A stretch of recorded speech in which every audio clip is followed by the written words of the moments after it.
The man, once the strongest eternal knight under the path of life, was declared dead by the very god he worshipped during his ascension ritual.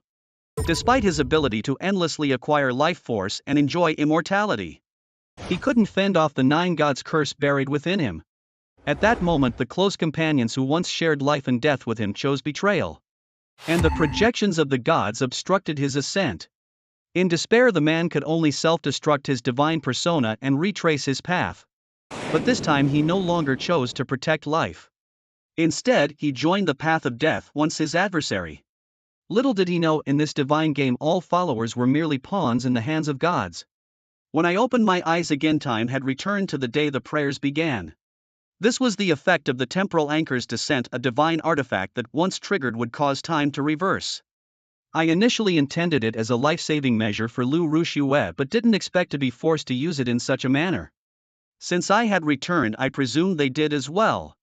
Just then a beautiful elven maid ran towards me, repeatedly calling me master. At the sight of Verna, hatred, anger and violence surged within me. I reached out and grabbed her neck. Only when a sickly blush appeared on her face did I release my grip, realizing I couldn't kill her so easily. I then took out Verna's slave contract and burned it on the spot. Seeing this, Verna felt a sense of relief, but it was soon replaced by a feeling of loss. She quickly brushed off her complex emotions, touched her neck, and angrily asked, "What did you do to bring us back? Why self-destruct instead of using the forbidden secret art of abundance to cycle back?" I coldly replied, "None of your business. Get lost and don't delay my prayer." Hearing this, Verna gritted her teeth. "I can become a god in this life without you," she retorted. I merely sneered. In the previous life, those claiming to be Verna's family wanted to take her back. At that time I had just stepped onto the life path, sensing the aura of death emanating from them. I used the slave contract as a threat, firmly refusing to let Verna go. Her family, wary of the contract's constraints, eventually abandoned their plans to forcibly take her. Later I discovered they were sacrificed in a special death ritual, their region becoming a domain of death.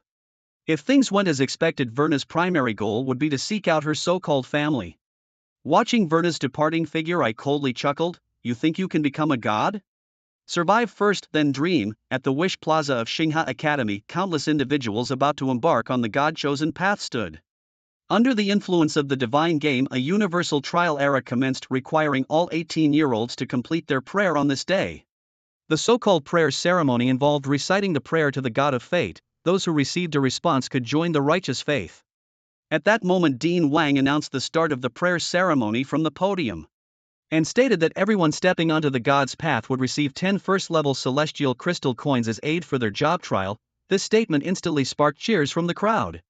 None could believe such a lavish reward, for in the divine game, celestial crystal coins were essential materials for activating the celestial crystal roulette, which could draw divine talents, equipment and special skill books. Currently, the divine game recognized 6 major paths: Void, Mystery, Preservation, Destruction, Life and Death. Each path had 3 renowned deities. In my previous life, I worshipped Abundance, the prime deity under the path of life. Abundance's faith was life force itself, offering longevity to those who tread its path. Moreover, I possessed the golden finger of lifespan substitution, allowing me to convert or upgrade any item by consuming lifespan. This was why I initially chose Abundance. It was a relief to have another chance at life, and the ability to exchange lifespan remained intact. Even without the celestial crystal coins, Chu Feng could still spin the celestial crystal wheel by consuming an equivalent amount of lifespan, making it only a matter of time before he returned to his peak. However, Dean Wang's words made Chu Feng raise an eyebrow. In his previous life, the academy wasn't this generous.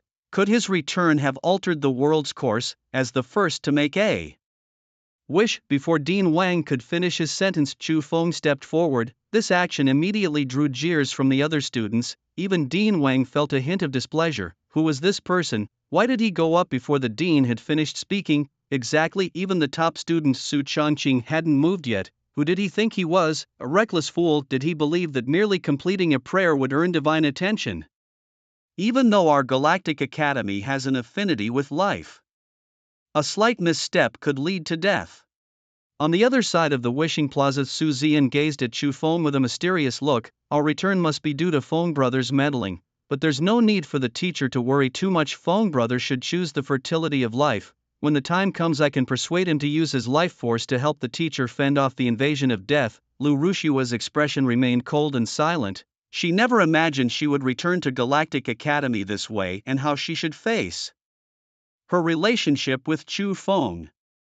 Mocking voices rose and fell. Chu Feng ignored them as he stood in the center, neither seen nor unseen, neither close nor distant. The living never lived, the dead never died. Flesh serves my master, and barren bones endure through the ages. Black mist soared into the sky, as if countless vengeful spirits and ghosts were wailing and rolling. Whispers of woe echoed in Chu Feng's ears, and the gale of black mist tore at every inch of his skin. The flesh on Chu Feng's body rapidly dissolved in the black mist, leaving behind a bare skeleton. It was unclear how much time had passed before someone from the audience spoke. Is this not life? Is this the prayer of the third god of death, decay? Madman, truly a madman. This is a place of worship for life. What a fool! To cross the path of fate and make a wish without any preparation is a death sentence. The only fear is desecrating life and incurring the wrath of the gods upon us. Below the stage, Han Qingxia slightly furrowed her brows, seemingly puzzled by Chu Feng's reckless act. Su Zian was even more shocked. How could this be? How could Feng brother choose the path of death, his lifelong enemy? Lu Rushua's expressionless face showed a hint of paleness but quickly recovered. It's all right, Zian, the teacher has her own method to deal with the incursion of death. It's just as well, let's pretend you never appeared at all, Lu Rushua thought to herself. Amidst the jeers, the decay of Chu Feng's body abruptly ceased. In the next moment, the black mist poured entirely into his body, restoring him to his original state. No way, he didn't die from this. Did he actually succeed? Look at Director Wang's expression. Just a moment ago he had a stern face, and now his smile is practically reaching his ears. No wonder this person was unknown, and the academy didn't expect him to become a professional. To the academy, it's like a free gain. But without passing the vocational trial, everything is just empty talk. Stop being sour, you can smell the jealousy. Wish successfully granted, please confirm profession. In the divine game, the basic professions are warrior, mage, priest, assassin, hunter, and sorcerer. Only after a wish is successfully granted can one have the right to choose a profession. Regardless of the profession, before the vocational trial begins, one only holds the title of apprentice. Only those who successfully transition can earn the title corresponding to their destined vocation. In his previous life, Chu Feng fought for protection and chose the abundant warrior step by step, becoming the eternal knight. Now he no longer lives for others. Profession confirmed, sorcerer. Panel open. Chu Feng, male, 18 years old. Destiny, death, faith, decay. Profession, apprentice sorcerer. Mental state, good. Skills, death summoning, life healing technique, slow force field. Talent, life replacement. Items, none. Chu Feng did not choose life again because he remembered what the god of abundance said when he ascended. If abundance truly awaits him at life's end, does it mean that he is not dead? Moreover, from his deliberate help, it seemed he was eager for Chu Feng to break through and become a god. This was entirely different from the stereotype of abundance.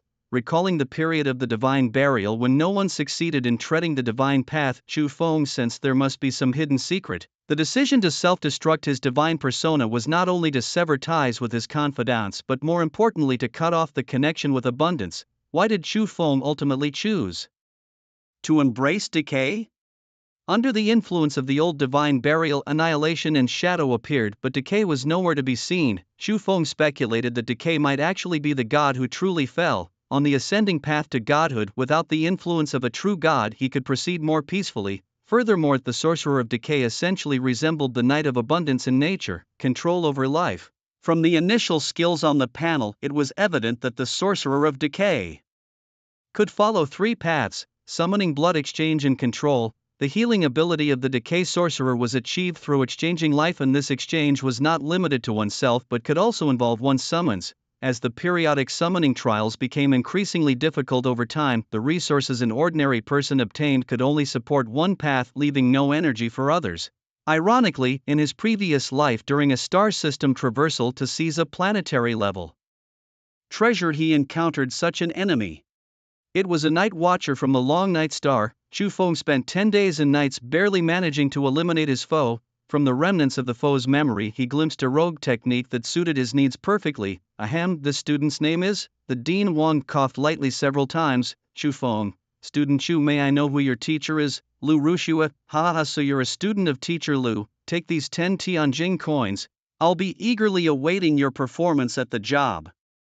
Transition trial in 3 days, Chu Feng accepted them without hesitation, offering a soft thank you before stepping down from the wishing platform. What's up with old Wang? Can't even recognize students from our own academy. How did he even become dean? Someone should investigate this thoroughly. Who is that guy anyway? Isn't it just a simple wish? He acts so pretentious.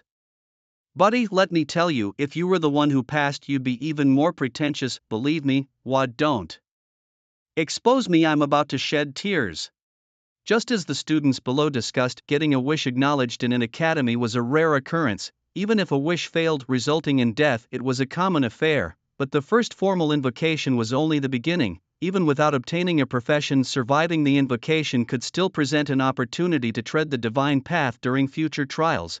Having gone through the process once, Chu Feng paid little attention to the subsequent wishes. After a brief exchange with Han Xingxia, he returned home. In the courtyard, Chu Feng took out the Tianjing coins he received from Dean Wang but didn't use them immediately. A level 1 Tianjing coin could at most yield a level 1 item from the Tianjing roulette. However, if he upgraded it to level 2 with a stroke of luck, he could potentially get a level 3 item. How to do it? The operation was straightforward. Chu Feng glanced at his starting skill. Death Summon. Use a corpse as a medium to summon the likeness of the deceased. The power inherited is limited by the summoned individual's capabilities, not exceeding 12 times the summoner's strength, with a maximum of 3 summons. Cooldown, 24 hours. He confidently recited the summoning incantation. Soon 2 corpses that bore a resemblance to Chu Feng emerged from the ground. Inside Xinghe City, a place deemed completely safe, the use of summoning arts to cause chaos was prevented by the scarcity of abandoned corpses within the city. The only bodies Chu Feng could think of were those of his biological parents, who gave birth to him but did not raise him. If their spirits were watching from the heavens, seeing their bodies still being of use to their son would surely bring them comfort. Together, their remaining lifespan totaled about 50 years. He promptly used a life healing spell to transfer their lifespans to himself. Then he activated the lifespan substitution, upgrading the Tianjing coins. Acquired items: second level Tianjing coin x10. By exhausting lifespans that weren't rightfully his, Chu Feng successfully upgraded the Tianjing coins. He opened the panel and activated the celestial crystal wheel. Starting at 10 spin draw. As the wheel clattered with its rhythmic sound, 2 golden lights flashed by. Items acquired: Dual Shadow Necromancer's Pact and various universal cosmic credibility points. Dual Shadow, A-grade talent. Upon summoning, there is a 50% chance to double the number of summons. Necromancer's Pact, an exclusive enslavement skill of the decay technique where the subject of the contract is entirely controlled by the caster. The subject's maximum tier cannot exceed 3 tiers of the caster. An A-grade talent combined with the core skill of the decay technique. Necromancer's Pact. Is this the payoff of the sacrificial ritual? Not bad luck at all. Wait, getting the Necromancer's Pact so soon? Could I possibly recruit the monster summoned by Verna's family through the death ritual? As Chu Feng pondered this, 2 people suddenly approached from outside the door. Brother Feng, you left without a word. Why didn't you come to see me and the teacher? Su Ziyan spoke with a tone of grievance, holding onto Lu Rushue's arm. Brother Feng, seeing that Chu Feng wasn't responding, Su Ziyan stepped forward, attempting to grab Chu Feng's hand. In response, Chu Feng slapped her hand away. The red imprint of his 5 fingers was clearly visible on Su Ziyan's face. Chu Feng. Su Ziyan's delicate features twisted in anger. She glared at Chu Feng. Are you crazy? Why hit me for no reason? For no reason? Chu Feng pointed to her forehead. Used this to think carefully. Was it really for no reason? Su Ziyan's expression froze. She knew exactly what Chu Feng was referring to. Why have you become so vengeful all of a sudden? I apologized for what happened in the past life. Isn't that enough? To Su Ziyan, she could never be wrong, and even if she was, it was still expected that the other person would apologize. But if she began to apologize proactively, it indicated she truly realized her mistake, albeit with a dismissive attitude. Chu Feng understood her too well, to the point that whenever he thought of having loved such a person, he felt a deep sense of self-contempt rising within him.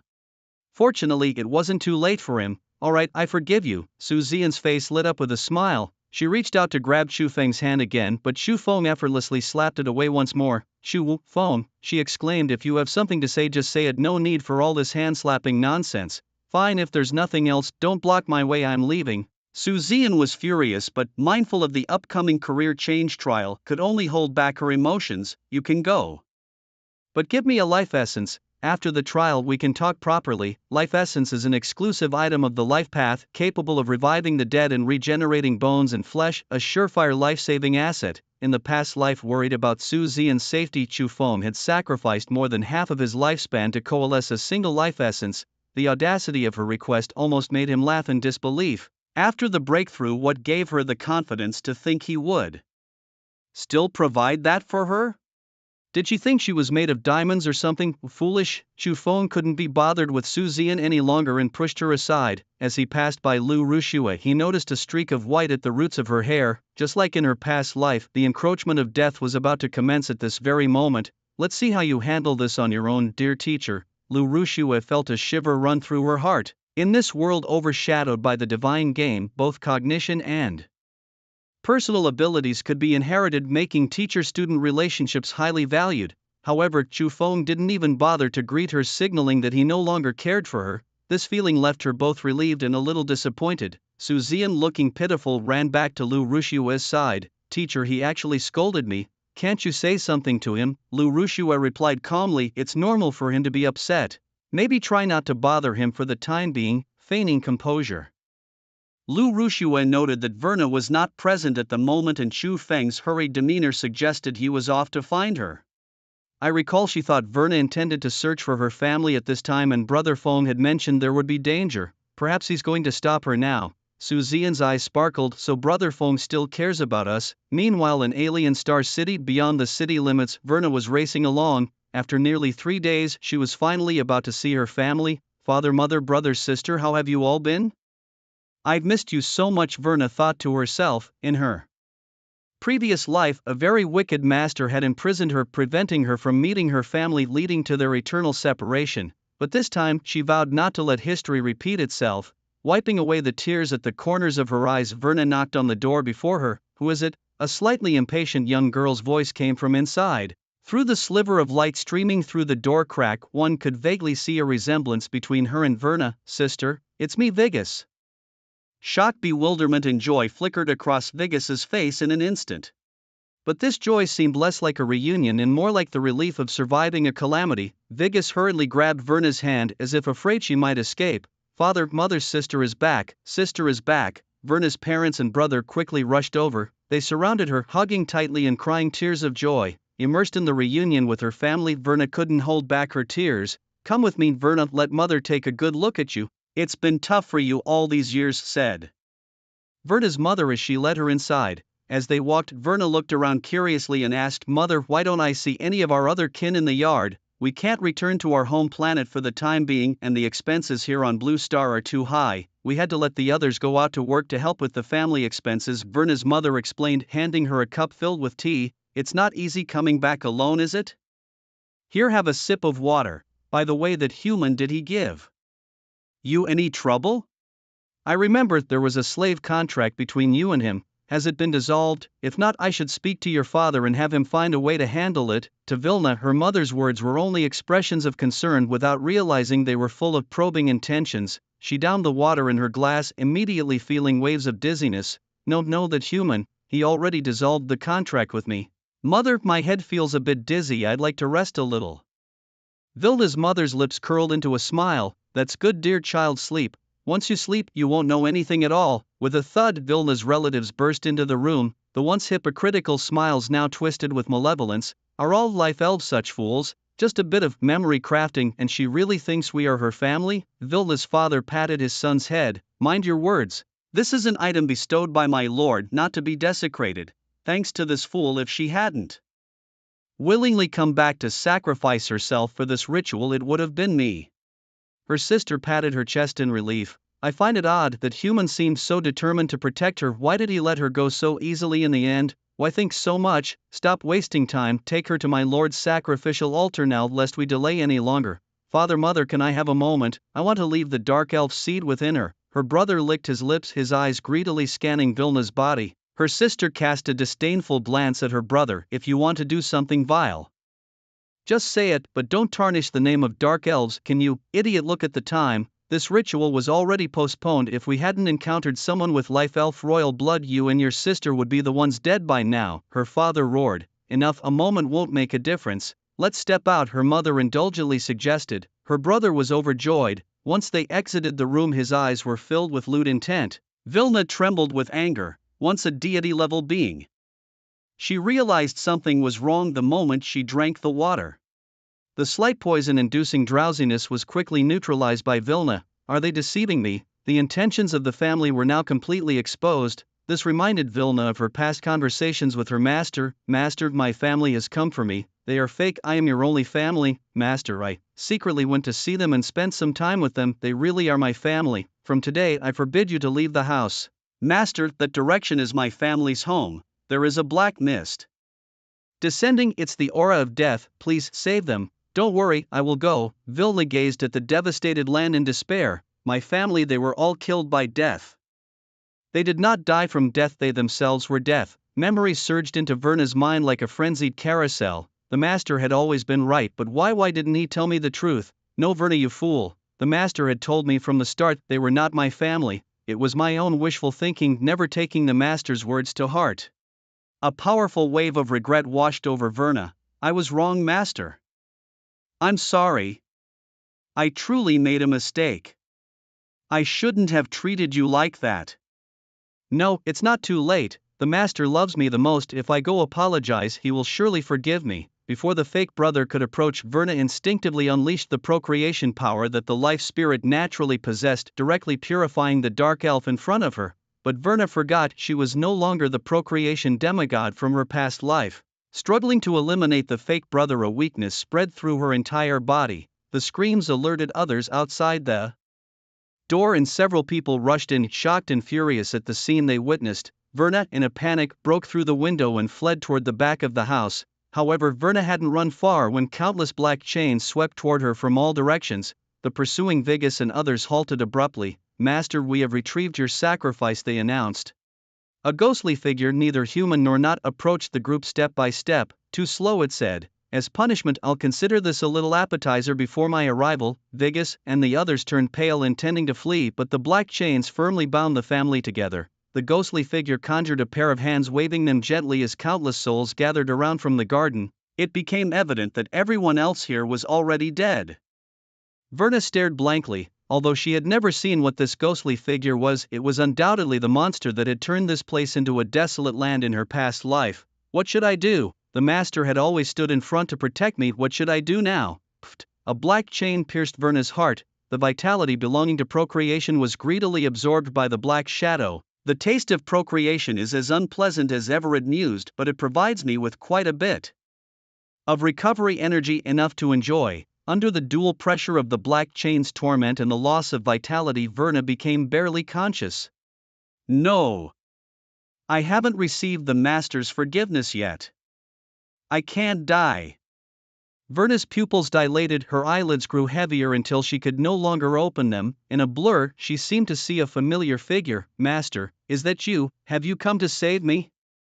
Once more, son of shadows, Karthus. Fate certainly has a sense of humor. Karthus was somewhat surprised internally. A human? When did they arrive? How did I not sense anything? In this godforsaken place, how could anyone know my name? Chu Feng's hand gently rested on Verna's shoulder, releasing the aura of the necromantic contract, roughly dragging Verna's body as the black chains, along with heart fragments and blood, were pulled out one by one. With one hand, he tossed Verna's body to the ground like trash, while the other hand tightly gripped the black chains controlled by Karthus, revealing a greedy look in his eyes.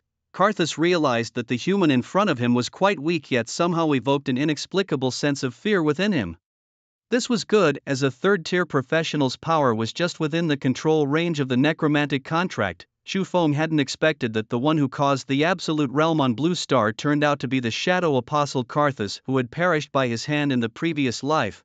Karthus's shadow shuttle talent was an incredibly problematic ability, and now he had no choice but to make him his loyal subordinate. Without any hesitation, Chu Feng fully activated the necromantic contract, and only then did Karthus realize the source of his fear was the decay power that also belonged to death. Karthus couldn't bother absorbing the nearby remnants of power anymore and hurriedly turned into a shadow to escape. Yet, the absolute control of the necromantic contract left him with nowhere to run. No, Karthus was shocked and furious, but he found himself unable to break free from the ritual of the contract. Chu Feng clapped his hands together, and until the last wisp of Black mist dissipated. Karthus transformed into a mark engraved on the back of his hand. In just a moment, the job transition trial would begin. With Karthus as a reliable ally, the hidden trials he couldn't reach in his past life might be completed with ease this time. Just as Chu Feng was about to turn and leave, he was tripped by an object underfoot. Looking down, he saw Vilna clinging tightly to his ankle. Master. Vilna regrets. I was wrong. Wrong, Chu Feng sneered. You're not wrong, you just realized you're about to die. He kicked her aside without a care for her life or death. This scene was witnessed by Su Zian and Lu Rushua, who arrived a little late. They saw the cold, emotionless expression on Chu Feng's face. Su Zian was about to speak when, in the next moment, the summoning beam of the job transition trial descended upon Chu Feng and his figure vanished before their eyes. Job transition summoning trial, destroy, let. Scorched earth cover this planet. Destruction has begun. Teammates randomly matching. 1/6. Trial objective, survive. Time limit, 48 hours.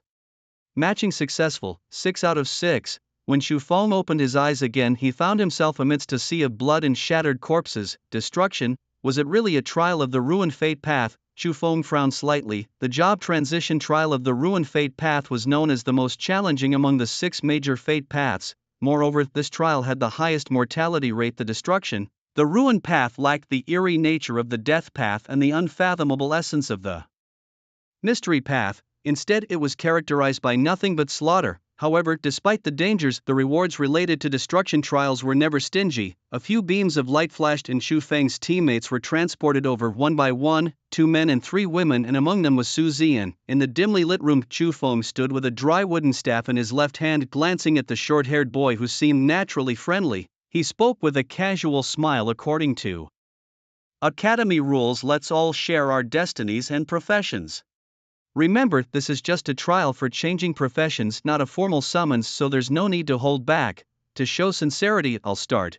Bai Qi from Guanjuan Academy. Preservation is my destiny. Profession, mage. Destinies can be opposing, like preservation and destruction, life and death. People tend to keep their faith hidden to avoid unnecessary rifts due to differing beliefs. This is not just an academy rule but also an unspoken understanding in future trials. Behind Bai Qi, a girl with yellow hair fixated on the serrated dagger in her hand spoke in a calm voice. Huang Xiaotong, destruction assassin. Meanwhile, a white-haired man leaning against a broken wall, unbothered by the bloodstains on his white clothes, added, Gu Chang'e, destruction warrior. Bai Qi's smile faded slightly. What was going on? Two opposing destinies right off the bat. Then came Su Zian from Xinghe Academy, destruction profession, warrior. She was surprised to find herself in the same trial as her brother Feng. She wanted to greet Chu Feng and question him about his treatment of Vilna, but her attention was caught by Gu Chang'e, the Prince Charming of her past life. To avoid misunderstandings with her idol, she pretended not to know Chu Feng, maintaining a sweet smile while sneaking glances at Gu Chang'e, never sparing a look for Chu Feng. Chu Feng remained silent, seemingly indifferent.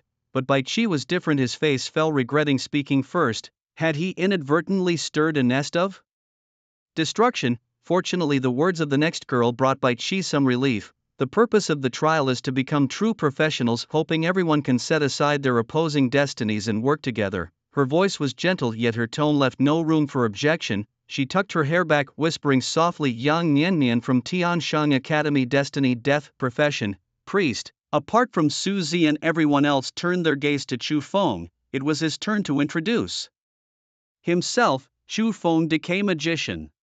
His brief introduction left everyone stunned. No one expected Chu Feng to openly declare his faith, including Su Zian. She opened her mouth to say something, but looking at Gu Chang'e, bit her lip and remained silent. Her brother Feng must have his reasons for doing this. Yes, it must be so. I shouldn't interfere with his plans. Bai Qi stared blankly at his teammates, processing the unexpected revelations. So, are we all just villains here? Yang Nian broke the somewhat awkward atmosphere, stating, since there are 3 companions who have disrupted their fates, I assume you all have some understanding of the planet and timeline we are currently on, right? All the summon trial scenarios are slices of the God's Game history. This is also the reason the Academy exists. It teaches students the historical knowledge of the God's Game and, through immersive trial scenarios, helps them learn to judge where and when they find themselves. Every memory from studying at the Academy is knowledge for survival.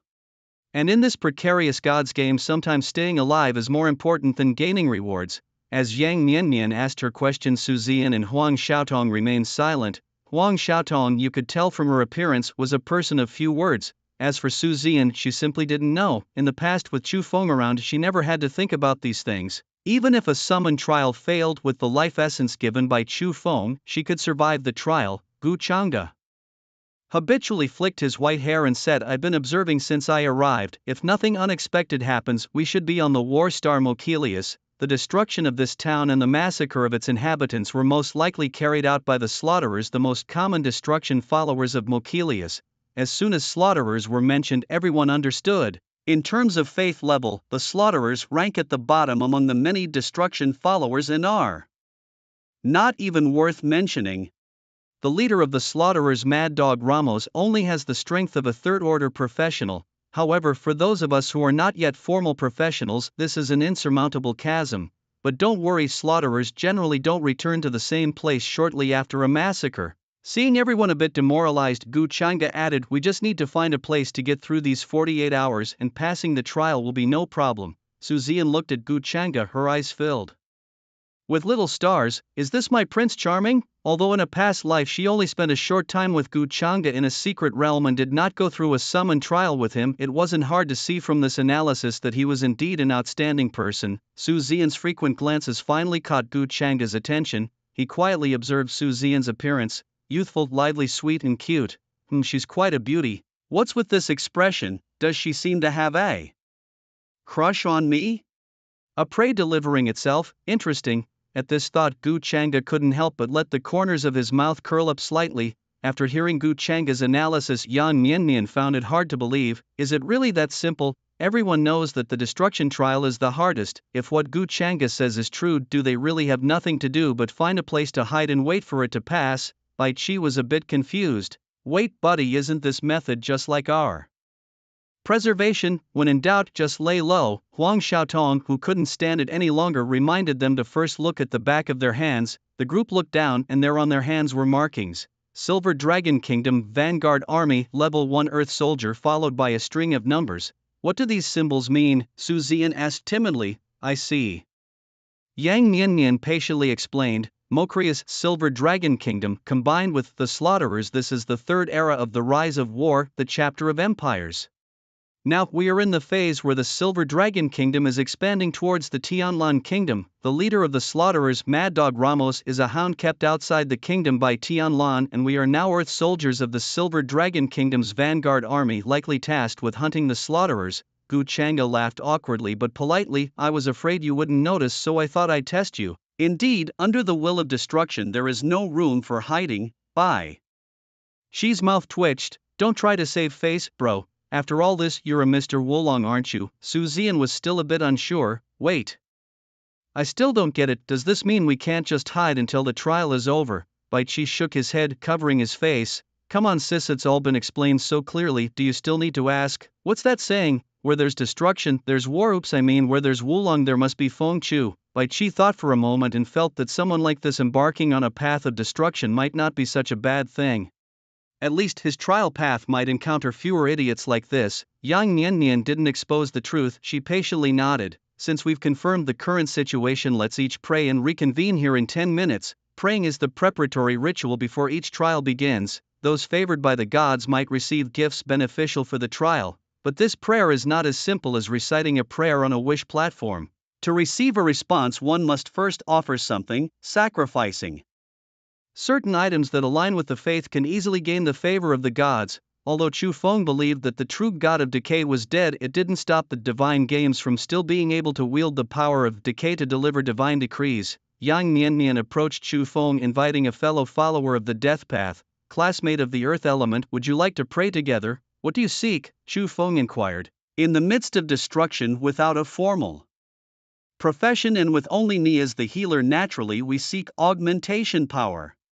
The so-called augmentation power allows the recipient of the gift to receive a certain skill boost within the current scenario. Besides augmentation power, those favored by the gods can also receive gifts of tangible objects and the heart of protection from the deities they worship. In the realm of choices, the power of augmentation stands out as the most responsive option. It seems simple enough. Shall we go then? This place isn't quite suitable. with these words hanging in the air. Chu Feng halted his steps. "A priest of the shadow, you indeed understand death well. The offerings for annihilation and decay require physical sacrifices, but shadow is uniquely different. Prayers to shadow seek out the darkest corners within the shadows, where offerings can manifest as bloodthirsty remnants, violent intents, or even the abyss of desire." So when Yang Niannian displayed a secretive demeanor, Chu Feng surmised her allegiance, unfazed by his lack of reaction. Yang Niannian smiled. "What's this?" Not tempted by a free chance, after a brief deliberation Chu Feng replied coolly, "Let's go." As Yang Niannian led Chu Feng toward a dilapidated building, Su Zian watched them leave, unable to hold back any longer. "Brother Feng, where are you going?" The only answer she received was silence from Chu Feng. "Do you know her?" Yang Niannian asked quietly once they found a spot with some seclusion. "We're from the same academy." "Not particularly close." Yang Niannian leaned in, whispering near Chu Feng's ear. "Really? So you won't be imagining her while you're with me later?" "No," Chu Feng replied, and with those words he summoned death. For ferocious dog-like creatures shrouded in black mist emerged from the ground. "Because it's them who will be doing it," he added. Yang Niannian, her mouth agape, was utterly stunned. "Bastard, even if it's just a prayer, isn't this excessive? What does this mage take me for? Do you need me to step aside?" Chu Feng asked, noticing her hesitation. No need." Yang Niannian replied stubbornly, untying her sash with slight defiance, perhaps fantasizing that Chu Feng might join in after all. But her expectations were dashed. Chu Feng's gaze remained fixed on her, devoid of any desire. When the ritualistic sound ceased, Yang Niannian concluded her prayer, transforming into a different persona altogether. How could one describe it? It was akin to entering a sage-like state post-ritual.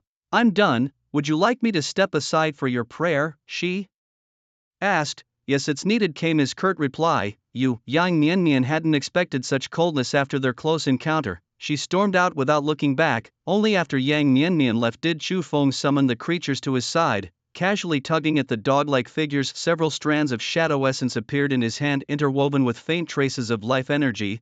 What a clever deceit of desire, he mused. If not for his acute sensitivity to divine entities, the hidden intricacies would have eluded him altogether. Even though Yang Niannian's true intentions remained a mystery, Chu Feng was certain that what she sought wasn't the power of amplification, it was just as well a sacrificial offering presented itself, and he wasn't one to refuse a gift. He tossed the shadow divine silk in his hand upward, reciting a prayer with utmost reverence. Before long, a small black ring no bigger than his palms materialized in his grasp. Among the deities, there was nothing more cherished than the act of seizing each other's dominion. This was especially prevalent among those sharing similar fates. The shadow divine silk, a divine thread bestowed by the god of shadow, was perfectly suited for a sacrificial trade with decay to procure a tangible object. Chu Feng offered the silk emblematic of the shadow dominion, and decay promptly granted him a tangible object in return. This ensured that regardless of Yang Niannian's schemes, her plans would remain inconsequential to him. He examined the ring. Leap ring grade, Tier 2 usage, provides a one-time Tier 2 attack/defense/control/healing manifestability. Note: this is a single-use item disappearing upon use or leaving the current scene. Not bad, he thought. A Tier 2 consumable with selectable abilities not entirely restricted would certainly prove useful in the coming times. As Chu Feng stepped out of the dilapidated hut, Su Zian approached him in a fury. "Feng brother, what have you done?" Chu Feng glanced toward Yang Niannian, only to find her staring back at him with a cryptic smile. He felt an odd sense of unease, but chose not to disregard Su Zian this time. "Yes, I did it," he admitted. "Do you even realize that before the trial Verna was crying and saying she was wrong?" Su Zian continued, clearly upset. "I don't know what kind of trick you used to beguile her, but she told me she would wait for you outside seeking your forgiveness, yet here you are doing something so disgraceful. You've really let me down, Feng brother." Just then Gu Changa arrived, and Chu Feng asked, "Are you sure you still want to talk to me?" His words instantly silenced Su Zian. Soon after, the others completed their prayers and began heading back to the place where they were initially transported. The six of them regrouped and were about to discuss their next move when a large contingent approached from the distance. Judging by the banners, it seemed the vanguard of the Silver Dragon Kingdom had arrived. Upon seeing the raised military flag, Gu Changa remarked, still led by a centurion, "We have two choices now. Join them and blend in, or distance ourselves from the army and delve deeper into the Tianlan Kingdom." Bai Qi was the first to speak up. "We can't join them, we don't know the ins and outs of this town's situation. If we can't answer their questions, it could be detrimental to us. Besides, as low-level soldiers, encountering a slaughterer would surely seal our fate as cannon fodder. No one responded to Bai Qi, and the atmosphere grew tense until Su Ziyan broke the silence. Then we should venture deeper into the Tianlan kingdom. Bai Qi shook his head. No slaughterers are scattered along Tianlan's borders. Entering recklessly is tantamount to seeking death. Frustrated, Su Ziyan retorted, this won't do and that won't do, so what do you want? Yet as she finished speaking, her gaze involuntarily drifted toward where Chu Feng stood. Su Ziyan, belatedly realizing the change, finally noticed that since her return her once dearly affectionate brother had become noticeably indifferent towards her. She couldn't comprehend why. Having lived through another lifetime, wouldn't it be better for everyone to peacefully resume their roles as good siblings without interfering in personal matters? Though this was her inner thought, Su Ziyan feared that her focus on Gu Chang'e might provoke dissatisfaction from Chu Feng. Alas, to her disappointment, Chu Feng's gaze remained fixed on Yang Mianmian, stirring a strong sense of jealousy within her. Wait a minute, could it be that Brother Feng's displeasure stems from jealousy as well? This thought prompted Su Ziyan to glance at Chu Feng once more. At this moment, Bai Qi shared his perspective. I have an idea. It's quite risky, but if it succeeds, we can at least get through the night safely. Let's hear it, Yang Mianmian said, tilting her head slightly, listening intently. Bai Qi proposed that they could disguise themselves as slaughterers, drawing the attention of the Silver Dragon Kingdom's vanguard forces towards them, diverting their focus to the nearby slaughterers. Huang Xiaotong, who seldom spoke, shook her head in refusal. No way, this isn't some role-playing game. The vanguard can immediately identify the identities bestowed upon us by the divine game. What if I use tangible object? Bai Qi smiled mysteriously, producing a patched wooden shield. A gift from my lord, a third-tier artifact. Right and wrong, you're a follower of the preserver, the third god Balance. That's rare on Blue Star, Yang Mianmian remarked with a light nod. If it's Balance, then I have no objections. Huang Xiaotong remained silent, tacitly agreeing with Yang Mianmian's decision. I agree, Chu Feng declared, supporting Yang Mianmian unconditionally before she could make any other move.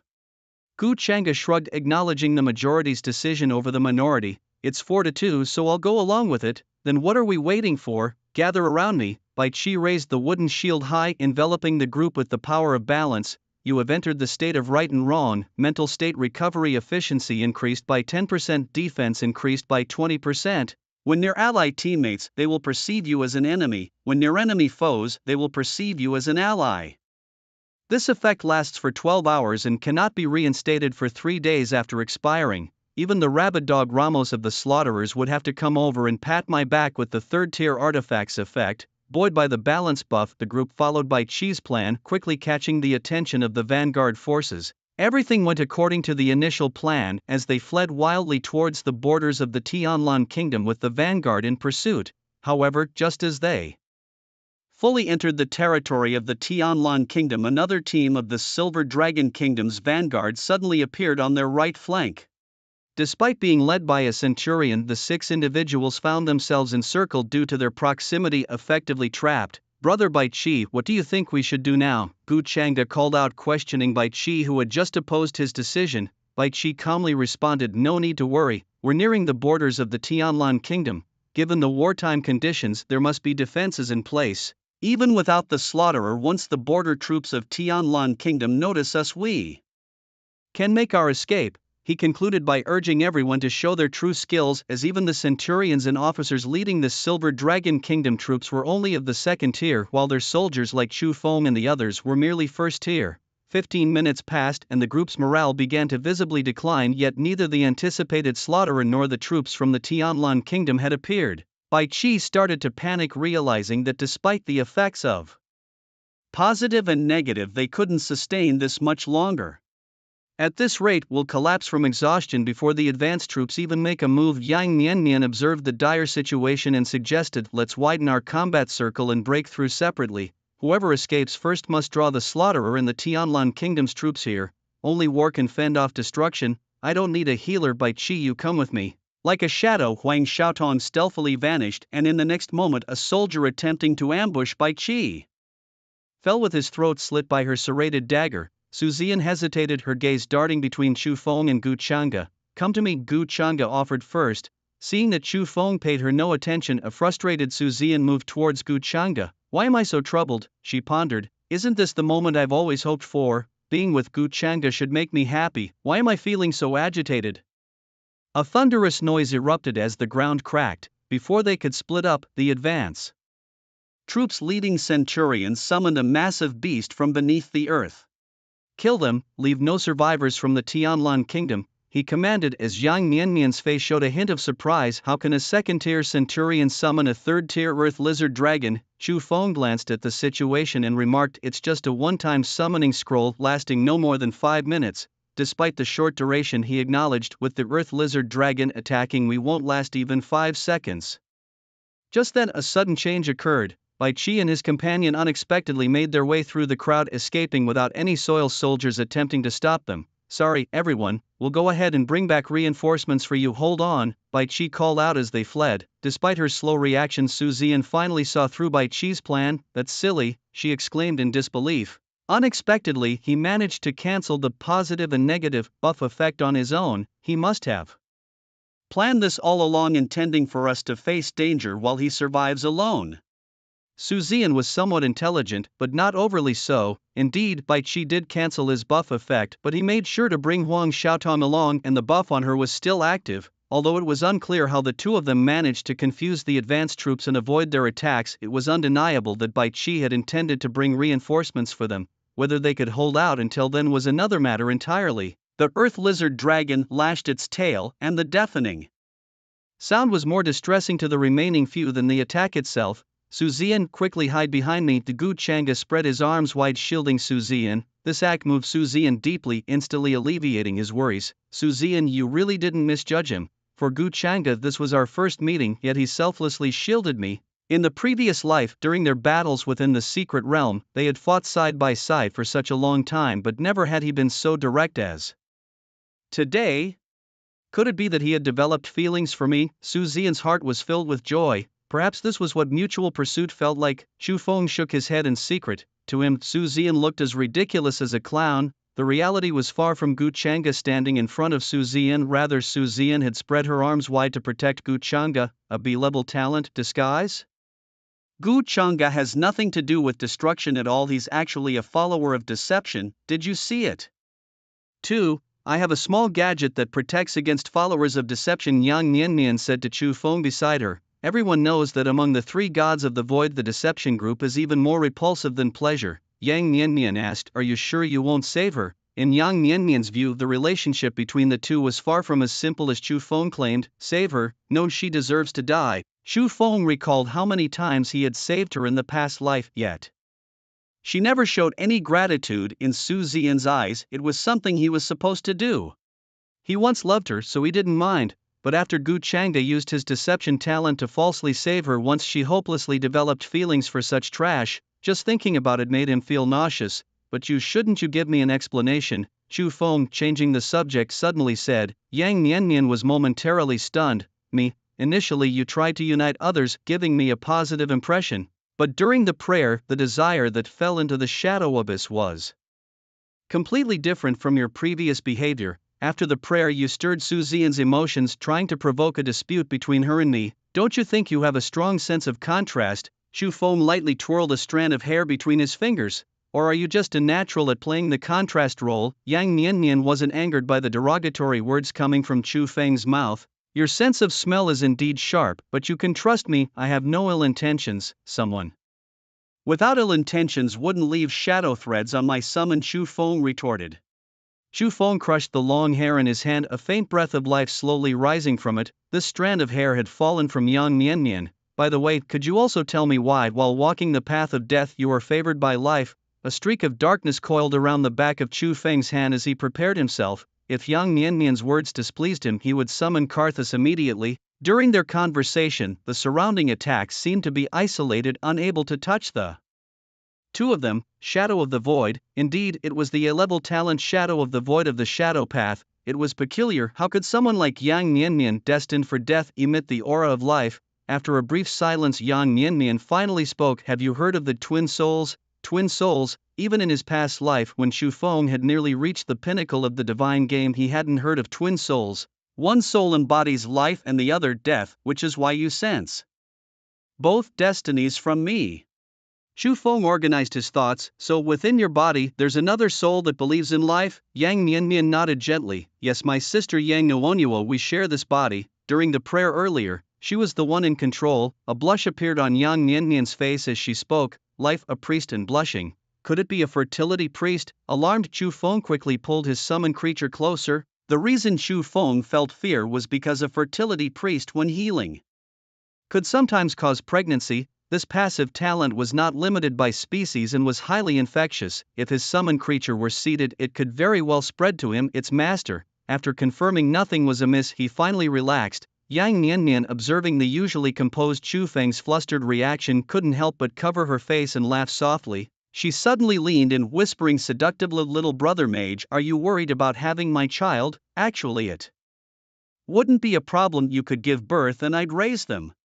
Xu Feng distanced himself. Switched, have you? He said. Sorry, both of us have absolute control over this body. Nuonyuo can appear whenever she wishes. Yang Niannian's face showed an apologetic smile. As for the shadow threads you mentioned, I don't know what they are. Maybe they were left by my lord during the prayer. Xu Feng nodded slightly. That made sense. Yang Niannian wasn't even a practitioner. How could she know about shadow threads that contained divine authority? However, the mention of twin souls piqued Xu Feng's interest. Yang Niannian's explanation eased his doubts. With no other concerns, Xu Feng decided to summon Karthus to quickly resolve their current predicament. Black mist surged and Karthus, bound by the necromantic contract within Xu Feng, was finally summoned to see daylight once again. The moment Karthus saw Xu Feng, he was ready to strike. In the next moment, the backlash from the necromancer's contract made Karthus wear a mask of agony. He hadn't realized yet that the deeper his desire to kill Xu Feng, the stronger the backlash would be. This wasn't an ordinary death summon, it was the core skill of the Decayer, a formal profession in the art of decay. Moreover, the creature he enslaved was of no low rank, seemingly at least a third tier. Yang Niannian's eyes lit up with excitement. Why didn't you summon it earlier, she thought, and wipe out everyone else, without others interrupting? Wouldn't it be more freeing to pray with me however you like? Only someone as crazy as that could say such words, and naturally, it wasn't her sister Yang Niannian, yet oddly enough Yang Nuonyuo seemed more like a disciple of the shadow than her sister. Xu Feng waved his hand and the reluctant Karthus began to work for him. The cold weapons in the hands of the first-tier earth soldiers seemed fragile against Karthus's magical attacks, and soon he reaped the lives of large swaths of the vanguard. Xu Feng glanced around and noticed that Su Zian had already been knocked down by the earth lizard dragon, Gu Chang'e, who used Su Zian as a shield, wasn't faring any better. He was covered in wounds and was cursing under his breath. Gu Chang'e had intended to use a fictitious healing item concocted from the power of deception to heal his injuries, but realizing it had no effect, he understood that Xu Feng and Yang Niannian had long seen through his faith. Left with no choice, Gu Chang'e called for help. Where is the healer? Save me. He knew well the notorious reputation of deception in the divine game, something even a dog would disdain, yet, to survive, he had to abandon his pride. Before the healer could arrive, Gu Chang'e suddenly felt a chill down his spine. A shadowy figure formed of black mist was staring at him. He swallowed hard, recognizing the aura of a presence he dared not defy. Xu Feng, however, had no intention of killing Gu Chang'e. It was merely because all the earth soldiers around him had been slain, leaving Karthus to target him in the absence of other foes. Just then Su Zian, who was in a state of unconsciousness, suddenly awoke. She stood protectively in front of Gu Chang'e, her aura surging within her. Brother Feng, I won't allow you to harm him. Xu Feng's expression grew cold. He sensed a familiar aura emanating from Su Zian. It was the fertility divinity that belonged to him in the previous life. Su Zian had brought back her fertility divinity. The events that unfolded during the godhood ceremony were definitely not accidental. Lu Ruxue was merely a puppet thrust into the spotlight. Behind the 9 of them, there had to be a mastermind pulling the strings. The irony was that Su Zian was using her divinity to oppose him and protect Gu Chang'e. Xu Feng instinctively touched his chest. Strangely, instead of feeling angry, he felt relieved. Whatever Su Zian wanted to do had nothing to do with him. However, what displeased Xu Feng was the way his fertility divinity was being utilized by Su Zian. Xu Feng reached into the void and clenched his hand, and the large hand formed by Karthus's black mist suddenly grasped. Who was Su Zian really working for? Su Zian tried to counteract by channeling the fertility divinity, but the moment it touched Chu Feng it retracted. Su Zian's face turned crimson, yet he was unwilling to divulge anything. You won't speak? Fine, I'll personally seek out Lu Rushue once this trial concludes, Chu Feng declared as he casually tossed Su Zian onto the ground. Karsus transformed into a mass of black mist and surged towards the distant vanguard. The soldiers of the vanguard were terrified, scattering in all directions. A commander on horseback shouted angrily, "Do not flee, those who defy military orders will be executed on the spot." As he spoke, he swung his long sword at a fleeing soldier beside him. The commander's actions only intimidated them for a few seconds, the number of fleeing soldiers increased instead. No one was foolish in such a situation, facing certain death they might as well gamble for a slim chance of survival. Yang Niannian approached Chu Feng from behind and questioned, "You claim you're not familiar with her?" Chu Feng didn't turn around, his eyes fixed on the one-sided slaughter until the last soldier of the Silver Dragon Kingdom fell. "Hold on, classmates, I brought reinforcements." Huh? At that moment Bai Qi and Huang Xiaotong arrived on horseback. Behind them was the Tianlan Kingdom's border defense force, the Sky Guard army. Dead? Are they all dead? Bai Qi was stunned, and even the usually aloof Huang Xiaotong couldn't help but exclaim at the scene before them. Chu Feng withdrew Karsus, and Bai Qi immediately realized who had slaughtered the entire vanguard. "Brother, you're so fierce, why didn't you show your skills when we were fleeing? It makes me look dumb." Su Zian got up from the ground, gave Chu Feng a complicated glance and then said to Gu Changa, "Let's go." Gu Changa initially wanted to refuse, but recalling Chu Feng's murderous intent earlier, he ultimately chose to follow Su Zian's lead. Bai Qi, watching the sudden divergence, had a torrent of questions in his heart but dared not voice them in this setting. He awkwardly grinned, saying, "A classmate Shuai Bai Qi have kept my word." Chu Feng nodded slightly, indicating he didn't mind Bai Qi's retreat. "This is Noah, a centurion of the Tianlan Kingdom's border defense forces. He invites us to their outpost to rest."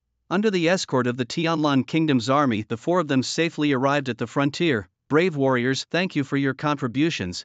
If you need anything, please feel free to speak up." Noah expressed his genuine respect for Chu Feng's actions against the Silver Dragon Kingdom's troops. To the Tianlan people, with every Silver Dragon person who perished, their chances of survival increased. After exchanging a few pleasantries, Noah continued his patrol with his men along the border. In a room neither too big nor too small, 4 individuals gathered closely.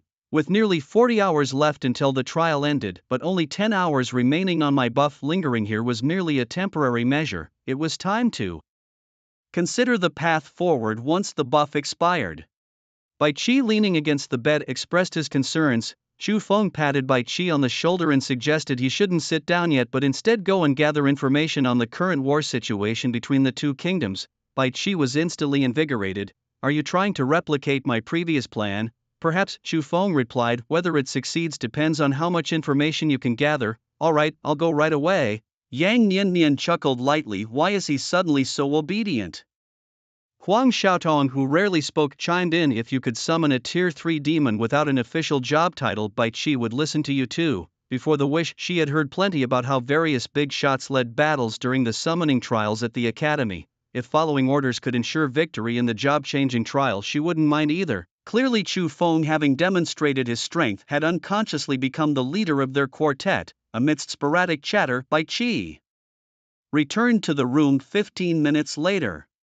"I found out," he announced in a day, "the slaughterers will appear in the border town of Kalir between the Tianlan Kingdom and the Silver Dragon Kingdom." The local soldiers mentioned that orders have been given from above to use the slaughterers as bait to lure the Silver Dragon Kingdom's vanguard army. When the vanguard begins to pursue the slaughterers, the Tianlan Sky Guard will launch a counterattack, trapping and ambushing the vanguard. Having finished, Bai Qi quietly looked at Chu Feng, awaiting his instructions. Chu Feng shook his head. "A day later is too late. Is there any way to advance the war?" "I have a method," Yang Niannian said with a smile, fixing her gaze on Bai Qi, "but it requires Bai Qi to put in some effort."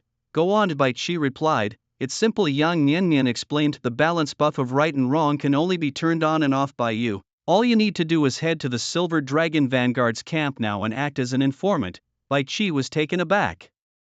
"Can it really be done this way?"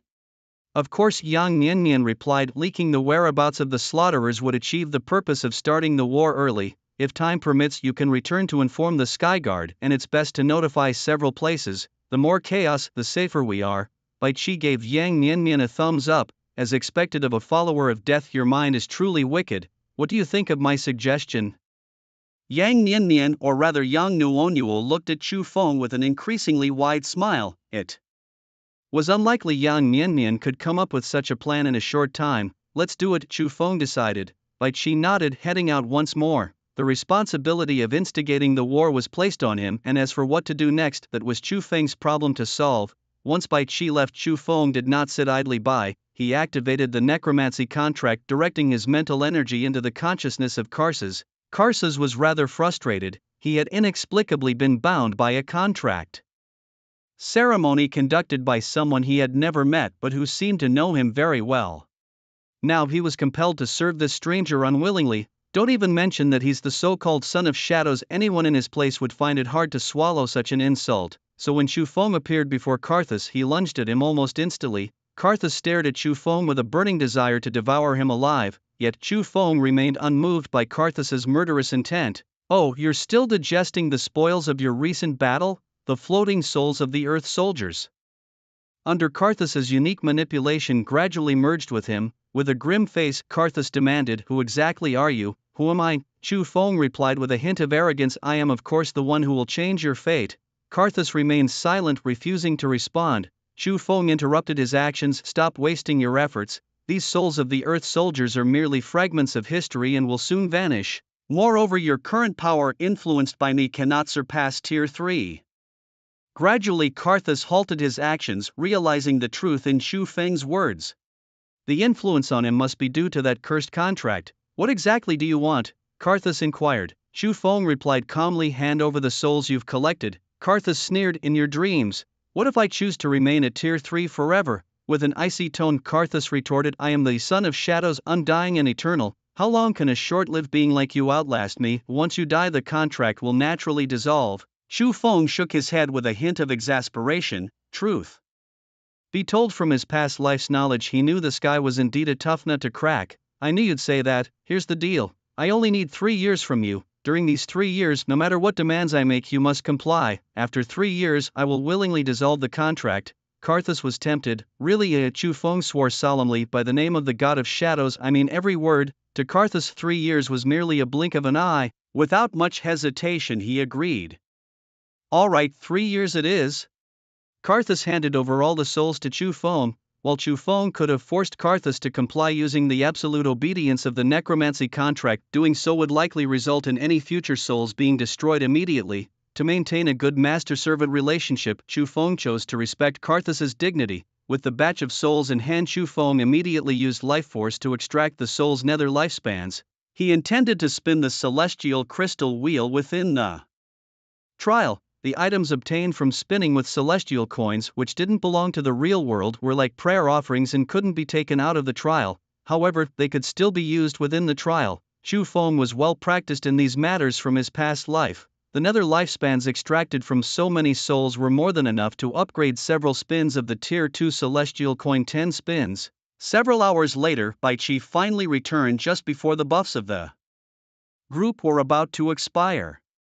Yang, I have to say your plan worked wonders. The armies from the 2 great kingdoms are now marching grandly toward Kalir. It won't be long before the Celestial Guard here will follow suit. The moment had finally arrived for them to make their move, to slip away amidst the chaos. As Bai Qi's words barely settled in the air, the soldiers of the Tian Shou army began to gather outside, preparing to head to the location Bai Qi had specified. Chu Feng stood up decisively and declared, let's move. Night had fallen and the full moon hung high in the sky. At the border between the Silver Dragon Kingdom and the Tianlan Kingdom, Su Zian and the injured Gu Chang'e began their escape. Along their path, they encountered several patrols of the vanguard and Tian Shou army, barely managing to avoid detection by hiding in the shadows. Thanks to the divine power of abundance left by Chu Feng, Su Zian managed to kill several lone butchers who wandered too far from their groups. Despite Gu Chang'e's efforts to maintain his injuries during their flight, his condition remained serious. Su Zian, let's rest here for a while, Gu Chang'e suggested, panting heavily. Here? Su Zian hesitated. We just killed some butchers here. Aren't you worried more might come? Gu Chang'e reassured her, it's fine. The butchers had just set up a fire here, which marks this place as a temporary safe spot. Others won't come so soon. Su Zian nodded, pretending to understand the tactical reasoning, though she had never considered such trial wisdom before. Do me a favor, Gu Changde continued as he activated his B-grade talent deception known as Manifest from Nothing. In the ribbon at my back is a bottle of second-tier healing potions spring from a withered tree. This ability only worked if the other person believed in it and had no doubts about his intentions. Gu Changde wasn't sure if Su Zian knew about his true allegiance, so this was a test of sorts. If she couldn't find the potion, it would mean his identity had been compromised. However, if she did find it, Su Zian reached behind Gu Changde and, to her delight, her hand closed around a potion. There really is a potion. Why didn't you tell me sooner? If you'd taken it earlier you might have healed completely by now, she exclaimed. Gu Changde smiled. My hands are injured and I couldn't reach back. Plus, with enemies all around us, I didn't want to stop. If I got the potion and we were ambushed, I'd feel terrible for putting you in danger. Her lack of suspicion confirmed that she was unaware of his true allegiance, with his identity as the Breaker of Fates still intact. Manipulating the unsuspecting Su Zian would be a much simpler task. Su Zian sat across from Gu Changde, oblivious to the intrigue closing in around her. Suddenly a long haunting horn sounded in the distance. Gu Changde's expression grew serious at the sound. That's the Silver Dragon Kingdom's vanguard calling for reinforcements. It seems they've encountered trouble, Su Zian asked, concerned. Does that mean we're in danger too? Gu Changde shook his head. No, quite the opposite. As long as the battle has started, it actually makes it easier for us to slip through unnoticed. Gu Changde pondered for a moment, realizing that they were too close to the battlefield, and quickly retracted his previous suggestion. Let's move downstream and wait for the time to pass, he suggested. In the small town of Carol, within a brick and tile house, Chu Feng and his companions watched as the fires of war were ignited, allowing them a brief moment of relaxation. We're right in the eye of the storm. We won't get caught up in it, will we? Bai Qi, having been busy all day, finally found some time to rest, though the incessant sounds of fighting outside made it impossible for him to sit in peace. Yang Niannian turned to Bai Qi, questioning his brother's motives. Why do you think Shutu wouldn't find a safe place to lay low instead of venturing into the heart of it? Bai Qi scratched his head, genuinely puzzled. Why indeed, he admitted, not really knowing the answer. Huang Xiaotong provided the insight that Bai Qi lacked, suggesting that it was all about the trial ratings. Huh? Bai Qi finally understood, realizing it wasn't that he didn't know, but rather he didn't dare to think of it that way. Normally, passing the trial with some contribution would earn an A-level rating, but to achieve higher ratings like SSS or SSS, one had to approach the trial's fate and gain the current god's approval. The higher the rating, the better the rewards after the trial, but aiming for such ratings during a job transition trial was unheard of. Does he intend to compete for the ranking points in the 5 major academies' transition trials? Bai Qi wondered aloud. Yang Niannian added, explaining that while trial ratings were temporary, academy points held greater significance. Don't forget, our records are stored in the academy and our trial ratings are observed and converted into academy points. These points could be exchanged not only for various levels of Tianjing currency but also for tickets to leave Blue Star, a rare opportunity for ordinary students like them. Bai Qi felt tempted by their words, desiring to be among the chosen few, but his abilities just weren't up to par. He looked at Chu Feng with hopeful eyes, as if silently pleading, take me with you, great one. Chu Feng, gazing out through the rusted iron window, reassured him, just wait a bit longer. Bai Qi finally felt at ease and took a seat, comforted by Chu Feng's assurance. As they waited in boredom, a sudden knock at the door broke the silence, followed by the sound of someone forcefully entering. The intruder's expression froze upon seeing Chu Feng and his group. Bai Qi greeted him with a smile, recognizing him as Brother Noah. What brings you here? He asked. However, Noah's face twisted in anger at the familiar voice. Damn it, no wonder the war broke out early. It's because of you vile informers. Follow me, kill them. Noah's words left Bai Qi in an awkward situation, as he had forgotten that his right and wrong buff had long expired. As members of the Vanguard's primary soil soldiers, they were naturally mistaken by Noah as spies. Damn it, you have the nerve to talk about me? While we're out there fighting for our lives, you're off hiding with your little gang. Do you have any shame?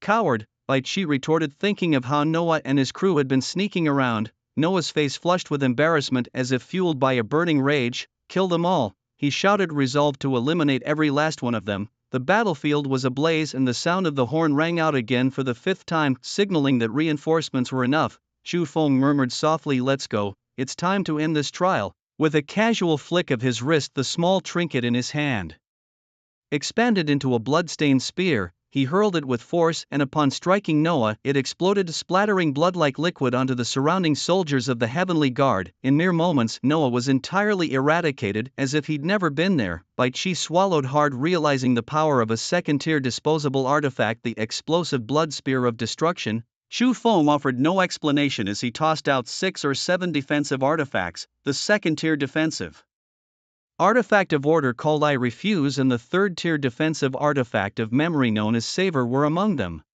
Such extravagance, you're supposed to be undergoing a career trial but you're treating it like a wholesale shopping spree, Yang Nianmian teased, seeing Bai Chi's dumbfounded expression. No time to be amazed, Bai Chi. Are you ready to coast to victory? Fortunately, Chu Feng wasn't a follower of chaos, the third god of the destruction fate. Bai Chi felt immense relief. The gods love to cast their gaze upon outstanding believers in trials. If Decay decided to have some fun and the trial neared completion, Xu Feng's deity could very well deliver a divine decree targeting Bai Chi due to his opposing fate. If it came to that, Bai Chi couldn't even imagine what his fate would be. As Bai Chi spoke, Chu Feng pulled out several more defensive artifacts. These were all acquired from the soul bodies converted into celestial crystals, which he used for lottery draws. Since they couldn't be taken out, he had no qualms about using them up. After thoroughly securing their defenses, the group moved to the center of the battlefield. The Silver Dragon Kingdom's vanguard, the Wandering Slaughterers, and the Heavenly Guard of the Tianlan Kingdom were all tangled in a chaotic melee. The madmen of the Slaughterers didn't just attack the vanguard, they also targeted the Heavenly Guard indiscriminately, a true embodiment of destruction. The vanguard, though retreating steadily, knew how to call for reinforcements. With the continuous blaring of the distress horn, their numbers only grew. A small squad of the Heavenly Guard from Tianlan Kingdom suddenly spotted Chu Feng and his group, mistaking them for isolated vanguard soldiers, and charged towards them. But before they could get close, a defensive energy shield unleashed a divine thunderbolt, wiping out the squad instantly. With the Heavenly Guard soldiers dead, no one dared disturb them for a while. Chu Feng moved his wrist slightly and Karthus swiftly assembled. I came, I witnessed, I destroyed. Nothing remains where I tread. The three behind Chu Feng were utterly shocked. Was he praying to destruction? Everyone turned their gaze skyward, where the high-hanging full moon seemed to have a double image, transforming into two, as if a pair of profound eyes were gazing upon the world below. Huang Xiaotong swallowed nervously. I think I saw the presence of destruction, she exclaimed. Chu, are we going to be all right? She asked, concerned. Aren't you afraid of incurring the wrath of the gods by praying across destinies? She continued. Chu Feng shrugged off her worries with a calm demeanor. Wrath? At least not now, right? He replied softly. Karthus, let's do it, he instructed. Karthus, who had made a pact with Chu Feng, unleashed his powers without reservation. The two moons in the sky were gradually obscured by drifting dark clouds. On the battlefield below, the combatants paused, their actions halted by an invisible force that seemed to control their bodies. Confusion and bewilderment arose in everyone's hearts. Behind the crowd, shadowy figures mysteriously detached from their owners.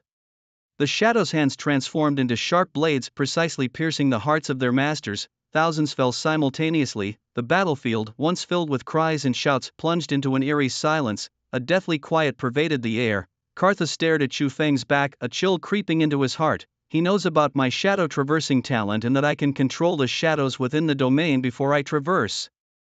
He knows my abilities better than I do. Who exactly is he? Karthus pondered. After a long pause, Bai Chi dared to speak. Is it over? He asked hesitantly. Probably not, Huang Xiaotong replied, glancing at the time. There were still about 20 hours left. But at least we don't have to worry about the Slayer causing trouble, she added. Yang Nianmian approached Chu Feng, placing her small hand on his shoulder. Chu Feng's expression tightened as he realized he was losing control over his body. You are indeed different, she remarked with a smile. It's no wonder I chose you as my prayer witness at first sight. Now I shall reap the fruits of victory, she declared. A silver-white dagger pierced through Chu Feng's chest. The dagger's blade, like a suction cup, slowly drained Chu Feng's blood. Chu Feng's face was full of shock. Why, he stammered. Bai Chi was dumbfounded. Somehow two Yang Nianmian appeared simultaneously beside and behind Chu Feng. Hey Yang Nianmian, what are you doing? Bai Chi shouted angrily. You have no dispute over destiny, so why attack Chu? He demanded, raising his staff. A whirlwind arose out of nowhere. Yang Niannian, standing next to Chu Feng, casually waved her hand and a healing light soared. Bai Qi watched as his belly rapidly swelled, resembling a 5-month pregnancy, and cursed loudly. "Damn you, you little witch, stop it," he yelled. Yang Niannian ignored him, her healing hand moving even faster. In desperation, Bai Qi used his withered wooden staff to cut open his belly's surface and extracted a bizarre creature, a byproduct of the healing witch. Triggered a deep-seated fear. Yang Niannian ceased her actions, though the residual healing light closed Bai Qi's wound. "So you're a fertility priest," she remarked, holding her dagger with a playful smile. "Huang Xiaotong, what are you waiting for?" she asked. Bai Qi was taken aback, remembering that Huang Xiaotong was someone on a destruction destiny path. "Destruction? So you are a devotee of chaos," Bai Qi spat out with disdain. "No wonder you seldom speak, afraid to reveal your lunatic tendencies, aren't you?"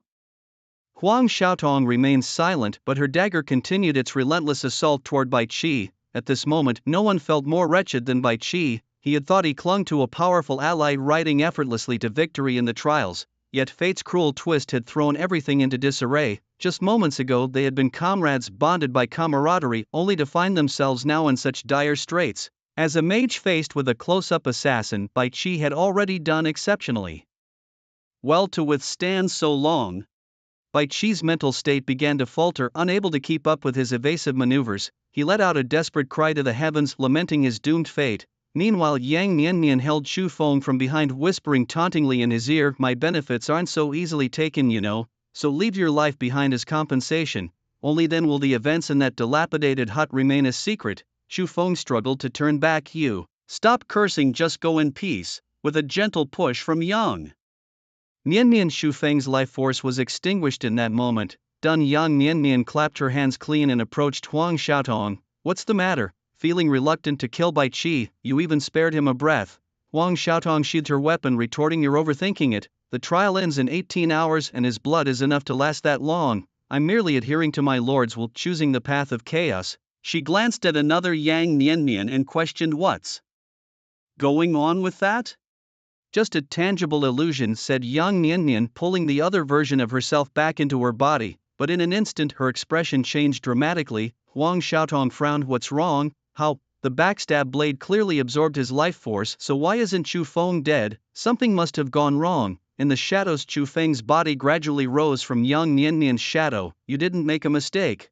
He held a dim ring in his hand, a mocking smile on his face. "The performance was excellent, but now it's time to tear away the fraudster's disguise. A gift from decay, an item that can withstand lethal damage. That shouldn't be possible. I clearly planted the heart of deceit within you during my prayer. If it had been replaced, I would have sensed the change." Yang Niannian murmured softly. "So the anomaly I detected was the heart of deceit, as expected of a deception follower and my most despised fate." Chu Feng casually tossed the teleportation ring at Yang Niannian's feet.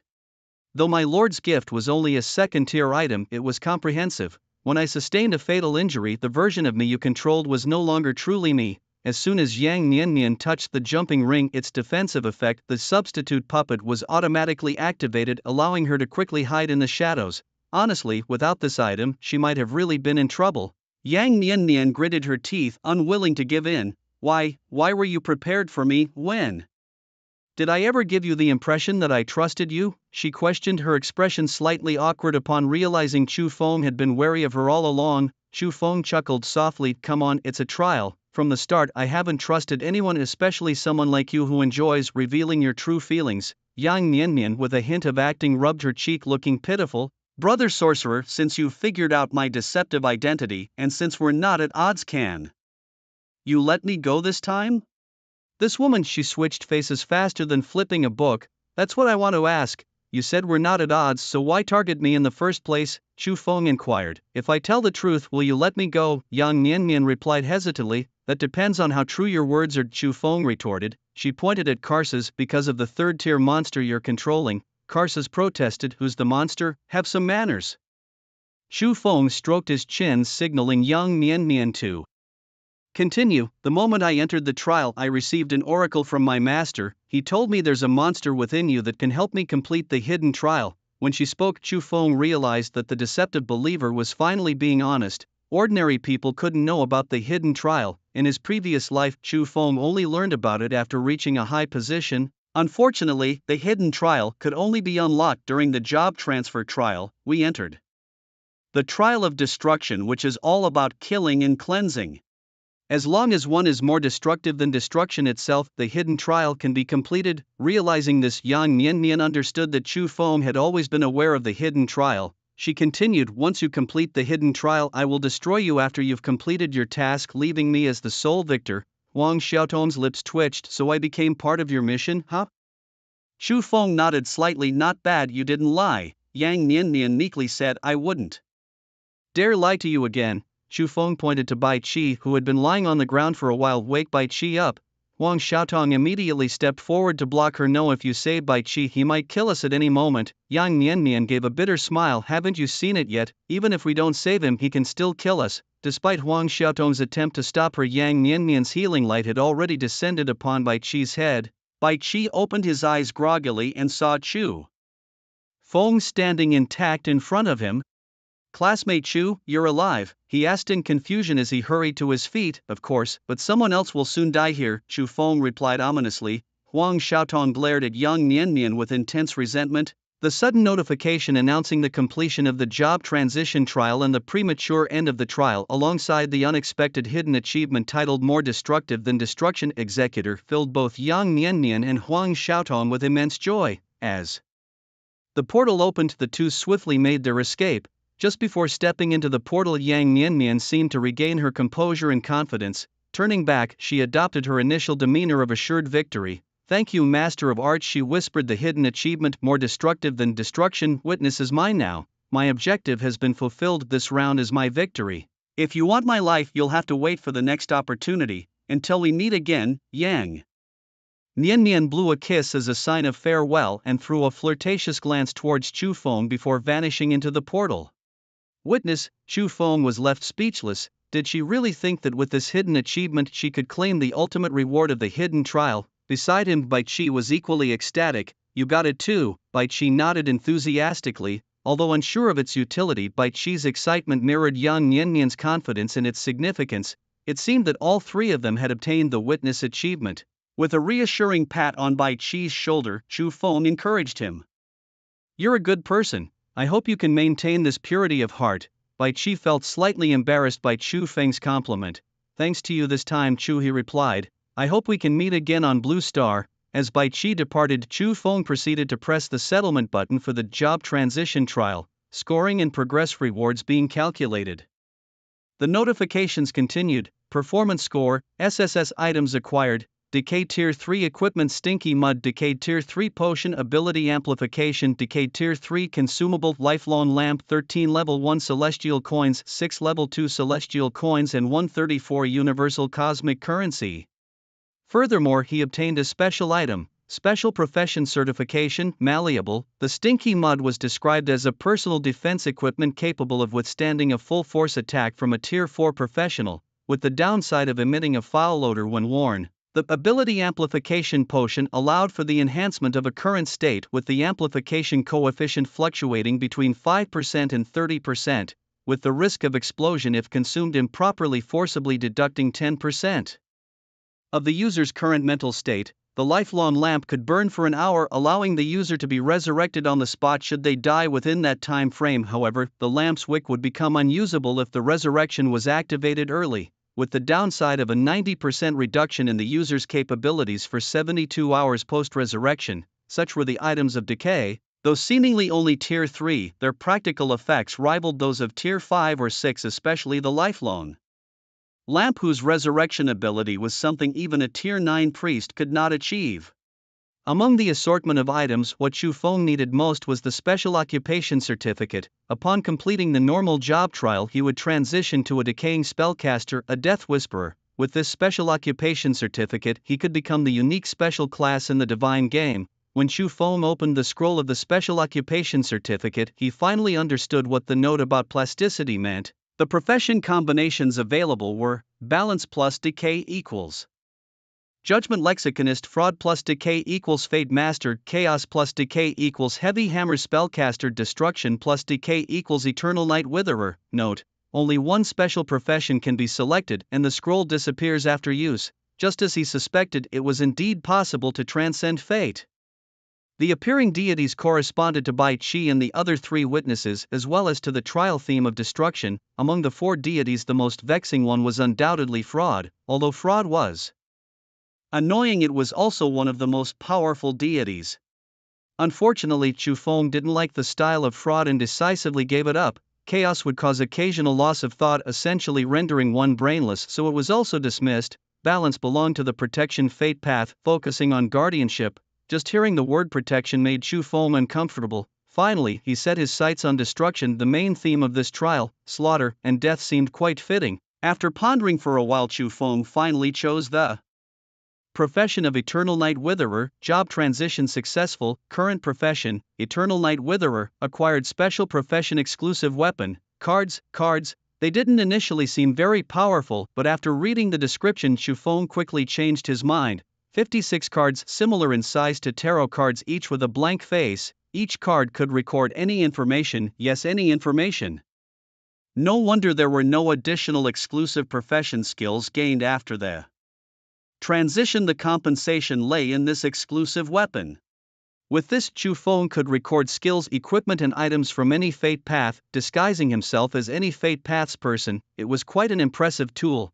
Even if he later joined high-level recruitment trials, he would have a significant amount of operational space. Chu Feng couldn't wait to test the effect of the cards, but where should he start? He had the flickering portal. Perhaps he should begin with the abundance divinity left by Su Ziyan, but before that there was a trivial matter that needed attention. At Tianshang Academy, in a private dormitory, Yang Niannian was throwing her pillow around in a frenzy. Witness. She should have known sooner. Chu Feng, that's silly, was the executor of destruction. Perhaps exhausted from venting, Yang Niannian buried her face into the pillow, letting out soft sobs. Wowo Yang Nuonyuo, you kept saying suffering was temporary and he would die eventually, yet now you're as laughable as the clown of pleasure. Suddenly, Yang Niannian thought of something and sprang to her feet.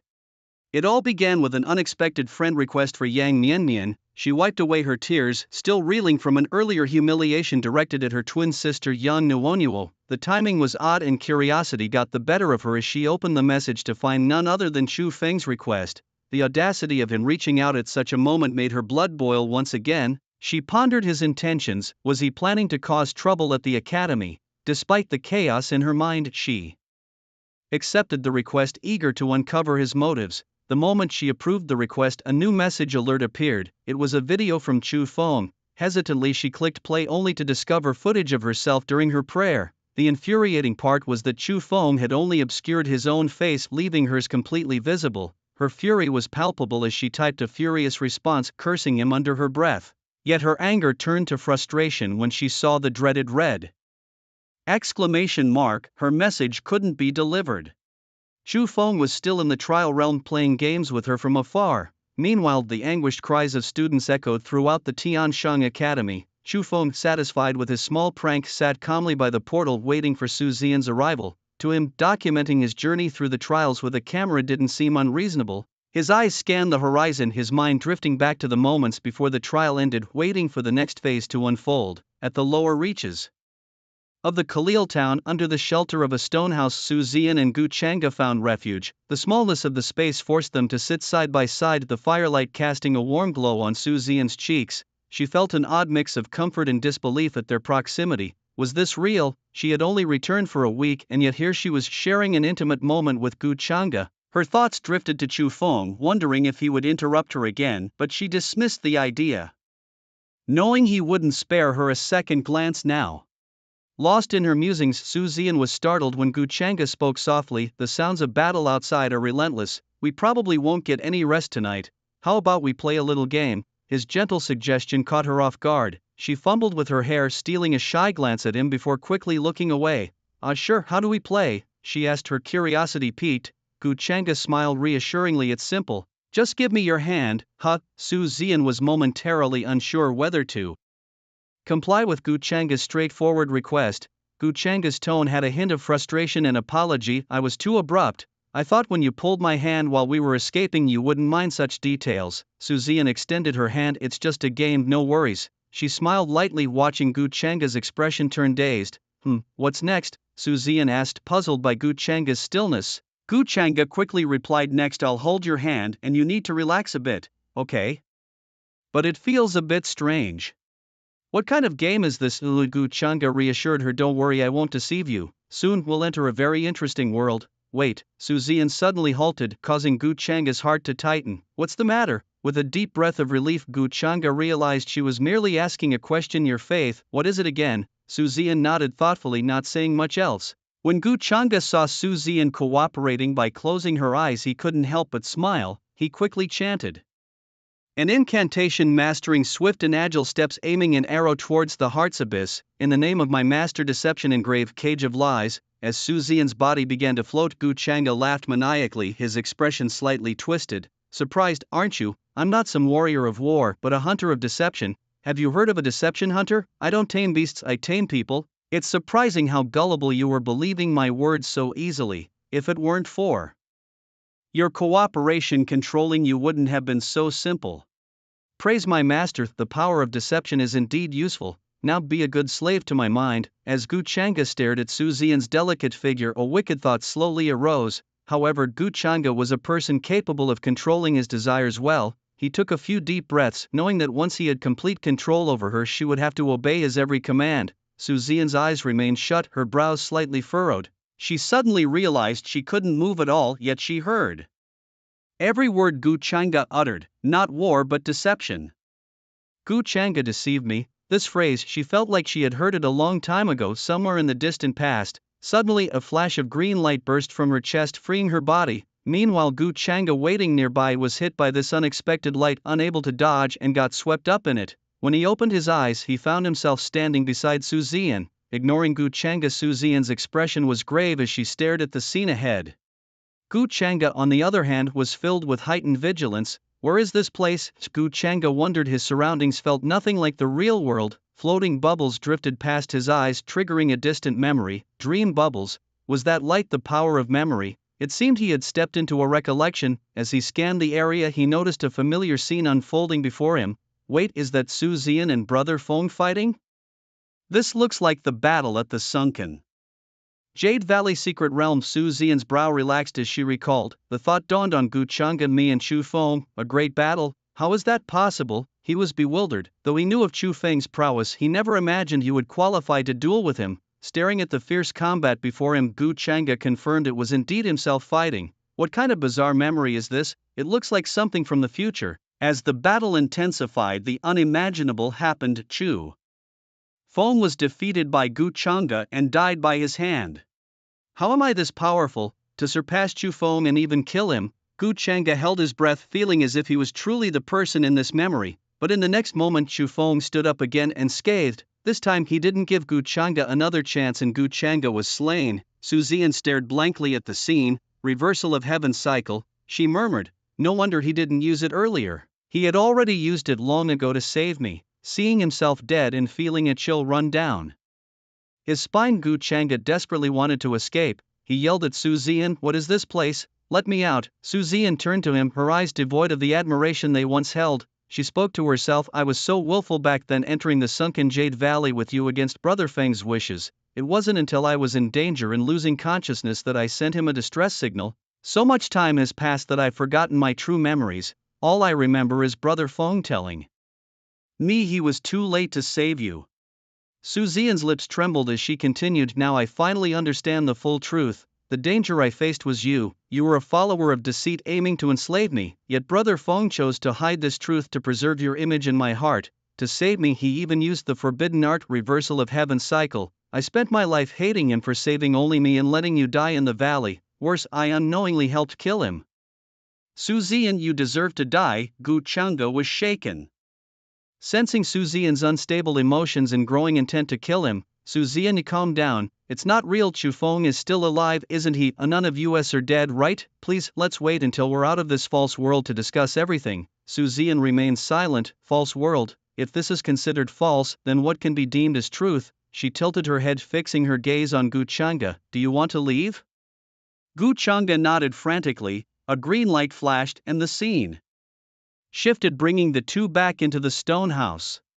The fire crackled, surrounded by broken stone walls and a drafty wooden door. The moment Gu Changa came to his senses, he realized he had returned to reality. Without a second thought, he attempted to make a run for it. As Gu Changa lifted his foot, his body involuntarily fell backward. Oh no! The ritual of the lie cage was incomplete and he was still holding Su Zian's hand. Su Zian pulled with all her might. After all, she was a warrior of war, and when it came to strength, as a deception hunter, Gu Changa was no match for her. His body hit the ground hard and Su Zian stomped on his chest with force. Crack! The sound of breaking bones was crisp and Gu Changa let out an agonizing scream. If it were only the pain of broken ribs, he might have barely endured it, but Su Zian's next move rendered him speechless with pain. She stepped on his left shoulder and yanked Gu Changa's arm with force, tearing his left hand clean off. Fear crept into Gu Changa's eyes. He stared intently at Su Zian, wishing he could plead for his life. But when he saw the 2 streaks of bloody tears on Su Zian's face, he abandoned any desire to survive. He understood she would never let him go. Gu Changa's mind suddenly flashed back to the first time Su Zian looked at him. If I had never believed in deception, would I not have ended up like this? Before the portal stood Chu Feng, looking up. The sky was pitch black with only a solitary moon hanging above, and at that moment a light rain began to fall. In the distance a shadow slowly approached Chu Feng's location, dragging along a severed arm with the left hand and holding a lifeless head with the right drenched in dark red blood. Su Zian. Seeing Su Zian in this state, Chu Feng felt a touch of surprise. Su Zian knelt before Chu Feng. Brother Feng, I was wrong. Chu Feng remained unmoved. Look at what this is. The Gu Changa. Hearing Chu Feng finally speak to her, Su Zian was overwhelmed with joy. Yes, this is Gu Changa. I killed him with my own hands. I understand Brother Feng's good intentions now. It was Zian's mistake. Brother Feng, please forgive Zian, will you not? Rain washed over Su Zian's face, mingling blood and tears, making her look pitiable. Chu Feng walked step by step to Su Zian's side, ignoring her actions, and pulled out a blank card from thin air. The divinity of abundance, upon seeing its former master, flew out from Su Zian's body on its own. Chu Feng looked on with deep emotion. Unfortunately, he was not yet qualified to possess divinity himself. Su Zian had long become one with the abundance divinity, like a vessel undetectable by others, but Chu Feng was different. Possessing too much would be a death sentence if discovered, so he extracted only a wisp, sealing it within his card, and the abundance divinity could only return to Su Zian's body.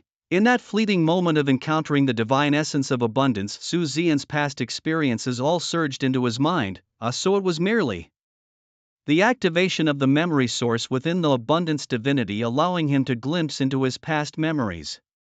For an instant he foolishly believed that she had genuinely realized her mistakes. After completing everything, Chu Feng turned away and headed towards the portal without a backward glance. He had lingered too long, it was time to return. Brother Feng, I really killed Gu Changa. Su Zian cried out desperately. Yes, I know, Chu Feng replied calmly, and then what? No one can become a thorn in my heart. This time I won't make any more mistakes. Please, Brother Feng, give me one last chance, forgive me. Su Zian pleaded, tears streaming down her face. Chu Feng responded indifferently, you're too noisy. With that he dove into the portal, leaving Su Zian weeping uncontrollably. The rain poured down harder at that moment. Aboard the Starsea ship, the deans of the 5 major academies of Blue Star gathered. The annual job transfer trials were also a time for the academies to compete against each other. After all, the academy whose students score the highest in the trials would receive the most funding resources for the year. With resources, they could attract outstanding freshmen. With outstanding freshmen, they could secure a top ranking in the following year's competition. It was a cycle. For nearly a decade, the Galaxy Academy had been at the bottom, and as the dean, Wang Tiehe couldn't escape the blame. He had heard that humanity's upper echelons hadn't been faring well in the galaxy in recent years. If the academy ranked last again this year, the 5 academies might soon become 4, he himself could manage. At worst, he could leave and return to the galaxy as an interstellar mercenary, but the students here, he couldn't bear to leave them behind. Despite his resolve, this year seemed just as challenging for the academy. Moments ago, several of the most promising new students ranked in the top 3 had received A-level scores, leaving Wang Tiehe visibly dejected from start to finish. Beside him, the goatee dean of Tianshang Academy, Lu Yucheng, placed a smiling hand on Wang Tiehe's shoulder.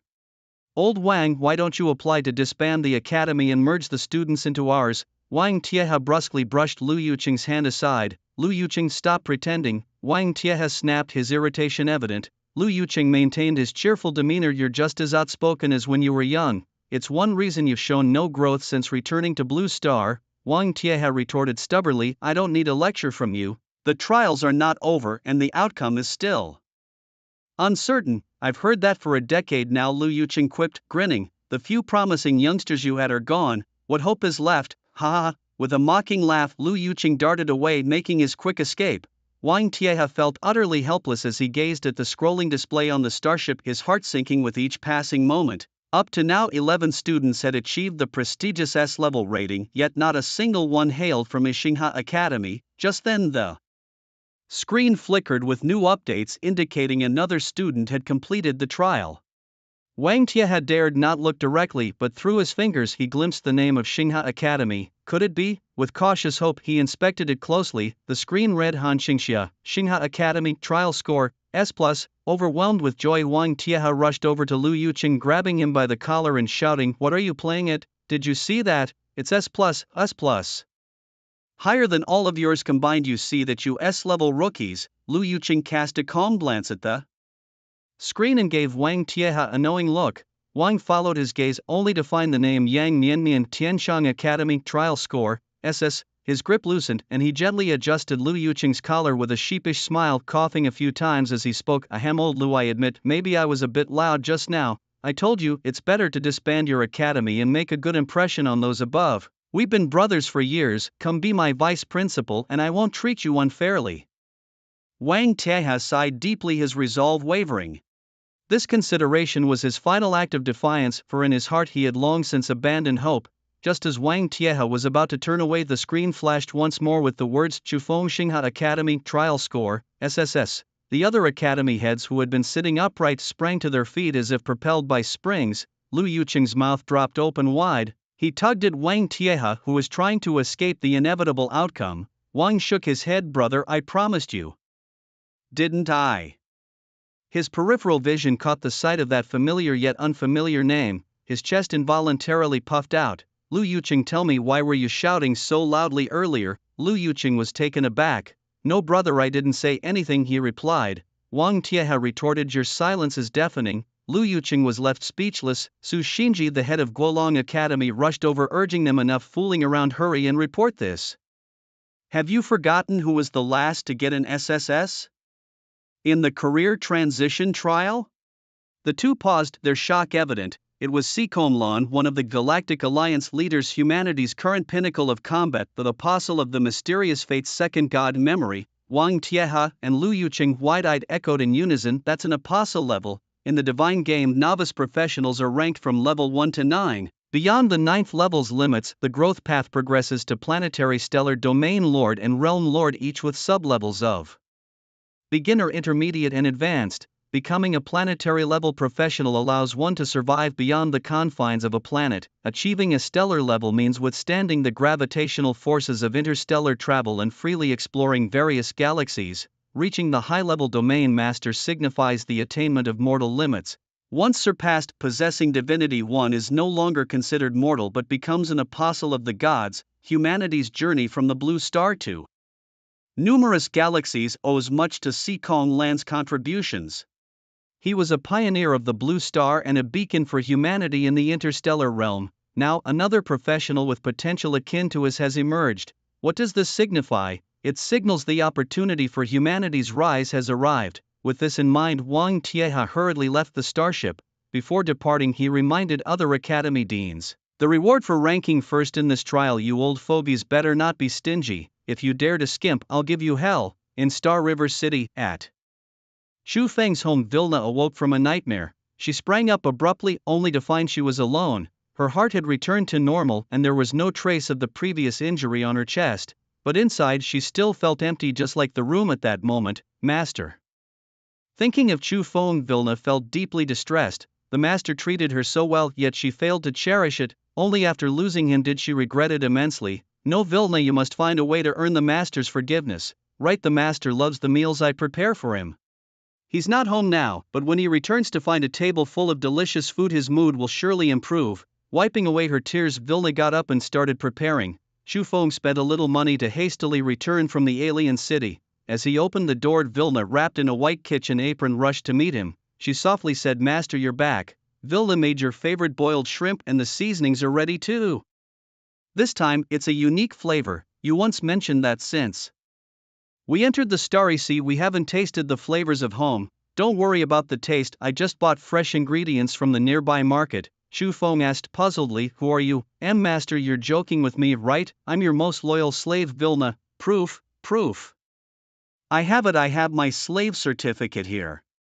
Vilna anxiously searched herself but found nothing. Master, I'm really sorry, I've misplaced it. Can we do this instead? After the meal, could you accompany me to get a new proof? Vilna's face wore a rather forced smile. If it's lost, it probably wasn't that important. Chu Feng waved dismissively. All right, you may leave. Vilna's face turned deathly pale. Master, please don't drive me away. I said I have no slaves. According to Star River City's regulations, those who trespass in private residences will face 15 days of detention. Before I change my mind, you'd better disappear from my sight. Chu Feng shook his head. It was an early morning when an unpleasant sight greeted her, casting a shadow over her mood. A stranger, the word echoed in Vilna's mind, sending her into a state of panic. If her master still harbored resentment, it indicated a lingering connection between them. Albeit a negative one, Vilna was confident she could win back her master's affection, but now. A stranger, her master called her a stranger. All right Vilna, for the time being you can stay at my place, Chu Feng suggested, turning to see Lu Rushue approaching. Vilna, feeling lost, couldn't refuse her request. Lu Rushue had always held sway over her when they served Chu Feng together, and now that she was asking Vilna to leave, she couldn't say no. After Vilna left, Chu Feng sneered. Did the teacher send her out just to see how I would react now? Before entering the trial he had already noticed Lu Rushue's presence. The fact that Vilna was now in his home was no coincidence, it was clear Lu Rushue had deliberately brought her back. You're talking more than you did a few days ago, Chu Feng remarked with a smile. Through Su Zian, Chu Feng had come to understand this group of people quite clearly. No matter what he said, they would never believe him. Only when they saw with their own eyes and experienced things themselves would they realize their mistake. But what was the point of that? Apologies offered without trust were something Chu Feng neither wanted nor needed. I was angry and I questioned, but it doesn't matter anymore. I respect and bless your choices, Chu Feng said, casually, leaving Lu Rushue feeling inexplicably uncomfortable. Lu Rushue, oh Lu Rushue, what are you really thinking? She pondered. It wasn't her fault. As his teacher she had done nothing wrong. It was he who had committed the unspeakable under the guise of warding off death. Stop pretending, Chu Feng, I know you too well, she asserted. Curious, Chu Feng asked. Oh, what do you know about me, my methods or my measurements? You. Lu Rushue took a deep breath. Why did you make us go back in time? You knew the pain I was enduring then. You once claimed we were your dearest, yet how do you explain this hypocritical facade now? Chu Feng shook his head, smiling. An explanation? He had none. He reached out, placing his hand near Lu Rushue's chest. She furrowed her brow, taking a half step back, but his hand stopped just short of her fair skin. Why go back in time? Teacher, I think you should be more aware than I am. Lu Rushue's expression turned serious. What do you mean I should be more aware? She asked, unable to recall. If I tell you the answer, you won't believe me anyway. But it doesn't matter, one day you'll discover it for yourself. Lu Rushue maintained a cold demeanor, hinting at mystery. I've answered your question, teacher. Now may I ask you one? Chu Feng inquired, his smile fading. Go ahead, she replied. Who came up with the idea of dividing my abundant divinity? Lu Rushue spoke calmly. Yes, I said it. It's interesting that you don't even bother to pretend, which makes it clearer who the mastermind behind this is. Chu Feng glanced at the starships streaking across the sky. Sikong, you, even if you're the daughter of Sikong Lan, so what? I can ignore others, but you with your venomous heart I must eliminate. I've said it before, I'm the planner all along. Before you make a move against me, I suggest you take a good look at your situation. Have you forgotten how, after achieving an SSS rating in your previous life, they sent someone after you? I recommend you hide in the secret realm of Qinjue Valley. Chu Feng certainly hadn't forgotten. After Sikong Lan became an apostle, the balance within the Galactic Alliance was disrupted. Other races, unwilling to see humanity rise alone from the galaxy, enlisted apostles from other star systems to ambush Sikong Lan, sealing him beyond the galaxy. Dean Wang's intention to report up the chain was clear to Chu Feng. However, Sikong Lan was no longer at the headquarters of the Galactic Alliance.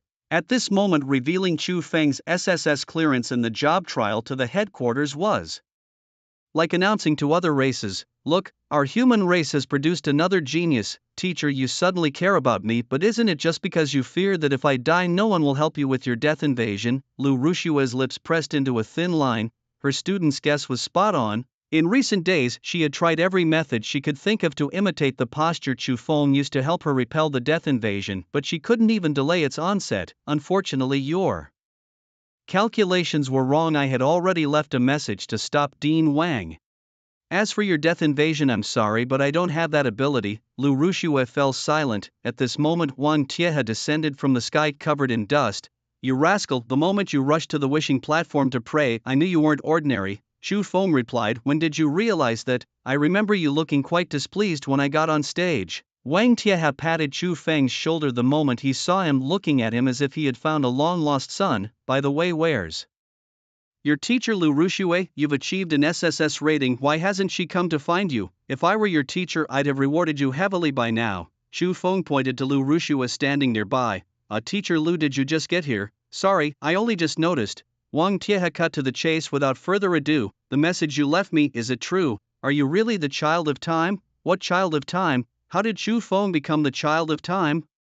"Dean Wang, I know you're in a hurry, but why not take another look at my message and it'll all be clear?" Wang Tiehe looked skeptical. He opened the message box once more. "I will pass the job trial with an SSS rating on March 5, 6:56 of the Starseed calendar at 5:34 and 45 seconds AM.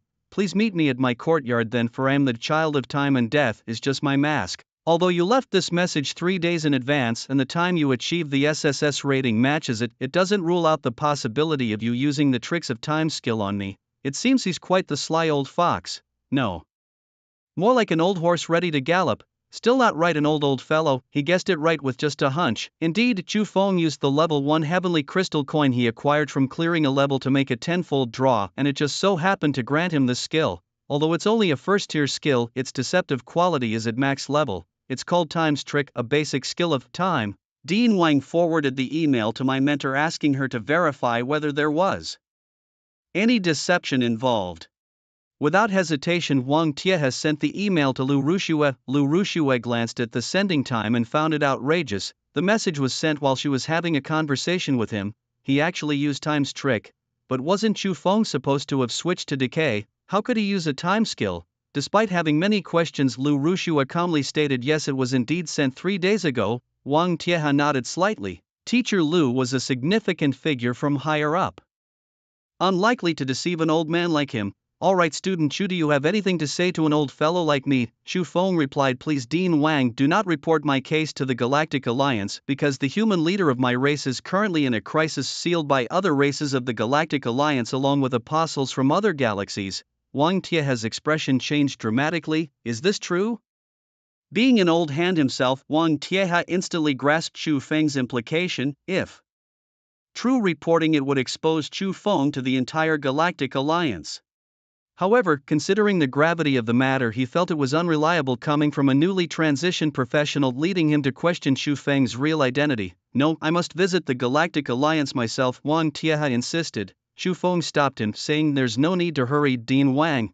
I've seen through the future and witnessed that the leader will eventually break through the seal and take a new step on the path to godhood." Wang Tiehe was skeptical. This kid, his stories are getting more and more far-fetched. "What expression is that, Dean Wang? Are you doubting me now?" "No, I must give this old fellow some real proof." Chu Feng pointed at Lu Rushue. "My mentor, one of the 10 guardians of the human race in the Galactic Alliance, was downgraded from a novice realm master to a 9th-tier professional due to an attack from death. This is something only you Deans are aware of." Wang Tiehe shook his head, saying, "She's your mentor, so she might have secretly disclosed this to you beforehand." Chu Feng retorted, "How could that be, Dean Wang? You couldn't even remember my name at the time. Doesn't that prove I was insignificant to my mentor?" Lu Rushue was quite helpless. At this point in the previous timeline, Chu Feng indeed didn't know her identity. It wasn't until they were leaving Blue Star that she voluntarily revealed it to him. Using experiences from a past life to act as the inherent talent of time rewind, what kind of child of time is that? And what about the fact that you're about to break through to a mid-tier planetary level from a novice planetary level, Dean Wang? Chu Feng smiled and said, "I trust that you haven't revealed this to anyone, not even your closest friend Dean Lu on Blue Star, right? Am I right?" Wang Tiehe's face froze. This shouldn't be happening. I really haven't told anyone about this matter. Could it be that he truly is the child of time? Moreover, this advancement experience will leave you deeply touched, propelling you forward, rapidly even reaching the realm of a novice domain master. Wang Tiehe pondered, am I really that fierce? It's important to understand that the human race, unlike the immortals of the galaxy, does not possess endless lifespans to comprehend the power of the gods. As one ages, if they cannot break through to become a novice domain master and obtain the same longevity as the immortals, the realm they have comprehended will easily regress rather than advance. Wang Tiehe grasped Chu Feng's shoulder, asking about what lies ahead. As for what follows, my realm is not sufficient to see it clearly, he said. It's not that you can't see it clearly, it's that you can't see it at all, right? Someone retorted. Further ahead, isn't it true that just after Wang Tiehe reached the novice domain master level, he encountered a planetary collapse disaster and perished on the spot? Fine, just for that statement I believe you, Wang Tiehe said with conviction. He thought for a moment and added, I can trust you, but what about the other academy deans? How should I inform them? No need to inform them, Chu Feng replied. The Galactic Alliance won't do anything drastic to Blue Star for the time being. They will only gradually withhold resources. Once the resources are cut down to sustain only 3 academies, that person will be able to break the seal. Wang Tiehe contemplated Chu Feng's description, noting that it aligned with recent changes in the past few years. Nodding, he said, I won't go to the Galactic Alliance anymore. Since that's the case, come with me to the Starsea ship. If Teacher Lu is available, she can join as well. After the transfer trial ends, the 5 major academies will hold an exchange meeting on the Starsea ship for the new professionals. Besides academy members, ancient families from Blue Star will also send their younger generations. At the exchange meeting, not only can you learn about the upcoming formal enlistment trial, but you can also acquire skills and equipment through trades that suit you. After all, not everyone can afford to obtain everything through the celestial crystal wheel. Wang Tiehe had often been sidelined in recent years, becoming a mere backdrop for comparisons, but this time with Chu Feng present, he was determined to reclaim his standing. While Chu Feng wasn't concerned with the rivalry between academies and families, there was one reward item he was bent on securing. No problem, Principal Wang. You may go ahead, I have some words to exchange with Teacher Lu, but I'll be there later, Chu Feng assured. Wang Tiehe nodded gently, all right, I'll wait for you. On the Starsea ship, Chu Feng watched as Wang Tiehe's silhouette faded from view. You anticipated my visit, deliberately bringing Wang Tiehe here to dispel his doubts and buy yourself some breathing room, didn't you? Lu Rushue remarked coolly. Is this your way of handling things? A child of time, truly naive. Whether it's naive or not doesn't matter as long as it's useful. In his past life, Chu Feng's path to rise was not easy, especially before leaving Blue Star, where he lived almost daily in hiding. It was through constant trials that he gradually gained the strength to protect himself. Teacher, don't make yourself sound so noble. Aren't you also testing with ulterior motives? Once Wang Tiehe left, both of them donned different expressions. Lu Rushue skipped the explanations and said directly, the first death invasion is about to come and I need your help. Rest assured, it's paid help. Paid? Do you think I have something you don't know about and that could be useful to me, Chu Feng? Whispered as he approached Lu Rushue. Besides, aren't you the one who most despises students doing anything against morality? What's past is past, Lu Rushue replied calmly. We're living again, you are you and I am me, we have no connection. Whatever happens between us is just a transaction. Great, no connection at all, just transactions. Chu Feng laughed heartily. So teacher, no Lu Rushue, what do you plan to offer for my help? But let's be clear, I don't want anything too worthless, Lu Rushue's face showed a hint of delight. I don't know how you managed to use time's trick to deceive Wang Tiehe, but if you're interested in time artifacts, I indeed know of one that you don't. A divine item embodying time, the pendulum of your. Chu Feng replied with a slight disdain. Is that all? What do you mean, is that all? The pendulum of your is a relic of the apostles. Maybe it wasn't appealing before, but now that you've just become a professional, it could be very beneficial to you, Lu Rushue gritted her teeth. And of course there's also me. On the day you help me fend off the death invasion, I will belong to you. Chu Feng chuckled. You, Lu Rushue, to be honest, even if you stood naked before me, I'd find it repulsive. You, Lu Rushue exclaimed through gritted teeth, what do you really want? Forget it, just use the pendulum of your to deal with me. As for you. Chu Feng looked Lu Rushue up and down and shook his head. I have no use for it. Lu Rushue sighed with relief. That's for the best. The death invasion is about a week away and you have to participate in the trial summons in 3 days. Let's talk after you complete the first trial summons. Waving his hand, Chu Feng turned and left. Lu Rushue couldn't shake the feeling that something was off, not right. What Chu Feng means is he can help me fend off the death invasion without needing to involve me like that. Then what did he do before? Damn it, he really has been deceiving me all along. With this thought, Lu Rushue's hatred towards Chu Feng deepened even more. After calming herself for a moment, Lu Rushue prepared to leave Chu Feng's house only to see a stumbling Su Zian outside. Zian? Lu Rushue looked at the somewhat dazed Su Zian and asked worriedly, what happened to you, Su? Zian gradually came back to her senses. Teacher, have you seen Brother Feng? Hearing Chu Feng's name, Lu Rushue's expression changed slightly. Why are you looking for him? Teacher, we were wrong, all wrong. Brother Feng has been silently protecting us all along, yet we. The words killed him were stuck in Su Zian's throat, unable to come out. I encountered Gu Changge during the job transfer trial. Su Zian couldn't hold back her thoughts any longer, and her only trusted person was her teacher. She told Lu Rushue everything that happened during the job transfer trial without missing a detail. Lu Rushue's voice grew colder. First Verna, now you. What exactly has Chu Feng done to you? Brother Feng did nothing, he just showed me the memories I had always overlooked, yet they were the most precious, Su Zian quickly explained. Teachers, think carefully, is there something important that you've forgotten? Maybe Brother Feng isn't what we initially thought, he's always loved us. Important things? Why go back to the past? Teacher, I think you should know better than me. If I told you the answer you wouldn't believe it, but it's okay, one day you'll find out for yourself. Why? Could it be, as Zian said, have I forgotten something important? No, definitely not. He admitted himself that there are other ways to endure the invasion of death, which alone proves he did it on purpose.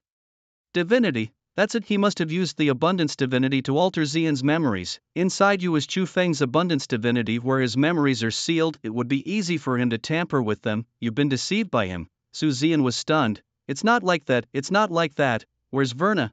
I need to ask her clearly. Verna only just recovered and Chu Feng sent her away. I let her rest at my place for a while. Lu Rushue hugged Su Zian, gently stroking her head. Silly girl, Verna needs to calm down now, and so do you. Once you calm down and think it over, you'll realize things are entirely different from what Chu Feng said. But Brother Feng didn't say anything. This time, Su Zian uncharacteristically didn't heed Lu Rushue's advice. Teacher, I have to find Verna. Seeing that she couldn't stop her, Lu Rushue could only sigh. All right, let's go then. On the Star Sea ship, Lu Yuqing felt a wave of confusion when he saw Wang Tiehe return unexpectedly. Why are you back again? I ran into Teacher Lu on the way, Wang Tiehe lied without batting an eye. The Teacher Lu who came down from above. Yes, Chu Feng is actually her student, and his divine path talent was known above all along. Lu Yuqing stroked his beard, puzzled. Such a promising student, yet why have I never heard you mention him? He inquired. That kid has always been low-key at the academy. If it weren't for him taking the stage on the day of the wish ceremony, I wouldn't even know his name, Wang Tiehe replied, feigning a slight irritation to deter Lu Yuqing's probing. In Lu Yuqing's eyes, Wang Tiehe was known for his volatile temperament. Wang Tiehe, a veteran performer, skillfully navigated between truth and deception to put his friend off the trail. Old Wang, since the matter is clear, have that student from your academy come to the Star Sea ship soon, suggested Ouyang Shan, the principal of Feisha Academy. The principals of the 5 major academies had all served in the Galactic Alliance, making them old acquaintances.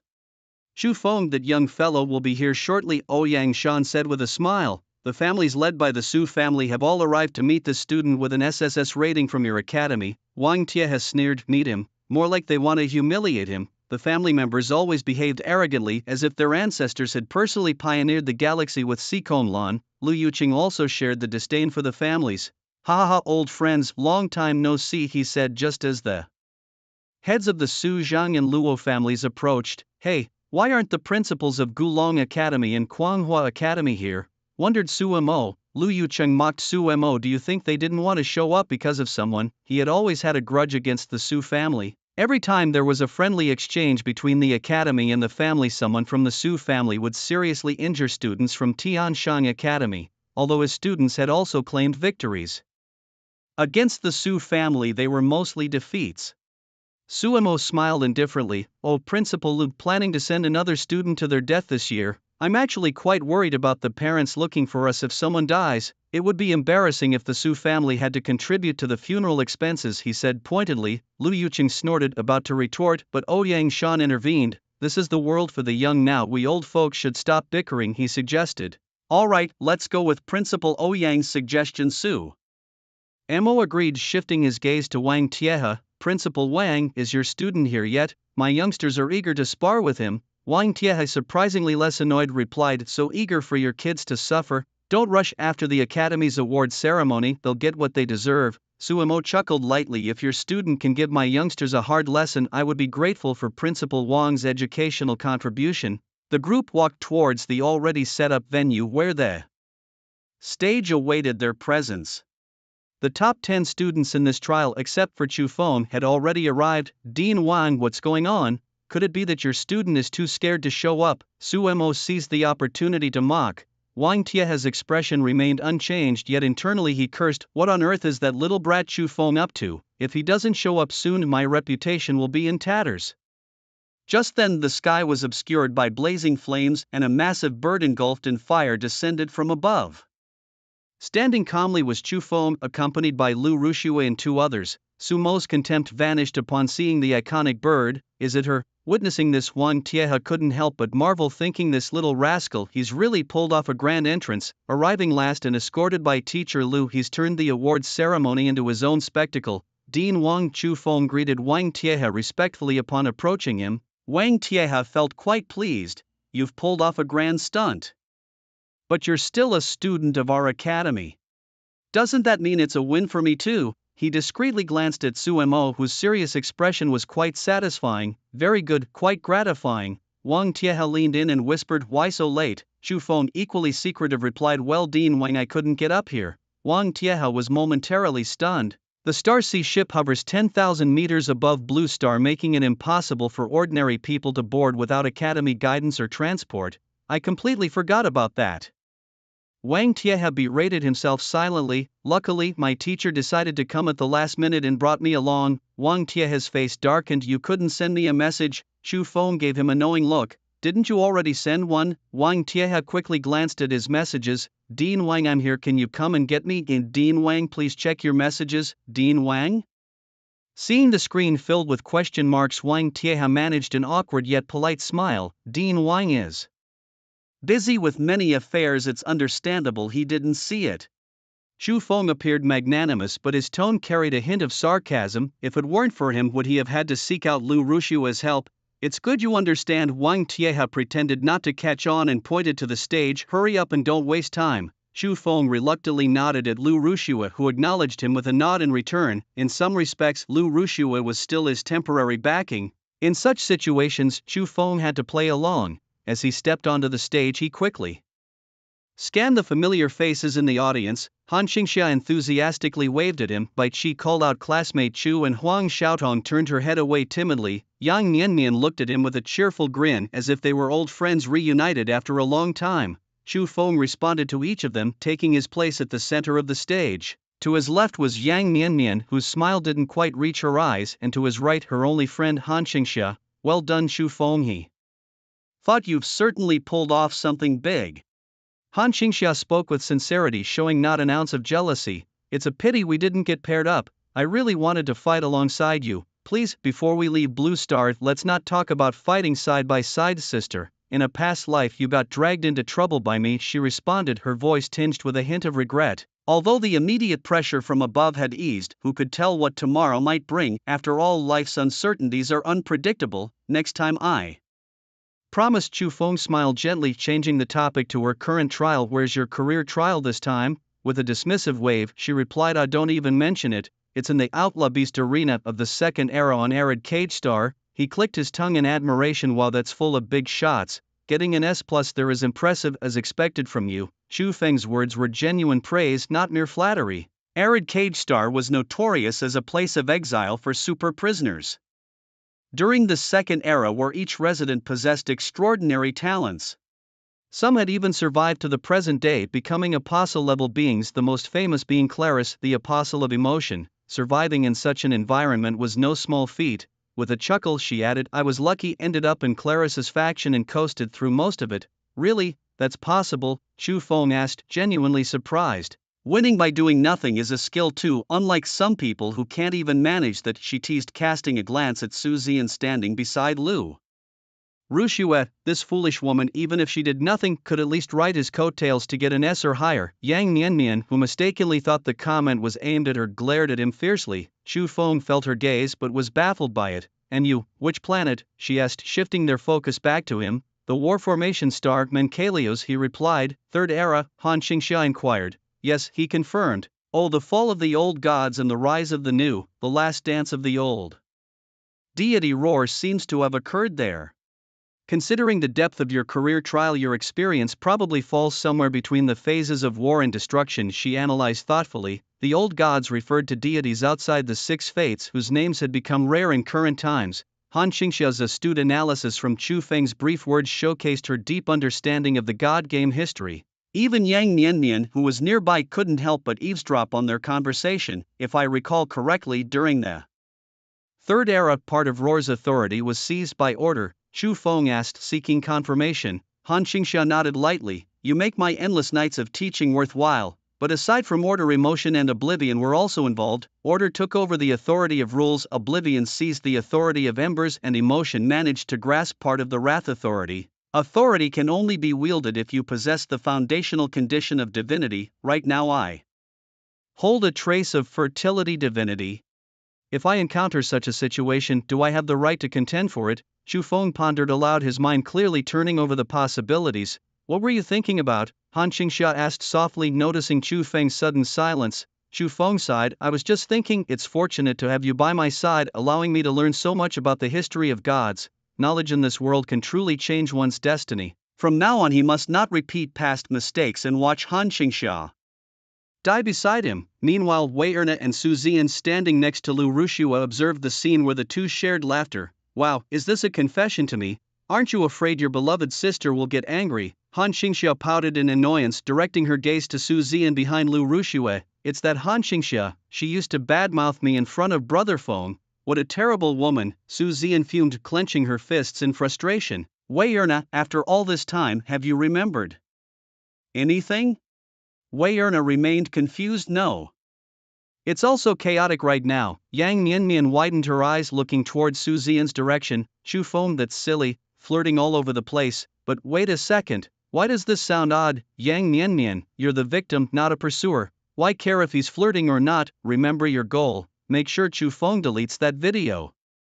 Before Chu Feng could answer, Han Qingxia, the rarely seen principal of Kuanghua Academy, Zhang Huaning, stepped forward. Every year at this time I repeat the following words, and this year is no exception. The Academy's rewards are only given to the most promising professionals, but that doesn't mean those who receive them won't die. After a maximum of 3 trials, only 1/10 of this year's freshmen will survive. Even if you're first, the odds of life and death remain the same. As she said this, she glanced at Chu Feng. Just like in this world where everyone can become a god, but it doesn't guarantee everyone reaches the end.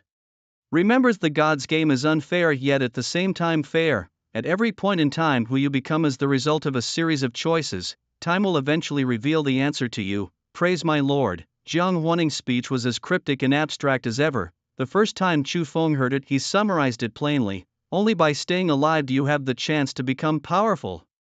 With her speech concluded, the ceremony commenced amidst the crowd's cheers. The awards ceremony was straightforward. Those ranked 6th to 10th received 10 first-level Sky Crystal coins, ranks 2 to 5 got 10 second-level Sky Crystal coins, while Chu Feng alone received 10 third-level Sky Crystal coins. He had to use them in front of everyone. According to the Academy, this was meant to evoke envy, jealousy and greed in those who didn't receive any, pushing them to strive for more.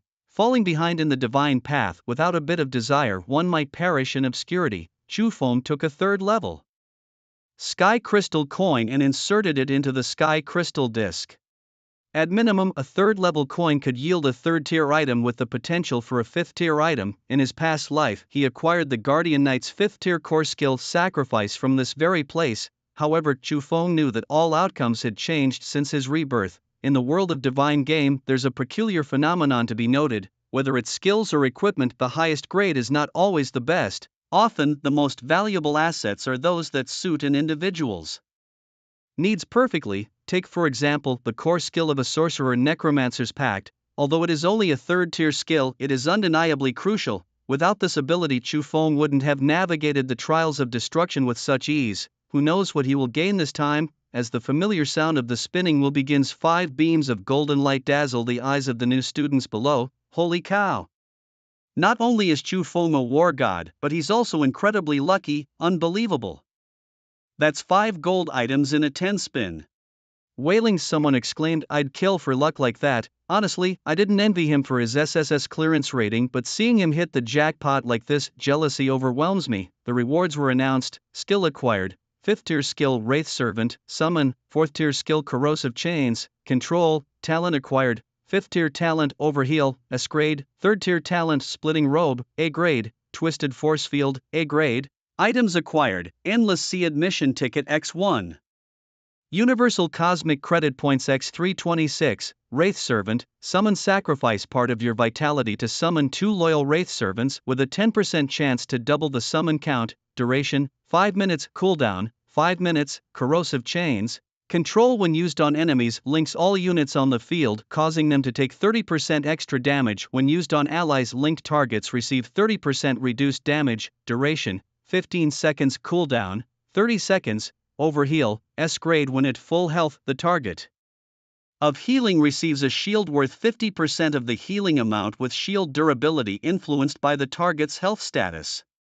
Splitting Robe, A grade. Upon the first summon, there's a 100% chance to split one summon creature, with subsequent split chances having each time limited to 6 splits. Twisted Force Field, A grade. Increases ally movement speed by 30% and decreases enemy movement speed by 30% within the force field. Chu Feng was stunned by his good fortune this time. However, he quickly calmed himself, knowing the balance of probability would eventually turn the other way. Today might be lucky, but darker days would come. Without hesitation, Chu Feng learned all the talents and skills he received. As for the Endless Sea Admission Ticket, he had no intention of using it yet. It was beyond his current capabilities. The other participants also received their rewards, and by their expressions it was clear everyone was satisfied. With the ceremony concluded, Dean Guanqing of Dragonwatch Academy stood and addressed the new students.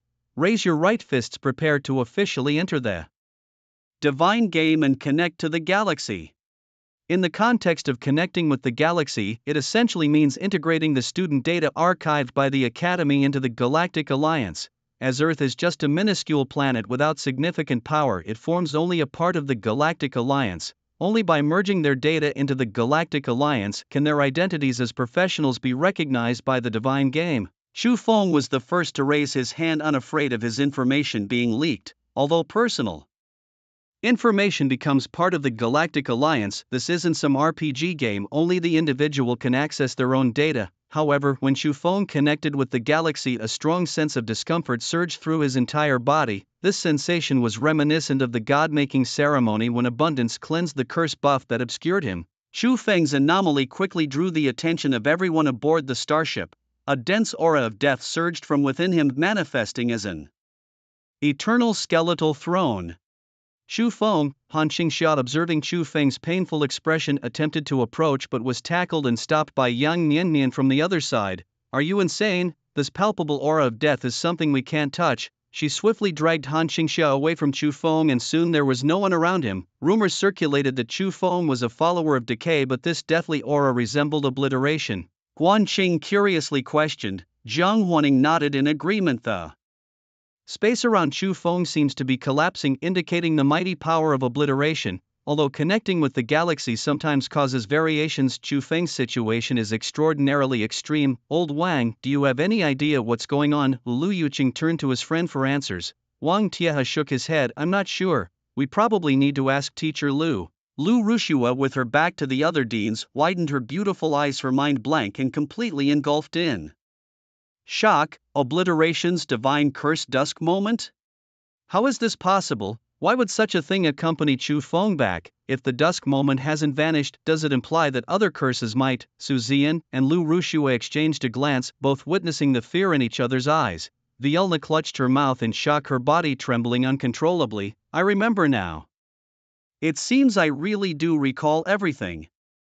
When I went to the deep oblivion space to retrieve the divine curse of obliteration, I encountered a dark matter storm. I forcibly broke through using the divine artifact of memory as if yesterday to obtain the cursed item, but in the moment the dark matter storm consumed me, I seemed to see the shadow of my master. I felt it, it was the life force of abundance. No, that's not right.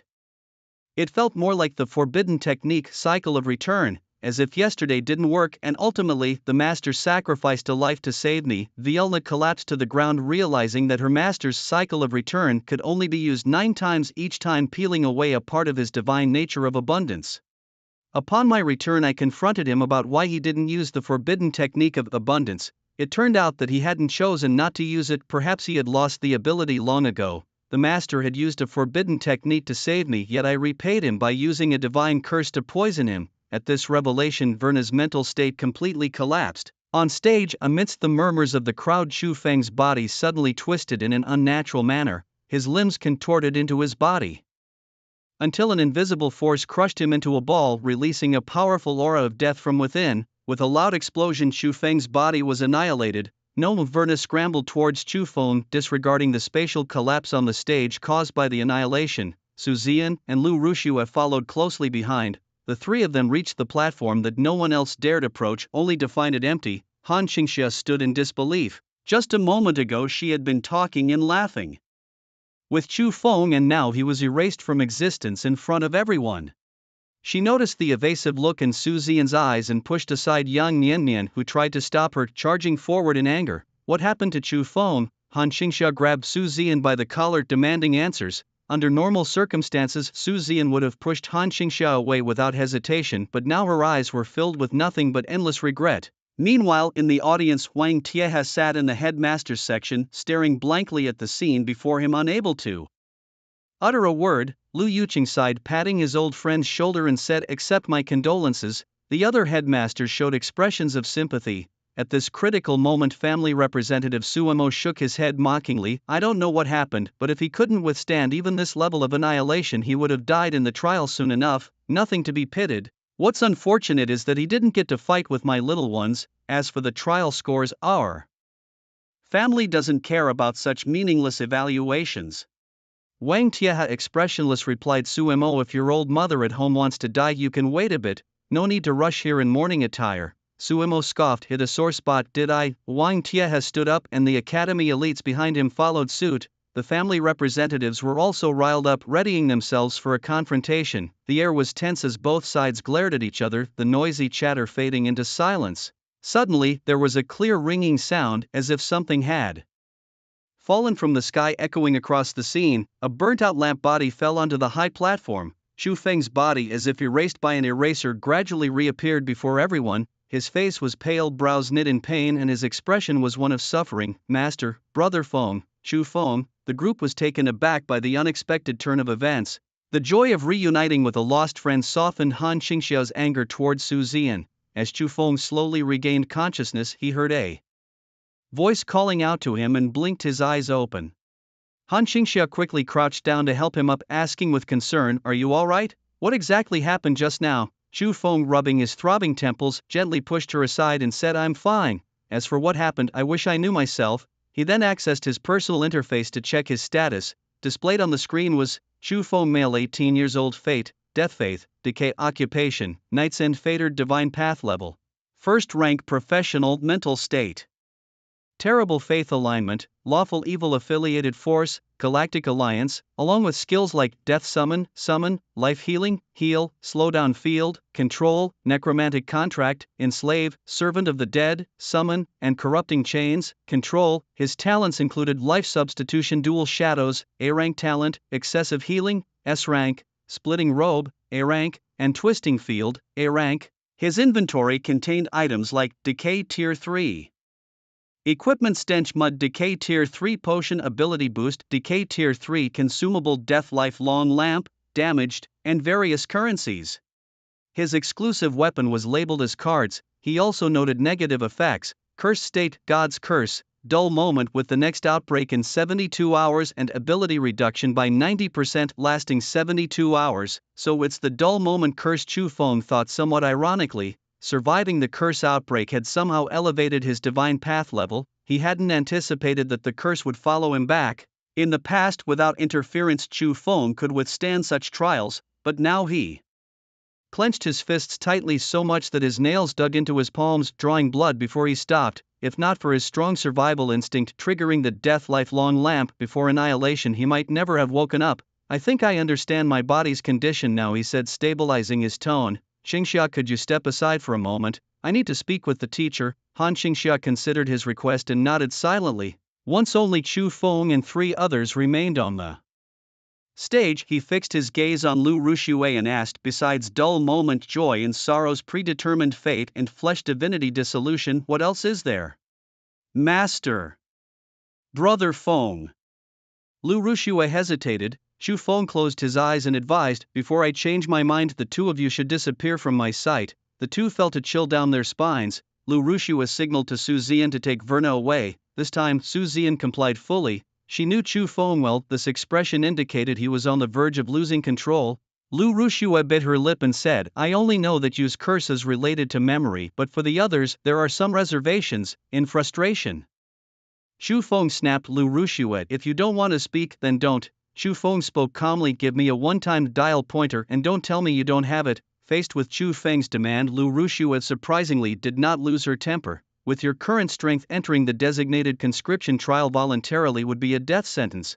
If you want my help to fend off the death invasion in a week, you'll have to wait until I have the means to make it happen, wouldn't you agree?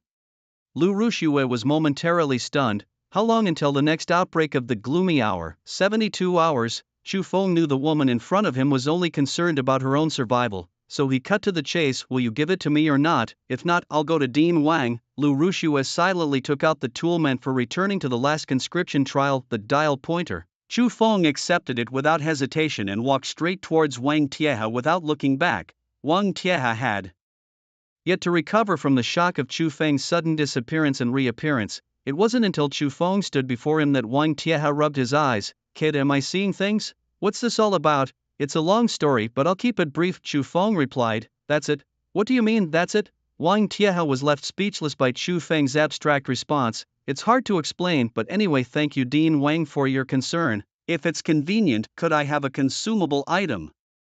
State transfer? Seeing Chu Feng unwilling to elaborate, Wang Tiehe didn't press further. He wasn't stingy either and directly tossed the requested item into Chu Feng's hand.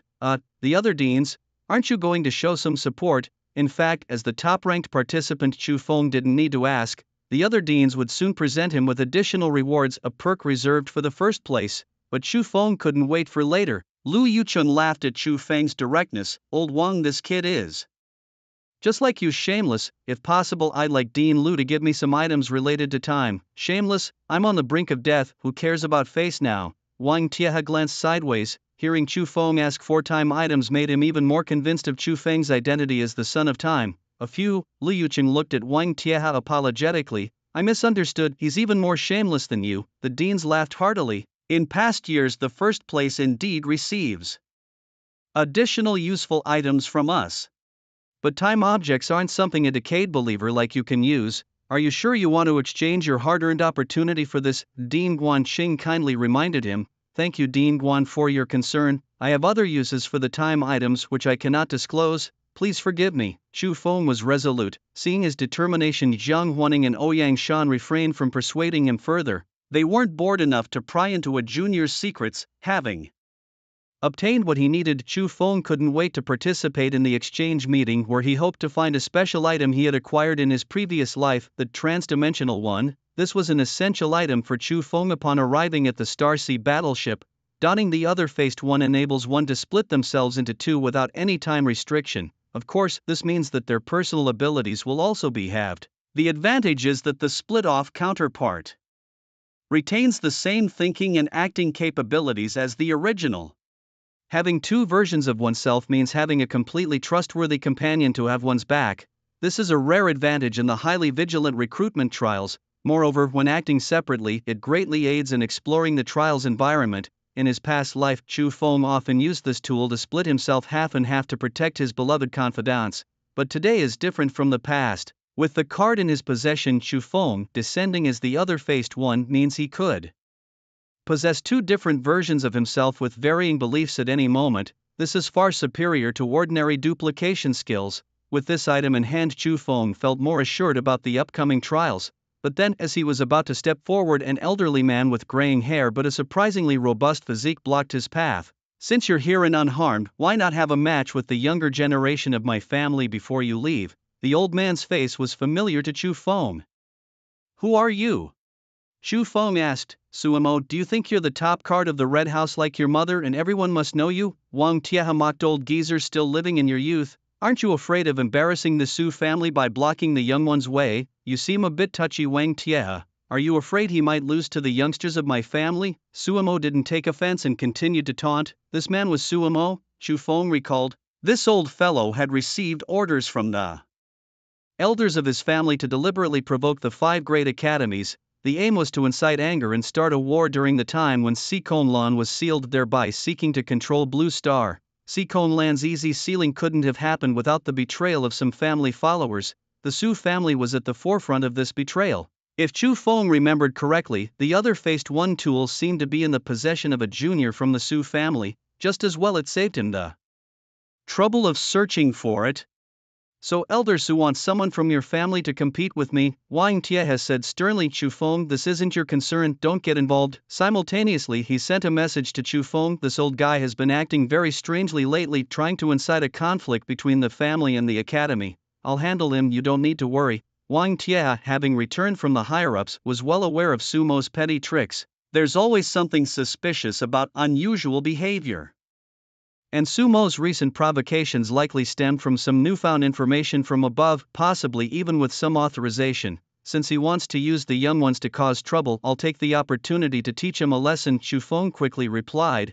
"You teach a lesson? Why do you sound so experienced?" Nevertheless, Chu Feng's words served as a reminder to Wang Tieha. Once the exchange meeting concludes, it's time to tighten the management within the academy. Wang Tieha pondered for a moment and asked, "Are you confident?"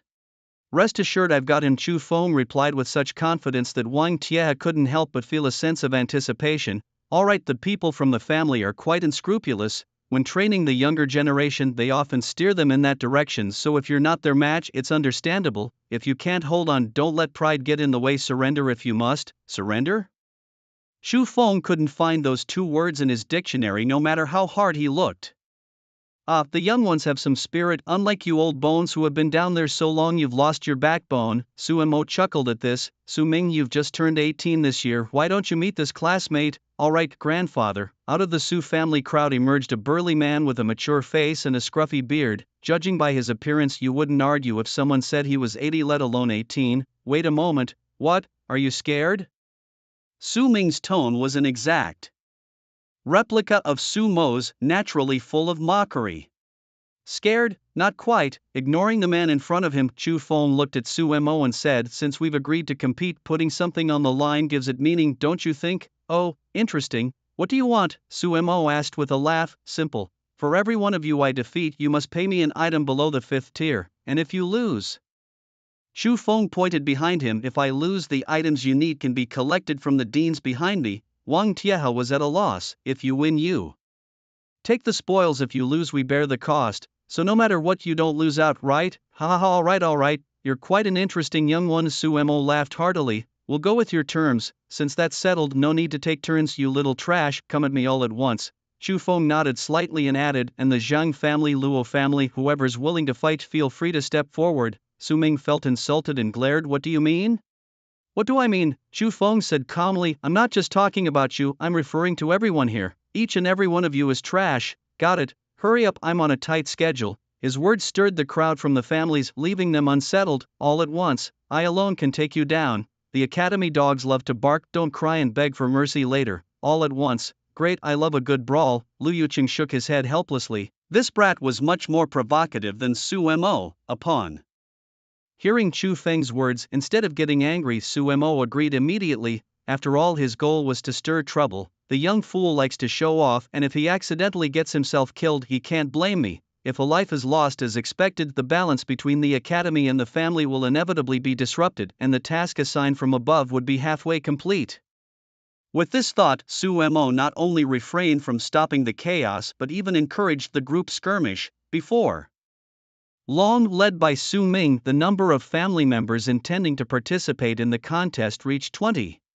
The confrontation between the academy and the family quickly drew a large crowd of onlookers. Isn't that Chu Feng who caused a big stir earlier? How did he end up clashing with the family? Oh my, I heard Chu Feng is challenging 10 no 20 people at once. Isn't this too thrilling? Even for the top of this term, isn't this a bit too wild? You don't understand, our academy and the family have never gotten along well. I'm rooting for Chu Feng on this one. Lu Rushue watched Chu Feng from a distance, her expression complex. What are you really thinking? Everyone stepped back, giving space for the fight between Chu Feng and the family members. Kid, don't blame me for not warning you. If you're going to admit defeat, do it early. Once the fight starts, I won't be able to hold back, Su Ming said with a grim face. Chu Feng smiled fearlessly. Are you saying that even if someone dies, it doesn't matter? He turned to the old man Su Mo and asked, if someone dies, the family won't hold it against me?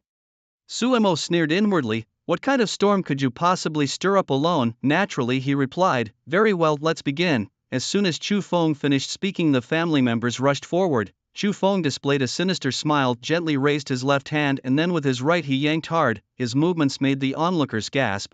What kind of play is this? There was something familiar about his actions. Chu Feng was on the death path and his posture looked like a sacrificial ritual. In the next second, 2 servants of the dead crawled out from the ground, and in the blink of an eye the servants multiplied from 2 to 4. The 10% summoning doubling effect triggered. The rushing family members were startled by the sudden appearance of these summons, and the number of servants of the dead kept increasing. 5, 6, 7, 8. The talent-splitting robe activated for the first time and fully expanded, directly increasing Chu Feng's summoned creatures to 10. I heard you like to fight with numbers? The twin shadows effect triggered again, and the number of summoned creatures under his control instantly became 20. This is the allure of exponential growth. The family members were completely stunned.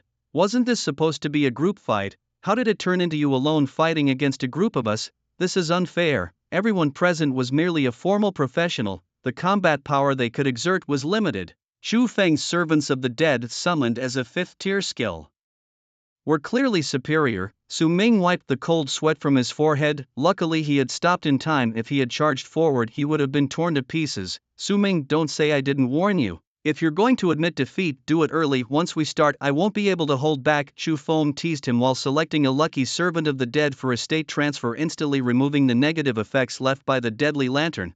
Unfortunately, the state transfer could only be used for not too high-tier negative effects. Meanwhile, he cast a healing spell, and under the effects of an excessive cure, his arm recovered in just a few breaths. Not only that, but he also enveloped himself with a thick shield. Chu Feng's words felt eerily familiar to Su Ming. Weren't those the very words he had used to show off earlier? He glanced discreetly at his grandfather, whose expression was noticeably darker. Su Ming steeled himself and signaled Su San, the assassin among them, will create an opportunity for you. Once you get close, just kill him. Su San was inwardly terrified of facing Chu Feng, but his fear of the clan leader and his cousin Su Ming was greater. He loudly agreed, all right. Under the protection of his undead servants, Chu Feng was nearly invincible. If you won't make a move, then I shall take the initiative, he declared. Chu Feng was running out of patience. The undead surged forward, scattering the clan members. Are you seriously taking the initiative? Courting death, Su Ming shouted. Control release. Chu Feng's body stiffened as if rusted chains bound him, immobilizing him. Su San now seized the chance. A nearly invisible figure darted past Chu Feng, circling to his back. Su San thrust his dagger into Chu Feng's neck with all his might. His heart leaped with joy. Success! I've killed Chu Feng. Surely the clan leader and Su Ming will praise me when I return. But then he suddenly felt a strange shortness of breath. Su San reached for his chest, only to find his hand passing through a gaping hole. Touching his back, a shadow flickered and Karthus's figure arrived silently. Chu Feng nonchalantly brushed off the dust raised by Su San's attack. The death of Su San shocked the entire clan, and the witnessing students gasped in disbelief. Chu Feng really dared to kill Chu Feng, they shouted. Yeah, I hear you. Why shout so loudly? Let me reunite you all, Chu Feng replied, giving Karthus a knowing look. The Son of Shadows understood instantly. With the help of the undead servants, Karthus swiftly cleaned the battlefield. Within seconds, all the clan members were dead, not one left standing. Not only the clan but also fellow academy students were stunned by Chu Feng's display. After a brief silence, a deafening cheer erupted from the Starsea ship. in the conflict between the clan and the academy. Chu Feng's slaughter had declared their defeat. Chu Feng unfazed rummaged through the bodies until he found an inconspicuous object on a small figure's hand. The other facer, acquired special item, other facer. Other facer, when worn the user can split into two and alter their appearance at will. The effect is active upon wearing and ceases when the mask is removed. Chu Feng. Sumo's face was no longer as composed as it had initially been. What do you want? Sumo inquired. Since clan leader Su is unwilling to pay for our previous deal, I'll just help myself. Chu Feng replied calmly. As for the other trash, please have your people dispose of it. Remember, don't dirty the Starsea ship. The families of Zhang and Luo were furious, demanding justice for their slain relatives and refusing to let Chu Feng leave so easily. Some members of these families even considered ambushing Chu Feng in a moment of vulnerability. However, Chu Feng strategically retreated behind a group of deans, relying on them for protection. It's up to you now, he said to the deans, who exchanged glances and nodded silently. Chu Feng's unexpected strength had surprised them, and whether out of respect for his talent or the academy's reputation, they were determined to shield him. Despite the tense situation, Chu Feng casually mentioned, I have some matters to attend to, so I'll be leaving now. The deans were taken aback by his words. Leave? Where could be safer than under our protection? They questioned, but before they could react, Chu Feng activated a mysterious device in his hand and vanished from sight. Lu Yuqing asked, did you see that? Guan Qing replied with suspicion, was that a dial pointer? In unison, they exclaimed, a summoning trial. Wang Tieha cursed, damn it.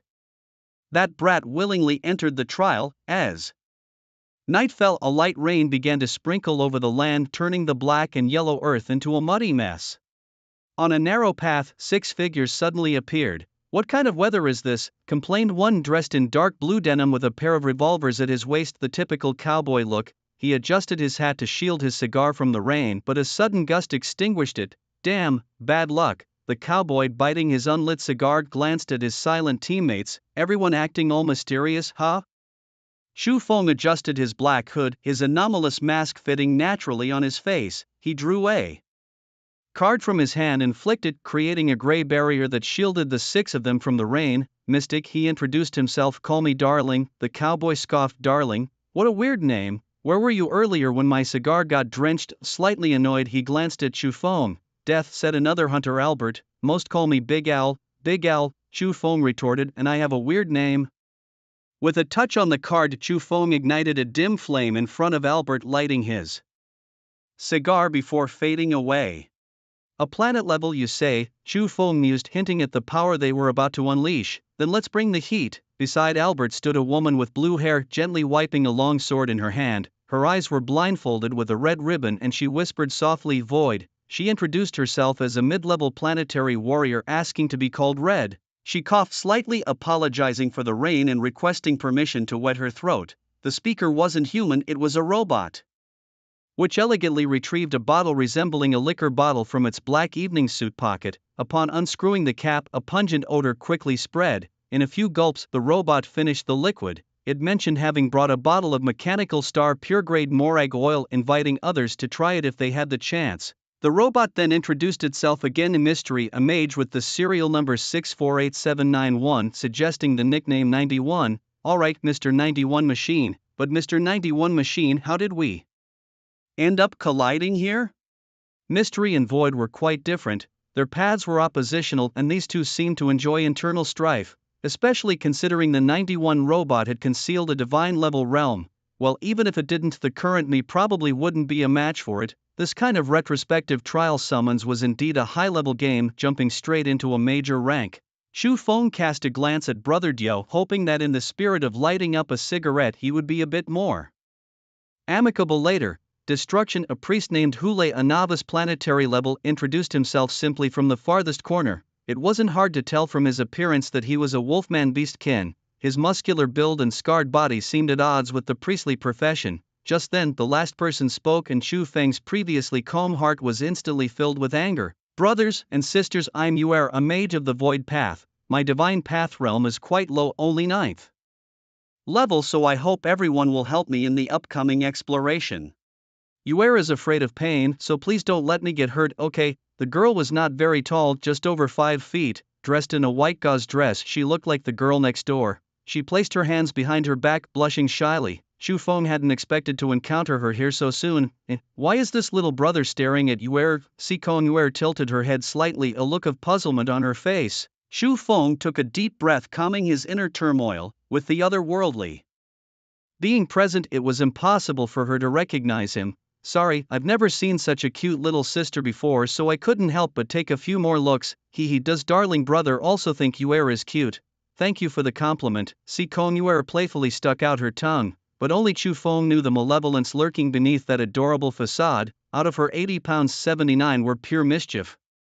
Xu Feng regretted the random name he had chosen for himself. Being called darling by this little vixen made him want to rush over and end her right there. Alright, experts' introductions are over, it's time to discuss tonight's subject. Albert, with a cigar in one hand, patted his slightly damp shoulder with the other. Since there are rules, we must adhere to them. No one enjoys wandering around in the rain. On a rainy day, staying under the eaves is the rule to follow. There's something advantageous about being in a high-level game. Everyone knows what to do. Even if fate puts them at odds, no one starts off with self-destruction. 91 agreed. With Albert's words, ahead lay a small town. After each finished their prayers, they planned to find out which slice of history they were in. This time, without the malicious interruption of someone like Yang Nianmian, they completed it quickly. The group gathered again, walked for about half an hour along the muddy path, and arrived outside the city gates. Greatwood City. Have any of you heard of this city? Albert turned and asked. 91 thought for a moment and said Greatwood City is a common name. I searched and found it has appeared about 30,000 times in history.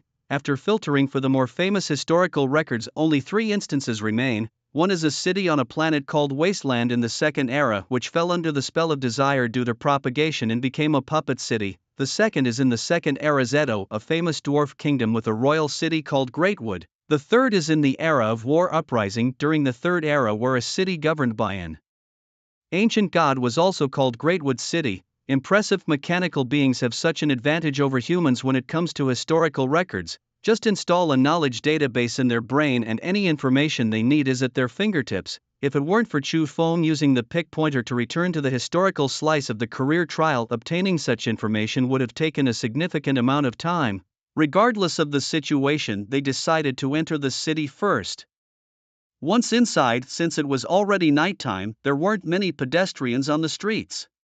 However, they still ruled out option 2 based on the height of the passers-by. Lack of people is no problem. Everyone knows that at night the streets are never bustling. Instead, it's the taverns that bad boys and girls love the most. With a creak, the old wooden door was gently pushed open by Albert. Inside the tavern, it was a world entirely different from the quiet outside. A man, appearing to be a bard in his 30s, stood on a central pillar holding a worn-out book and animatedly told a tale. Order, he said, often covets all of emotion. It thinks I control the world's rules and judge the planet's evil. How can I not conquer you? You must submit to me. As the rain and night fell, order sneaked into emotion's realm. The soothing flower took effect at its bedside. Emotion stretched, feeling sore all over. It was unclear whether it was due to its own emotional fluctuations or a genuine need. Emotion lay by the bed, unable to resist opening the drawer on its left and taking out its dearest companion.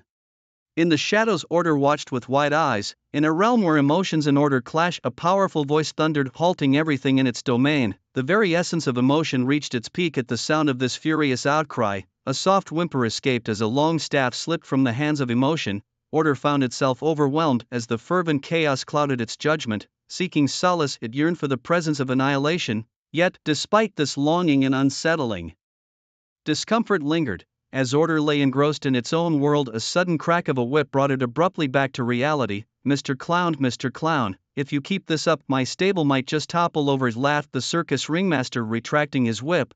It turns out this was all a figment of the clown named Order's imagination. The bard delivered the final line, almost pointing at every tavern patron's nose. The atmosphere was just right. It was a moment of perfect tension. Some hunters and adventurers eager for a real fight were on the verge of drawing their weapons.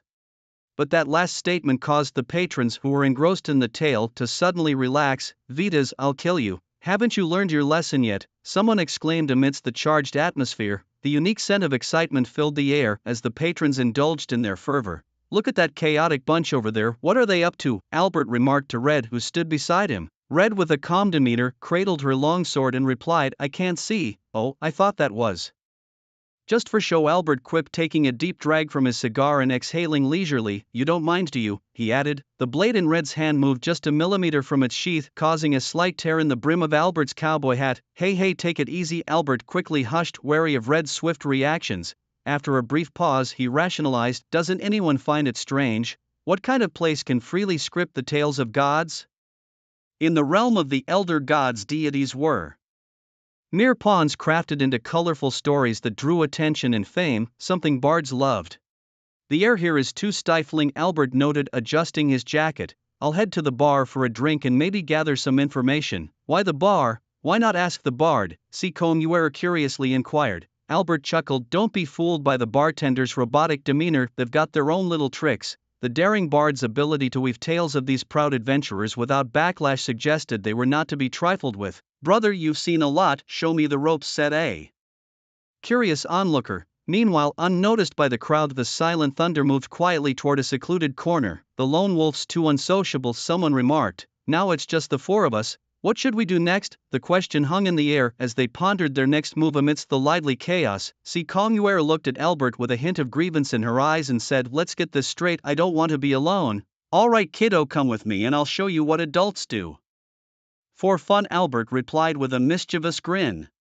He led the bouncing C. Comuer to the other side. Left in front of the tavern were only Chu Feng and Hong. So what do we do now? Chu Feng inquired. Hong swayed her hips and started towards the second floor. Sleep, she replied. Chu Feng chuckled. That's exactly what I had in mind. He followed her, curious about how this blind woman intended to stay here without the innkeeper's permission. As they reached the second floor, Hong pushed open the nearest door. Inside, two men were entwined on the bed, utterly oblivious to Chu Feng and Hong's entrance. It wasn't until Hong casually sat beside them that one of the men noticed and screamed in terror. Hong gently shifted the scabbard of her sword and the two men vanished as if they had never existed, leaving Chu Feng slightly frowning. Destiny's warrior. Miracle blade, he pondered, realizing he should have suspected this woman had nothing to do with deception. There was not even a hint of pleasure about her. That left only the first god of void, destiny. What about those two? Chu Feng asked. I've sent them to the end of their fate, Hong replied calmly. For ordinary people, the end of fate is death. Her nonchalant demeanor revealed she wasn't one to be trifled with. Chu Feng suddenly realized that tagging along with someone wielding the miracle blade might not have been a wise decision. He needed an excuse to leave. I just remembered there's something I need to handle outside, Chu Feng said, nodding. As he made a move, Hong waved her sleeve. And the door closed gently. Weren't you going to sleep? She asked, setting down her sword. She untied the knot and let the cloak fall from her shoulders, revealing skin that turned a delicate pink in the cool air. Chu Feng gulped. Not again. At this rate, I'll start suspecting your deception yourself. The woman discarded her cloak, crossing her arms over her chest while turning her back to Chu Feng. Her back was covered in a web of scars, black blood occasionally trickling out before coagulating into a scab. Chu Feng's heart raced at the sight. How could she act so unaffected with such severe injuries? Heal me, and tonight, we sleep, she stated. Chu Feng raised an eyebrow. How are you so sure I can heal you? Pray, Hong said softly, turning slightly. The rare blue strands of her hair fell across her face, adding a peculiar beauty. I pray to Destiny for healing, but Destiny pointed to you. Destiny is fickle. Perhaps the one who can heal you is that destruction priest. Chu Feng moved closer, inspecting her scars. Look, your wounds are whip marks, and that orc priest is the whip bearer of war. It's a match. Hong shifted her garment slightly, the marks more evident. Chu Feng sighed. All right, cards on the table, I'm a whip bearer too. He picked up his own whip, resigned. I really can't say no to you, can I? Well, one night had ended, the task was complete. Chu Feng switched off the camera that had been recording all night. He stretched lazily, despite not resting at all. During the night he felt surprisingly invigorated. He glanced at Hong, who was resting with her eyes closed. Suddenly he thought to himself that this woman was just average. Apart from her being a bit more voluptuous, with a cuvia figure and a slimmer waist, and being better at certain skills, there wasn't much else. Chu Feng adjusted his pants and headed towards the door. In the corridor, Mr. 91 and the werewolf seemed to be having a lively conversation. However, as Chu Feng approached, their exchange came to an abrupt halt. Did you two discover anything yesterday? Chu Feng inquired. I chatted with the tavern owner for quite a while yesterday. This place is filled with all sorts of tales about various deities, but there's an absence of stories about the void fate. I suspect that the old gods here have dominion. Inclined towards void, 91 responded, which made Chu Feng doubt. Could this mechanical head really know less than Hanxingxia? Absolutely not. The only possibility was that he was being misled. The werewolf from the Beast Clan nodded a greeting to Chu Feng, bypassing the robot, and then walked outside the tavern alone.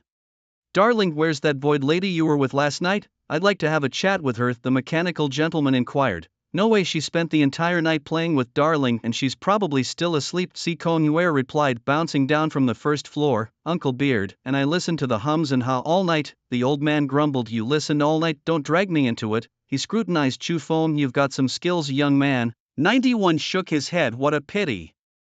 What's the rush? Time is infinite. We can wait another half day, Chu Feng said nonchalantly. Chu Feng's words drew curious glances from the others. Kid, how many times have you been summoned for trials? Is this your first time encountering one without a time limit? Do you think you can just flirt and enjoy the scenery until it's over? Albert flicked the ash off his cigar and warned, don't be fooled by the lack of time constraints. The longer you stay, the harder it becomes to escape until you become part of this historical vignette. You giggled. If you like staying here, then stay, darling. I hope to see you again in this tavern when I come back. Chu Feng's face darkened, trying to suppress the urge to pick her up and swing her around. With that, the idle chatter ended. Time to head out and take a look, 91 said, heading down the stairs. The robot had barely left when a loud noise erupted from outside the tavern. The trio exchanged glances and immediately rushed out. Once outside, they saw 91 with an awkward expression on his face. Indeed, they were not mistaken. The robot before them bore a grim expression, and as everyone followed its gaze, they saw that the body of the werewolf priest who had gone out earlier was impaled by a massive holy cross sword atop the church in the square. His face was frozen in terror, with eyes filled with unwillingness. Who would dare to desecrate the idol of our Lord, truly unafraid of death? Could it be that they heard some blasphemous tales of gods at the border tavern and thought themselves free to act recklessly? Tsk tisk tisk, those damn drunks, they deserved their fate. Our Lord above, we thank you for your divine punishment, granting us this pure land, a divine gift. Where there is divine punishment, there must be divine gifts. My internal injuries have actually healed. My hand, the hand I lost, has grown back, thanks to our Lord's protection. Thank you, our Lord. Witnessing such miracles, passers-by kneeled in reverence. Let's head back to the tavern first, they said. The group hurriedly withdrew. If they stayed without kneeling, the nearby believers might not resist acting against them. Upon returning to the tavern, it was devoid of the night's bustling atmosphere. Only a few travelers drowning their sorrows remained, with just one bartender tending to them. The four returned to their room without drawing much attention. What exactly happened? Albert questioned, staring at the robot before him. 91 shook his head. I don't know. I intended to go out to find clues about the rules, but who would have thought I'd encounter such an event upon leaving? You're lying, Chu Feng said, glaring at him. I clearly saw you talking to Hule this morning. Although he never spoke to me, he specifically greeted me before leaving. Are you saying you really know nothing? I am from Mechanical Star. Robots do not lie, 91 replied frankly. Nonsense. You think I don't know about Mechanical Star? Lying is just a matter of changing some code, Chu Feng retorted. Little brother, wait, what does lying have to do with emotions? Albert interrupted. What does it have to do with it? Chu Feng smirked coldly. Controlling emotions allows lies to sound no different than the truth. Do you agree, emotion mage robot master of performance? Darling, I suddenly remembered you're also on the mystery path, Si Kongyue said with a sly smile, looking at Chu Feng. Could it be you're secretly carrying out a divine oracle, deliberately targeting the robot? Targeting him? Chu Feng glared at Si Kongyue. If Albert talked to you and died shortly after, I'd target you too. With the only healer in our team gone, you'll panic when we face situations that require combat to resolve. A little brother, I'm touched by your words, but could you use someone else as an example? Albert responded. Even as Chu Feng berated him, the robot remained unfazed. Proving my innocence is quite simple, 91 said calmly. How? Albert asked, stopping Chu Feng from retorting further. It depends on the identity of our darling mage here, 91 said with a rare smile. As long as you're not a Feign Sleep Mage, then as followers of the other two you can use the power of retrace. Feign Sleep Mage, Emotion Mage, maybe? Si Kongyue looked at Chu Feng with curiosity and asked, darling little brother, so are you a time observer or a memory reminiscence? Haha, I'm starting to suspect you're the one with the divine revelation, Mr. Master Performer. Chu Feng admitted openly, yes, I am a practitioner of memory or reminiscence, sir. What are we waiting for then? Come on. Friend practitioner, said 91, opening its arms as if welcoming Chu Feng's scrutiny. Chu Feng casually drew a card from the deck and the scene began to fluctuate back and forth, mythically replaying everything that had happened outside the corridor right up to the meeting between Hulei and 91. The words spoken earlier were inaudible to everyone until Chu Feng approached and they heard their first exchange clearly. I'll do as you say, please don't kill me, Sir Mage, Hulei pleaded quietly. The robot's originally natural expression was stunned by the playback of memory. Rewinding, no, it shouldn't be like this, you've altered my memory, you're cheating. Do you think I'm the god of memory, altering memories? Chu Feng released the power of memory and snorted coldly, still saying it's not you. 91 seemed to choke on a breath and exploded directly. The sudden change left everyone with no time to react. Fortunately, the explosion was purely mechanical and didn't harm Chu Feng and his two companions. No way, the robot is dead just like that. Albert looked at the mechanical parts scattered all over the ground and turned his gaze to Chu Feng.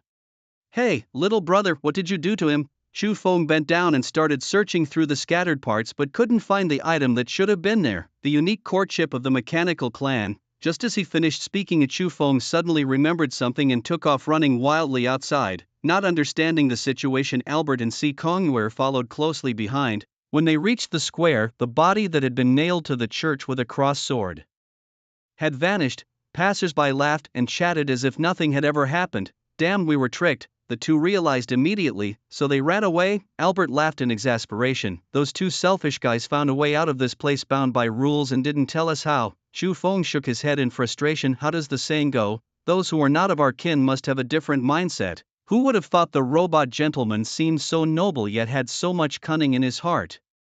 Si Kongwei wasn't as angry about it. She still wore that same cheerful smile. Chu Feng glanced at her briefly and thought to himself, when it comes to cunning, no one beats you. The trio returned to the tavern once more. Albert sat cross-legged on the ground contemplating the current situation. He pondered on how the werewolves and robots had departed from the rules. Given how the two had acted, there seemed to be two ways to leave this place. Chu Feng considered and said one is by following the rules and gaining the approval of this place. The other is by breaking the rules and being expelled. Observing the manner in which the two left, it was clear they had chosen the latter. However, exactly how they accomplished it remained a mystery. Darling was hard to read, but he was certainly clever. Suddenly Si Kongwei moved closer to Chu Feng, staring at his mask. She said, for some reason looking into Darling's eyes reminds me of someone from my past. Oh, who? Chu Feng inquired. A big brother I adored. Chu Feng had a vague feeling that the person she mentioned was in fact himself. Yet the word adore from her lips felt unsettling. In a previous life, Si Kongwei was undoubtedly one of the masterminds plotting against him. Lu Rushue was merely their shield. Being adored by a pleasure devotee means your dear brother probably didn't fare well. Chu Feng sneered lightly. How did Darling figure it out? Si Kongwei was not bothered by her faith being exposed. Chu Feng couldn't be bothered to explain his reasoning. You're right, that brother didn't end well. He was surrounded by too many women. Unfortunately, I'm quite possessive and unwilling to share him with anyone except a sister who treated me well, so I intended to kill him just as you killed Mr. Robot earlier. Chu Feng corrected her. I didn't kill 91. Is that so? Then I suppose I didn't kill that brother either. Si Kongwei mused, resting her chin on her hand. I simply wanted to break him into pieces, reassemble him and erase his consciousness so he would belong to me alone. Sadly, it never came to fruition. Chu Feng opened his mouth but found himself speechless. A chill ran down his spine. This Yandere woman's thoughts were terrifying. She felt no remorse for her actions, yet her words confirmed Chu Feng's suspicion that she was the one who dissolved his divinity. Disassembling and reassembling his divinity into a selfless being, would that still be him? Ahem, Albert interrupted, unable to listen any longer. Weren't we discussing how to solve the rules problem? You two seem to have strayed off topic. The old man is right, I'll listen to him. Si Kongwei laughed nonchalantly. Little brother made a valid point, but the key is what to do and how to break the rules, Albert said, taking a deep draw of his cigar. This time he didn't exhale the smoke. The sharp sensation filled his lungs. Even a seasoned smoker like him couldn't withstand the cigar's intensity. Coughing violently, Chu Feng continued, breaking the rules' boundaries is crucial. We don't know when it's defying the rules and when it's disrespecting them. If not handled properly, we might face not just punishment but a devastating blow instead. Albert regained his composure. Albert, clearly frustrated, stood up abruptly and declared, damn it, I hate pondering over these issues. he felt an urgent need to let off some steam. Chu Feng quickly intervened, suggesting they wait until nightfall to question the bard for information. Meanwhile, Si Kongyu seemed disinterested in staying at the tavern and wondered what they should do next. Chu Feng advised them to look around but cautioned against causing any trouble, particularly directing this advice at Albert. He seemed less concerned about what Si Kongyu might get up to. Once the two left, Chu Feng found himself alone in the room, reflecting on the empty bed before him. Night descended once more, bringing with it the lively atmosphere of the tavern. Vitus the bard took center stage again, drawing the crowd's attention. A boisterous orc with an arm around a foxwoman shouted a warning at Vitus, threatening him against playing tricks with his storytelling. Vitus laughed, retorting that predictable tales were dull and suggested they watch the antics of their fellow drinkers for entertainment. The crowd erupted into laughter, and the orc, known as Nyojio, boasted about his upcoming performance, inviting teasing remarks from the others about his rumored romantic exploits. From the second-floor balcony, Chu Feng and his companions quietly observed Vitus's storytelling. Albert, noticing Chu Feng's pensive silence, inquired about the absent blind woman. "Did you mess things up with her?" he joked. Chu Feng shook his head, revealing that she had vanished, likely having figured out a way to leave. Albert nearly choked on his drink, incredulous at the situation. Si Kongyu playfully chimed in, suggesting that if it was enjoyable, it was worthwhile. Chu Feng downed his drink, focusing his attention back on the performance below. Vitus, skilled in captivating his audience, soon had the tavern's patrons hanging on his every word. But just as the excitement peaked, he changed his tone, challenging the listeners with a question about the real world beyond the fabricated tales. The adventurers, who had long forgotten their daring spirits in the bottom of their mugs, were indifferent to such truths. However, a few voices in the crowd did perk up, their curiosity piqued by the prospect of learning something genuine. One voice rose above the rest, asking about the true nature of order beyond its notorious emotional tales. This inquiry momentarily broke the ambience Vitus had cultivated, hinting at an underlying desire among some for deeper understanding amidst the revelry. A half-cyborg, half-organic individual expressed a desire to hear a particular story. Instantly, a chorus of objections erupted around him. "Friends, your objections are in vain," he declared, waving his hand dismissively. "If you don't want to listen, you're free to leave. After all, your legs are your own. Cunning Vitus seemed to be trying to drive us away to tell stories more scandalous and shocking, right? But we wouldn't fall for his tricks. After all, I'm a bounty hunter who believes in order." Listening to a story wouldn't hurt. The news spread through the tavern as if it had grown legs, swiftly making its way around their circle. Before long, instead of diminishing, the crowd only grew larger. The second floor, the third floor, and even around the trio of Chu Feng were packed with people. "Wow, so many people," someone exclaimed. "Thanks for the support, everyone," Vitus said with a bow. "Now let me, the great bard Vitus, present the most authentic history of the gods." With a voice full of allure, he continued, "This is a tale about order and its disarray." Sitting in the palace of order, a divine being reclined on a gilded throne, lost in thought. One day the deity observed children playing a game of king. A clever child declared, "I am the king." But the stronger child retorted, "I am the mightiest, only the mightiest can be king." They wrestled with each other, but cleverness was no match for brute strength. The stronger child became the king, yet the clever one was unsatisfied. During the game, he called the strong child's parents, who scolded him for neglecting his studies and playing too much, dragging him away. The clever child usurped the role of king, but the joy was short-lived. When the children returned to their secret playground, they found it destroyed. The strong child had returned not to reclaim his role, but out of hatred for the clever child who had tattled to his parents, ruining his freedom to play. In rage, he set fire to their cherished memories. Destruction festered within. Order found this intriguing. The strong child had discovered a path outside order, using other forces to overthrow its rule. Reflecting from his lofty position, Order pondered if such a power might threaten his existence in the distant future. Thus Order began his experiment. He commanded his armies to masquerade as bandits, massacring half the villagers, then appeared in the guise of Order to save the survivors. The living wept with gratitude, never knowing it was he who had caused their loss. Among the dead, Order found traces of a power beyond his control. He was driven to madness. Above the realm of gods, how does one become stronger? This inner question that had lingered for so long found its resolution in that moment. He incited wars across the lands, and only after destruction reached more than half did he reveal himself to offer help. In a manner that seemed utterly despairing, he practiced his order by protecting it. At this juncture, Vitus paused dramatically. The once noisy environment fell into an eerie silence. Albert, who had just lit a cigar, didn't even have the chance to bring it to his lips, his expression growing increasingly dazed. My goodness, if this fellow speaks so convincingly, then perhaps there is some truth to it. If it is indeed true, then the war. With a brief pause, Vitas raised his voice dramatically. Yes, the war thus came into existence. Alongside it arrived his twin brother Destruction. Order had succeeded in discovering a way to ascend above the gods.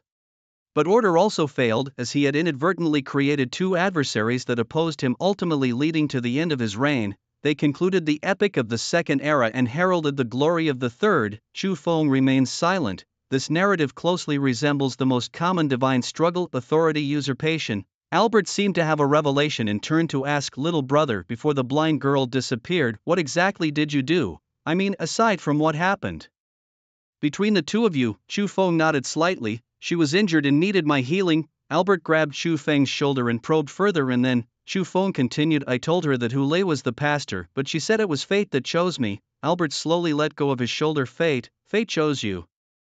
I think I understand something now." Albert drew the two guns that had always remained holstered at his waist. Chu Feng frowned at him. "What are you doing?" Albert, with a grin, replied, "Watch closely, little brother, because what follows is my performance. If I fail, it's the will of fate, but if I succeed, the rules will be in my grasp." Albert seemed to relish the impending events with sheer delight. "Do you know what to do?" Si Kongnuer asked with curiosity. "I know a bit, but I can't tell you just yet, little sister," Albert replied, leaping away with a smile. "I hate thinking," he added, "but now I don't blame the little wolf cub and the robot anymore. Some things can only be understood, not spoken." Vitas, visibly excited, hadn't even managed to utter his next sentence when a bullet laced with the aura of death pierced through his skull, exploding on impact with a thunderous bang. The great bard's head exploded, killing him instantly. The tavern erupted in screams, the scene turning chaotic. Albert kicked the headless corpse aside, stood where Vitas once did, and loudly declared, all right, calm down. You might be wondering why someone suddenly descended from the heavens to take out your beloved bard, Mr. Vitas. Many things in life seem to defy logic, much like this very moment. I understand you have many questions, many worries, but that's okay, I will relieve you of them." Albert fired a shot into the sky. The tavern's roof was completely blown away. He then fired a shot downward, the bullet expanding into a bottomless black hole. Suddenly, the bullets reversed course, landing next to Albert. He tapped the gun against his head, signaling to Chu Feng. Instantly his body was completely annihilated. It turns out that Brother Tay was the hunter known as the Desperado Hunter, a master of annihilation. As Si Kongyu looked around at the void left in the wake of this destruction, she commented with a smile, "Now it's just the two of us. Aren't you going to do something?" "Do what?" Chu Feng replied, seemingly unconcerned about how to leave this place. The city, nearly half of it, had vanished from his sight, centered around the tavern. Such is the power of planetary level annihilation. "You're still here," he remarked as Si Kongyu took his arm and placed his hand on her chest. She licked her lips, trying to appear seductive. "I've never tried getting close to someone during a recruitment trial. You were so impressive last night, maybe I should give it a try too." Chu Feng squeezed the softness in his grasp, and Si Kongyu sighed with pleasure. "Yes, just like that." He glanced at her exaggerated demeanor and chuckled lightly. "You seem anxious now." Her cunning eyes revealed a hint of panic. "You figured it out too, right?" Seeing Albert embrace the will of annihilation, "You know what to do now." Albert chose not to break the rules, instead he followed them, embodying the will of annihilation, banishing the city into the void. This approach avoids gambling on the limits of the rules, making it relatively safer. The tavern disappeared, yet here we are, unharmed. It proves that as long as we adhere to the rules we can survive. And you, my teammate, now with only the two of us left. If I were to leave first, your pitiful joy power would have nowhere to be released." Chu Feng grabbed her, advancing step by step, leaving Si Kongyu no room to retreat. Her smile gradually faded. "At a time like this, still only thinking about yourself, not caring about your teammates' fates. Sister, you truly are selfish." Seeing her plan exposed, Si Kongyu put on a different face. "Darling, you jest. How could I misuse the power of joy so carelessly?"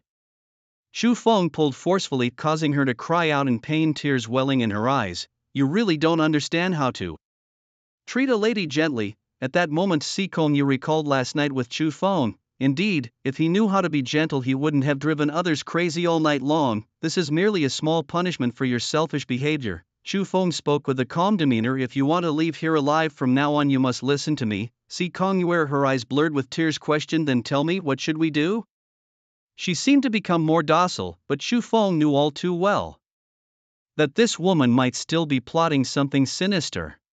To prevent any unexpected turn of events, he firmly pressed down on Si Kong-yuer's head. Listen, I need you to recall a memory buried deep within you, and you must accept it wholeheartedly. Any resistance from you and we both fail, possibly leading to the consequences of defying the rules. Si Kong-yuer saw through Chu Feng's calculation. As a reminiscer, he intended to implant memories to achieve adherence to the rules. But what about herself? What would happen if he succeeded? Rest assured, I'm not as malicious as you think. In the memory you'll fulfill the practice of joy. No, I can't believe that.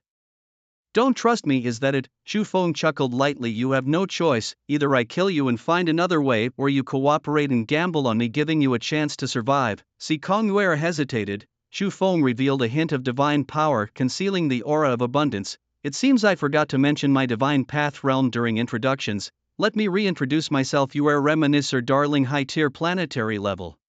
Under the absolute suppression of powers, Si Kong-yuer became obedient. Despite handing over her life and death to someone else, she had no choice but to cling to the slim chance of survival. Seeing Si Kong-yuer give up resistance, Chu Feng breathed a slight sigh of relief. If there were a third person present, he wouldn't dare to bluff her like this. A single misstep could expose him. Only his deep understanding of her allowed him to take such a risk. Chu Feng turned the cards face down. Letting the power of time surge forth, the affinity between time and memory was exceptionally close. The past and the future both bore the marks of these two concepts. This was why Chu Feng's act went undetected. If a combat scenario arose, however, the differences in their skills would immediately reveal his true identity. Si Kong-yuer closed her eyes, her mind going blank as the torrent of memories engulfed her entire being. Hey, wake up, wake up! Si Kong-yuer slowly opened her eyes. Before her stood an elfin girl, as light as a falling petal, hands on her hips, bending down to look at her. As Si Kong-yuer gradually regained clarity, she took in the girl's appearance. Her long hair shone like sunlight, cascading smoothly to her waist with strands dancing gently in the breeze. Her skin was as white as snow, delicate as if it would shatter at a touch. She wore a pale green gauzy dress adorned with countless tiny crystals, with a green longbow slung across her back. Her bare feet hovered slightly off the ground, and upon seeing Si Kong-yuer awake, she lightly tapped her feet, floating effortlessly towards a group of three not far away. Master, she's awake. It was Vilna. Si Kong-yuer remembered. This was the first encounter with Chu Feng. He had defeated thousands of galactic pirates and rescued her. Although this rescue was merely because he had accepted her mother's bounty, the scene was forever etched in her mind. Si Kong-yuer rubbed her head, stood up and thanked Chu Feng as she gazed at his profile. Thank you for saving me. At that moment Chu Feng was donned in the exclusive attire of the Guardian Knights, wielding a broad-bladed sword. He stood sideways, a perpetual smile gracing his lips. No problem, it was what I should do. He spoke without even turning his head. His eyes were only for Lu Rushua with her silver hair, the adorable and obedient Vilna, and his childhood friend Suzian. Vilna, take her to the galactic ship. We should go claim our due reward from her mother. Back at the mother's territory, after collecting the reward, the four turned and left. Si Kong-yuer remembered then. From beginning to end, Chu Feng never looked her straight in the eye. Was everything just her wishful thinking? When did she start to hate Chu Feng? Indeed, it was now when she fell in love with this man who descended from the sky to save her, and from the moment he treated her as nothing more than a transaction, she began to hate him to the core. In retaliation, what did she do? Si Kong-yuer clutched her head and collapsed to the ground. Fragments of memory began to flash incessantly. She feigned a chance meeting, attempting to join Chu Feng's team. She secretly drugged him, deceiving him to claim her body. She manipulated Chu Feng's sense of responsibility using various psychological tricks, yet failing only fueled her resentment. Their journey took them farther. Women with different motives joined them one after another. Finally, she could no longer endure sharing Chu Feng with others. Her selfish emotions gave birth to terrible thoughts. Further on, chaotic memories overlapped, making it impossible to distinguish illusion from reality. Si Kong-yuer suddenly awoke. She gasped for air, staring intently at the figure before her. No, it was Chu Feng. Long time no see, Yuer. Last time you couldn't kill me, this time it's my turn to kill you. With that, Chu Feng reached out and clutched her throat tightly. I'm sorry. Chu Feng. Si Kong-yuer repented, screamed, struggled. When she came to her senses, she realized it was her own hand choking her. The person in front of her wasn't Chu Feng at all, but darling, is the one in your memory your big brother? Chu Feng mocked. Isn't it too late to apologize right before you die? You don't come any closer. Who are you? Sikong Yue retreated in fear. Chu Feng laughed heartily. I didn't expect you to bring memories into reality. Did I overestimate you, little sister Yue? Memories? Reality? Sikong Yue's face turned grim.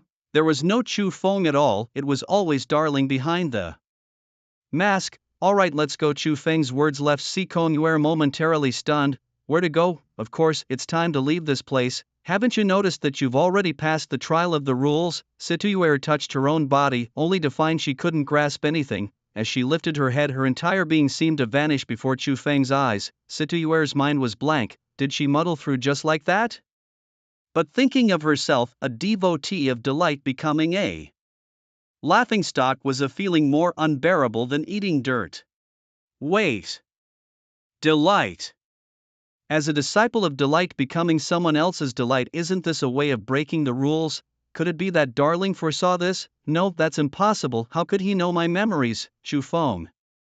Situyue murmured to herself in a voice no one could hear. Did I really make a mistake? Just then, a familiar voice pulled Situyue back to reality. Oh, our little Yue seems not to have woken up from the last trial. Situyue looked towards the voice. Albert was sitting beside a tea house waving at her. He was seated with Hong Hule and 91 gathered around. Situyue shook her head to clear it. Get it together, Yue. You were once a subordinate god under delight. Such small matters should never hinder you. Situyue once more donned her familiar smile and skipped towards the fore. Uncle, weren't you the one who hated deserters to the core? Why are you sitting with them now? Albert shot her a glance. You little girl, what do you know? It's all a test. He habitually took a puff of his ever-present cigar and asked, where's Darling? Who knows? He was caught by my delight power and I broke the rules to get out. Situyue retorted stubbornly. Little sister, that's not quite fair, is it? I remember he's a master of memory. Without others assisting him, how could his memory be effective? Albert, who rather liked Darling, felt somewhat grumpy about Situyue's solo escape.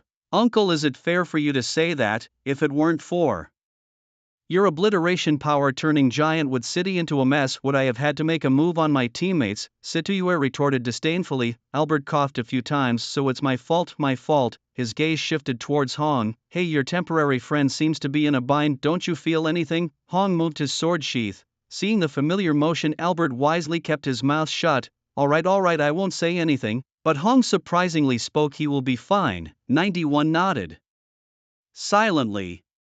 Among us, besides Hule, who accidentally completed the trial, the rest of us managed to get out, all thanks in part to that recollector of memories. The silent werewolf looked slightly embarrassed. I had merely helped a few locals in the square when inexplicably I found myself transported here. Thunder's death led me to speculate about the rules, but I wasn't certain. 91 continued, saying that the reminiscer of the past had implanted his theory within his memories, so I activated my Performance Master ability, causing my emotions to fluctuate wildly. Whether I followed the rules or broke them, either way there was a chance to leave. In the end, I got my wish, and that reminiscer of the past from my departure likely deduced the correct way to leave as well. Albert, rubbing his temples, remarked, if you keep talking, I'll need to grow a brain. Yet the robot was right. After you left, he figured out our way out. Albert turned once more towards Red. How did you get out? Red responded, I chose fate voluntarily. Albert nodded knowingly. Is that why you were knocked out all night? Red swiftly sliced through the air, severing Albert's cherished cigar along with the brim of his cowboy hat. Sikong Yue giggled. Uncle, you're great, just a bit too talkative. If that's the case, Miss Yue's appearance might not be as simple as you claim, right? 91 hinted, knowing that the reminiscer is no fool to let you go and stay behind alone. Sikong Yue's face stiffened. Clenching her teeth, she retorted, I was played, my defenses breached. As a pleasure devotee, I become the clown. Is that acceptable now? Albert laughed heartily at her words. Meanwhile, 91, the robotic entity, turned unexpectedly sly. That's the spirit, he said, raising a glass filled with a peculiar black oil unlike anyone else's drink, and gulped it down. There is no war without war, no emotions without emotions. Fate decides fate, annihilation self-destructs, and pleasure is outwitted by pleasure. How will our reminiscer of the past make his next appearance? The announcement came. Summoning trial, Utopia Night, annihilation, in progress. First stage trial objective, rules, time limit, infinite, objective completed, reward obtained, level 5 celestial crystal coins X8 1 planetary level universal skill. Second stage trial objective, search, time limit, 48 hours, current team matching. 5/6. In the tavern within the obliterated environment of Giantwood City, Chu Feng watched Si Kongyuer vanish from his sight. Pleasure, right? Don't worry, you'll have plenty of it later, he mused to the invisible space below, silently thinking. Finally, I've sent this group of teammates off, it's time to get down to business. Ignoring the changing surroundings, he leaped boldly. After an indeterminate fall, Chu Feng saw a headless corpse hovering in mid-air. Judging by the attire, it was undoubtedly the minstrel Vidas. Upon reaching this point, Chu Feng's descent finally halted. Although there was nothing visible beneath him, he could distinctly feel something tangible yet invisible underfoot. Get up, stop playing dead, he commanded. The headless Vidas slowly rose to his feet. He fumbled around, gathering the scattered pieces of flesh that had been blown apart until a complete head appeared in his hands. Should I call you order or roared Mr. Vidas? The head in Vidas's grip began to speak. Little one, are you mistaken? There is no order here, much less a roar. I'm well aware that they aren't here, replied Chu Feng with a smile. But as their will, don't you have anything to say? At least I can fulfill their last words before the fall. Vidas placed the head back on his neck. I don't understand what you're talking about. If you truly didn't understand, you wouldn't have put your head back on, Chu Feng stated plainly. Soon you'll perish under the plunder of order, emotion, and oblivion, yet their plundering is your only chance of survival. So, are you interested in collaborating? The old god Roar was one of the last of the ancient deities he founded. The unfallen kingdom of Hittel perched upon the war star Mokalius. Back then, this war star had another name, Abyssal Roar. Long ago, while still studying at the academy and before embarking on the trial of conscription, Han Xingxia researched why the old gods fell.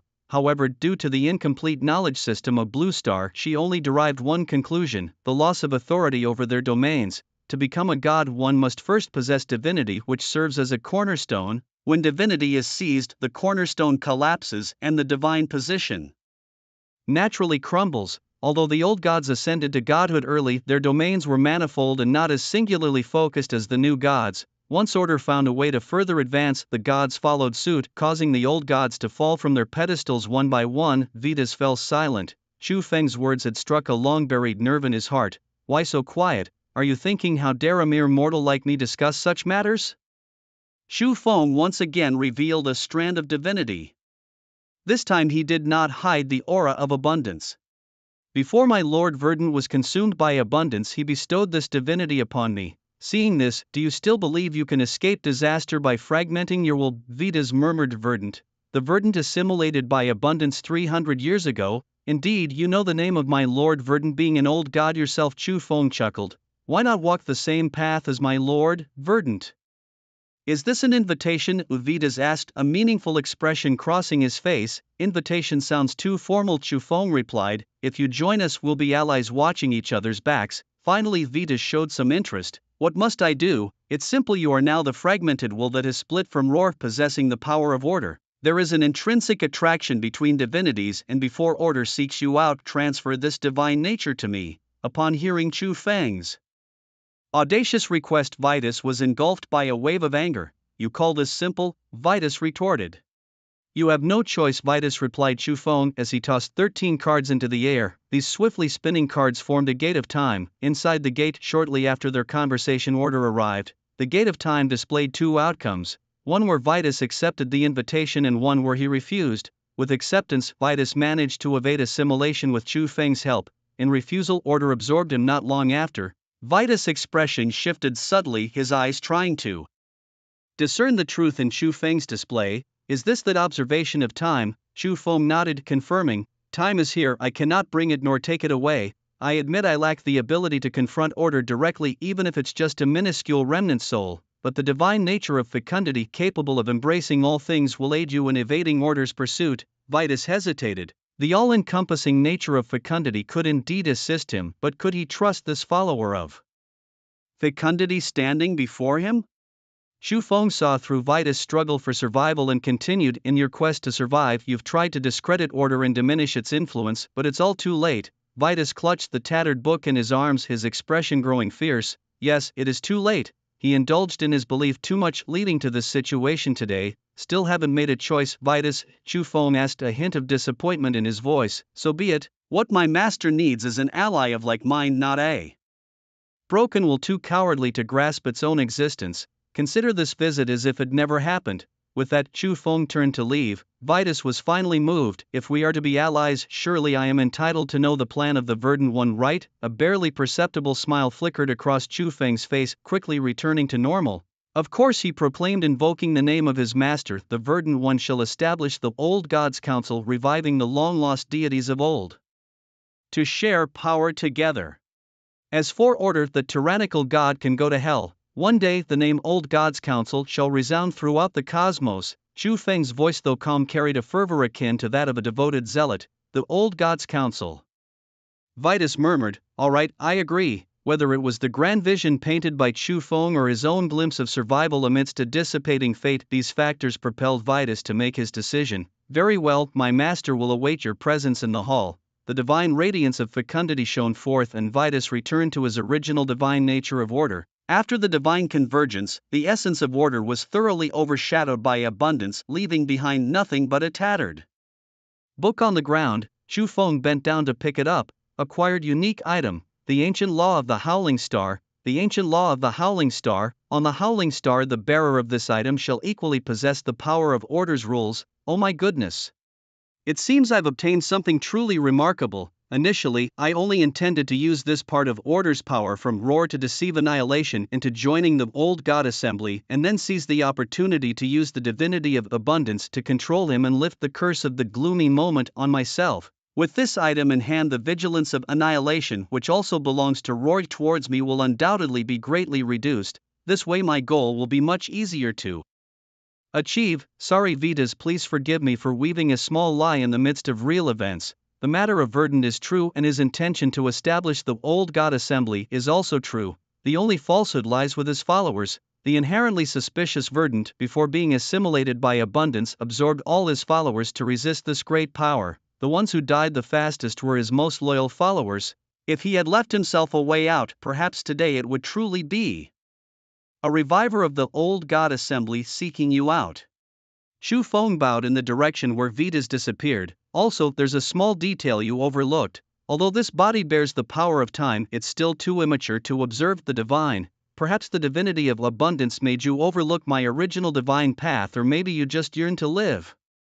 Chu Feng opened the ancient law of the Howling Star and chuckled softly. I thought I had everything planned out, leaving the identity of rememberer of the past in the hearts of Albert and the others, and by using the power of time I naturally broke the rules. But now things have become much simpler. Chu Feng wrote the word release in the book and his body immediately disintegrated. Summoning trial, Utopia Night Annihilation. In progress, second phase trial objective, seek.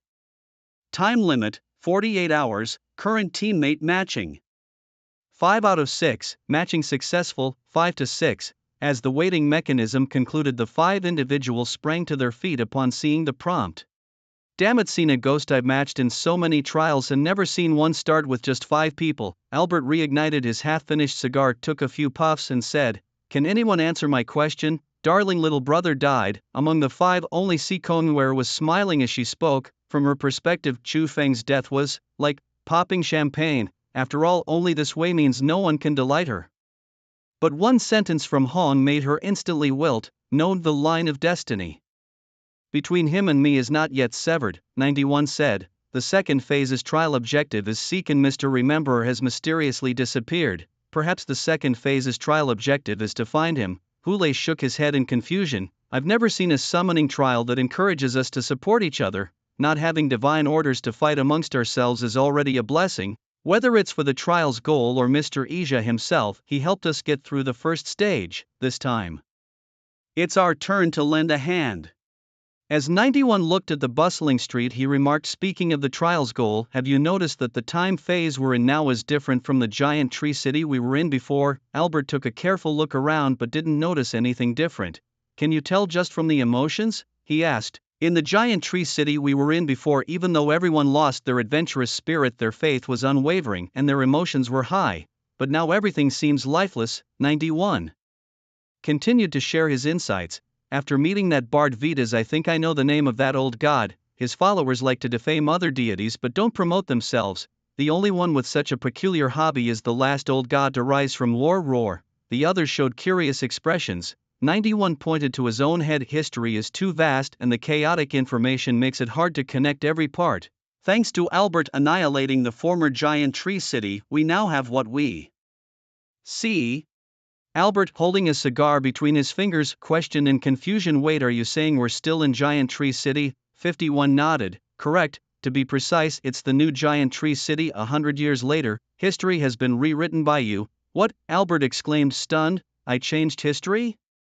Yes, 51 confirmed. According to what I know, the old god Roar was supposed to be buried at the hands of Order in Giant Tree City 100 years ago, but now it seems our appearance has given him a way to continue existing. You can confirm this with Hule. Hule, not adept at history, pondered for a while with a furrowed brow and said, the memory is starting to deviate. The rise of war has indeed been delayed by about 100 years. Will this situation be brought back to the real world? If the real world is changed, shouldn't we at least get an SSS clearance rating? 51 shook his head. Here you might notice the deviation, but once outside you might think this is normal. Everyone felt a chill in their hearts. Is history constantly being corrected? Sikomuer asked. Who knows? Anyway, our mechanical race's unique way of preserving history can't detect this. 51 sighed. It's not a good thing, at least not right now. If I'm not mistaken, the next trial will be very challenging. We should quickly find Mr. E and meet up with him. It's intriguing. This is the first time I've seen a follower of emotion seek help from a follower of memory. Albert, with a cigar in his mouth, remarked, what are we waiting for? Let's get started. As the trial of Utopia Night Annihilation commenced, the objectives were set. The first stage had already been completed with the old laws of the Howling Star as the reward. The second stage had no specific goal, but the third stage required a change within 24 hours. As Chu Feng looked around, he found himself in a vast hall, recognizing a familiar silhouette above. You did it, Chu Feng. Indeed I did, Chu Feng replied, and together their memories fully merged. The power of the old laws of the Howling Star was overwhelming, granting Roar an extra century of life. Chu Feng chuckled wryly. I never imagined using these rules to break other rules could alter the timeline. If I'd known, I would have erased the memory identity altogether. The unknown is unpredictable, but it seems I benefited from this mishap, Chu Feng reflected. After the divinity of order from Roar disappeared, his emotions sought me out, asking me to use the divinity of fertility to save him. Thus the old gods' assembly you see now came to be. Chu Feng scratched his head and admitted honestly the old gods' assembly was just a whimsical idea. Who would have thought it would evolve into the exclusive assembly of the unfallen nation? Idle over a century. Is there still no progress with annihilation? After all, the divinities of order and emotion were merely tools to obtain annihilation's divinity. If we fail, the end of the trial will spell our doom. Chu Feng sighed, noting that annihilation from death had waged war for nearly a century against order and emotion on the Howling Star, suppressing the rise of war and destruction.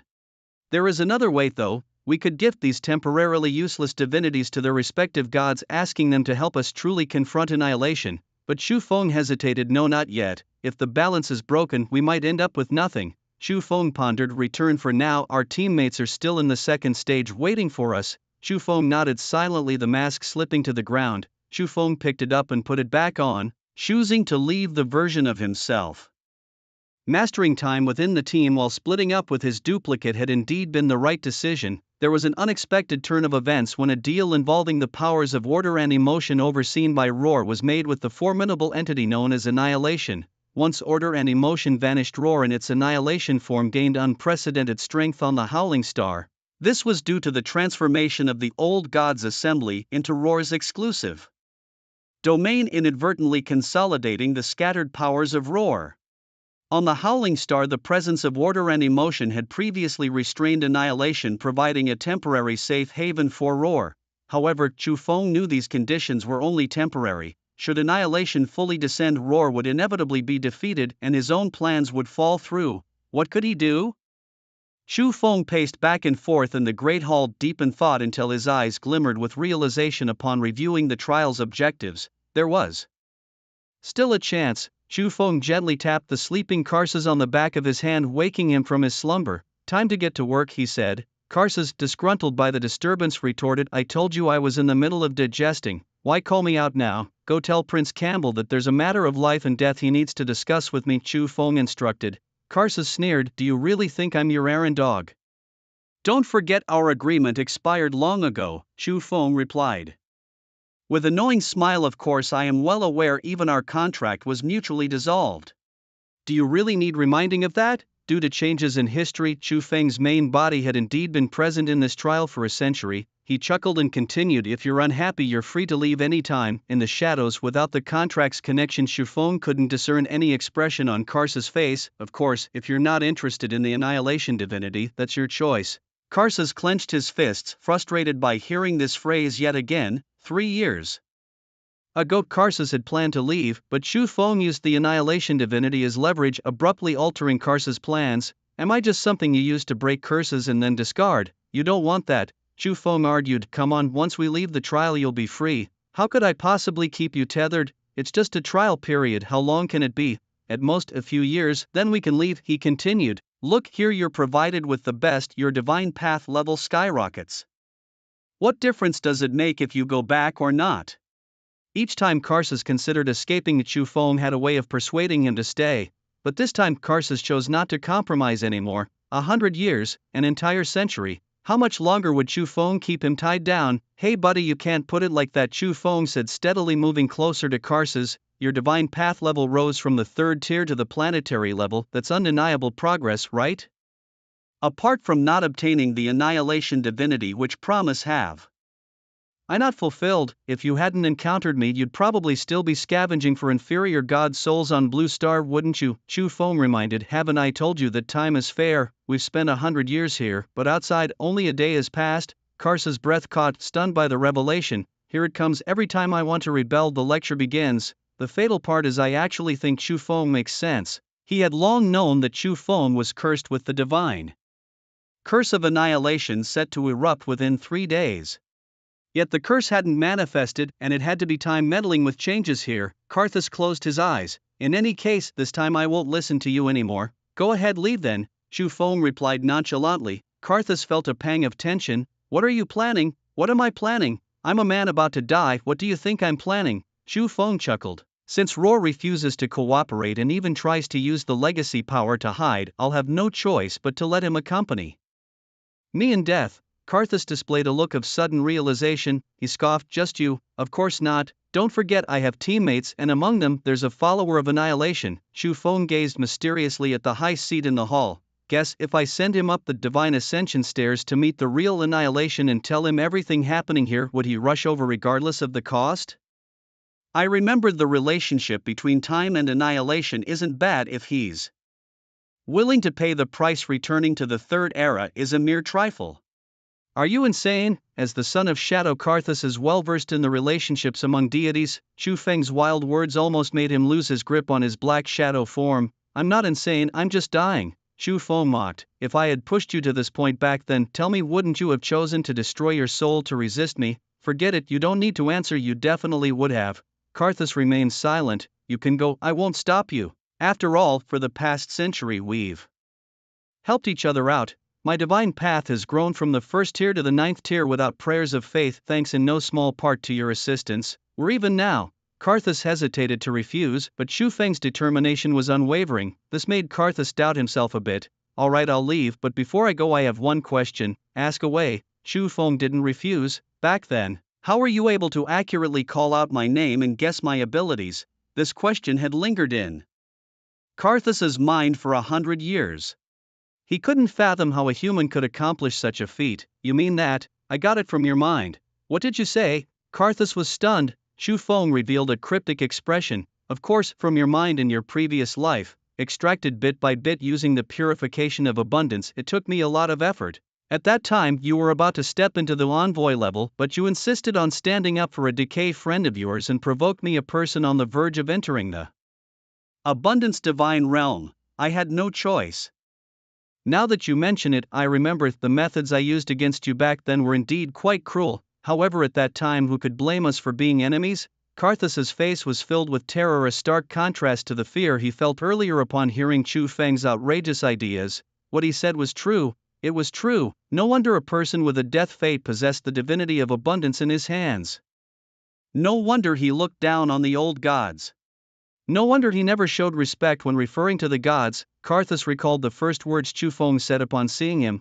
We meet again, son of shadows. Karthus, fate sure knows how to play jokes, doesn't it? He had mentioned fate, He is someone from the future. The question and answer session is over. Are you satisfied? If so, please leave as quickly as possible lest you get caught in my affairs. Karthus nodded silently. I understand. I will go find Campbell now. Chu Feng watched the shadow of Karthus dissipate with a knowing smile. That's more like it, Karthus. Now you're my good buddy. Although in the process of opening up to Karthus, many secrets were revealed, Chu Feng believed it was all worth it.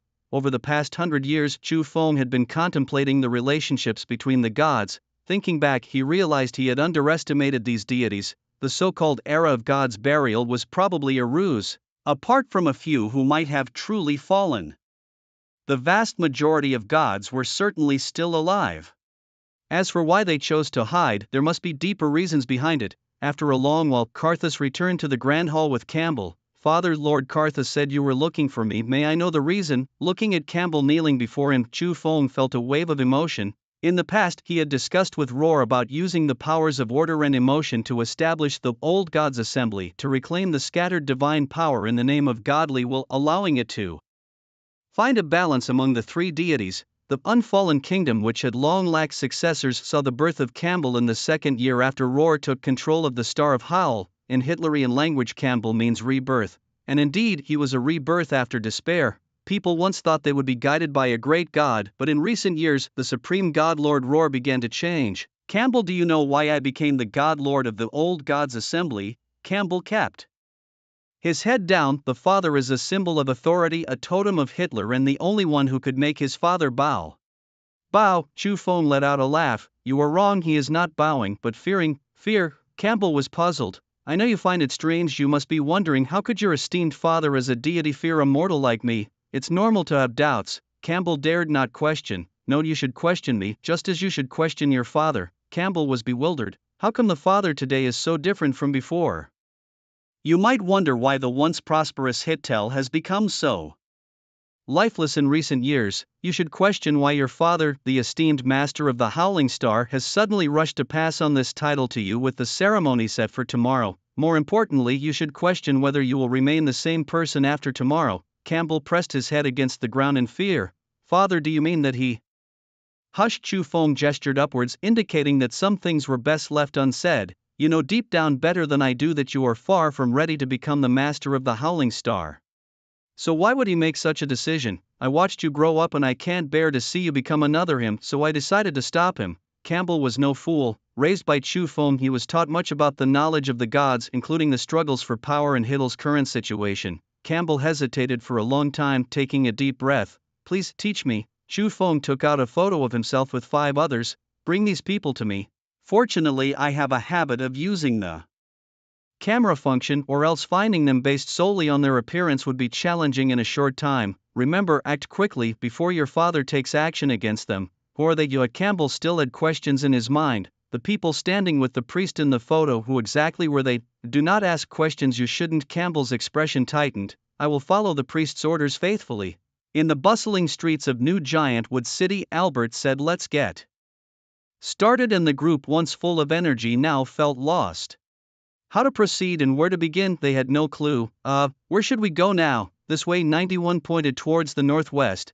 Do you have any leads? Albert asked excitedly. Mr. 91 Machine had always struck others as reliable. With him leading the way, surely there would be no problem. No, I was just pointing randomly, Albert.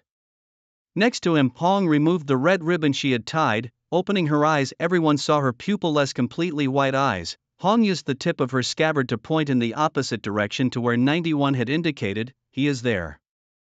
Before she could finish, blood flowed from her eye sockets, prompting her to quickly close her eyes and retie her ribbon. A field of blood, someone might die. The robot shook its head, almost forgetting the guidance of fate. Using the power of fate in this godly domain surely comes with a backlash.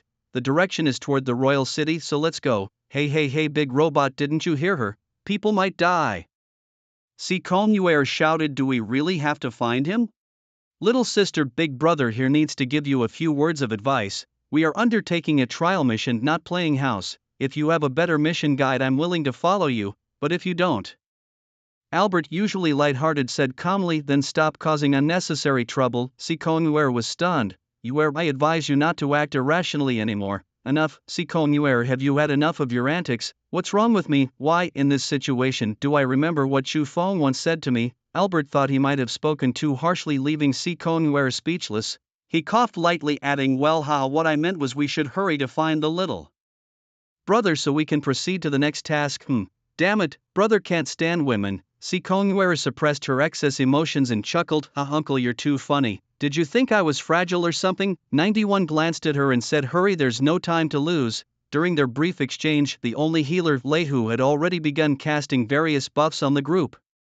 Cautiously advancing, they were nearly inside the royal city, and during this time, they encountered no mishaps. "What, this is the Deadly Fate Guide," Si Konguer remarked, seeing the safe path. "Could it be we've been following the wrong direction?" Red seriously replied. "No." She reached out, pulling an invisible thread of fate extending into the depths of the city. "We're getting closer." Suddenly, a deep sense of terror arose within 91, who shouted, "Scatter!" On instinct, everyone dispersed. Out of nowhere, a creature imbued with a death aura appeared, resembling a toad but with a mouth full of sharp fangs. Wherever it bit, a splash of purplish-black liquid erupted. The liquid instantly dissolved anything it touched, leaving enormous craters. "The annihilated dead, the giant-toothed toad," Albert exclaimed in shock. "This is a stellar-level monster." Concealed barrier unfurled beneath their feet. "I wondered who it was. Turns out it's just a group of insignificant bugs. No wonder I came alone." Within their sight, a bizarre figure emerged, with a head adorned with scythe-shaped horns, enveloped in an annihilation aura. Albert's expression darkened. It was the sorcerer of annihilation, the Void Summoner. Albert held a gun in his left hand, his right hand clutching his shoulder, bleeding profusely. From the wound, it was evident he had shot himself. Slightly panting, he remarked, as expected of a stellar-class creature, "One encounter and I got hit. Luckily my gun is quick, or I'd have lost the entire arm. However, this creature's annihilation aura isn't very strong, doesn't seem like pure blood." "Talk less when you're bleeding." Lehu wielded a whip, striking Albert harshly. Albert grimaced in pain, but the wound on his shoulder visibly began to heal. If only the whip bearer didn't have the permanent negative effect of pain. Talkative, Lehu lashed a few more times and Albert's wound completely healed. 51 suddenly recalled something. "Did you just say annihilation aura is lacking?" It is rumored that Roar possesses 3 divine attributes: order, emotion, and annihilation. It seems that this person is not a follower of annihilation but rather a follower of Roar. Albert grinned and said, "No wonder, turns out it's a half-breed." After the initial shock, understanding the opponent's belief, the group's expressions were no longer as panicked as before. However, upon hearing the term half-breed, the horned creature's emotions were instantly provoked. "How dare you ants insult the Divine Lord?" The horned creature raised its staff, summoning another giant-toothed toad. The space became increasingly difficult to navigate as the 2 massive beasts compressed the surroundings. The horned creature manipulated the toads to launch a furious attack, giving the 5 not a moment to breathe. Barely dodging a wave of assaults, Albert and 91 exchanged glances. Then Albert addressed Red behind them. "Do you have the Fate Entanglement skill?" Red nodded. "The 2 giant-toothed toads are yours. Hold them for 3 seconds. Red shook her head. "I can manage for 15 seconds at most. The remaining 15 seconds are up to me," volunteered Si Konguer. "Little sister, my life is in your hands," Albert jested. "Don't worry, uncle, I won't let you die," she assured confidently. 51 quickly laid out a plan. "I'll set up briefly, then Red and you control the 2 toads while we approach the monster's main body. Ignore this time, you just try to stay out of the way. Aren't you worried he'll summon a third one?" Hule interjected with a pause. "This person seems lacking in battle experience and emotional control, only at the initial stellar level. At this stage he can summon at most 2 stellar level monsters." Although 91's words were casual, he did not underestimate the situation. Their communication was instantaneous as the horned creature pressed their space further with the toads. The ground was covered in toxic purple-black liquid. A misstep could be fatal. With no time for further discussion, the duo charged at the horned creature from both sides. Seeing Albert and the robot advancing towards him, the horned creature sneered, "Reckless fools." Albert fired a shot into the sky, allowing the bullet to fall freely, its trajectory erratic and unpredictable. "Now," 91 shouted. Red used her hand as a blade, slicing her palm. The blood didn't drip down but extended into countless thin, invisible threads. These threads quickly weaved, binding the 2 toads together. "Hurry!" Red gasped, her face pale. In a flash, Albert fired 2 more shots with his right hand, hitting the previously erratic bullet, accelerating its speed even further. He fired his guns in both directions, shouting, "Prelude of Oblivion, Echo of Demise, River of Annihilation." Under the influence of his innate abilities, the bullets multiplied into countless projectiles. The horned creature let out a cold snort, pointing his staff at the giant-toothed toad, whose massive body positioned itself like a shield in front of him. The prelude of oblivion amplifies annihilation. Power echo of demise replicates objects and the all-penetrating river of annihilation. 3 S-rank talents. You're truly a master of disguise. Albert's wealth of abilities startled 91-inch, but he quickly understood that for an interstellar hunter like Albert, who survives on the edge without a powerful skill set, it's nearly impossible to endure the relentless trials. Yet Albert, as the main attacker, had no time to answer 91's remarks. "Blind girl, Red," he shouted, clenching his hands tightly and gritting his teeth as he invoked fate, entwining his will. The horned creature abruptly noticed his summoned giant-toothed toad being uncontrollably dragged aside, showing off fate in front of me. "I've been waiting for this moment." The horned creature released the staff in his grasp, extending his arms forward, his limbs stretching infinitely. Damn, this was a misstep. It's the S-rank talent dissolved from annihilation, allowing him to alter his body at will. In a dissolved state, he can deliver substantial blows to intangible targets. Once fate's entanglement is released, its force entwines with her physical form, putting blind girl at risk. Albert spoke in a low voice. "Robot, think of something fast. If we don't force him back to his original form, my skills will be wasted." The disruption in the attack rhythm left Albert extremely frustrated. Meanwhile, 91 slowly drew a mechanical spine from his back, whispering softly, "Stay calm." Under the stabilization of emotion, Albert's irritability gradually subsided. This creature could see through Red's fate, and Red had naturally seen through his talents. In Red's emotion there was no trace of fear or panic, only confidence. 91 aimed carefully, then forcefully hurled his spine forward. "So let's trust our teammates." Albert took a deep breath, understanding the plan. He directed his barrage of bullets to the spot where 91 initiated his attack. The large bodies of the 2 giant-toothed toads once again blocked the horned creature, occasionally spewing poisonous liquid from their mouths. "Stinking toad, did you forget about me?" Seacon gently wiped her face, revealing a half-human, half-fox mask. "If she hadn't spoken, I might have overlooked her." Seeing Seacon don the mask, Albert shook his head helplessly. "This is the laughing lip gifted by pleasure. No wonder she's confident in holding off this stellar-level creature for a moment." 91 exclaimed in surprise. "Her control targets the creature itself. Make your move. Since the plan has changed, let's adapt." The moment the powers of annihilation and fate intertwined, the horned creature's dissolved state was undone under the influence of the laughing lip. The two-horned monster, immobilized and trapped, finally displayed a hint of panic on its face. The combined force of the group bypassed the massive toad frozen before them and struck directly at the two-horned being. Overwhelmed and unable to defend itself, its body was riddled with holes, losing the ability to move. The last vestige of life was snatched away by 91's mechanical spine. Exhausted, Albert lay on the ground, only to be jolted back by a couple of lashes from Hule, demanding him to rise like a beast of burden. "Can't even rest after it's over," Albert muttered just as a shattering sound like breaking glass echoed around them. He quickly crouched down, reaching into the void, and retrieved shimmering shards. "Damn it!" Albert murmured. "This is the summoning of annihilation, the dream butterfly." Meanwhile, the dead two-horned monster, standing high above and clutching his staff, looked down with a smirk. "I take back what I said. You lot of ants have some power, but this is where it ends." Seacon was fuming, realizing they had been performing against a mere summon all along. 91 shook his head, acknowledging the ruse. "From the start he disguised with emotion, leading me to make a wrong judgment. That sudden panic was a ploy to deceive my emotion discernment. My apologies for missing the only chance earlier." The mocking lip had nearly penetrated the dream butterfly's guise to locate the true form of the two-horned creature, yet at the final moment the creature controlled the dream butterfly to exhibit genuine panic, making his emotion-infused spear misguide them.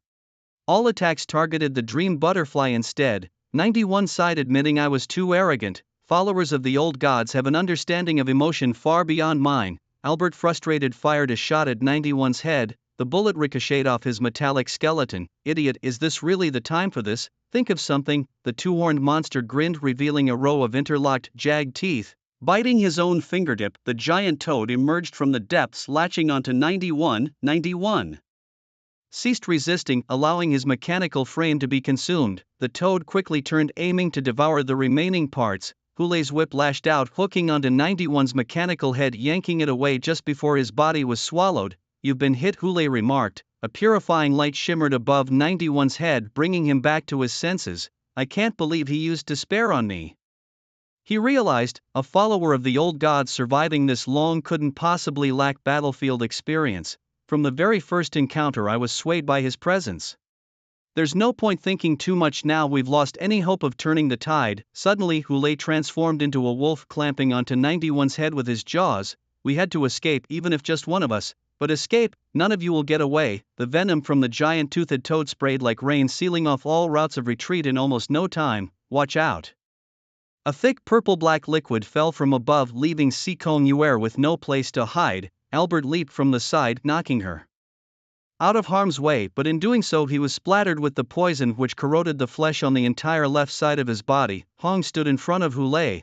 "Our only chance is to run toward the royal city. I'll hold them off here." She drew the long sword she had been clutching, and the red band covering her eyes was cast aside, lost to the chaos. With a single slash, the fates of the horned man and the giant toothed toad were intertwined and disrupted. Hong immobilized her foes, holding them in place. The blade of miracles. Hule suddenly realized. He stepped forward, making his way toward the royal city, but after running for a distance he found himself still near Hong, his heart sinking as he realized there was a barrier in place. 91 spoke with resignation. "Everything is under their control." Before their eyes Hong's body visibly aged, her blue hair turned completely white and her frail form was on the verge of collapse. In the end fate could not withstand reality. With great difficulty Hong turned to glance back at Hule before closing her eyes. Hule sighed and released his grip. Sikong Yuer stared blankly at the scene unfolding before her. The fate of the group was grim. The fate of the uncle was unknown. The robot was reduced to just a head. Hong had fallen victim to the backlash of fate and the young wolf had given up on survival. How could it have come to this, reborn only to fall here? She was unwilling to accept it. Sikong Yuer wanted to do something, anything, but her hands wouldn't stop trembling. If only, she thought, if only Chu Feng were here. He would surely have a way to save them. As she closed her eyes, tears flowed uncontrollably. "You should have given up earlier," a voice taunted from above. The horned man gently stroked his summoned creature and said, "Give them a swift end, pet." At their master's command, the giant toothed toads lunged greedily at Sikong Yuer, the last relatively intact target. Just as one of the toads opened its maw, a force from a distance tore it apart, leaving the horned man stunned. He squinted to see a sword engraved with the emblem of the old gods' assembly. His expression turned to shock. Emotions hadn't even detected its presence. "But wait, this sword, Samuel, what are you doing setting up an order barrier here?" The newcomer was none other than Prince Campbell, the heir to the throne of Hittal, sent by Chu Feng. "Your Highness, I was ordered to capture those who might disrupt your succession ceremony." Campbell interrupted. "On whose orders? I don't recall instructing you to handle such matters." Samuel broke into a cold sweat, realizing the precariousness of his situation. "I recall that Hitler's Supreme Mobile Preparedness Squad had already sworn allegiance to me, correct? As one of them, acting without the permission of your superior gives me reason to suspect you of abusing power, attempting to obstruct my succession ceremony," Campbell stated coldly. Samuel no longer bore his earlier arrogance. He quickly knelt down. "It was His Majesty's order. He was concerned for your safety, which is why he ordered me." Campbell gestured dismissively. "You don't need to explain to me. The Old Gods Council will judge your crimes." Upon hearing the words Old Gods Council, Samuel was terrified. "No, Your Highness. I am your most loyal servant. You cannot hand me over to the Old Gods Council, Your Highness." Campbell, tired of hearing his voice, simply exiled him into the prison of time with a temporal banishment. Then Campbell took out a photograph, comparing it to the people before him. As he observed, Campbell's brow furrowed slightly. Why does none of them resemble the ones in the photo? Could it be they aren't the ones? On the ground, the disheveled Sikong Yuer seemed frozen in place. How could the one who held power over their lives be so easily confined by the man before her? The man's background seemed significant. Campbell lightly tapped his finger, and everything that had just occurred there played back in detail through the time recall. So, they were all severely injured beyond recognition. The priest was right. Father indeed acted prematurely, and as for the succession ceremony the priest mentioned, Campbell dared not delve deeper into those thoughts. He gently beckoned, and the sword that had slain two giant toothed toads returned to his hand. With one stroke, time's reversal wildly nurtured the battered land. Before long, everything there was restored to its original state, including the people. Red touched her flawless hand, who lay reverted to his werewolf form, and Albert sat dumbfounded on the ground while 91's mechanical framework below the head regenerated. As for Si Kong Yu, she was unharmed and thus unchanged. Temporal reversal, a time talent of a domain master level. 91 looked at everyone restored to their original state and marveled, though time reversal cannot truly heal, as long as there is a breath left it can return one to a moment before injury. Campbell looked at the sky and said, "Everyone, the priest sent me to find you. Time is precious now. If you have any questions, please bring them to the Old Gods Council with me." The priest, the few regained their senses, exchanged glances, and then nodded silently. Inside the grand hall, Chu Feng sat high above. Seeing the five who returned with Campbell, his lips curled into a slight smile. 100 years have passed. How have you been? Chu Feng slowly descended the steps. Almost forgot you are not like me. A century must be but the blink of an eye to you. Albert and the others displayed peculiar expressions, while Si Kong Yuer gawked in disbelief. What did I just see? It's actually Chu Feng. Chu Feng is darling. How can this be? She thought, bewildered. At this moment he had just barely succeeded in his career transition, a profession without rank. How could he possibly be matched with my recruitment trial? Before the trial began I had even confirmed with Sister Lu, so why did it happen like this? Red pointed at Chu Feng and said, "It's him." Albert was stunned. "Little brother." "Mind your address, foreigner," Campbell retorted coldly, pointing his sword at him. Chu Feng waved his hand, indicating that Campbell needn't be agitated. He took out the face of the other and wore it again. "Recognize me now? It really is you." Albert, unfazed by Campbell's actions, quipped, "I say, have you been here for 100 years? Just about." Chu Feng shrugged helplessly. "You all abandoned me, didn't you?" Albert chuckled awkwardly. The sound of a settlement echoed in their minds. Recruitment trial, Utopia Night annihilation, commencing. Second stage trial objective, find. Time limit, 48 hours, completed. Reward obtained, Unfallen Nation History of Hitter, fragmented. Third stage trial objective, change, time limit, 24 hours, current teammates matching. 1/6, match successful. 6/6, guided by the rewards, the history of Hitter's transformations and existence entered their understanding. It felt like a mass of cotton forcibly stuffed into their minds, shaking them a bit. 91 gazed at Chu Feng admiringly, saying, "Mr. Reminisce, or no, I should call you Mr. Spy, right? A century's time establishing the unheard of Old Gods Society. Mr. Spy, you're truly impressive." Chu Feng chuckled. From the expressions of those around, it was clear that after completing the second stage, they had likely received some historical rewards about Hitter. Why say this? It's well known that the Roar Old God governs parts of order, emotion, and annihilation, with no beliefs outside these three existing in all of Hitter. As 91 spoke, he glanced at Campbell. This power of time he possesses certainly doesn't originate from Roar. On the contrary, having accompanied him from birth to now, you are the one most likely to change his beliefs, aren't you, Mr. Spy? As expected of you, 91, Chu Feng said, pulling Campbell over. "Come, let me introduce him. This is the Crown Prince of the Unfallen Nation Hitter, the future ruler of the Old God Society, Prince Campbell from beyond the River of Time. Of course, if I'm not mistaken, he should also be your lifesaver." The group looked rather disheveled. Campbell, puzzled, asked, "Father, what do you mean by beyond the River of Time?" Chu Feng remained silent. 91 immediately grasped Chu Feng's intent. The prince's companion spoke up on his behalf, asking, "Your Highness, how much do you really know about your priest's origins?" The priest, as it turns out, hails from the future. He confessed to me long ago that his purpose here is to save the unfallen kingdom of Hittle. Campbell pondered this revelation for a moment before responding, "So you actually know nothing at all?" With a shake of his head, 91 clarified, "It's not that we come from the future, but rather we are moving towards the past." Campbell found himself perplexed by the distinction. Was there truly a difference between the two? 91 explained in a voice devoid of emotion, "The past is irreversible. When I arrived at this point in time, I initially believed it was Albert who altered history. But now I realize it was never Albert, it was your priest, our comrade, Mr. Observer, to be more precise. History was not changed but extended, yet this segment of history doesn't truly belong to any timeline." Campbell sensed an underlying wrongness but chose to listen intently instead of interrupting. As he contemplated these thoughts, another question arose in his mind. How did the Roar manage to resist the three gods and survive a century?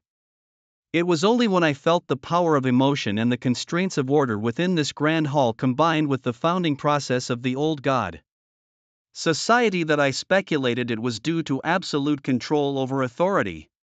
The greatest issue lies here. What remains within the roar is annihilation. Campbell's breathing became slightly labored as he considered these connections. Currently, his father indeed manipulates the authority of annihilation, but how does this relate to everything else? Does His Highness remember what was said before coming here?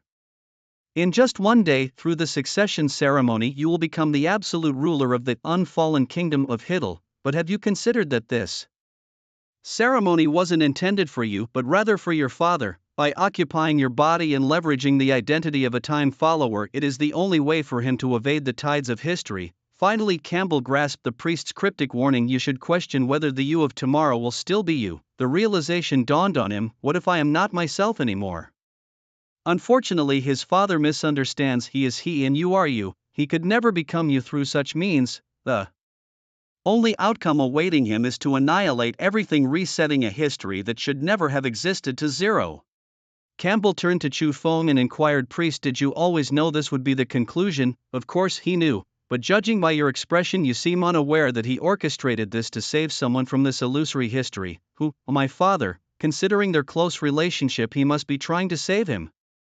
Yet I, who never should have existed, am of no consequence, right? The one whom the observer seeks to save is you, your highness.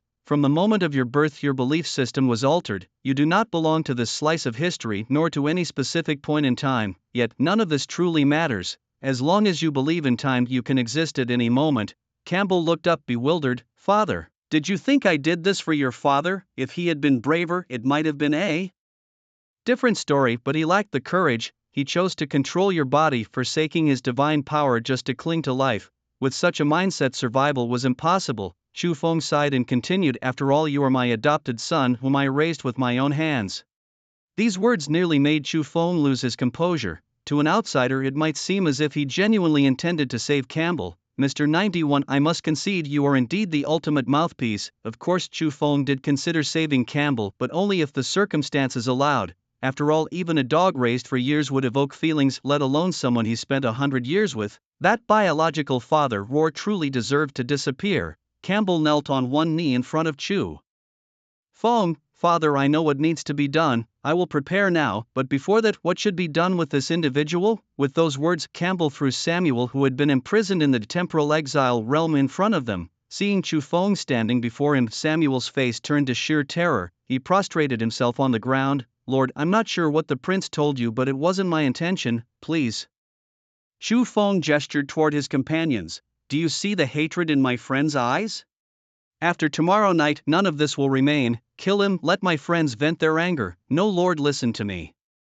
Samuel's plea was cut short as a spear formed from the power of time pierced through him. Such treacherous individuals are best dealt with personally by Campbell. Chu Feng nodded slightly. You may leave now. The expansive hall was left with only 6 of them. Chu Feng walked slowly towards Red. With a flick of his wrist he conjured a red ribbon, gently tying it on her. You look better with this on. Red took a soft sniff and caught a lingering scent from that night, causing her ears to flush with color. Si Kongyu glared, her heart brimming with indignation. Shameless couple, you've exhausted too much of your destiny power. Rest in the adjacent room. Red nodded softly. As she passed Chu Feng's left side she heard him whisper in her ear, leave the door open for me and wait. Hearing this, Red quickened her pace noticeably. Whether by accident or design, Si Kongyu, trailing behind, happened to hear the whisper.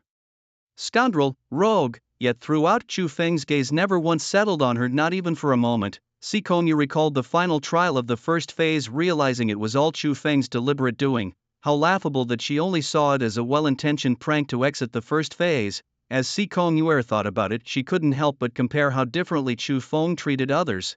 Her heart felt hollow, much like the feeling she had not long ago when she had hoped Chu Feng would come to rescue her. Yet when he actually did come to her aid, she found herself at a loss. With one final fierce battle looming tomorrow, she urged Huli and the others to rest. Huli nodded gently in response. Chu Feng then turned to Brother 91, saying, Brother 91, Mr. G, stay a moment. There's something I need to discuss with you. Huh, Brother 91, what's with that nickname? Albert seemed puzzled. Si Kongyu shot Chu Feng a resentful glance, annoyed that he couldn't even bother to use her name. Albert noticed the peculiar tension between Chu Feng and Si Kongyu. An annoying expression crossed his face. Once they had left, Albert eagerly asked, Hey, have you known Sister Yuer for a long time? Xu Feng merely smiled without answering. 91 Understanding the nuances of human behavior with his analytical prowess, inquired, "Is it because of our faith that you've left only the two of us here?" Talking to someone with such analytical capabilities made discussions easier for Xu Feng. He didn't need to say much for 91 to grasp his thoughts. Xu Feng asked, "What do you think about tomorrow's battle?" Albert, stroking his unkempt chin, analyzed, "The roar currently holds some of the authority of Annihilation. To defeat it, we must rely on my Lord Annihilation. Besides Annihilation, the fragmented soul of my Lord Emotion is also here. If we could catch its attention, our chances might increase." 91 added, "If possible, dragging the lingering soul of order into this would be ideal." The two began to strategize about involving the gods, each contributing ideas. However, despite their discussions, no one could pinpoint a concrete plan. Xu Feng shook his head. "The best outcome is for the three gods and roar to perish together. Don't forget, the third phase of the trial is change. Do you understand what change means? If history remains unchanged, can we truly emerge unscathed from this trial?" The two fell into deep thought. After a while, 91 asked, "You've been planning for 100 years, surely you have something in mind?" Xu Feng nodded. "Certainly. Your approach isn't wrong, but the three gods here are just fragments and can't exert enough pressure on Roar, who has consolidated its power. But what if you could summon a true god?" With the groundwork laid by Albert and 91, Xu Feng's suggestion didn't seem as abrupt. "What do you plan to do?" they asked, intrigued. An audience, Xu Feng replied. "Can you manage that?" The glint in their eyes showed both interest and skepticism. "I'm a time being, I won't join the fray directly," Xu Feng explained.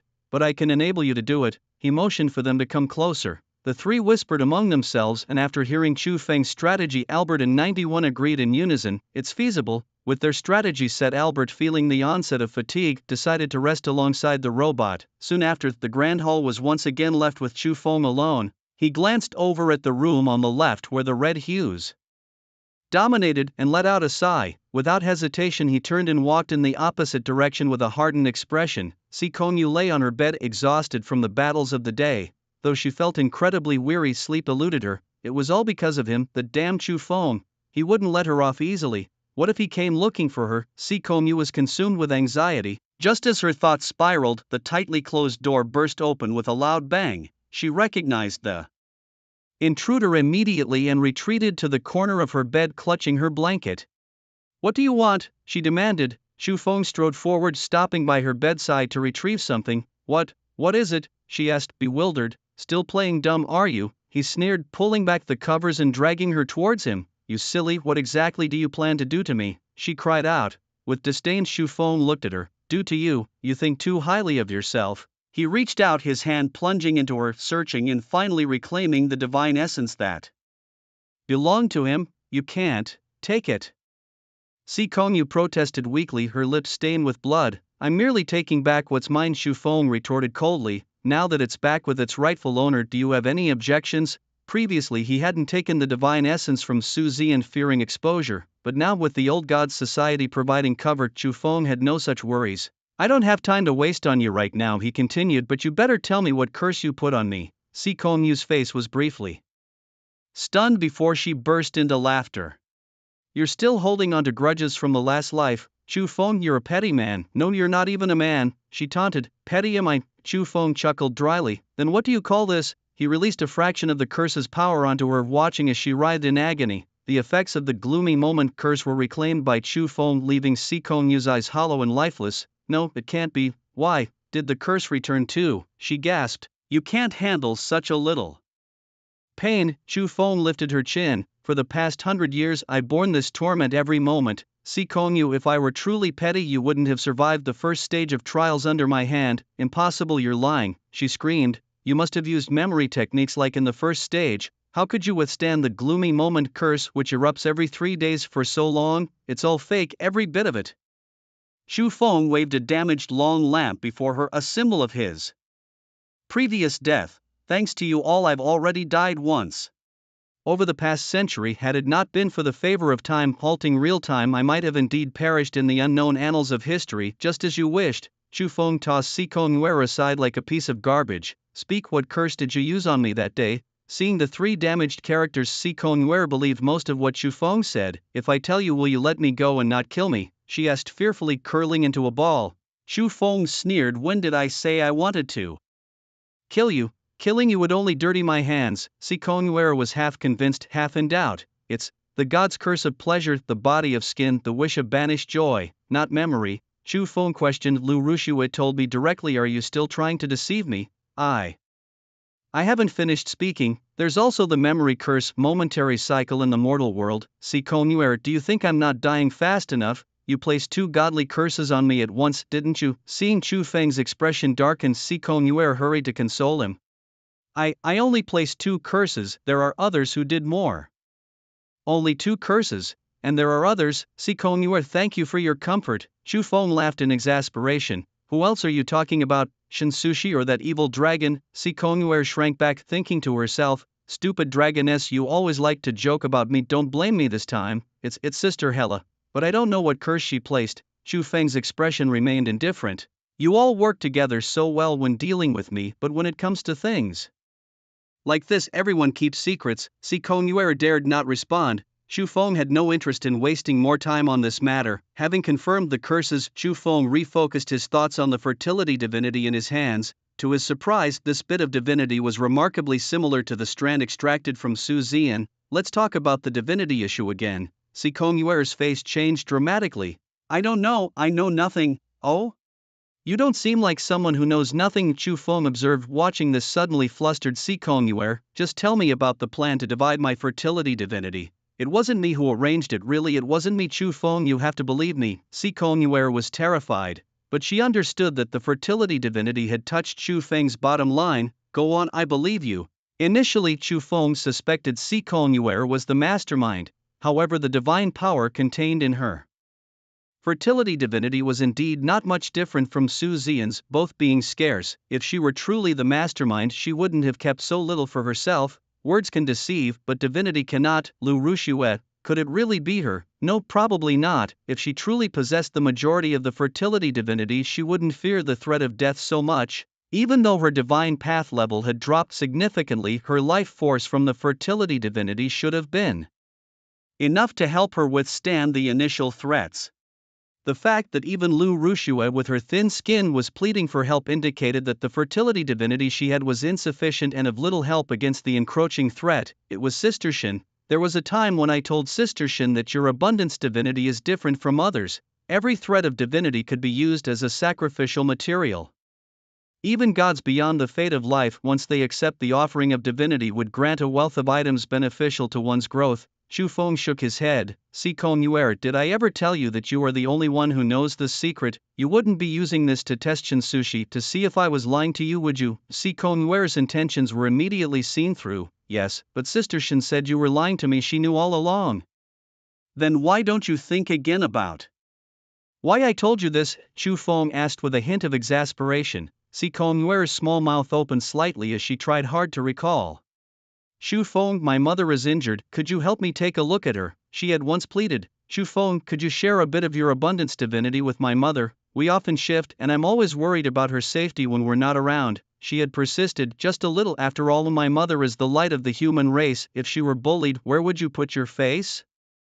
Si Kongyuer reminisced about how she had implored Chu Feng, I only have this one mother, you can't just watch as divine separation takes her life. Can you really? You mean your divinity can stop memory from initiating the divine separation ceremony on my mother? She had asked in disbelief. That's wonderful, you didn't lie to me. My mother indeed passed through the divine separation safely, she had exclaimed in joy. A secret only between the two of us? Great, this is our secret, even Sister Lu doesn't know. Yuer is so happy. In the deepest recesses of her memory, there conversations felt as fresh as yesterday.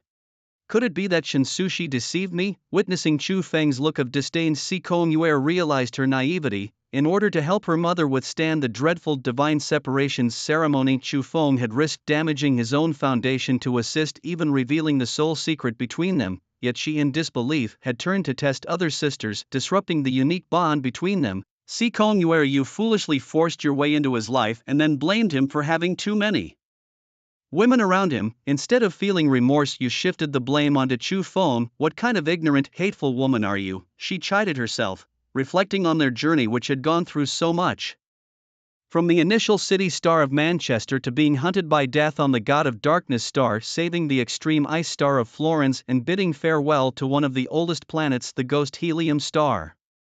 All the leaps and bounds. When did things start to change? Sicon-Uer's eyes gradually lost focus, tears continuously streaming down from the corners of her eyes. From this moment on, don't let me see you take a single step outside this room. If I perish after tomorrow, there's no reason for you to live either. If I survive, then good luck to you. Observing Sicon-Uer in this state, Chu Feng lost the interest to genuinely kill her. Wouldn't the blood of such a person make him foolish as well? With this thought, Chu Feng realized that allowing such a fool to live was the greatest punishment for her. The door closed once more with a bang, as if it had never been opened. After leaving Sicon-Uer's room, Chu Feng walked down the corridor lost in thought. This time he had gleaned a considerable amount of critical information from her. 2 new curses of the gods were revealed. Hela still had at least 3 unknown curses of the gods, and there was Shinsushi's scheming. The cursed body of skin wish of silence was one that Chu Feng had never heard of before, but since it was a pleasure curse, it should be similar to all joys and sorrows. Are predestined affecting primarily his senses? Compared to the darkest hour, a curse that could be lethal if he couldn't move, it seemed mild. What troubled Chu Feng was the momentary cycle of humanity. The arrival of memory was always so sudden and unpredictable. Knowing that this curse resided within him made Chu Feng uneasy. He couldn't prepare for when the memory curse might erupt. Unlike the darkest hour, a timed bomb, the unknown was more frightening. He could only get through this trial before making plans. Speaking of the unknown being more terrifying, the curse Hela, the wicked dragon, bestowed upon him was unlikely to be any better. Back when he saved Titan Star and subdued this dragon, he became a household name as a Dragon Knight. Over time, he truly became a Dragon Knight. Among his many admirers, Hela was the most straightforward and least secretive. Chu Feng couldn't figure out where he had wronged her. Thinking about this, he couldn't help but slap himself. Was he being a fool again? Someone betrays you and you still wonder if you did something wrong? What a fool! It's laughable. From Verna to Su Zian and now to Sicon-Uer, this group of either foolish or malicious individuals was not worth his deep reflection. Instead of pondering over them, he should think about how to regain his fertility divinity from Shinsushi. Shinsushi was different from Chu Feng's other women. She wasn't someone he met during his adventures but was chosen to wed a god to protect the human race. Sadly, what Chu Feng thought was a mutual affection turned out to be his one-sided wishful thinking. Now, Shinsushi's divine path realm was at least at the stellar level. To reach God's void star, Chu Feng needed to reach at least that level himself. Moreover, the gods currently had an old apostle still alive. Shinsushi was hailed as the light of the gods, and the possibility of Chu Feng reaching her seemed impossible. It seemed that from the beginning she intended to ascend to godhood herself. Without the intertwined anchor points arrival, her goal might have been halfway achieved. Why is it said that only half is achieved? Chu Feng's divine nature of abundance stems from pure life force. This life force is entirely converted from lifespan. Even if Shinsuchi succeeds, she will never be able to obtain pure life force through her own divinity in the future. Chu Feng tapped his own head thoughtfully, sighing at the many tasks ahead, knowing he could only proceed step by step. After walking several more steps, Chu Feng found himself at the door of Hong's room. The door, as Chu Feng had anticipated, was indeed half open. He quietly stepped inside. At that moment, Hong had already removed her clothing, revealing the fierce wounds on her back. "How did you know I would come?" she asked. "The lines of fate between us are not only intertwined but have grown even closer," he replied. Hong, with her waterfall-like blue hair tied up, turned around, letting her high ponytail fall across her chest. "The battle during the day has worsened the erosion by fate on me," she murmured softly, lowering her head slightly. "I need you now." Chu Feng moved to the bedside. Impatient, he teased gently. A barely audible sound came from Hong's throat as Chu Feng gently stroked her back. The pain made Hong frown tightly. "If it hurts, you can scream," Chu Feng suggested. At his permission, the suppressed pain was finally released, twisting her delicate features. It was evident how much this ordeal had tormented her. "Hong, can you tell me your real name?" Chu Feng inquired. "I am Wangchuan Hong," yet she managed to say, enduring the pain. "Darling Kuan, is that a fake name too?" Chu Feng asked. "Are you a human from Edo Star?" Wangchuan Hongye asked, slightly puzzled. Chu Feng's hand began to wander over Hongye's body. "Because of your body," Chu Feng explained, to which Hongye offered no resistance. "Chukken seems to like my body," she asked. "It's merely a shell. If it can repay Chukken's healing grace, just like that night, feel free to enjoy it," she continued. "Liking doesn't Nein infatuation nor is it greed, Chu Feng replied with a smile, shaking his head. As I mentioned, you consider the wounds on your body as fate's erosion, he questioned, isn't it? Wang Chuan Hongye lifted her head, her closed eyes hiding those penetrating eyes that saw through to one's heart.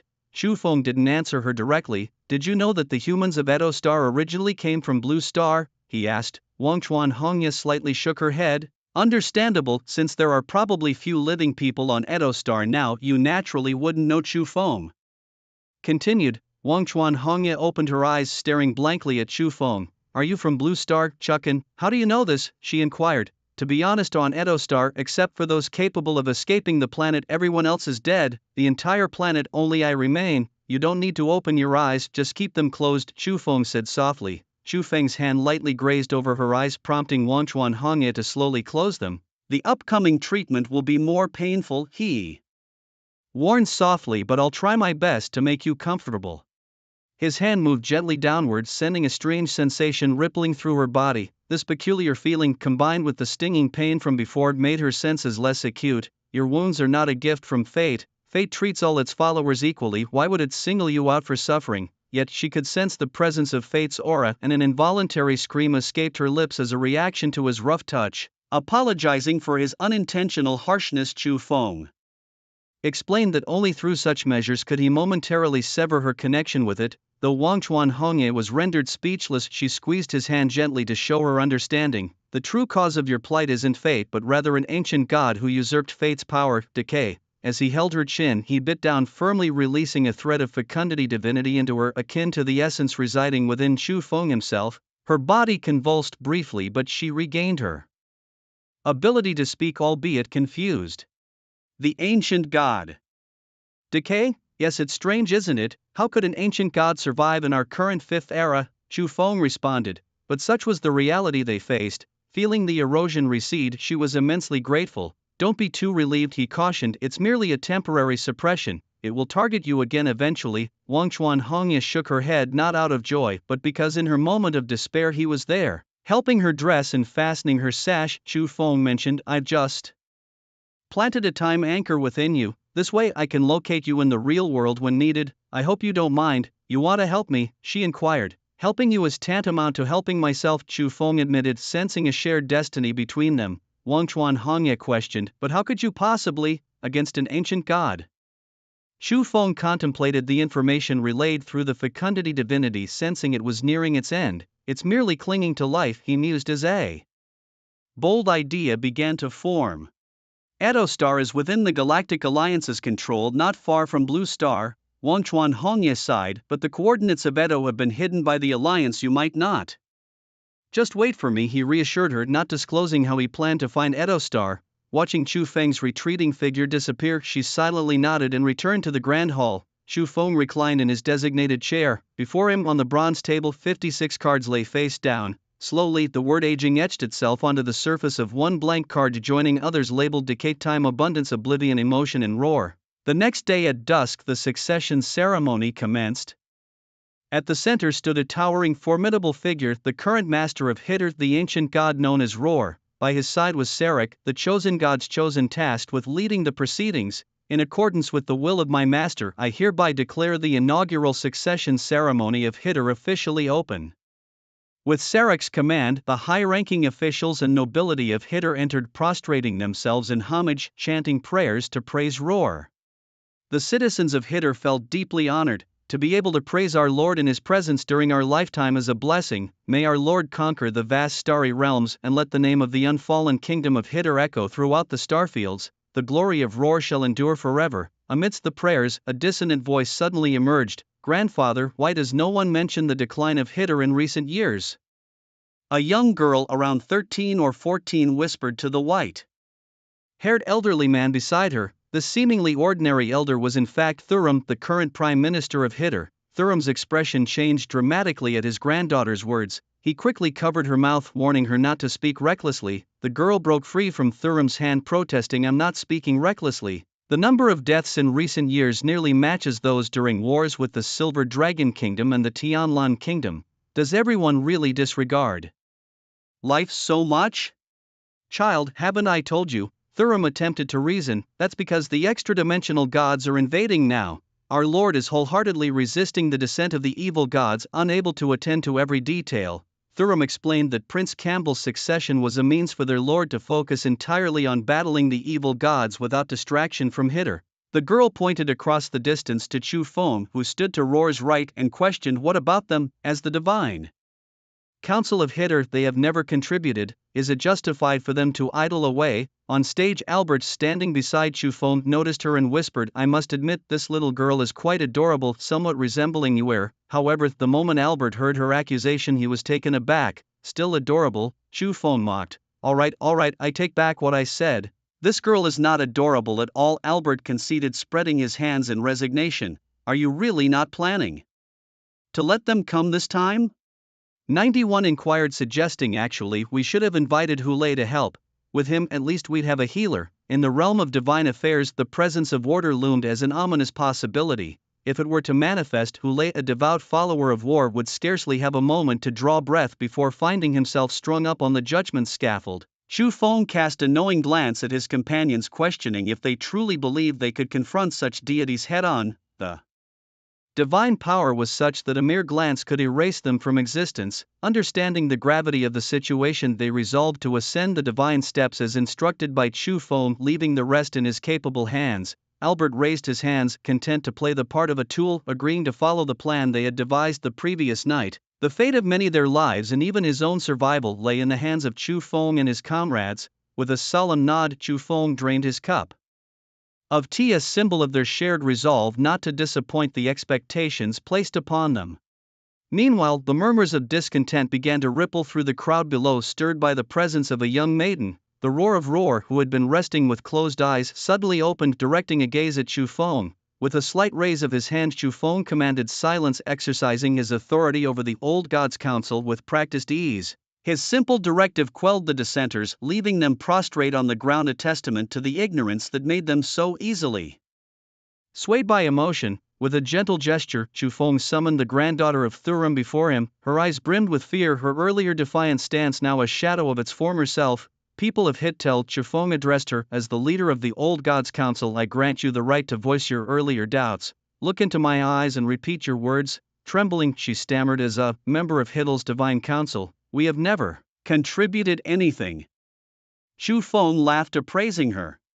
A frog in a well, daring to discuss divine matters. His words sent shockwaves through the assembly, leaving Hittel's nobility both startled and elated. Could it be that their leader was indeed divine? Their confusion dissipated when they observed that Roar, Hittel's master, and his divine follower Salak did not voice any objections. It became clear to them why the invading otherworldly deities, numbering 3, had been repelled by the combined might of their master and the leader of the divine council. The unfallen kingdom is invincible, Hittel is invincible, our master and the divine leader are invincible. They cried out, their faith restored, buoyed by the belief that their current troubles were but temporary. With the divine beings alongside them, Hittel was destined to reach for the stars. Chu Feng gently patted the young maiden's cheek, acknowledging her courage and opting not to punish her this time.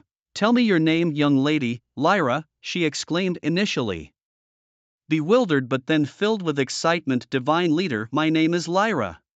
Reassured and unharmed, Lyra returned to the crowd, her earlier doubts now extinguished. The faith of the nobility solidified, unbreakable at this moment. Albert watched the scene unfold with awe, his mouth agape. No, little brother, is this even possible? It's the power of order. No wonder you didn't want Hule to come. The divine force contained in it, he might indeed try to seize it. 91 sighed. Chu Feng then glanced at Roar. This is the last time I'm playing along with you, Roar. If you continue to be stubborn, this country will cease to exist. My existence makes the country possible. If I am divided, what right do these people have to be saved? Roar replied calmly. Salak, go on. The god-favored Salak hurriedly announced in a loud voice. Next, please welcome the crown prince of Hitter, future glory of the kingdom that does not fall, His Highness Campbell.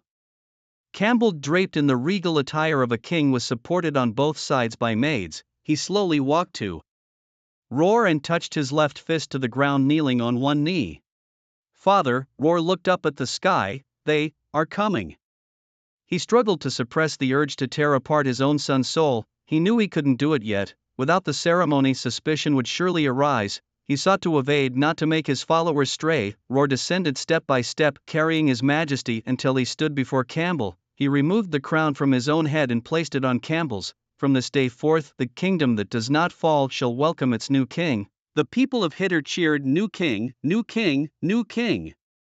Everything proceeded in an orderly fashion. Roar's speech drove them wild. After all, it might be their only chance to stand alongside a deity in their lifetime, especially one they admired and respected so deeply. The night began to churn. The same night, under the same sky, Chu Feng couldn't help but reflect. 100 years ago he was caught in the minor skirmishes between the Silver Dragon Kingdom and the Tianlan Kingdom. In the blink of an eye he was now brushing against the divine. Wars? Get ready, Roar is about to make his move. The two nodded. Emotions had reached their peak by this moment. Roar took out the battlefield sword he had fought with all his life. "Campbell, hold it. No matter when, I will be with you." Hearing the words "with you," Campbell's heart tightened, but he dared not show any sign of it. "Father, I will carry this honor, and one day let the name of the kingdom that does not fall break through the confines of the sky." Roar placed his hand on Campbell's shoulder and then transformed into a cloud of mist. "I will handle the extra-dimensional deities. The management of Hither is left to you, Campbell." As Roar's voice faded, Campbell realized he couldn't move his body. He faced away from the people of Hither who continued to cheer. "Father's real intention is my body. He wants to abandon Hither and evade the extra-dimensional deity's pursuit." The priest was right after all. Campbell slowly closed his eyes. "If it's you, surely you can stop him, right, priest?" When he opened them again, the owner of the body was Roar. Chu Feng shouted, "Now's the time." He sprang up, his body floating in mid-air. "People of Hither, you have all been deceived by the gods of another realm. I have finally awakened to the truth. My friend Roar has been captured as a prisoner by these divine beings. Even the prince has fallen under their control. Stay away from him." Cheers abruptly ceased, leaving everyone in a state of doubt and suspicion. Seeing the new king unable to move, the crowd instinctively distanced themselves. Such accusations would have previously resulted in someone stepping forward to denounce him, perhaps even suspecting him as a usurper. Yet with the divine power he just displayed, along with his acceptance of the people of Hittel and the potential absence of their once revered god, they had no choice but to believe him. Even 91 couldn't help but admire him. For now he might be the only one capable of saving Hittel. Mr. Observers, strategy is something I cannot compare to. I don't understand your convoluted schemes. I'm going to see my master." Albert, holding a strand of abundance divinity, murmured softly, "What I see all ashes, what I touch all illusions, what I think all hollow, what I remember all obliterated." The aura of death gradually thickened. Seeing Albert had already begun his audience, Chu Feng said, "The gods of another realm are about to descend. You all enter my time-space." Seeing the escape passage open, everyone rushed in. Meanwhile, Campbell stood motionless, unable to move. "You silly, you actually released the order barrier inside." "Campbell, do you know they're about to arrive? This could kill us." He was furious, his eyes wide with rage. "No different from a mortal." "Of course I know, and I also know that right now they can't do anything to you who have gathered power," Chu Feng retorted. "Roar, use your pig brain and think carefully. Who was it that let you, who shouldn't even be alive, continue to survive for another 100 years? Chu Feng looked down imperiously with no reverence for the divine. "However, to prevent you from just standing here motionless, making it impossible for them to kill you, I specifically used other means to summon the true oblivion." "You madman!" Roar shouted angrily. "You coward!" Chu Feng mocked. "You don't deserve to be a god. No wonder the old gods were stripped of their powers and perished one by one. If they were all like you, there's indeed no reason for their existence. What exactly do you want to do?" Roar demanded. "What do I want to do? Have you forgotten our agreement?" "Let me remind you," Chu Feng said with a faint smile. "I helped you control your powers in the name of the old gods' assembly so you wouldn't weaken due to your chaotic powers. And I told you the world we live in is a non-existent one. You can't survive here. I urged you to propagate and pass down your power so that one day, when believers spread across the stars, you would be reborn. But you, look at what you've done. Cowardice, evasion, attempting to destroy your own son's soul to cling to life using his body. You choose to live in eternal disgrace rather than take a gamble for greater glory in the future. I haven't met many old gods, but you're definitely the most pathetic one I've encountered." Roar was berated by Chu Feng, finger pointing at his nose, yet he dared not retort. He understood clearly that what Chu Feng said was indeed the truth. "Roar, you have one final chance. Will you choose to be devoured by the impending oblivion, or will you willingly surrender the divinity of oblivion to me, allowing me to proclaim the name of the ancient god Roar on your behalf?" The choice is yours. Roar remained silent. At this moment he finally comprehended why Chu Feng was taking such a stance. He had been avoiding the issue all along and now pushed to the brink. Chu Feng decided to wager his life, forcing him to make a decision. Chu Feng noticed the hesitation in Roar's eyes. I didn't let Campbell walk the same path. Do you still not understand why? Roar was slightly moved. Campbell, could he survive? Chu Feng understood that his transformation was a decision made under duress with no other options. Besides him, there were also the people of Sithor who had just hidden in the spacetime. That was a unique ability belonging to Campbell. I believe he will rebuild Sithor this time. Roar remained silent for a long time before responding. I agree. Chu Feng exhaled softly, slightly easing his tension. You should have made this choice sooner. With Roar's surrender, the divinity of Oblivion finally fell into his hands. Finally I've obtained the divinity of Oblivion. Father, has our plan succeeded? Campbell's eyes gradually regained clarity and his body slowly came back under his control. Yes.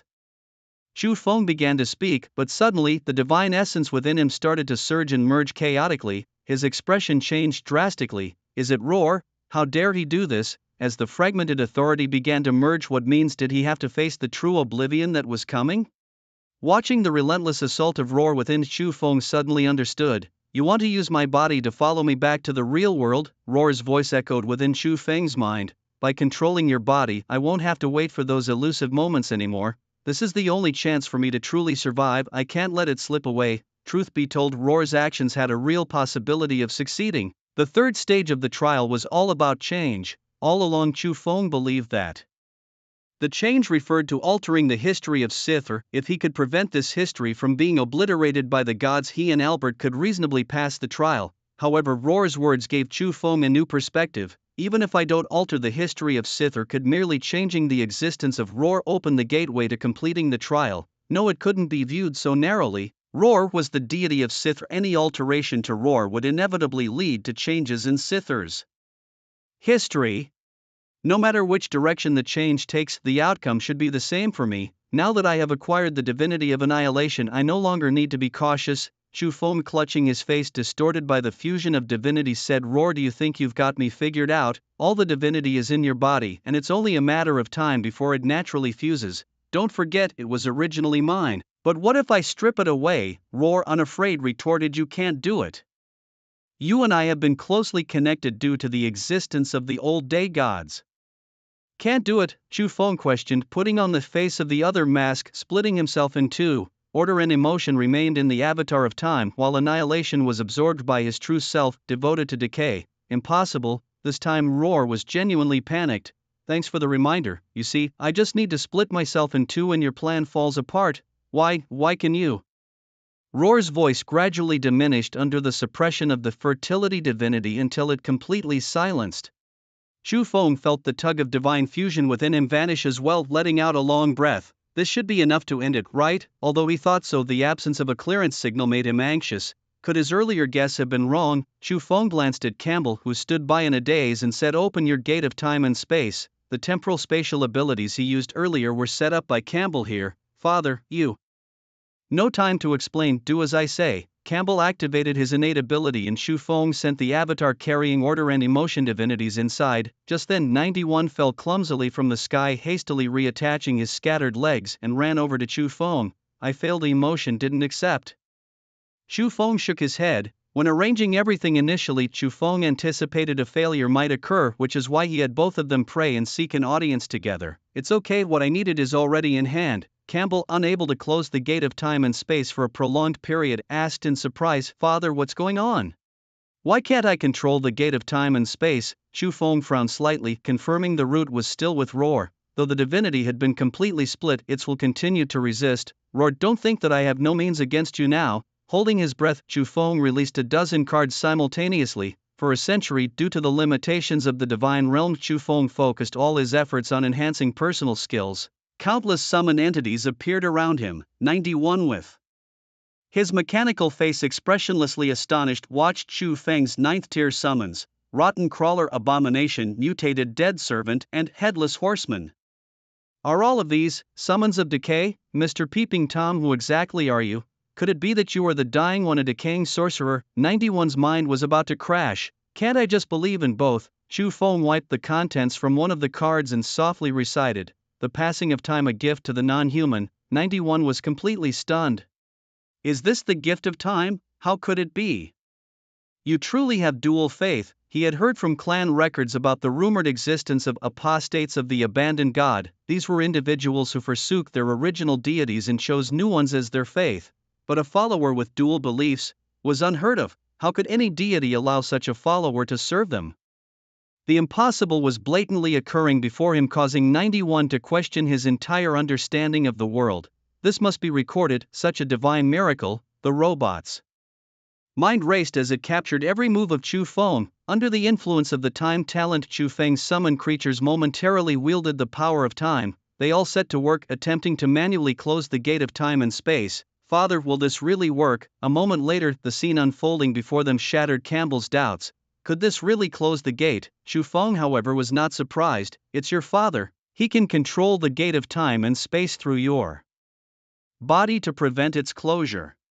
Then why do I feel nothing? Campbell asked, puzzled. He can control your body, let alone such small tricks, Chu Feng replied, watching as the gate of time and space was slowly being closed. Yet the more it struggled, the more it confirmed that what I was doing was right. Only a sliver of an opening remained. Chu Feng could feel the desperation of Roar. He patted Campbell on the shoulder. In some ways your father hasn't done wrong. The name Roar is now yours to carry on. This statement was meant for Campbell and also to the still unwilling Roar. Indeed, upon hearing this, Roar's resolve wavered. Chu Feng seized the opportunity to have his summons exert their power, sealing the final gap. Thus, this world was rid of Roar. Chu Feng frowned slightly. What is going on? Roar's will was gone. I extended his life in an unconventional way only to see him disappear by my hand. So why hasn't the condition for change been triggered?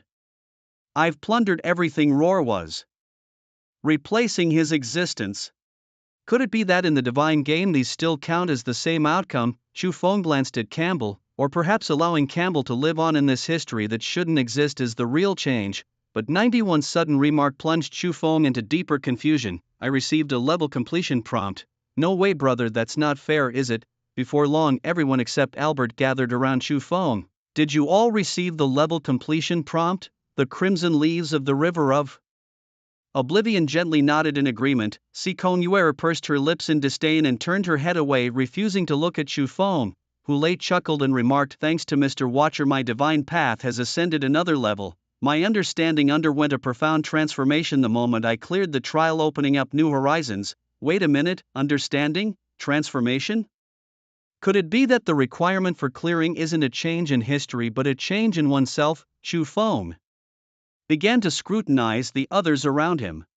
The destiny of the River of Oblivion's crimson leaves had already changed the moment they encountered him. Sikon Yuer had attempted to use her own abundance divinity to realign her original timeline only to be corrected upon her premature encounter with him. Wasn't that a form of change too? As for Mr. Robot, he must have recorded the display of my fate earlier. This fragment, which upends the entire star domain, is enough to alter his preconceived notions of gods. So, what exactly is my transformation? Chu Feng pondered silently, suddenly recalling the purpose of his journey. The threat of the dark moment to my life is what I most wish to resolve, yet now Chu Feng could feel that the dark moments still lingered within him. The portion of the divinity of annihilation remained unable to be eradicated. Note, to be precise, this divinity was under some sort of control, preventing him from eliminating the influence of the dark moment. Having it but being unable to use it, only he could achieve such a feat.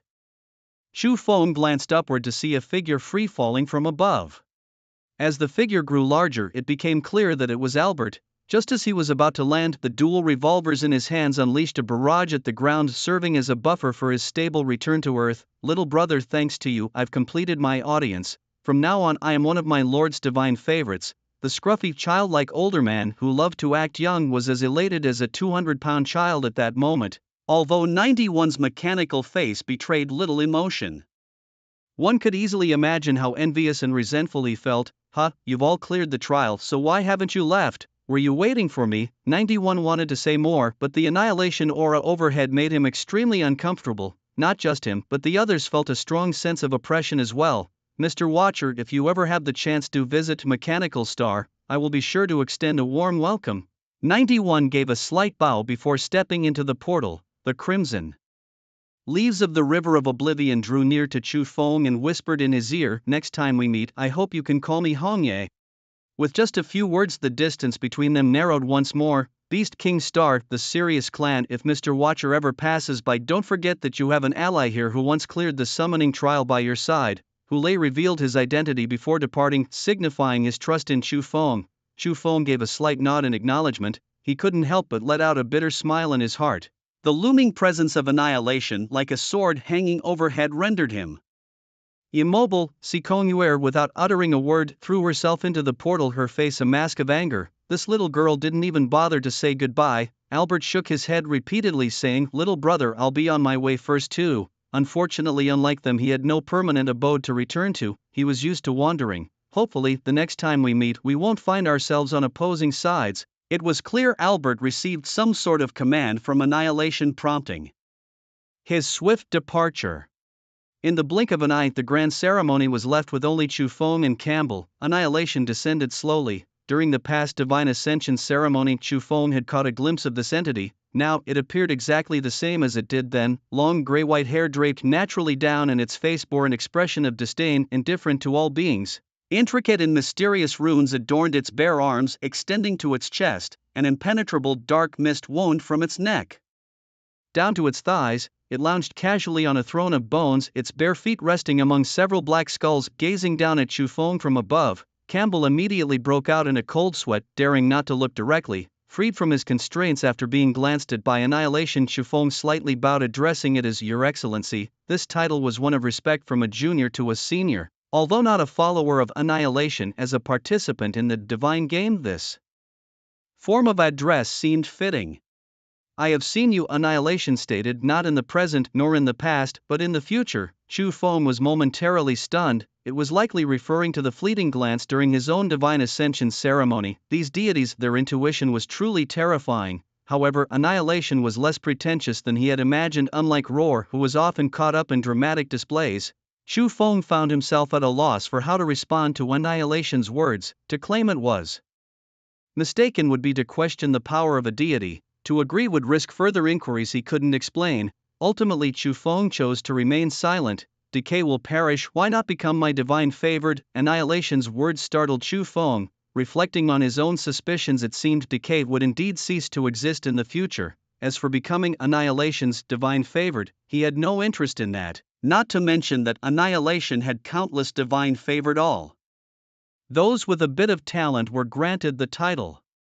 When the divine favored were few, it was manageable, as they would all be esteemed followers of the god. But when their numbers grew, it felt less valuable, and they couldn't garner the respect of other believers. This led to internal strife and competition. Annihilation's followers were particularly prone to infighting, regularly organizing contests for divine favored rankings. Annihilation would occasionally cast its gaze upon these events, which only excited its divine favored further.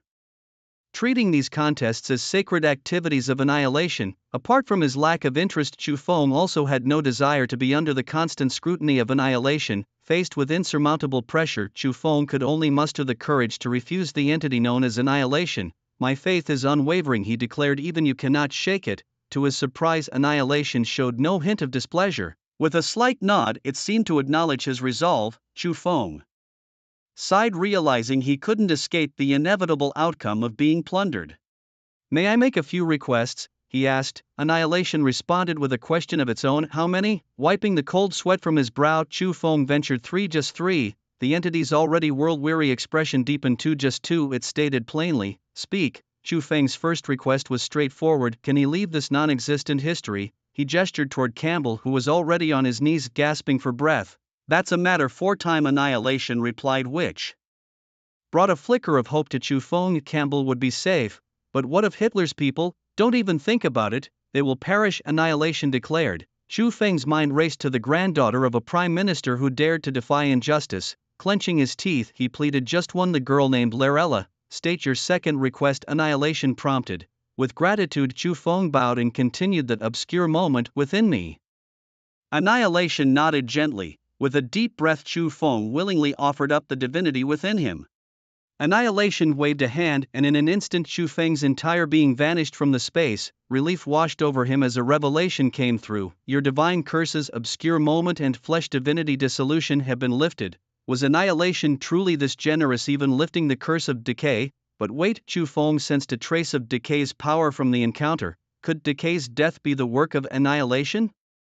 It explained why annihilation wasn't angered by his refusal but rather seemed to admire it. As Xu Feng prepared to leave, he noticed a lingering gaze from annihilation that seemed to say, "You think you can escape?" He was stunned. Was this what they meant by evading one problem only to face another later? Phase 3 trial, alteration complete, the notification stated. Trial cleared, time to reap the rewards, not worrying about annihilation schemes for now. As the tallying commenced, he received his results. Clear rating, SS. Hidden achievement, King of the Unfallen Nation, Creator of History Achievement Reward, Full Mastery of Decay.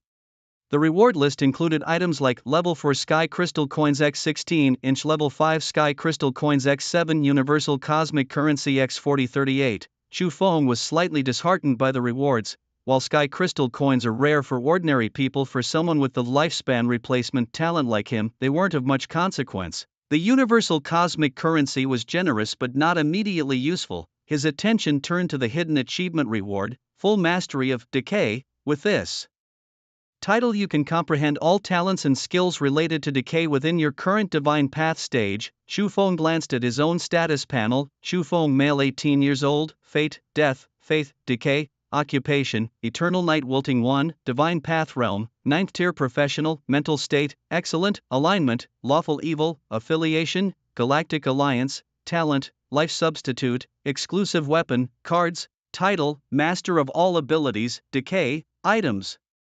All the skill descriptions were gone. Instead, there was a comprehensive introduction to all decay talents and skills which he could use at will. How could such an extraordinary thing exist? After completing the trial, Xu Feng had been worried that he would be uncomfortable without the talents and skills he gained in Hitter. But who would have thought he could obtain such an overpowered title? Was this a gift from the annihilation? Xu Feng couldn't figure it out. But one thing was certain, the trial summons was worth it. Just for this title alone, not to mention he had jumped from a first-tier professional to a 9th-tier one and resolved his major concerns regarding gloomy moment and flesh and divinity dissolution. Perhaps the only thing that was less than perfect was the SS clearance rating. Could he have done better? For instance, not letting Albert meet annihilation, or having Campbell, as a follower of time, pray for help to escape the erasure of history. Would Hitter's people have a chance to survive then? If annihilation hadn't descended, he wouldn't have caught its attention and his divinity would remain intact. Although the outcome was already set, it didn't stop Xu Feng from pondering the possibilities. Self-reflection was crucial for making better decisions next time. A sound of something breaking brought Xu Feng back to the present world. The sky over Hitter, the unfallen nation, had begun to crack and fall. Campbell, looking bewildered, stood by. Was the history of Hitter over? Xu Feng nodded and said, "But your chapter is just beginning." He didn't tell Campbell the truth that Hitter's people, caught in time and space, couldn't survive. Under the same starry sky we shall meet again. With those words, Xu Feng was the last to step through the portal. On the Beast King star within the territory of the Sirius clan, Hulei awoke. Achievement unlocked, King of the Unfallen Nation, participant in history. The sudden notification left him slightly stunned, but recalling the events of the trial summons, he smiled silently. So the one who suppressed war for 100 years was from the era he experienced. Hulei transformed into his wolf form and ran towards the grand ceremonial hall. Below the hall lay a giant wolf, blind in the left eye, fierce in the right, with fur white as snow and a body as large as a mountain. Great Sirius, please permit me to lead our clan in war against the Silver Wolf clan. Ah, it's you, Xiao Hulei. It's been a few days, and it seems you've gained a new understanding of war. Indeed.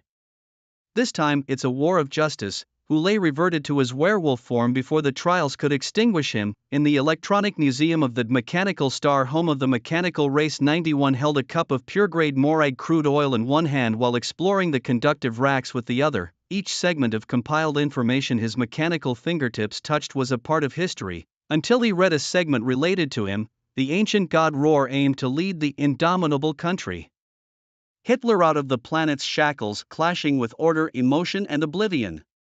The struggle for power was brutal. Despite Roar having 3 friends from outside this era to assist, the destined defeat was unavoidable. the struggling Hitler finally met its end 100 years later. Unlocked hidden achievement, King of the Indomitable Country, Witness of History. 91 mused, is this history, real or false, or perhaps a blend of both? 91 cynically remarked, history, you are like a grandly dressed yet filthy and wretched harlot, on an unknown desolate planet. Albert lay on a barren rocky ground, unfazed by the stones poking his back. He quietly counted the numbers in his wallet, 1 2 3 4 5. Another 5 digits. Does this mean I can spend some time again at Lingering Delight on Gauss Planet? But last time I killed a few troublemakers there, my bounty might still be active. Perhaps this time I should head to Beast King Planet. I've heard so much about the beast women there, but haven't had the chance to experience it. Ulay is there too, so having him as my guide sounds like a good plan.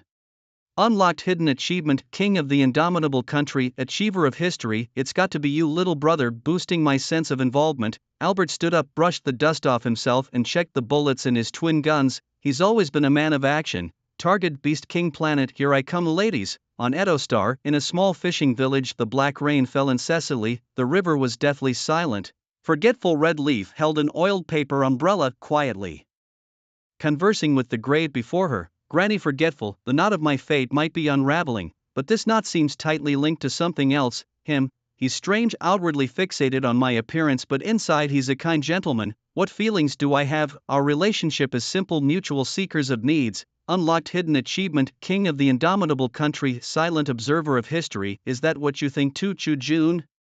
At the Galactic Alliance headquarters, the echoes of interstellar politics and power struggles reverberated. The corridors buzzed with discussions of territory alliances and the ever-looming threats from beyond the known galaxies. Amidst this, Ulay's newfound understanding of justice and war seemed to resonate more deeply as the cosmic game of chess continued to unfold, with each player vying for their place in the annals of history. And somewhere amidst the stars, the tales of the Indomitable Country and its hidden achievements continued to inspire those who dared to dream beyond the stars. In the vastness of the universe, these stories wove together a tapestry of fate, history, and ambition. Each character, from Xiao Hulei to Albert, played their part, shaping the narrative of their worlds. As they journeyed across planets and stars, their destinies intertwined, leaving behind traces of their adventures. The legends of the Indomitable Country lingered, whispered among the stars, a testament to the ever-evolving saga of existence. Si Connuer returned to her room feeling utterly drained after the moment her divine essence was taken by Chu Feng. She reflected on her earlier bravado, where she had echoed Vielna's defiance, claiming she could ascend to godhood without him. What state of mind had she been in to utter such words? The gap between them was vast. Her mother remained a captive, held by rebels within the alliance, and it would take a long time to free her. Without the support of divine essence and without Chu Feng's aid, did she still stand a chance? She feared that long before the galactic war erupted, she might already be wiped out by successive summons and trials. Having once touched the divine throne, she couldn't reconcile with fading into obscurity, yet the feeling of helplessness pulled her down relentlessly. She had achieved the hidden accomplishment, the king of the unfallen nation, observer of history, but was she merely an observer? A sense of fear welled up within her. As she pondered, she questioned if she had truly erred. Silently, she reached out to Lu Rushue through a communication channel. "You?" Lu Rushue's warm voice came through from the other side. "Sister Lu, I think I've done many things wrong." In the grand patchy hall, Chu Feng slowly opened his eyes, resting on a bronze table. Where was he? The temple of the old gods' assembly. On the bronze long table lay cards face up, spread across it. With a gentle tap, Chu Feng sent a cloud of dust into the air. There was no mistaking it. He had spent 100 years here, remembering every inch of the place perfectly. Even though he had traversed from the third epoch to the fifth, even though the tides of time had buried this place, he would never forget. In the dim hall, a blue and a white orb of light fell into Chu Feng's hands. As he unfolded them, they read, "You have acquired the order divine essence, and you have acquired the emotion divine essence." What was this? Besides the essence taken by Oblivion, 2 of the divine essences belonging to Roar had simply appeared in his hands. Chu Feng found it both amusing and frustrating. It seemed he had inherited the will of Roar in his capacity as the master of the old gods' assembly. Roar's initial desire to control his return to the real world had indeed been correct. Unfortunately, all of it had merely paved the way for Chu Feng instead. Chu Feng attempted to take the divine essences of order and emotion out of the temple, but he couldn't. This was no different from his past experience in Siddler. Naturally, the inability to take the divine essences out of the temple might also be related to his own divine path realm, if he could reach the peak of the realm of the domain.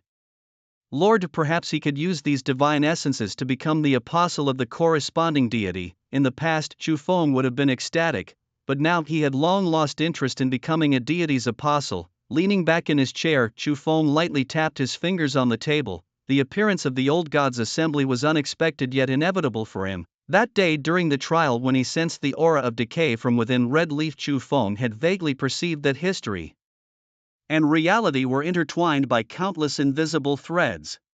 The concept of cause and effect seems to have been reversed under the orchestration of fate. The destinies of the old gods might have survived in various forms after I altered the existence of Roar. Aging stands as a prime example of this phenomenon. O the first god of void, what could your schemes be?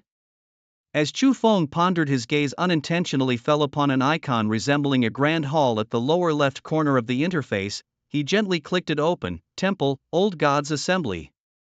Level, LV.1 bound to Chu Feng spread, obscure divinity points, 37 gods title, prayer words, prayer listening, 0 out of 1, refreshes daily, God's followers, 0/2, trait, consume divinity points to resurrect followers. Description: the forgotten old gods of history are reborn in this era. Each follower improves the spread of the old gods assembly. When faith reaches a certain threshold, the assembly's level can be upgraded, unlocking more privileges. Chu Feng chuckled to himself, no matter what faith has in store, it surely doesn't know that the old gods assembly has already been shaped in his image.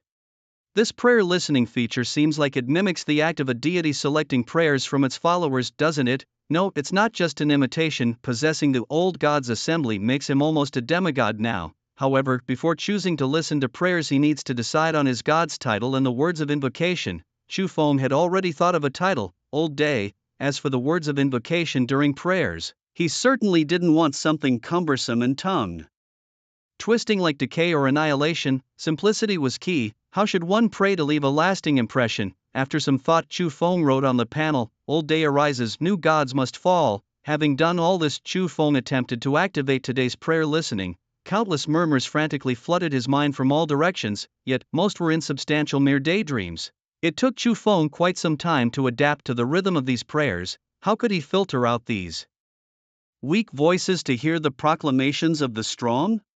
Just as this thought crossed Chu Feng's mind, all those murmuring prayers vanished. What appeared before him were fragments of light. Chu Feng randomly selected one of them. Before him lay a vast ocean with waves towering dozens of feet high, crashing with immense force. The dark waters were evidently not of this world. On a ship stood a long-haired man, eyes glazed with madness. Great God of destruction, your loyal servant begs for a tangible gift. I shall repay your benevolence by destroying all beings. Judging by the aura emanating from this follower, he seemed to be undergoing a trial at the level of a realm master. Unfortunately, he was just another destruction fanatic. Chu Feng swiped away, moving on to the next one. Upon realizing that he was dealing with a follower of annihilation, he quickly exited. Who knew if the other side might follow the trace and directly appear in his temple? Chu Feng repeatedly selected several options, but he couldn't find a suitable one. Until now, there was only one light and shadow left unchecked. It seemed like becoming a god might be an interesting endeavor. With a mindset of watching a show, Chu Feng entered the scene of prayer. It was a planet engulfed in black flames. Atop the highest peak of that planet stood a tall woman, her entire body wrapped in black fire, wielding a black scythe larger than her own body. This was the aura of an apostle.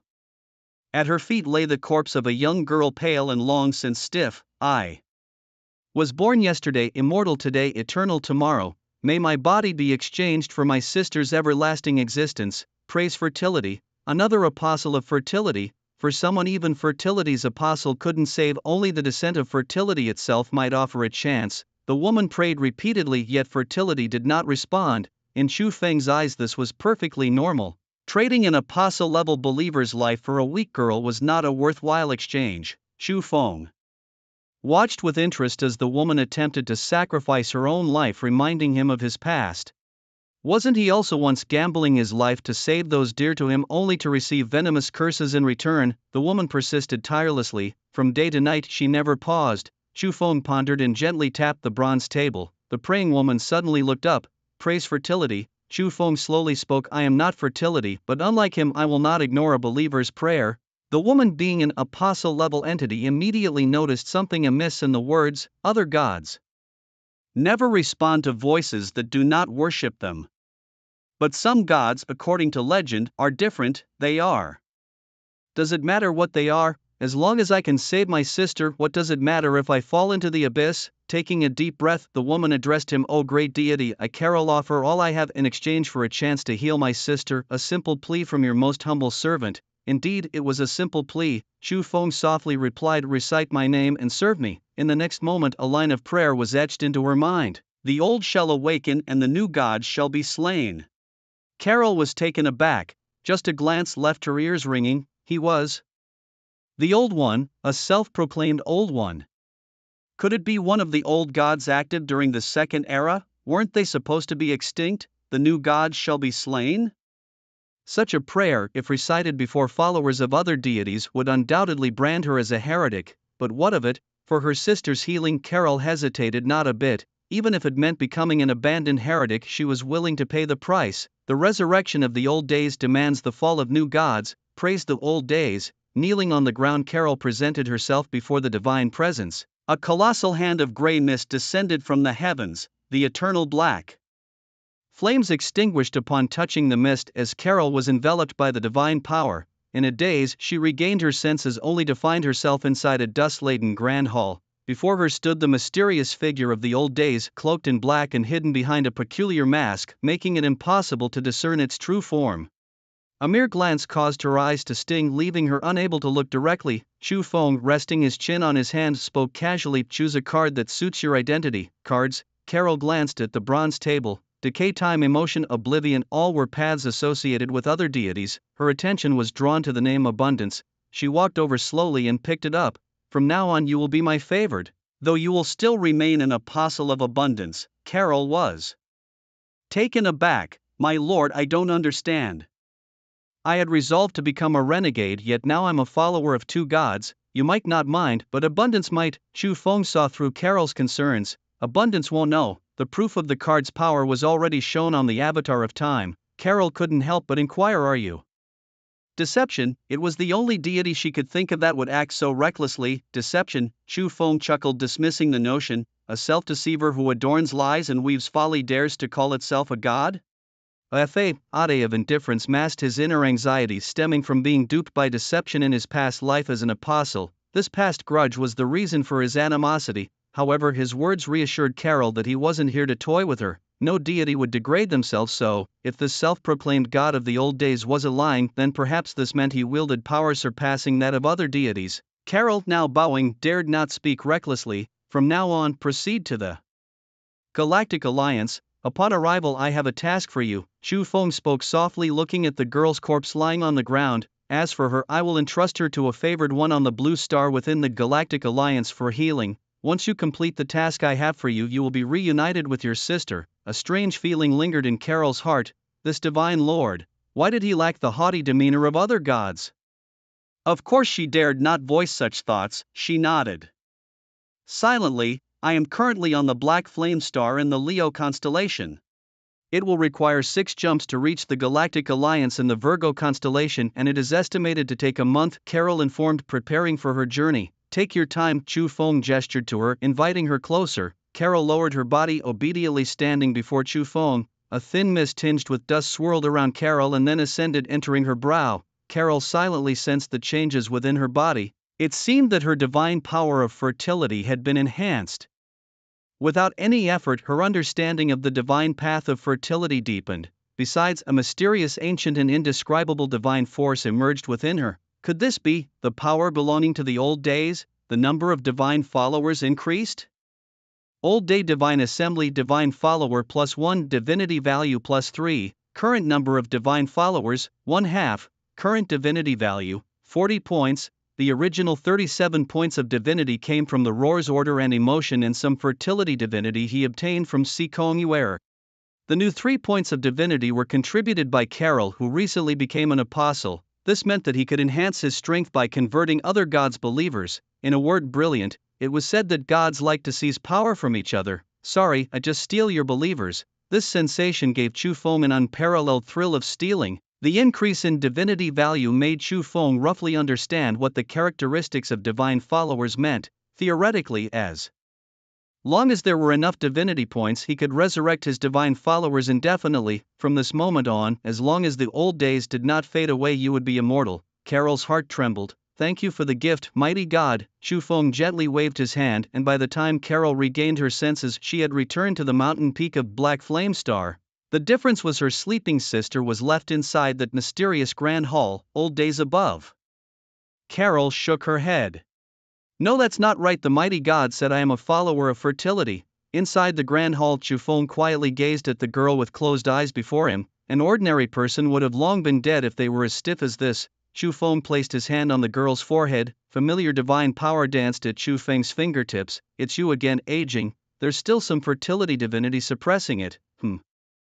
It's Carol's aura. Unfortunately, Carol didn't know that the authority aging wielded included not only fate but also fertility. Using fertility to suppress actually fueled the outbreak of aging. But fortunately, this girl's situation was different from Hong Ye's. Hong Ye was a targeted active sufferer, whereas she was a mere accident. Fate seemed to crave that part of the authority in aging's hands. That day, Hong Ye asked how he found the coordinates of Jianghu's star, but he had no idea. Today, Carol's appearance made everything clear. It was time to return to reality. Chu Feng rose and glanced at the back of his hand. Karsus, aren't you leaving yet? In the boundless starry domain, Campbell with his weathered face emerged from the gate of time and space, clad in the battle armor of King Hitter from the kingdom that never falls, wielding a massive broad-bladed long sword. The old god assembly was once again seeing the light of day. The priest had also returned to reality. We should set off. Larella, are you ready? Beside Campbell, the young girl's innocence had long faded away as she softly replied, I will forever serve by the Lord's side. I couldn't deliver the divinity of annihilation to you as promised. I have broken my word. If you wish, you can choose to leave now. Chu Feng spoke earnestly. In the past, upon hearing such words, Karsus would have turned and fled without hesitation. But now Karsus remained silent, shrinking into the mark, not daring to utter a sound. Chu Feng chuckled softly. Karsus's attitude had undergone a complete reversal, exactly as Chu Feng had anticipated. After witnessing the existence of the old god assembly, Karsus would never leave again. Even if he were to die, he would prefer to perish at the bronze long table. Chu Feng retracted the temple. Don't say I didn't give you a chance. Since you've chosen to stay, my matters will be yours from now on. On the Star Sea ship, it had only been 3 days since Chu Feng entered the trial. The exchange meeting was nearing its end as this batch of newcomers was about to embark on their first summoning trial. Wang Tiehe's old face was clouded with worry. That little rascal Chu Feng had entered the retrospective trial without consulting anyone. Didn't he realize the dangers within were beyond his capability to withstand? It infuriated Wang Tiehe the more he thought about it, nearly driving him to curse aloud. Wang Tiehe snuck a glance at Chu Feng's teacher Lu Rushue, only to find her composed and unperturbed. These past few days, Lu Rushue's face hadn't shown the slightest hint of emotion. Almost as if she was indifferent to Chu Feng's life or death. Ahem, teacher Lu, aren't you worried about the danger Chu Feng is currently facing? He will appear unharmed. Lu Rushue's voice was firm and confident. Behind her stood Vilna and Su Zian, who had been driven away but returned. Hearing Chu Feng's name, they felt deeply remorseful, not in agreement with Lu Rushue's assertion. Ordinarily, I would trust the master, but now, the master is afflicted with the gloomy hour I cast. A curse of the gods. Vilna's heart ached at the thought, if another divine curse erupted within the trial. Su Zian dared not continue the thought. Should anything happen to Chu Feng, she would never forgive herself. Lu Rushue glanced at the two of them. Both of you get your minds right. The first summoning trial is about to start, Sister Lu. Teacher. Lu Rushue sighed and pulled them aside. I may not know what Chu Feng said to you that changed your once steadfast beliefs. However, remember, in this life, without him to have your back, you must not be careless. If you truly feel guilty towards him, then you must live on. Only by living can there be hope to change anything. Lu Rushue, worried about the two naive girls before her, offered a few words of guidance. The two girls with furrowed brows nodded reluctantly in response. Yet, despite their change of heart, Lu Rushue suspected that it was more likely Chu Feng had manipulated their memories just like he did to Yuer during the summoning trial. Lu Rushue wasn't worried about Chu Feng being in danger and thus affecting his efforts to alleviate her death. Affliction. This assurance came after a conversation with Si Kong Yue, who had recounted everything that happened during the trial. After all, it's Chu Feng, even with the curse of the gods upon him, he could still control everything within the summoning trial. Fortunately, Si Kong Yue wasn't as stubborn as the two girls and gradually understood, with Lu Rushua's guidance, that everything was part of Chu Feng's deliberate arrangement to make them live in guilt. Still, it had been a while since the conversation with Yue, and Chu Feng had yet to return. Just as Lu Rushua was pondering this, Chu Feng's figure appeared at the spot where he had vanished 3 days prior. Upon seeing Chu Feng, Erna and Su Xian's eyes lit up with renewed hope. They were about to greet him when the light of summoning descended. Lu Rushua gently nodded to them before approaching Chu Feng. Wang Tiehe, who moments ago wore a sullen face, immediately rushed over upon seeing Chu Feng. "How are you? Not injured anywhere, right? It's not that this old man worries about you, just afraid that your first foray might be dampened by the horrors of the trial. Even if the passing score is low, it's fine, just returning alive is good enough. Don't mind that you scored SSS on the career change trial. In the formal summoning, everyone's scores are low, especially since your proactive trial is much harder than the summoning trial." Wang Tiehe rambled on for a while, and then the score for Chu Feng's trial, linked to the Academy's database on his panel, came through. "See, I told you everyone's score is low, only SS." "What? How much?" Wang Tiehe's mouth dropped open, utterly stunned. It was well known that the formal trials were significantly harder than the career change ones, not to mention Chu Feng had chosen the more challenging proactive summoning. This SS trial score, compared to the SSS from the career change, was even tougher. "Principal Wang, did you forget my identity? I'm the child of time, just basic operations," Chu Feng whispered to Wang Tiehe. Almost forgot, this brat's identity is not simple." "So that's how it is, makes sense now, huh?" Wang Tiehe inquired further. "What level is your divine path realm now?" Just as the 9th tier practitioner was about to speak, unexpected guests hastily arrived. They were none other than the family members of those whom Chu Feng had slain before entering Hiddle. "Chu Feng, are you aware of the grave sins you have committed?" Su Mo's expression was grim, his demeanor suggesting he intended to escalate the conflict from 3 days ago. "Patriarch Su, the contest from 3 days ago has long been settled.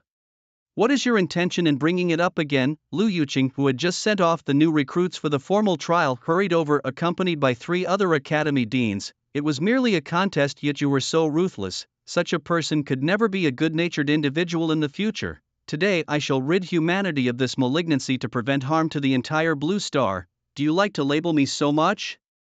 Chu Feng laughed and said, "Why do I feel like I haven't killed enough of your family yet? Seems like I need to put in more effort to silence all of you. Perhaps only then can I avoid being disturbed by your incessant noise." Chu Feng wasn't merely talking, he snapped his fingers lightly and countless summon creatures appeared from all directions, flying, running, crawling, swimming. They instantly surrounded the Starsea ship. "I heard the family likes to bully with numbers. Conveniently, so do I. All of them are 9th tier summons.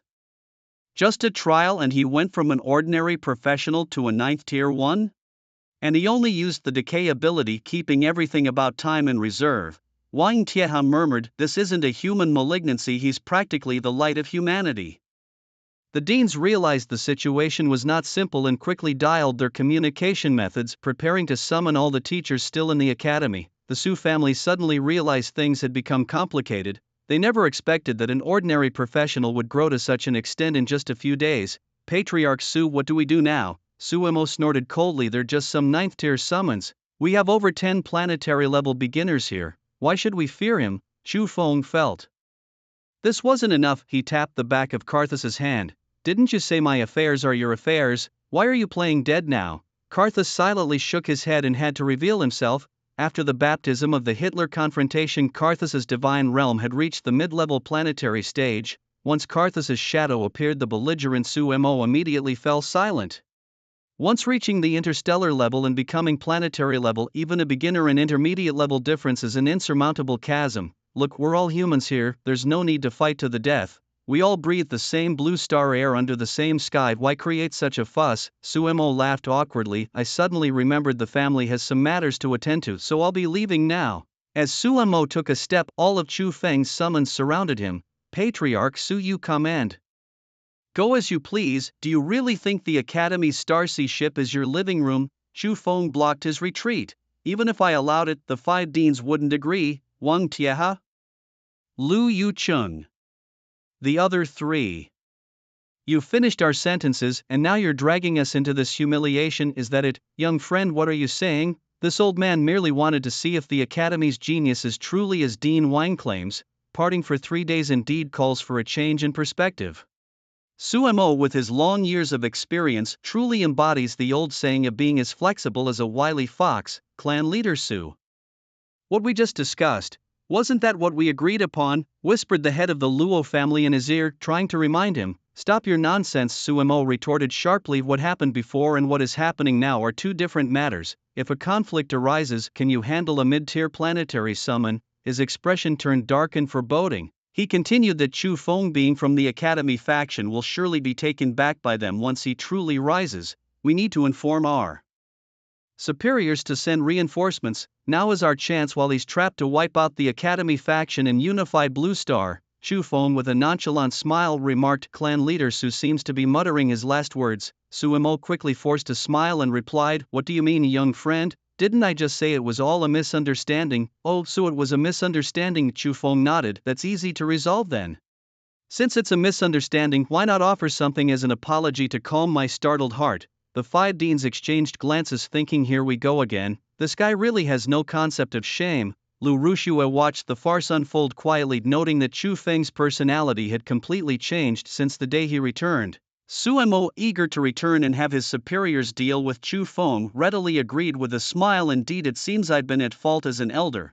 What would you like, young friend? As long as the Su family has it, feel free to choose. Then I won't stand on ceremony, Chu Feng said, extending his hand over the divine forging crystal. Don't pretend it's not with you, I know you carry it everywhere. The divine forging crystal is a special tool used to enhance equipment, incredibly rare despite having no specific grade. Although any level of the heavenly crystal wheel can produce it, few have actually obtained it. Even in his previous life, Chu Feng only ever acquired 2. The divine game had no concept of forging equipment. To upgrade equipment, one must use this rare item. In his previous life, Chu Feng only learned of its existence when Su Mo was eventually killed, and even if Su Mo hadn't sought trouble with him, Chu Feng would have found a way to obtain the divine forging crystal. Hearing Chu Feng's demand, everyone turned their attention to him, and Su Mo's face turned pale. How could I possibly possess such a treasure? Su Mo denied vehemently, but his expression betrayed him. If you don't have it, then forget it, Chu Feng said coolly. I won't accept apologies with anything else. As he spoke, the summoned creatures began to stir, with Karsus preparing to unleash the power of shadows, ready to send the group to the shadow realm at a moment's notice. Su Mo finally realized Chu Feng meant business. I knew if I didn't give it to him, he would resort to violence. Since he wanted it so desperately, I figured why not hand it over. With the number of trials he's been through, he probably hasn't acquired anything of great value yet, and surely he wouldn't want to waste it on low-level gear. It's better to leave a little trick up my sleeve, making it easier to track him down later.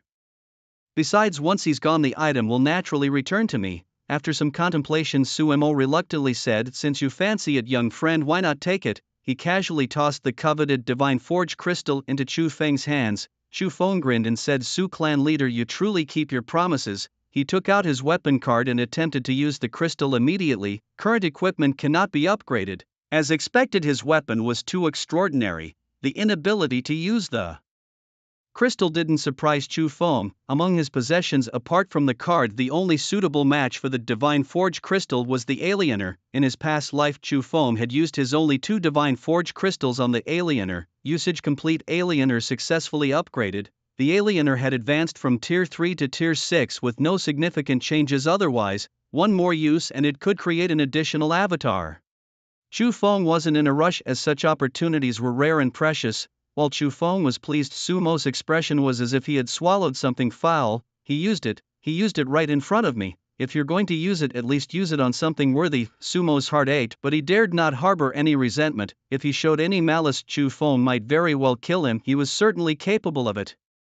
With a forced smile, Su Mo slowly retreated, surrounded by his summoned creatures. Only when Chu Feng showed no intention of pursuit did he dare to stride away quickly with his family. Wang Tie had dialed on his communicator. Hello teacher son, no need to come anymore, it's been handled, just focus on teaching your students. The other deans shook their heads repeatedly. Chu Feng, this time you've made an enemy of the family. That old Su is vindictive. He didn't bring the family's top experts this time, but next time might be different.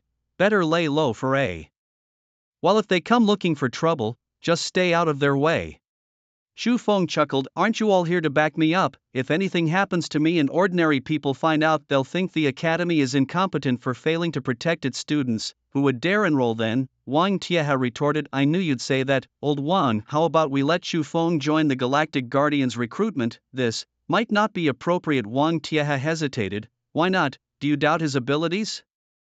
Though Chu Feng is only at tier 9 and may seem a bit green compared to those planetary-level seniors, his summons are unique. In case of real danger, we might end up counting on him to save us. Wang Tieha glanced at Lu Yuqing, putting on a pretentious air as he remarked, he's only been through one conscription trial. I'm worried his lack of experience might hold back your academies. You know, the selection for the Galactic Guardians differs from the 6-person conscription trial. It's a chaotic ordeal involving all forces under the Galactic Alliance, conducted in a simulated universe. In their strength isn't paramount, it's the experience that counts. Lu Yuqing retorted in dissatisfaction, you're doing this on purpose, aren't you, old Wang, using my words against me to make me look bad? Just because I once said your academy should disband and give the spots to mine, no need to hold a grudge like a woman. Jiang Huaning suppressed a smile, suggesting, isn't it better if we all help each other? Wang Tieha chuckled slyly, rubbing his chin as he turned to Chu Feng. What do you think? Chu Feng replied calmly, I think it's fine, I have no objections. The so-called Galactic Guardians is essentially a recruitment test issued by the Galactic Alliance to all planetary forces. Those who pass the test and meet the Alliance's standards can leave their home planet and join the Guardians. Compared to the systematic path through the Academy, earning points and gradually advancing off Blue Star, this is a fast track. However, such significant matters are usually reserved for the talented in the God Path affinity. Blue Star has 2 teams each with 12 spots, one allocated to the academy and the other to the families. Coincidentally, Chu Feng was scheduled to meet Carol in a month, and going early wouldn't be a problem. With the status of a test participant, even the old folks from the families above would think twice before trying any underhanded moves, considering the Alliance's authority. Ouyang Shan mentioned, those youngsters from our academy are currently training outside the city. The Galactic Guardians are about to commence, maybe Chu Feng should bring them back. Chu Feng nodded, no problem, I happen to need to go out anyway. Carol's sister is still lying in the temple. Although I've temporarily halted her deterioration, it's best to wake her up soon to avoid any mishaps. Lu Ruoshua, who had been silent beside Chu Feng, suddenly spoke up, I'll go with him. Outside the safety zone in perilous territories, after the descent of the Game of Gods, Blue Star endured a prolonged period of darkness. It was only through the efforts of predecessors that the current family territories, safe zones and alien living areas became the primary settlements, yet even now most of Blue Star remains occupied by monsters. Whether it's families or academies, people today yearn for the stars more than ever. Thus, they gradually lost the resolve to exterminate monsters that don't threaten their survival on Blue Star. Perplexed by Chu Feng's choice of direction, Lu Ruoshua questioned, why are you heading to the realm of life when the students are in the realm of death? The perilous areas of Blue Star are divided into 6 major domains. The narrative begins with the description of the 6 divine paths, which the creatures in the story are named after. These beasts possess powers that mirror the divine pathways of their corresponding regions. In the realm of life, monsters exhibit robust vitality, making it convenient to aid a certain girl. The dean's call to summon them back was a mere matter of communication, something Chu Feng felt was beyond his interference. He remarked calmly, bringing me to this perilous place is just to see how I would react to danger. It was no surprise to him that there was likely an invisible drone following overhead. Lu Ruoshua sensed this with her eyes closed, confirming the presence of a trailing machine. She questioned, what is your purpose here, following me? Lu Ruoshua fell silent, uncertain why she had spoken abruptly. Was it concern for his injury? No, it was more about the fear of him accidentally dying. Even if he were to die, it should only happen after the threat of his death had been lifted. Her presence to some extent offered a layer of protection. Seeing Lu Ruoshua's silence, Chu Feng chose not to engage further. He summoned a 9th-tier undead vulture and sat on it alone, Lu Ruoshua followed by summoning her pet, the vine peacock. Before long, Chu Feng arrived at the destination, the central area of the life realm. Here 8th and 9th-tier monsters roamed freely, with the occasional planetary-level creature making an appearance. Chu Feng gently retrieved the girl's body from within a temple and laid her on the ground. His actions, akin to a magic trick, caught Lu Ruxue off guard, causing her expression to turn icy. I thought you had changed, but it seems I was wrong. You seem to enjoy yourself. If I hadn't been here, would you have done something else? She questioned. Having stumbled in the past, Chu Feng couldn't possibly allow his heart to be swayed by any woman in this life, whether teasing Yang Nian or forgetting River Red Leaf. It was merely a matter of mutual benefit. Chu Feng ignored Lu Rushua's words, focusing instead on the girl before him. He then extended his left hand, methodically breaking his fingers and placing them beside the girl. Following this, his palm, wrist, arm and shoulder followed suit. Chu Feng bent down, allowing his blood to spill generously. With his right hand, he began to meticulously reconstruct the left side of his body. Upon completing this task, Chu Feng casually captured several life realm monsters, using their lifespans and life healing techniques to restore himself to perfect health. He then proceeded to reassemble his internal organs. Lu Ruxue watched Chu Feng's startling actions with great confusion. She understood some aspects of Chu Feng's abilities. Despite his current alliance with decay, his unparalleled healing power remained intact. However, Lu Ruxue was acutely aware that regardless of the severity of his injuries, the pain he endured was undiminished. Once Chu Feng had neatly arranged the parts he had removed from his body, he finally paused. His actions, though shocking, were a testament to his determination and resilience. Even as Lu Ruxue watched with a mix of awe and concern, she couldn't help but ponder the depths of his resolve. Despite the evident pain and suffering, Chu Feng's focus never wavered, showcasing a level of commitment that was both admirable and terrifying. The scene painted a vivid picture of a man willing to go to extraordinary lengths, driven by motives that were perhaps beyond the comprehension of even those closest to him.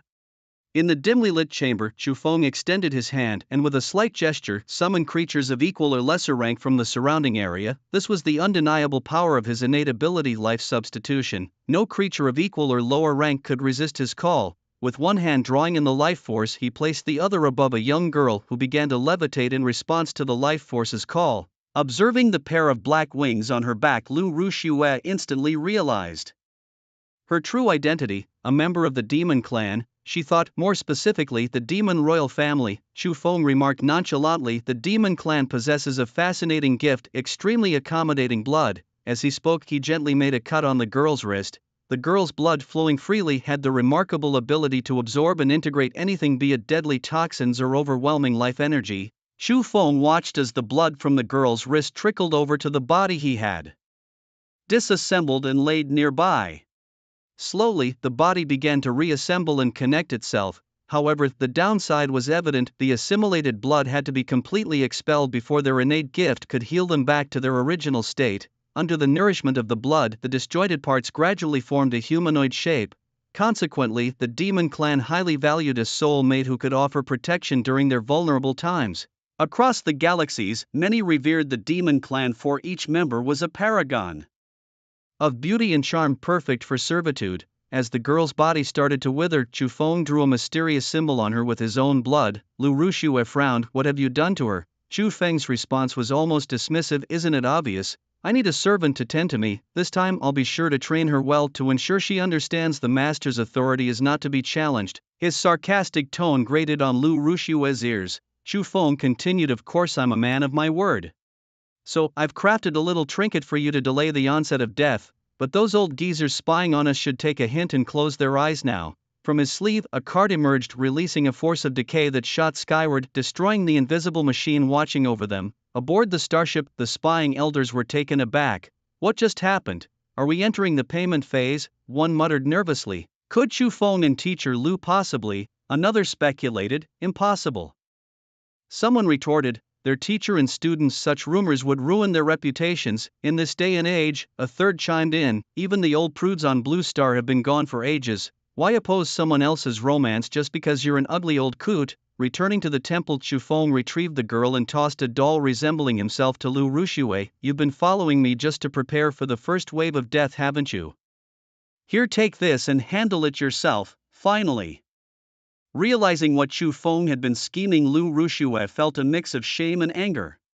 You don't need to humiliate me like this, she retorted. Oh, I insulted you. I went through the agony of having my entire body dismembered to make you a little gift, and you dare say I insulted you? Chu Feng feigned surprise. Have you ever seen someone insult others in such a manner? Chu Feng dropped his act of surprise and let out a mocking laugh. You've overthought it. I'm not insulting you, I'm merely expressing my disdain. I find you too filthy. Oh, by the way, remember to sign the contract beforehand or it won't take effect. Lu Rushue kept a cold expression. In my previous life and even now I, Lu Rushue, have only ever had you. What right do you have to call me filthy? Chu Feng forcefully pressed Lu Rushue against a tree of life behind her, his right hand resting on her chest, his expression indifferent. I wasn't referring to your body but your heart. Lu Rushue's breath hitched. Chu Feng's words struck her like a bolt from the blue, jolting her to her core. She flung Chu Feng's hand away, regaining her calm demeanor. You needn't intentionally say these things to provoke me. Chu Feng removed his left hand from her chest and stepped back a few paces. All right then, let's begin. Show me the pitiful display you'll put on for survival. Chu Feng disdainfully rubbed his hand against the tree trunk as if to rid it of her touch and sneered. Begin your performance. Lu Rushue took a deep breath and began to unbutton her clothes one by one. What's the big deal? He has touched and seen everything before, there's no need to be shy about it. With this in mind, Lu Rushue ignored Chu Feng's presence and delved into her past memories. Following the action stored in her memory, she pressed herself closely against the puppet Chu Feng had crafted. The death that Lu Rushue had suppressed for so long was unleashed at this moment. Initially, she only felt a pain akin to a delicate butterfly fluttering silently at the edges of her consciousness, bringing a faint, almost negligible itch. However, this subtle sensation was like a pebble cast into a tranquil lake, creating ripples and planting seeds of unease in Lu Rushue's heart. Gradually, the faint discomfort began to grow, like a barely there thread gently tugging at her nerves. The slight prickling sensation flashed like starlight, momentarily shaking her soul. The pain slowly traveled through her body from the bottom up, causing her to tremble uncontrollably with each wave. How could this be happening? Lu Rushue's body twisted involuntarily and she gasped for air. Oh, I forgot to mention, once you connect with this puppet, all the pain will be yours to bear. Experience what I felt back then, Lu Rushue. The pricking sensation intensified like sharp silver needles piercing her skin one after another. The pain began to spread like a slowly burning flame, transforming from a mere spark into a blazing inferno. Later, like a surging tide, it came crashing in with overwhelming force. It was as if countless sharp blades were chaotically dancing inside Lu Rushue's body, each movement carrying a chilling coldness and a burning frenzy, like a roaring beast. It rampaged through every corner of her body, devouring reason and burying hope. The pain was unbearable, so intense that she wondered if this was the end for her. It couldn't be like this, wasn't supposed to be this way. Chu Feng used to clearly enjoy it. Lu Rushue's face was as pale as paper, sweat beads rolling down like glistening pearls, and she clung tightly to Chu Feng's life-sized doll as if it were the last straw she could grasp in her despair. No, I can't die. Until finally, this sensation reached its peak, like an inescapable apocalypse storm, as if the entire world was shrouded in darkness. Lu Rushue could clearly feel every cell screaming in agony, every nerve trembling in despair. Her consciousness began to blur in the vortex of pain, like a solitary boat lost in a storm. The pain was an endless abyss, an inextricable shackle binding her soul, leaving only a wasteland of despair. Lying atop the doll, she murmured inaudibly, "It's over." Over? Chu Feng mocked, "This is just the beginning." Lu Rushue shivered. That familiar feeling started again. Everything returned to the initial point. From beginning to end, round after round, Lu Rushue's consciousness cycled from clarity to unconsciousness, then back again, repeating until she completely passed out. Chu Feng, what does the invasion of death feel like? Why do you seem unaffected? Are you deliberately deceiving me? Chu Feng, immersed in his task, whispered in her ear, "I'm just afraid my howling would disrupt your experience." Disrupt whose experience? Humph. Time passed indefinitely. Lu Rushue awoke in terror. She saw the her who became unrecognizable every time she was in Chu Feng's bed. She hated that version of herself, and she hated Chu Feng who turned her into that. Indeed, he had found a way to alleviate the onslaught of death without touching her. Just as she tried to get up, her weakened state nearly caused her to collapse. "Chu Feng, you said you weren't deceiving me." When she turned around, she found herself alone in the room. Infuriating, he clearly had other ways but still chose to overcome. With anger, Lu Rushue struggled to resist the urge to smash everything around her. It took her a long while to calm down. This time, the death invasion finally eased and her divine path realm returned to a high planetary level. she recalled that the death invasion in her memory wasn't supposed to be this terrifying, so why then? Lu Rushue couldn't help but shiver at the recollection of everything that had just happened. Surely Chu Feng must have meddled with Demon Clan blood. However, if he hadn't tampered with anything and this pain was something he was supposed to endure, then indeed it was him who bore the brunt of it all. The sudden assault of death came so unexpectedly. If he truly had a way to avoid it, he certainly wouldn't have willingly chosen to endure such piercing agony. For a moment Lu Rushue's mind was in complete disarray. It felt as if her body had split into two. One stood by Chu Feng's side while the other was on the opposite side, both versions of herself accusing each other with no real purpose. A notification chimed in. My promise has been fulfilled. When will you bring the old clock? The cold, indifferent words made Lu Rushue's chaotic thoughts come to a halt. She nearly forgot that all this was simply a transaction with him. Lu Rushue felt a headache coming on. Initially, to get Chu Feng's help, she had to mention an item even Chu Feng had never heard of. In truth, that item wasn't in her possession but was something she could only obtain in her next round of trials. Now that she had regained some of her strength, she should be able to bring it out next time. Remember, if you want my help again, you'll need to bring me something else that piques my interest. Damn it, Lu Rushue thought, her face cold with defiance. Just wait till the assault of death is lifted. In this lifetime I will surely surpass you. On the way to the realm of death, Chu Feng rode swiftly on his summoned creature. A girl lying on the vulture's back slowly opened her eyes amidst the turbulence of flight. When she awoke and saw a strange man beside her, she screamed in fright. Chu Feng quickly covered her mouth. Quiet or I'll throw you off. Wait a minute, The girl struggled to pry his hand away and asked, where's my sister? Chu Feng remained silent. Hey, I'm asking you a question. The girl, seeing Chu Feng still unresponsive, threatened him. I'm warning you, no matter who you are, if anything happens to me, my sister will definitely kill you. Chu Feng shook his head with resignation. He gently touched the girl's lips with his finger, rendering her speechless. I speak, you listen, understand? The girl nodded eagerly. You were injured, your sister entrusted you to me for healing after seeking an audience with the divine. But my healing isn't free. Until you see your sister, you must obediently follow my instructions, understood? The girl shook her head initially, but when she saw Chu Feng's cold face, she started nodding frantically. Chu Feng released his control over her. Seeing that a control skill had been planted within her, the girl timidly asked, how should I address you? Just call me master. Until your sister arrives, you'll be my slave for a while. The girl bristled instantly. You're going too far. But in the next moment, no matter how much she shouted, she couldn't make a sound. Stop whining here. I'm lifting your control now, but if you dare say anything other than master, you won't be able to speak for the rest of the day. The young girl looked at Chu Feng with a pitiful expression, her small head moving slightly once more. Seeing that she had calmed down, Chu Feng resumed his research. Ever since he gained the decay ability of complete control, he noticed a slight change in his special vocation as the Eternal Night Witherer. This change was his body's ability to deconstruct itself. Through the sacrifice of decay, he could offer up any part of his body to summon entities that worshipped decay. The more critical the sacrificed body part, the stronger the summoned creature would be. Originally, this ability was not meant to be used frequently by those who followed the decay path of the Witherer. Even with the life substitute for endless healing, the response from the faith had intervals. Until the damaged body part received a response, Chu Feng could not heal himself again. However, things were different now. He wasn't sure if annihilation had given him a backdoor or if it was a trait of his special vocation. If it was the latter, then this change was extraordinarily powerful. Now, the regenerative ability of each part of his body no longer had the interval of faith's response, which Chu Feng had confirmed through group summoning on the Starsea ship. This allowed him to remain unfazed while creating a doll for Lu Rushue. Using demon blood to craft the doll was a spontaneous decision by Chu Feng. Lu Rushue's death invasion was akin to a curse in nature. However, unlike divine curses, which are powers of the gods, the death invasion was the formidable force of destiny, even more terrifying than a divine curse.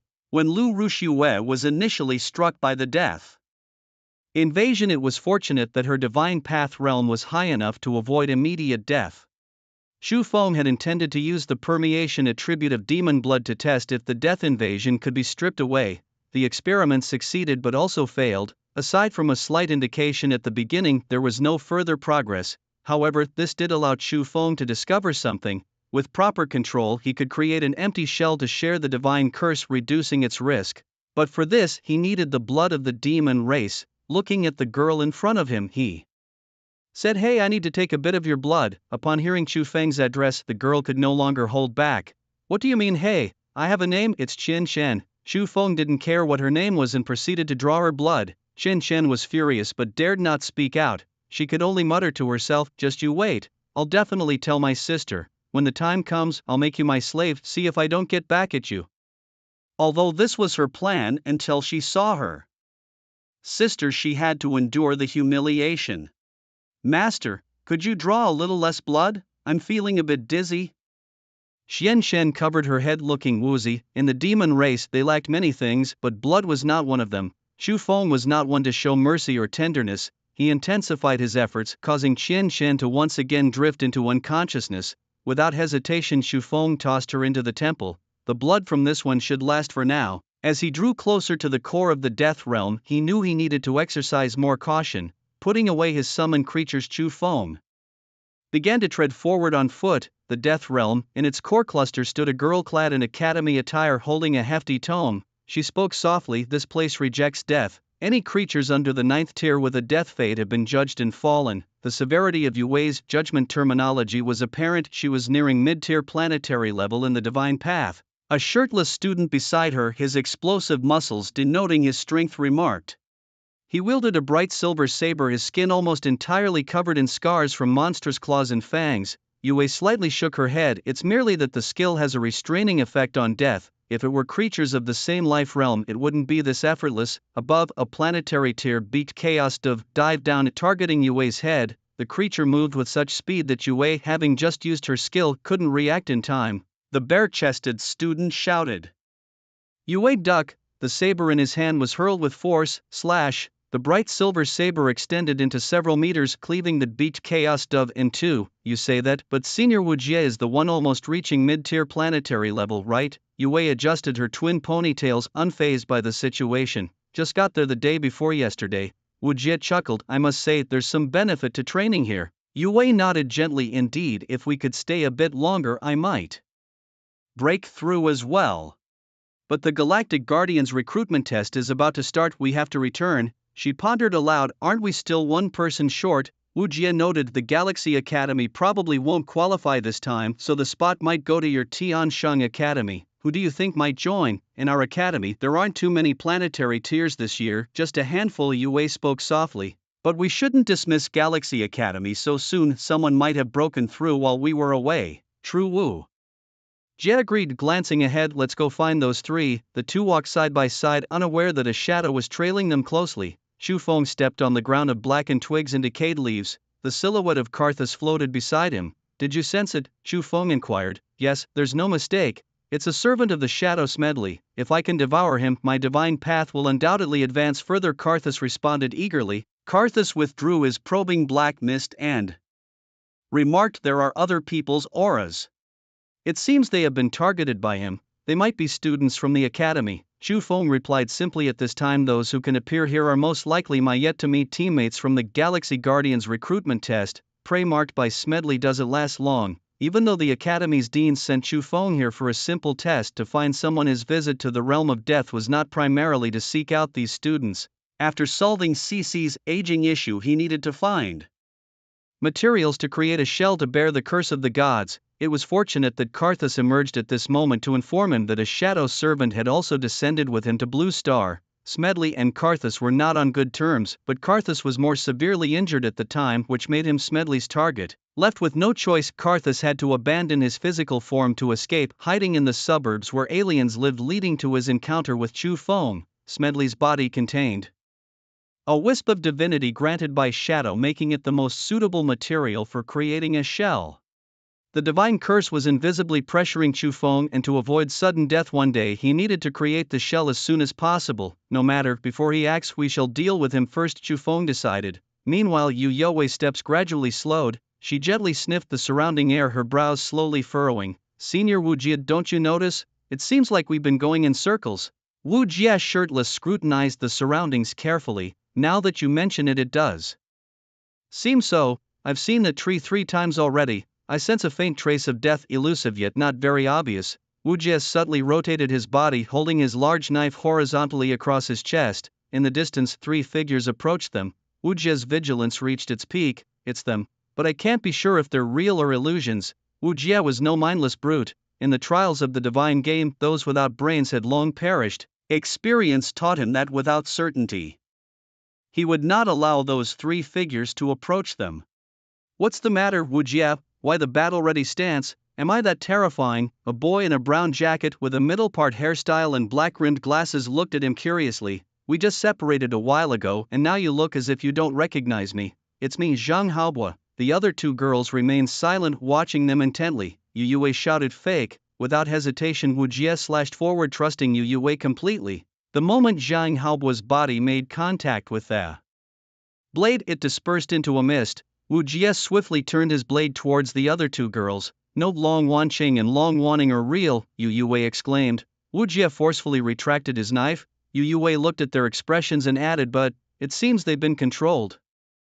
Damn it, who could control two mid-level planetary priests at once? The old guys didn't mention such strange things in the realm of death. At that moment, a sinister shadow lunged from the ground towards the two of them.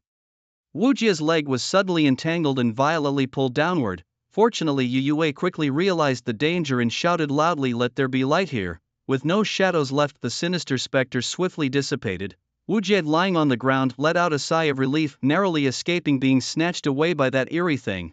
It's a follower of the shadow, Yu Yue said solemnly. This thing has a natural advantage here, we're not its match. As Wu Jie climbed up from the ground, he saw a black tendril shooting towards Yu Yue with incredible speed. He couldn't get there in time to block it and shouted, Yue, watch out. Yu Yue's face showed a hint of bewilderment. How could this be happening? In a place illuminated by light, followers of the shadow should have nowhere to hide. Why then? Instinctively, she shifted her footing and the tendril formed from the black shadow failed to pierce through her head directly, but her shoulder was punctured with a deep bloody wound. Her face turned pale and she clutched her shoulder, retreating behind Wu Jie. It's Wanqing and Wanning, Fate's priests, radiance of the starlight, inherently attuned to light. In their controlled state, they unconsciously absorbed the light I created with my skills, giving the shadow follower a chance to ambush. Damn it, both our priests have been controlled by the enemy. How can we fight like this? Frustration boiling within him, Wu Jie swung his sword wildly, inadvertently scattering the light before him, allowing several shadowy tendrils to emerge once more. Startled, Wu Jie realized his mistake but quickly recovered, shouting an incantation, burn. The crimson fire surged along the shadows, consuming them. However, sensing the endless presence of the shadow, Wu Jie felt a wave of despair. It was too vast. We cannot resist it alone. Yu Yue glanced at the two sisters, their eyes vacant, and said, we can no longer concern ourselves with them. Senior Wu, I will carve out an escape route. Once you're out of the blockade, contact the academy's teachers. No way, I can't leave you here alone, Wu Jie protested. Yu Yue shook her head. The two of us are no match for this creature. Given time, the fear bred by the shadow will inevitably consume us. But she remained resolute, smiling slightly. The shadow followers love to toy with their prey. If luck is on our side, by the time you contact the academy, I might still be alive. Wu Jie sighed. He was merely a warrior, lacking the ability to forge a path like Yu Yue could. The creature dared not confront them directly. Its true strength likely wasn't much higher than theirs. Stay here and I promise. Before Wu Jie could finish his sentence, the light summoned by Yu Yue was entirely absorbed by the sisters. Countless shadowy tendrils struck from all directions towards them. Wu Jie drew his blade along the back of his hand, igniting flames across his body. He fought valiantly, but the shadows seemed relentless, launching attack after attack. Only when Yu Yue's skill cooldown completed, allowing her to cast once more, did the frenzied shadows gradually withdraw. They couldn't afford to delay any longer. Yu Yue said, Senior Wu Jie, get ready, I'm going to send you away now. The air in front of them twisted slightly and a hand emerged, grasping Yu Yue's wrist as its owner slowly appeared. Don't waste your efforts, we can't get out, the person said, adjusting his glasses. I've already tried. To leave we must kill the monster.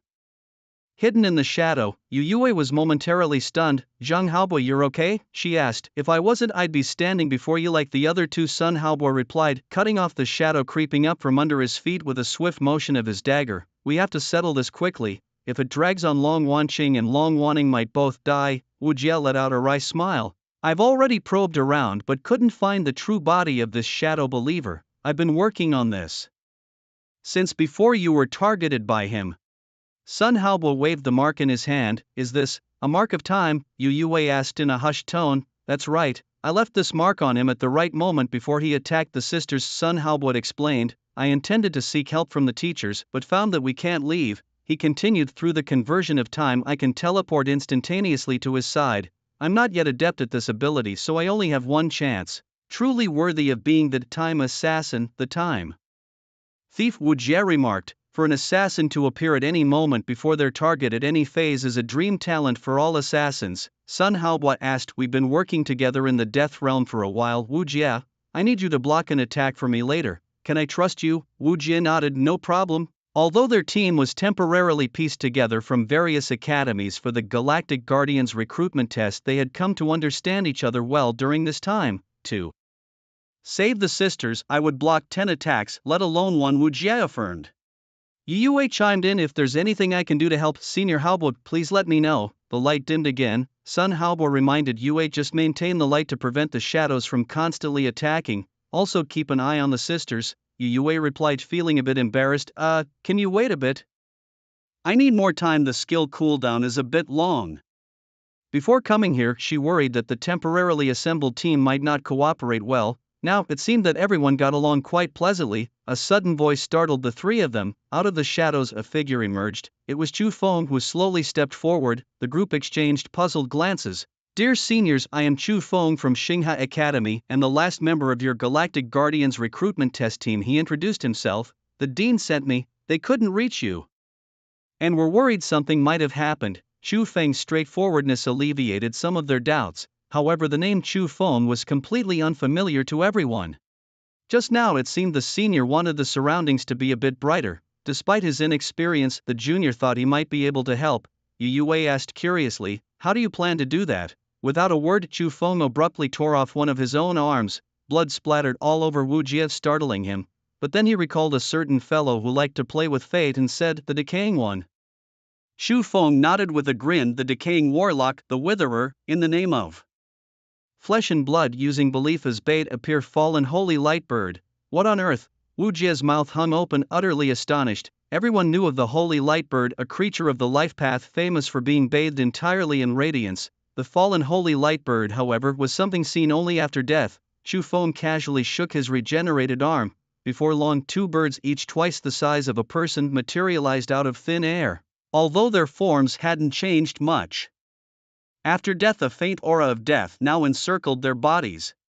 Artificial light always has moments when it's swallowed by darkness, but perched on the back of these birds, one needn't worry about being ambushed by shadows. Chu Feng's summoned creatures indeed reassured the group a bit. Only two, should we pair up for riding? Yue asked. I heard earlier that Senior Halbo is the time thief, so he probably doesn't need my summons to dispel shadows. One bird for Senior Wu Jie should suffice. You know me?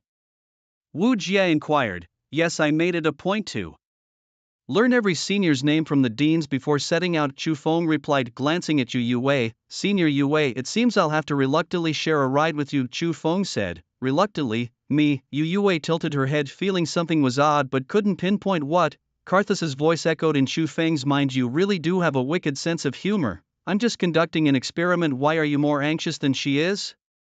Chu Feng responded indifferently. Wu Jie gave Chu Feng a sidelong glance, feeling that this suddenly appearing junior was somewhat peculiar. Alright, stop delaying, let's deal with him quickly, Sun Halbo interjected, noticing a moving mark heading their way. He perked up, focusing entirely with his dagger gripped tightly in his palm. Wu Jie, get ready, it's now or never. With a swift movement, Sun Halbo exposed himself completely to the shadows. Shadows from all around launched an attack on him, yet he neither dodged nor evaded, allowing them to bind him. Flames began to spread from Sun Halbo's body. Wu Jie shouted, Shield of Fire.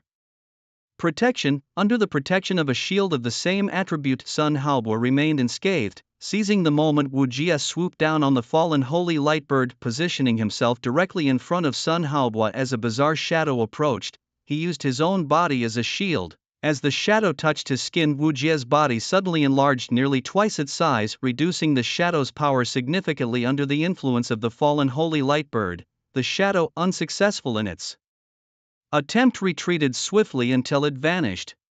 Sun Halbo let out a cold snort. This is the moment I've been waiting for. The mark of time instantly pulled Sun Halbo to the front of the mysterious shadow. he raised his dagger and thrust it into the center of the shadow. Simultaneously, Chu Feng moved slightly and the previously enveloping shadow area began to gradually disintegrate. Did Senior Haobo succeed?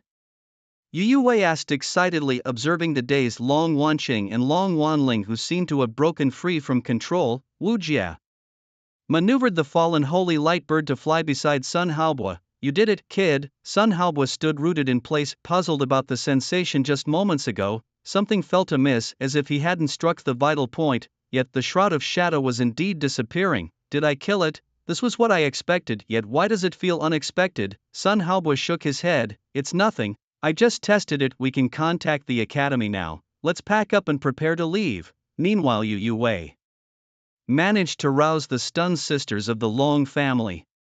Both sisters, their bodies weakened, collapsed onto her. Yu Wei, not particularly tall and lacking physical strength as a mage, called out, "Can Junior Chu Feng lend a hand?" At the temple, the shadow frantically crashed around in the confined space. Chu Feng sat above. Smedley, on behalf of the Sons of Shadow, I arrest you for attempted rebellion. Do you have any last wishes? Karthus, standing nearby, sighed. I don't need you to represent me.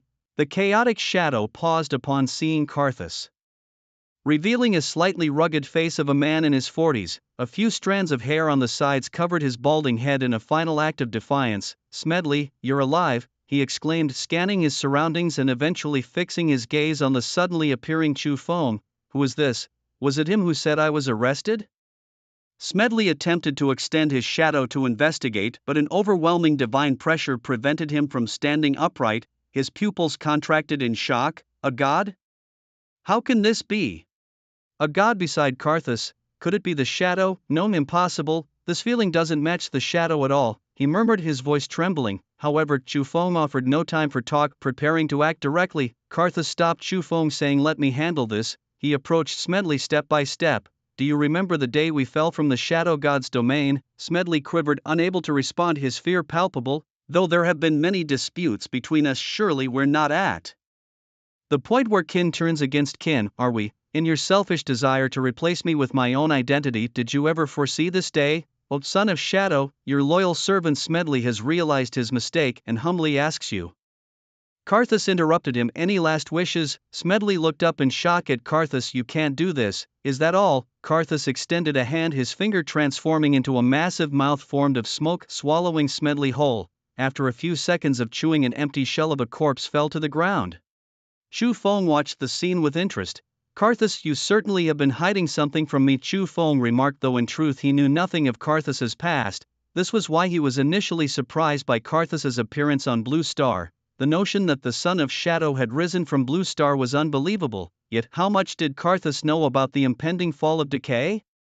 Karthus did not answer Chu Feng directly, but instead said, I need some time to process, I'll stay here for now. No problem, Chu Feng replied, someday you'll tell me willingly, right? After all, we're good buddies now. Chu Feng donned a mask and summoned a temporal duplicate. I'll leave the operation to you. If the blood isn't enough, feel free to draw from CC lying there, just don't kill her. It'll be hard to explain to her sister later. Chu Feng nodded as the real one disappeared from the temple. Chu Feng Jr. Chu Feng Jr.? A voice called from beside him. It was Yu Wei. Chu Feng, wearing an apologetic expression, said, sorry, I was lost in thought just now.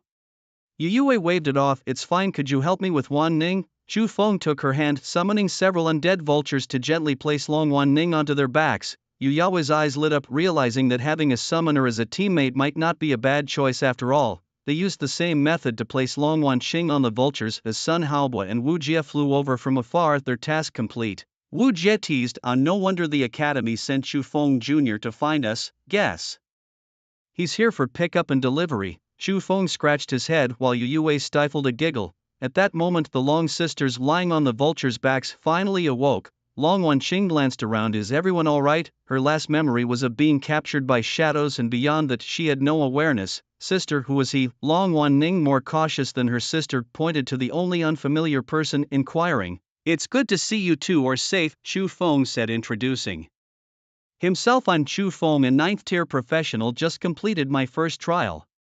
I'll leave the subsequent recruitment tests to your capable hands. Wait a moment, a recruitment test, 9th rank? And this is just after the first trial. Several people displayed expressions of shock. The elements seemed overwhelming and they were unsure where to begin.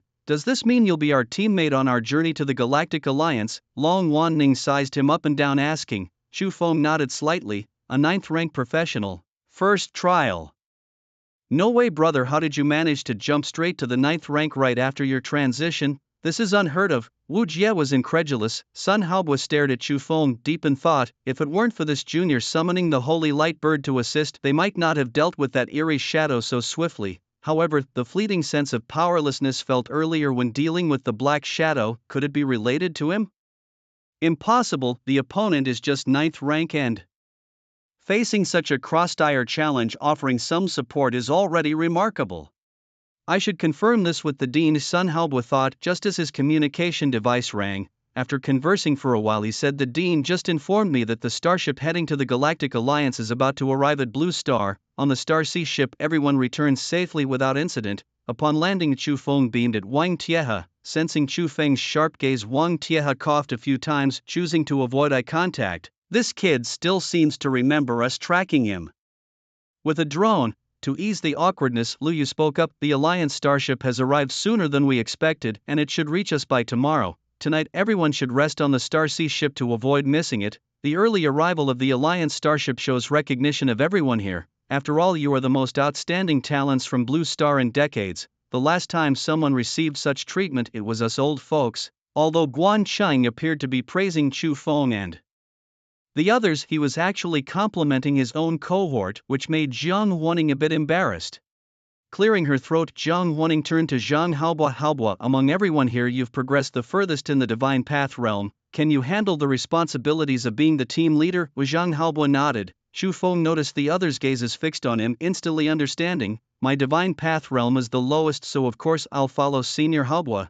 Wang Tiehe breathed a sigh of relief, seemingly worried that Chu Feng might have aspirations for the title. In that case, let's all rest, Ouyang Shan suggested. We'll meet here again in the morning. After a brief exchange, they returned to their pre-arranged rooms in an orderly manner. Yu Yue, after a simple wash-up, began her usual order prayer before sleep. Usually after finishing her prayer, Yu Yue felt nothing special, but today for some unknown reason she suddenly felt dizzy. When she regained her ability to think, she found herself in a grand hall. Yu Yue had heard the legends. When a prayer is answered, it attracts the attention of the divine.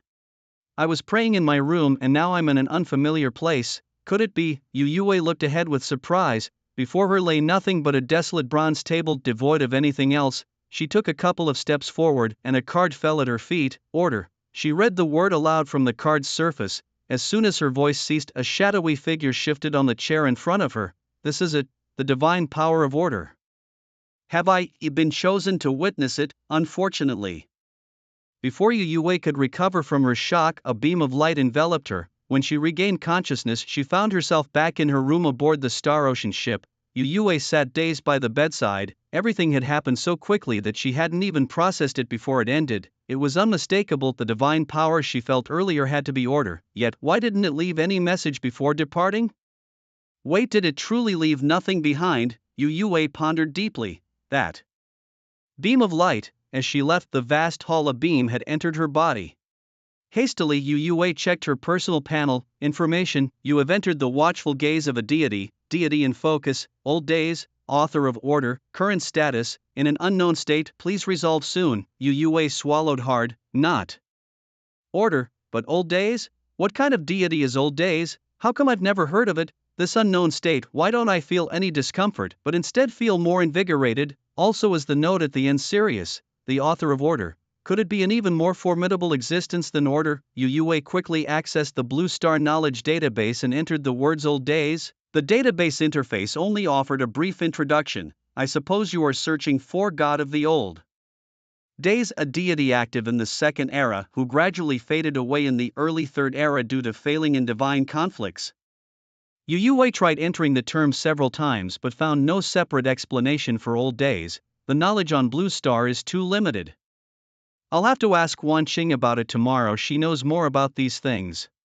If we can reach the Galactic Alliance soon, I might be able to access their data libraries and perhaps then I'll learn more. Yu Yue muttered to herself when suddenly a prayer phrase appeared before her eyes. Old days rise anew, new gods must be vanquished. Silence. The room fell into a deathly stillness. Yu Yue couldn't imagine what kind of deity would use such a terrifying prayer. She stared blankly. If I use this prayer, would order abandon me directly? She fell back onto the bed, pulling the blanket over herself, not daring to let her mind wander any further. The next day as dawn broke, a heavy, oppressive feeling settled over everyone, making it impossible to return to sleep. As the dean's voices resonated through the air, everyone realized that the starship from the Galactic Alliance had arrived. The group quickly gathered their belongings and stepped out, only to be greeted by a breathtaking sight. Against the backdrop of the starlit sky, a starship hovered silently.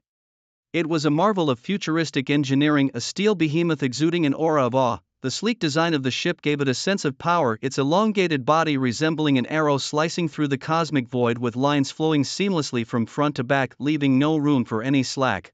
The surface of the ship featured a unique metallic material that none had seen before, gleaming with a cold silver luster under the starlight. Encircling the starship was a mysterious energy shield, imparting a sense of invincibility. The bow of the ship was sharp and pointed, capable of easily tearing through spatial barriers ahead. At its tip was a set of massive energy detection devices resembling the eyes of the starship, deep and bright. Along the sides of the vessel were an array of neatly aligned thruster nozzles, each encircled by a pale blue energy halo. In comparison, the Xinghai ship seemed like a mere shrimp, murmured Wu Jia. Lu Yuqing laughed and chided, "This is the flagship Xinji of the Galactic Alliance, a renowned first-class starship. It can't be compared to the Xinghai ship, which needs refueling after traversing a few planets." Wang Tiehe leaned closer to Chu Feng and quietly asked, "Isn't Teacher Lu coming to see you off?" "Principal Wang, you didn't know?" Chu Feng feigned surprise. "The teacher has regained some of her strength and has already gone to the Galactic Alliance. You know, she used to live there. Returning is as simple as drinking water for her." Wang Tiehe gave an embarrassed smile. "Of course I know, how could I not? She's a teacher at our academy, naturally I know where she is now." Wang Tiehe felt a momentary choke. "Damn it, why is it that every time I exchange a few words with this kid I end up getting riled up? Just go. Alright, enough chit-chat. It's getting late, let's not keep those above waiting for too long." Ouyang Shan checked the clock and said, "Let's head out. Blue Star's honor depends on you all." Under the guidance of the Xinji's crew, the group boarded through the midsection of the starship. The center of the starship was its most expansive and intricate area. Not only was it a resting place for participants recruited from various planets, but it was also a hub for various functional module compartments. From a side glance, one could see that the surface of the ship was densely covered with protrusions and indentations. These seemingly irregular structures were, in fact, the installation points for various sensors, weapon systems, and communication devices. Interspersed among these devices were slender and resilient energy conduits through which a shimmering blue energy flowed. This energy, akin to the bloodstream of a human body, provided the starship with life and energy transmission. According to Chu Feng's knowledge from a previous life, the most crucial power core and propulsion systems of the Xinji were concentrated in the rear of the starship. A massive faster-than-light engine had been installed in the chamber, its surface adorned with intricate patterns and energy conduits. Surrounding the engine were colossal circular energy coils which emitted an intense violet glow when operational, forming a vast energy field. As the starship transitioned into faster-than-light travel, the engine would activate, injecting immense energy within it, causing space to warp and fold, allowing the starship to traverse vast interstellar distances in an instant. Beneath the engine, a set of auxiliary thrusters and attitude control nozzles were equipped to fine-tune the starship's flight attitude and speed, ensuring stable and safe travel. Compared to past experiences, this time boarding the Xinji was much earlier, void of any burdensome feelings, truly a wondrous sensation. Chu Feng leaned against a layer enveloped by energy, smiling as he quietly observed his subject Yu Yue. At that moment a striking figure approached him, waving her hand. "It seems you've been watching Yue all this while." Chu Feng turned to the speaker, a young woman in a light yellow dress complemented with a princess butterfly bow. Unlike her sisters Long Wanqing, Long Wannin exuded a lively aura rather than a quiet one. "Oh, it's Sister Wannin," Chu Feng chuckled. "Beautiful things deserve a double take, don't they? Oh, then why haven't you given me a second look?" Chu Feng was taken aback. Such straightforwardness usually implied a purpose, something he'd typically ignore.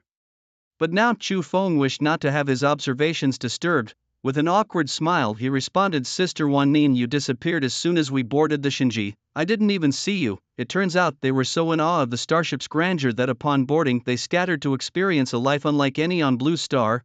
At least you know your place, she said, beckoning Chu Feng with her hand. Accompany me somewhere and I'll forgive you. Outwardly Chu Feng smiled, but inwardly he remained indifferent. Are we that familiar, he thought. Just then a commotion seemed to arise near Yu Wei. Two strangers had encircled her. Long Wan Ning glanced at Chu Feng. Let's go see what's happening with Yu Wei first. Hey girl, was it you who conjured that creature earlier? Two aliens, almost indistinguishable from humans except for the ram horns on their heads, spoke with hostility. Yu Wei, new to the scene and wanting to avoid trouble, calmly explained, I don't know what summoning creature you're talking about. If you mean the flying beast, it ran that way. She pointed in another direction. The darker-haired alien accused, stop pretending. Who else here could have done it but you? Yu Wei shook her head. I'm not a summoner. Two men were clearly causing trouble, attempting to extort something from her by saying, if you apologize to us brothers and give us some universal credit points or Tianjin coins as compensation, that'll do. Yu Wei saw through their scheme. They had targeted her because she was alone, hoping to make easy money. She calmly opened her book and said, this place forbids idle talk. With the sudden imposition of the order rule, their mouths were immediately restrained. Yu Wei, having controlled the situation, didn't want to cause any more trouble. She was about to leave when the two men began tearing at their own mouths, a scene that left her stunned. Wait a minute, didn't I release a power to forbid idle talk?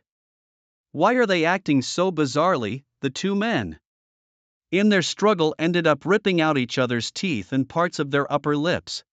Yu Wei carefully sensed the situation and discovered that the power she had released contained a strange yet familiar aura. A shock ran through her heart. Could it be the old days? That's impossible. I didn't pray to them, so how could I have received their power of favor? She shook her head. No, if this continues, someone might actually die here. Although she was disgusted by their actions, she wasn't on Blue Star now, and causing unnecessary bloodshed might displease the people on Shinji. This place forbids action. At last the men's violent actions ceased. Yu Wei breathed a sigh of relief, ready to leave, but then noticed that their vitality was slowly draining away. Not only were their movements restricted, but even their life force had stopped acting. Yu Wei was on the verge of panic. How did her control skill become so overbearing, suddenly threatening lives? She tried to regain control, only to find the skill beyond her grasp. In her panic, she saw Chu Feng and Long Wan Ning approaching. Long Wan Ning, worried that Yu Wei might be bullied, saw that she had already subdued the men. Not bad, Yu Wei, it seems your experiences on Blue Star have made you grow quite a bit. Yu Wei, concerned, said, Wan Ning, please help these two, they're not going to make it. Long Wan Ning looked puzzled. What's going on? I don't recall the Water Mage Chant Enforcer having a skill to control people to death. She cast a healing spell, but there was no improvement in the men's condition. Long Wan Ning was shocked, having never seen a healing spell fail to heal before. Yu Wei, isn't this your skill? How come you can't control it? Try again. Yu Wei, in her panic, tried once more, but still to no avail. Chu Feng, standing quietly behind her, said softly, Senior, you seems unaware that her divine path realm has advanced again, hasn't she? Yu Wei was taken aback. Since when? I've actually reached the mid-tier planetary level. Sometimes an increase in level can be accompanied by the emergence of special abilities. Take a moment to reflect. Have you encountered any strange occurrences lately, or perhaps developed a deeper understanding of the power of the divine? The mention of the divine, a deeper layer, left Yu Wei completely stunned. Could it really be because of him, the unknown deity claiming to transcend order? Yu Wei closed her eyes. If it's truly his power, then perhaps by praying and seeking his assistance I could securely control the source of this power. Yu Wei reached out her hands, gradually grasping the divine power belonging to the elder days intertwined with order. The divine force flowed into the book in her hands, merging entirely with her. In a low murmur, she wondered if she had changed. The whisper was too soft for Long Wan Ling to catch. Nothing, she said, casting a glance at Chu Feng. Thanks to you, Chu Feng, I realized my transformation. Once more she extended her hand towards the two individuals, effortlessly erasing the extra harm beyond their control.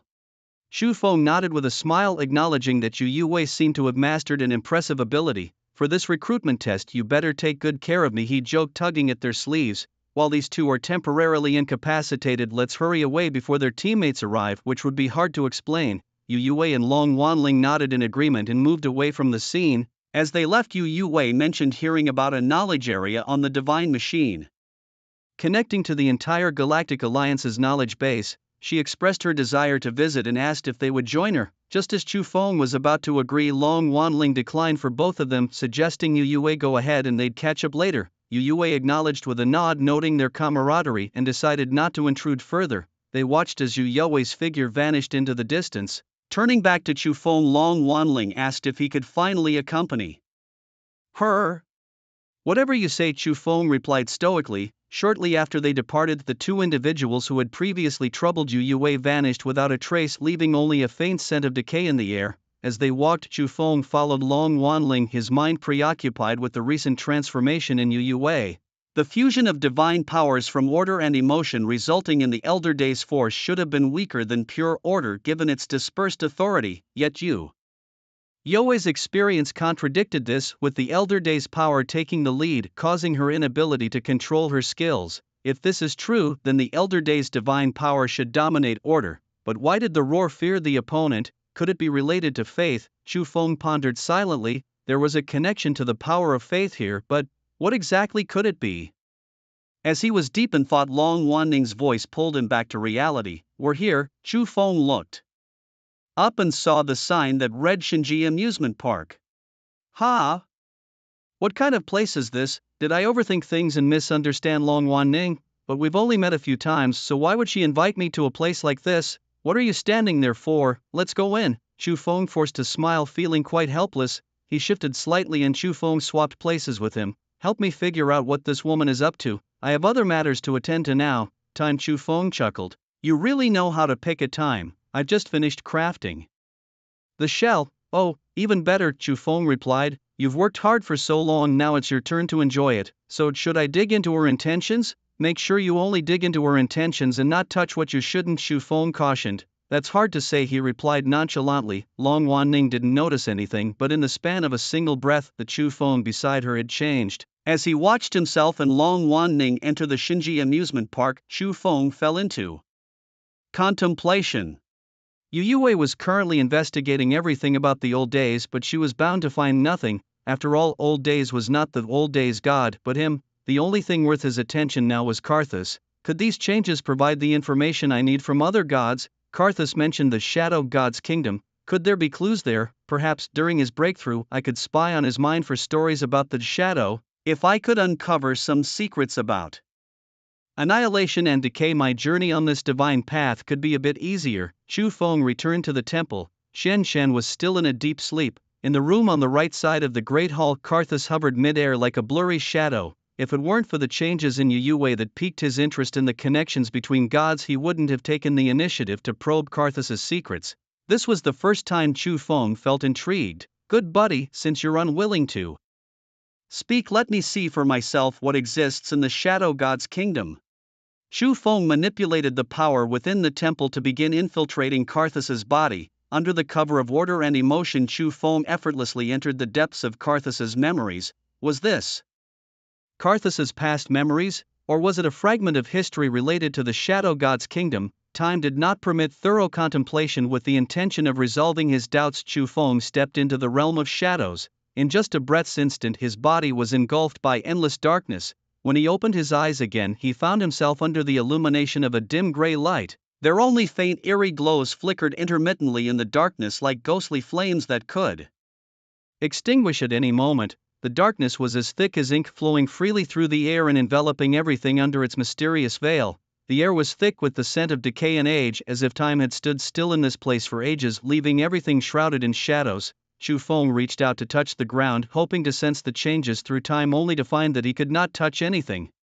He was but a floating specter, a mere spectator of history. He tried to control his ethereal form, moving forward several paces, observing the rugged terrain filled with jagged rocks and bottomless chasms. The rocks varied in form, some resembling grotesque beasts with gaping maws, others twisted like distorted human faces, all appearing particularly menacing under the eerie glow. From the chasms came low mournful howls as if lamenting from the abyss. In the distance, the undulating mountains stretched like slumbering dragons, their curves and bends cloaked in darkness, offering only vague outlines that imparted a sense of oppressive weight. Chu Feng floated onward, drifting into a scene he had never witnessed before. A colossal black castle stood on a desolate land, its towering walls reaching into the clouds, covered in dark green vines, remnants of countless ages. The castle's gates were firmly shut, adorned with bizarre symbols and patterns. Inside the castle, narrow corridors twisted and turned with rooms that were dark and damp, exuding a pungent musty odor.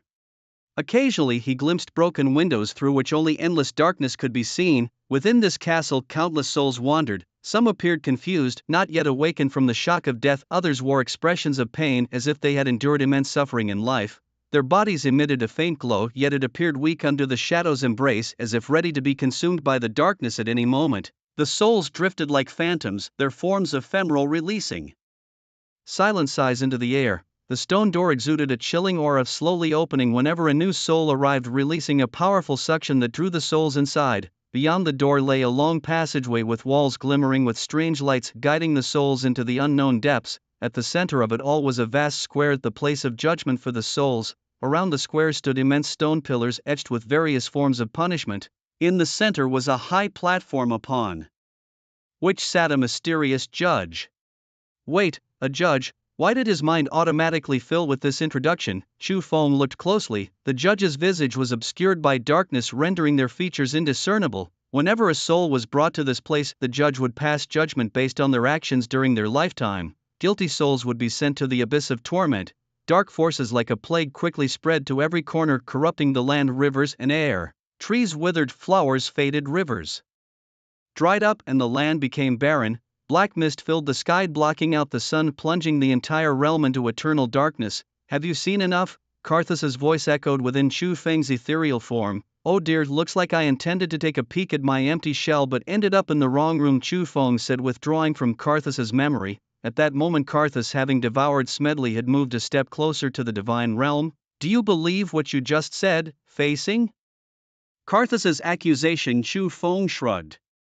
Somewhat, I believe half of it, he replied curiously. If I recall correctly, the authority of shadow is to differentiate emotion from desire, unlike the slaughter of destruction and the endless death. When did you start engaging in reincarnation and judgment in your own domain? Oh, by the way, who was that mysterious judge? The scene shifted so quickly that what Chu Feng saw was just a glimpse of the changes. Some scenarios couldn't be explained with mere words. Karthus shook his head. You shouldn't have peered into my memory, there will be trouble later. Karthus's words only piqued Chu Feng's interest further, but seeing Karthus's expression as if he had unspeakable secrets, he refrained from asking more. It seemed that there were things Karthus wasn't unwilling to share but simply couldn't. Was it related to that mysterious judge? He patted Karthus on the shoulder and then left the room. Chu Feng returned to the divine machine. His journey into Karthus's memory not only failed to provide him with more knowledge about the gods but also plunged him into deeper confusion. Since returning from Hittel and inheriting the old day gods' council, he seemed too obsessed with the connections between the gods. This thought had already deviated from his original intention. He decided to enjoy the rare moments of freedom in the gods' game before the divine machine reached the Galactic Alliance. Relaxing, Chu Feng wandered leisurely around the starship. In a corridor at a corner he bumped into his teammate Long Wanqing. No, the time avatar hasn't returned yet and I don't know what she's doing with her sister. If I go up to talk to her when the sisters discuss me later, they'll notice something is amiss. Chu Feng deliberately avoided her, choosing another direction. Unexpectedly, as soon as he turned around, he was called out. Chu Feng Jr. He turned back reluctantly. It's really you? Long Wanqing approached him. I haven't properly thanked you for what happened in the realm of death yesterday. Sun Haobo said if it weren't for your help we might not have left so easily. Truly, the elder sister's way of speaking made people feel comfortable right from the start. Oh, not at all, my presence here is merely coincidental. Even without me, Senior Haobo would have managed just fine. Chu Feng tucked away his impatience, replacing it with a contrived smile. Shall we take a walk? He suggested, the gentleness in his tone leaving no room for refusal. Looking at Chu Feng walking beside her, Long Wanqing laughed softly. Chu Feng, are you someone from above? You don't seem too interested in the Shinji ship. Sister Wanqing, you've misunderstood. I'm a native of Blue Star, Chu Feng replied, glancing up at the dome. I was just pondering, those who pilot this gigantic starship, will they also be part of the recruitment trials? What if, in the middle of piloting, they suddenly enter a trial? What happens to the people aboard? Are you really worried about that, Junior? Chu Feng. His whimsical line of thought suddenly reminded her of her own younger sister. I almost forgot Junior. Chu Feng has just passed the first recruitment trial. Perhaps you're not aware that there is a pattern to how these trials are triggered. Chu Feng assumed a listening posture. There are 3 types of recruitment trials. The regular periodic random recruitment. This timing, though not fixed, typically won't exceed 4 weeks and at the quickest won't be less than 3 weeks. Then there's the active recruitment. When you acquire certain corresponding items, you can enter a designated recruitment trial or even revisit one you've experienced before. As for the third, the divine favor recruitment, I've only heard about it. To participate, one must be a divine favored. The latter two trials will refresh the random recruitment timeline once participated in, so controlling the timing of recruitment trials isn't too difficult. You needn't worry about a shortage of people piloting the Shinji ship. Long Wanqing, like a considerate and attentive big sister, meticulously explained everything about the trials, but how could someone who had even participated in the divine favor recruitment not know these basic rules? Thank you, Sister Wanqing, for your guidance. Long Wanqing sighed. Oh dear, talking with you made me forget my sister went to get me some food earlier and asked me to wait for her outside. Chu Feng inquired. Wait for her? You two were just together? Yes, ever since boarding the ship we've been together. Why? From a distance, a girl in a light yellow dress with a princess bow in her hair, a crossbody bag slung over her shoulder, and snacks in hand approached them. So that's why you disappeared on me. You had something else going on, didn't you? Long Wanling stood with one hand on her hip, sizing up Chu Feng. Hold on, you're Long Wanling, so who was it I met earlier? Within the Shinji amusement park, inside, Chu Feng and Long Wanling were having the time of their lives. Shinji Amusement Park, colloquially referred to as the Divine Games, is a series of built-in mini-games aboard the Shinji ship. From deep-sea asphyxiation, starry sky bungee, to the ice and fire roller coaster, they indulged in every thrilling and dangerous ride. After their adventurous day, they retreated to a private suite lounge. In the lounge, Long Wanling leaned closely against Chu Feng, exuding an air of intimacy. I didn't expect you to know so much, she remarked. Chu Feng chuckled. You know quite a bit yourself. Can we not flatter each other like this? Chu Feng stared into Long Wanling's eyes, demanding, so tell me, who are you really? What are you talking about? Long Wanling feigned anger. We've been playing for so long and you don't even remember my name. Chu Feng corrected himself. I'm not talking about the fake identity you've been using. Who are you really? Or rather, what are you? Long Wanling gave a charming smile. I thought you hadn't noticed at all. Chu Feng rubbed his forehead. Yeah, if it weren't for my intuition, I might not have realized there was something off about you. He continued. Enough of the games, we've played long enough. It's time to show your true self. Long Wanling finally dropped the pretense. In the blink of an eye, a creature half human, half horse appeared before Chu Feng, making the private room suddenly much more crowded. Chu Feng furrowed his brow. A person from Beast King Star? This made him think of his former teammate from the last trial, the werewolf priest Hule. Chu Feng couldn't understand why someone from the Beast King Star would travel so far to be here. Moreover, the opponent's strength was unfathomable, likely above the realm of a realm lord. You indeed have a secret. A mere person from Blue Planet who hasn't even set foot in the Galactic League but knows about the distant Beast King Star. The centaur leaned down, patting Chu Feng's head. I'm Gladys. Tell me about your faith, boy. Chu Feng laughed. Going through all this trouble just for that? Before asking others, shouldn't you tell me which god you serve? Gladys replied. Fine, since you entertain me today, I'll tell you. My master is the ancient god Moonmark. No wonder such an important matter is discussed in such a peculiar setting. Turns out you just wanted to play. Gladys' words triggered a flood of thoughts in Chu Feng. The ancient gods had sought him out. It seemed his legacy of the ancient gods' teachings had indeed altered many things, though he wasn't sure what Moonmark intended with Gladys being so forthcoming. Chu Feng decided not to hide. My master is the ancient one. My master is Roar. What brings you here? Gladys looked at Chu Feng with interest. You were wise not to lie. Assad foresaw your identity and location, so he could foresee your faith too. Chu Feng was stunned. So if I had claimed my faith was with the Ancient One, you would have struck me down without hesitation. From the few words that Gladys spoke, it could be inferred that the other party belonged to an organization that worshipped the old gods. Gladys continued. I've come this time to give you this. As she spoke, she handed a black key to Chu Feng. Assad told me that you'll find it useful in the simulated universe of the Galactic Alliance. Chu Feng accepted the key. Alright, that's all I have to say. Once you're done with the simulated universe, remember to come find me on the Beast King Star.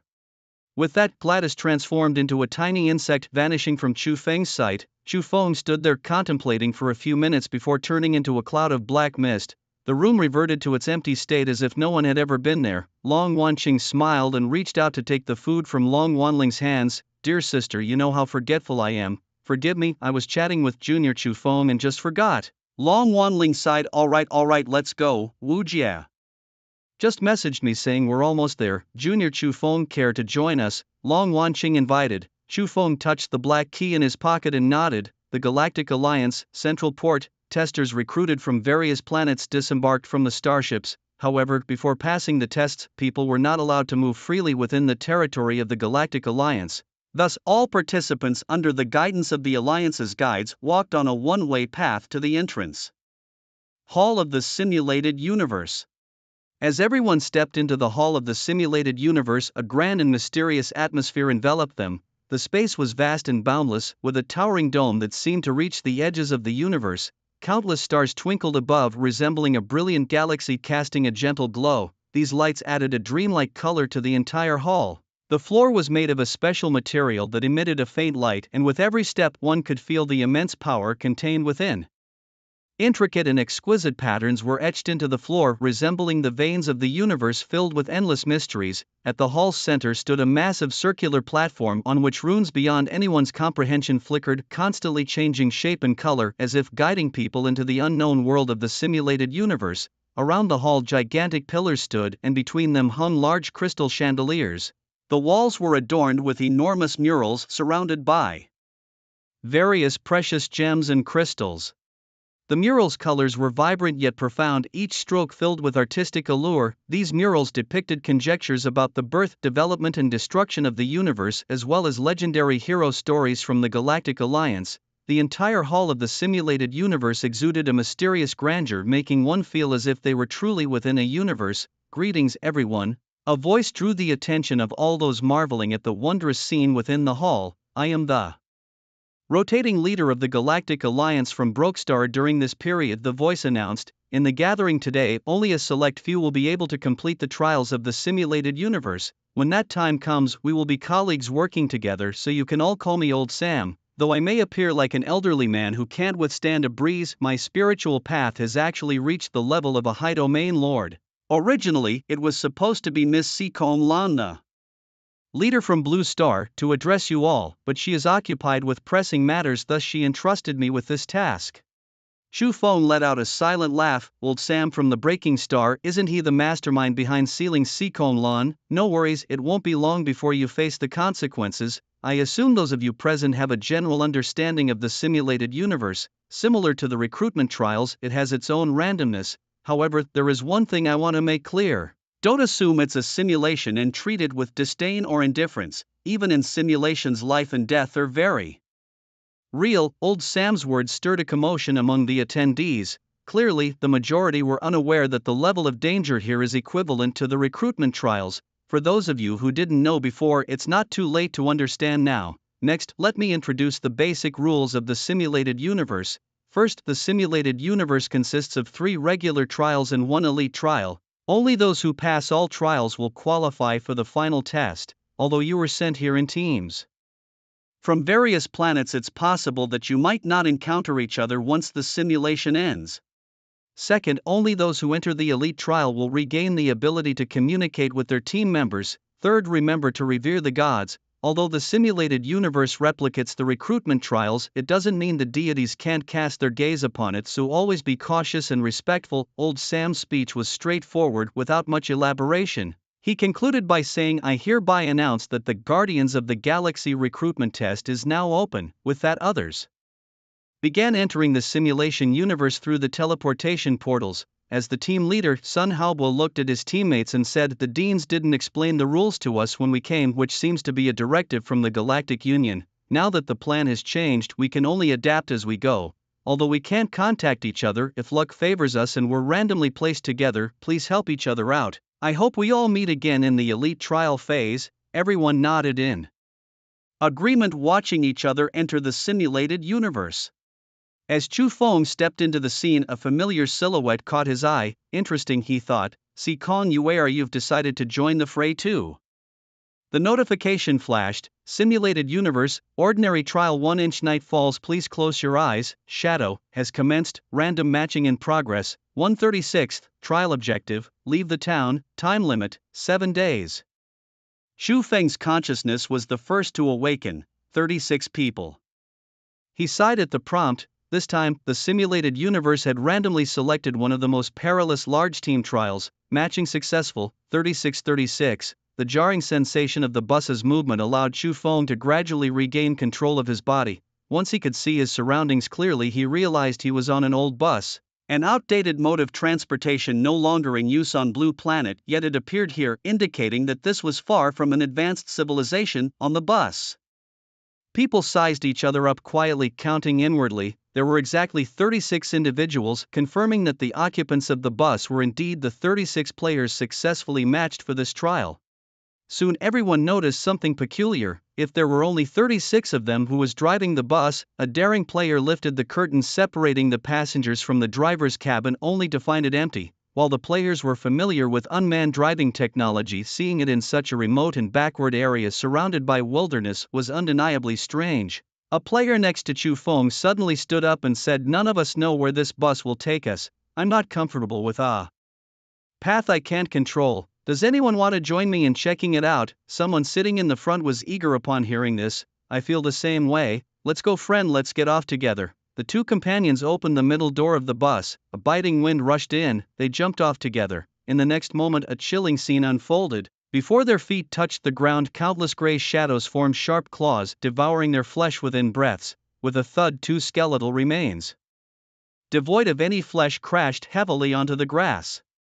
On the bus, everyone fell silent at the sight. Random matching in progress. 34-36. With the death of the two, the vacant slots reopened for matching. It wasn't long before the numbers were replenished. Matching successful. 36-36. On the bus, two new individuals appeared in the empty seats. Chu Feng looked in surprise at the newcomer beside him. Wanqing Sr.?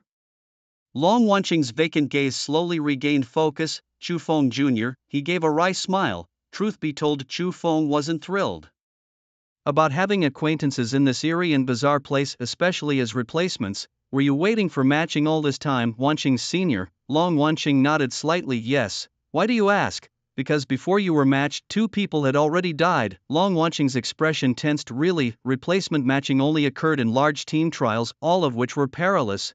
The current issue was that everyone participating was in a simulated universe's team trial, here aside from teammates, everyone else was a competitor, making unity impossible. A motley crew already under immense pressure could easily spiral into chaos later on." Another newcomer joined them, a reckless young man who immediately demanded to get off the bus. Given the fate of someone who had disembarked earlier, leading to their demise, the newcomer was eventually dissuaded by those around him. The bus continued its journey along the winding path. Outside, the wind howled even more fiercely than before, and a sense of unease began to creep into the hearts of the passengers. Chu Feng was particularly attuned to this growing tension, feeling it gnaw at him. Could it be? He clutched his head, his face pale. "What's wrong?" Long Wanqing asked with concern, noticing his discomfort. "It's nothing," Chu Feng replied, casting a wary glance out the window where he felt an invisible gaze fixed upon him. The bus rumbled onwards, its path twisting through the landscape until it came to a halt before a large dead tree sprawled across the road. "What is this?" someone murmured, as several black birds perched on the tree's branches, croaking eerily at the bus. Though the bus was now motionless, no one dared to step outside to investigate. Chu Feng's headache intensified as he stared at the ominous birds, feeling as though something was trying to claw its way out of his mind. Only after Long Wanqing cast a purifying spell did he feel some relief. "Don't worry about me," he insisted, waving her off. "What we need to focus on is how to get through this predicament." As they were mired in helplessness, the bus unexpectedly turned around, taking a different path. Time passed in a blur until someone finally noticed something amiss. "Hey, have you guys realized we've passed that same town several times now?" Not only had they seen it, but they also noticed people walking around below. "This is too strange. Can we really get off?" they muttered amongst themselves, yet no one dared to leave the bus. Chu Feng, despite his pain, carefully observed the peculiar town. It lay quietly in a desolate expanse, exuding an eerie, dangerous aura. At its entrance stood an ancient rust-covered iron gate with a precariously hanging wooden sign above whose letters had been eroded by time, rendering them nearly illegible. The gate was ajar, as if inviting uninvited guests into its mysterious realm, or perhaps it was a trap waiting for prey to step into its snare. "This town doesn't look like a place we should linger in. We shouldn't get off the bus," someone argued. "Do we have any other choice? At least there are people walking around down there. Getting off and asking around is better than sitting here waiting for the end, right?"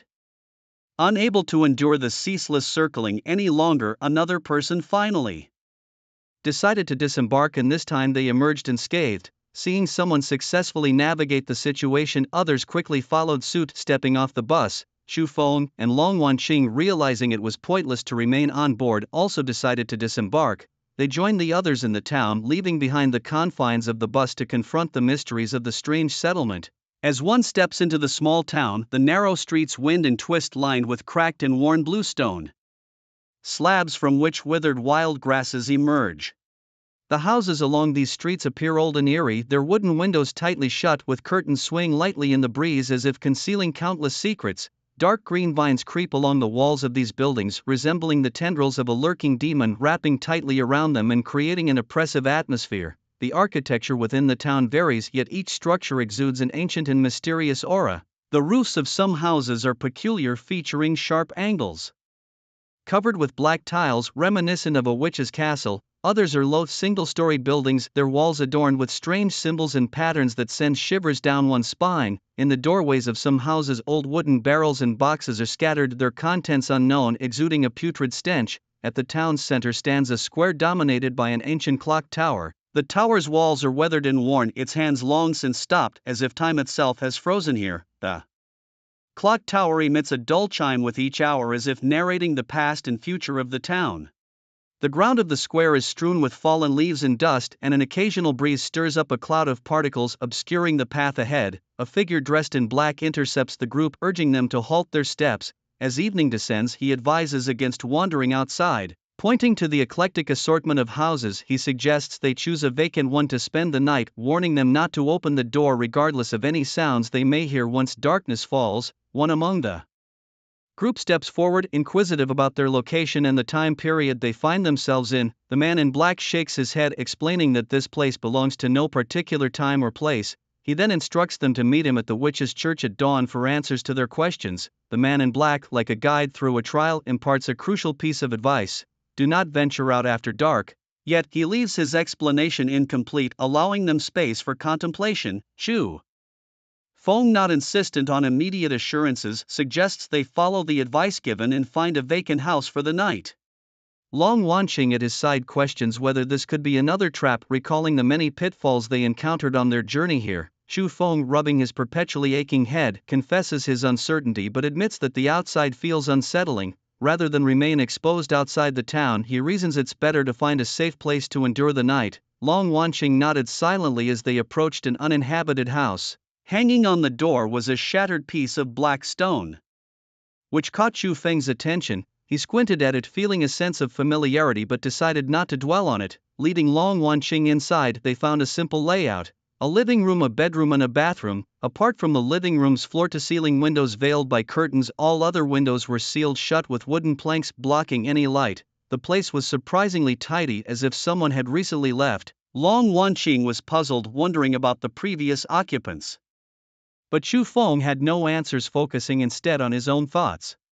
Xu Feng examined his hand, attempting to summon Karthus. Surely in a place tied to shadows, Karthus would know more. Yet when he tried to connect with the old god assembly, he found himself locked out. No way, not now, he thought, feeling a familiar headache. Recalling the strange occurrences on the bus earlier, he realized he was likely under the influence of the godly curse, fate of emotions. Unlike the previous gloomy hour, this curse wouldn't kill him outright, however, it would severely limit his abilities when it flared up. In the past he could resist with divine power, but now he had to endure it, letting the force of emotions interfere, disrupt, and even block his powers. Can't even open the panel anymore, Xu Feng mused bitterly. At this moment he was no different from an ordinary person, but then he thought, wait, this curse shouldn't strip all my powers so quickly. He turned to Long Wanqing, asking her to try purifying him again. Assuming Xu Feng felt unwell, Long Wanqing raised her hand to cast the spell, but nothing happened.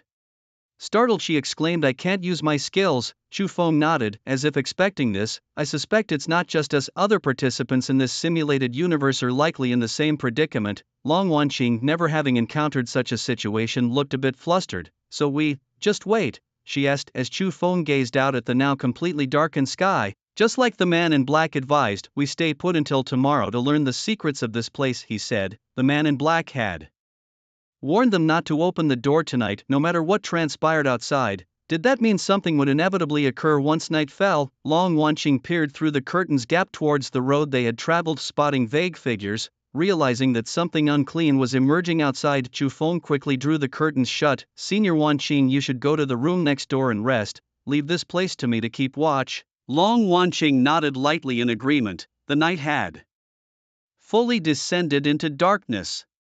As Chu Feng took a short nap on the sofa, he was suddenly startled awake by a knocking at the door. He sprang up and moved closer to the door. In the next moment, a notification sounded in his ear. Current remaining trial participants, 35. Junior. Chu Feng quickly opened the door. There's a group of eerie shadows chasing me outside. Match successful, 36 of 36. Chu Feng slightly pulled back the curtain, revealing that the person at the door was none other than Long Wanqing. How could this be? After all this time, is there still a substitute? And it just happens to be Long Wanqing. Inside the room, Long Wanqing heard the commotion and immediately came out to check. Wanqing, in her hurry, she was about to go up and open the door. Chu Feng stepped forward to stop her. Don't forget what the man in black said. Someone just died, and in the next second, Senior Wanqing gets matched in, and she just happens to appear at our door. Senior Wanqing, what do you think the probability of such a coincidence is? Are you suggesting that the person outside isn't Wanqing at all? As her sister's Long Wanqing was filled with worry, she dared not take the gamble. What if it really was Wanqing outside, and she failed to open the door for her? Long Wanqing's gaze became resolute. Junior. Chu Feng, that's my sister. I must open the door to save her. Chu Feng was facing his least favorite situation. He didn't want his judgment to be swayed by acquaintances. In a deep voice, Chu Feng said, "You know it's not her." "I'm sorry, Junior." Chu Feng, "I don't want to gamble on the impossible." "Then tell me, if after opening the door we encounter an unstoppable monster with both of us powerless, what would you do?" Chu Feng retorted, "I." Long Wanqing was speechless. "You can't do anything." Suddenly, Chu Feng acted, pulling Long Wanqing towards him. His hand turned into a blade, striking firmly at the back of her neck. Long Wanqing lost consciousness and fell into Chu Feng's arms. Chu Feng laid her flat on the sofa. "I can't let fate be controlled by others, so tonight we must wait." Outside, the knocking grew louder, mixed with Long Wanqing's urgent cries for help. Then came the harrowing cries and screams. This sound accompanied Chu Feng throughout the night. Chu Feng listened silently until the red sun began to rise. Morning had arrived. Chu Feng pulled back the curtain and a ray of light shone on Long Wanqing's face. Her tightly closed eyes gently opened. Long Wanqing suddenly recalled the person knocking at night and immediately rushed to the door. This time, Chu Feng did not stop her. The tightly closed door was opened. A female corpse in a light yellow dress adorned with a princess bow lay beside it. Her face was gnawed beyond recognition, with her insides and the outer side of her thighs chewed into a bloody mess. From the outfit it resembled Long Wanqing exactly, but due to the severe facial damage it was impossible to discern if it was truly Long Wanqing. At least Chu Feng could not tell. Long Wanqing glanced briefly and said, "It's not Wanqing." She looked at Chu Feng, feeling apologetic. "I'm sorry, last night I was wrong. If I had really opened the door, the consequences would have been unimaginable. Thankfully you stopped me, Junior." Chu Feng shook his head. "Now is not the time to discuss this. Take a look at the participants in this trial. Remaining participants in the current simulated universe trial, 22/36 people. In just one night, without us knowing anything, a third of the people have perished. It's likely to become even more challenging ahead." Chu Feng's gaze was fixed on the highest building, the Witch's Church. "Let's go. It's time to ask that man in black about what kind of formidable place we've entered." Within the town, at the Witch's Church, aside from Chu Feng, other participants had already arrived in the church hall. The man in black sat above, silently observing the constant stream of questions from the people below. He remained silent until the survivors had all gathered. Then he finally spoke. "Wanderers, it is your survival that has earned you the chance to listen this time.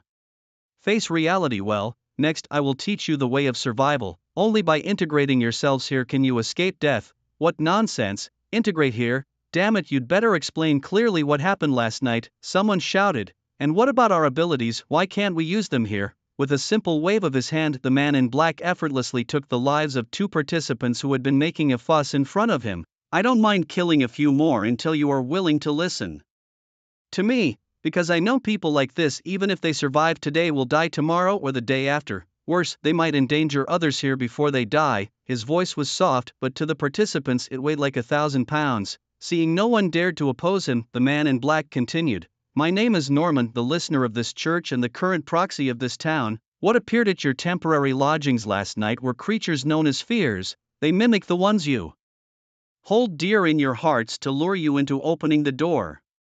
Why didn't you tell us from the start? Someone asked in a low voice. It wouldn't have helped, no one would have believed me. Those destined to be lost wouldn't change their minds because of my words. Norman glanced at them. Even now, among you, there will be those who cannot resist the temptation and will open that tightly shut door in the next 2 days, thus losing their lives. The surviving participants exchanged fearful glances, none wanting to be the next to die. Someone then asked, Mr.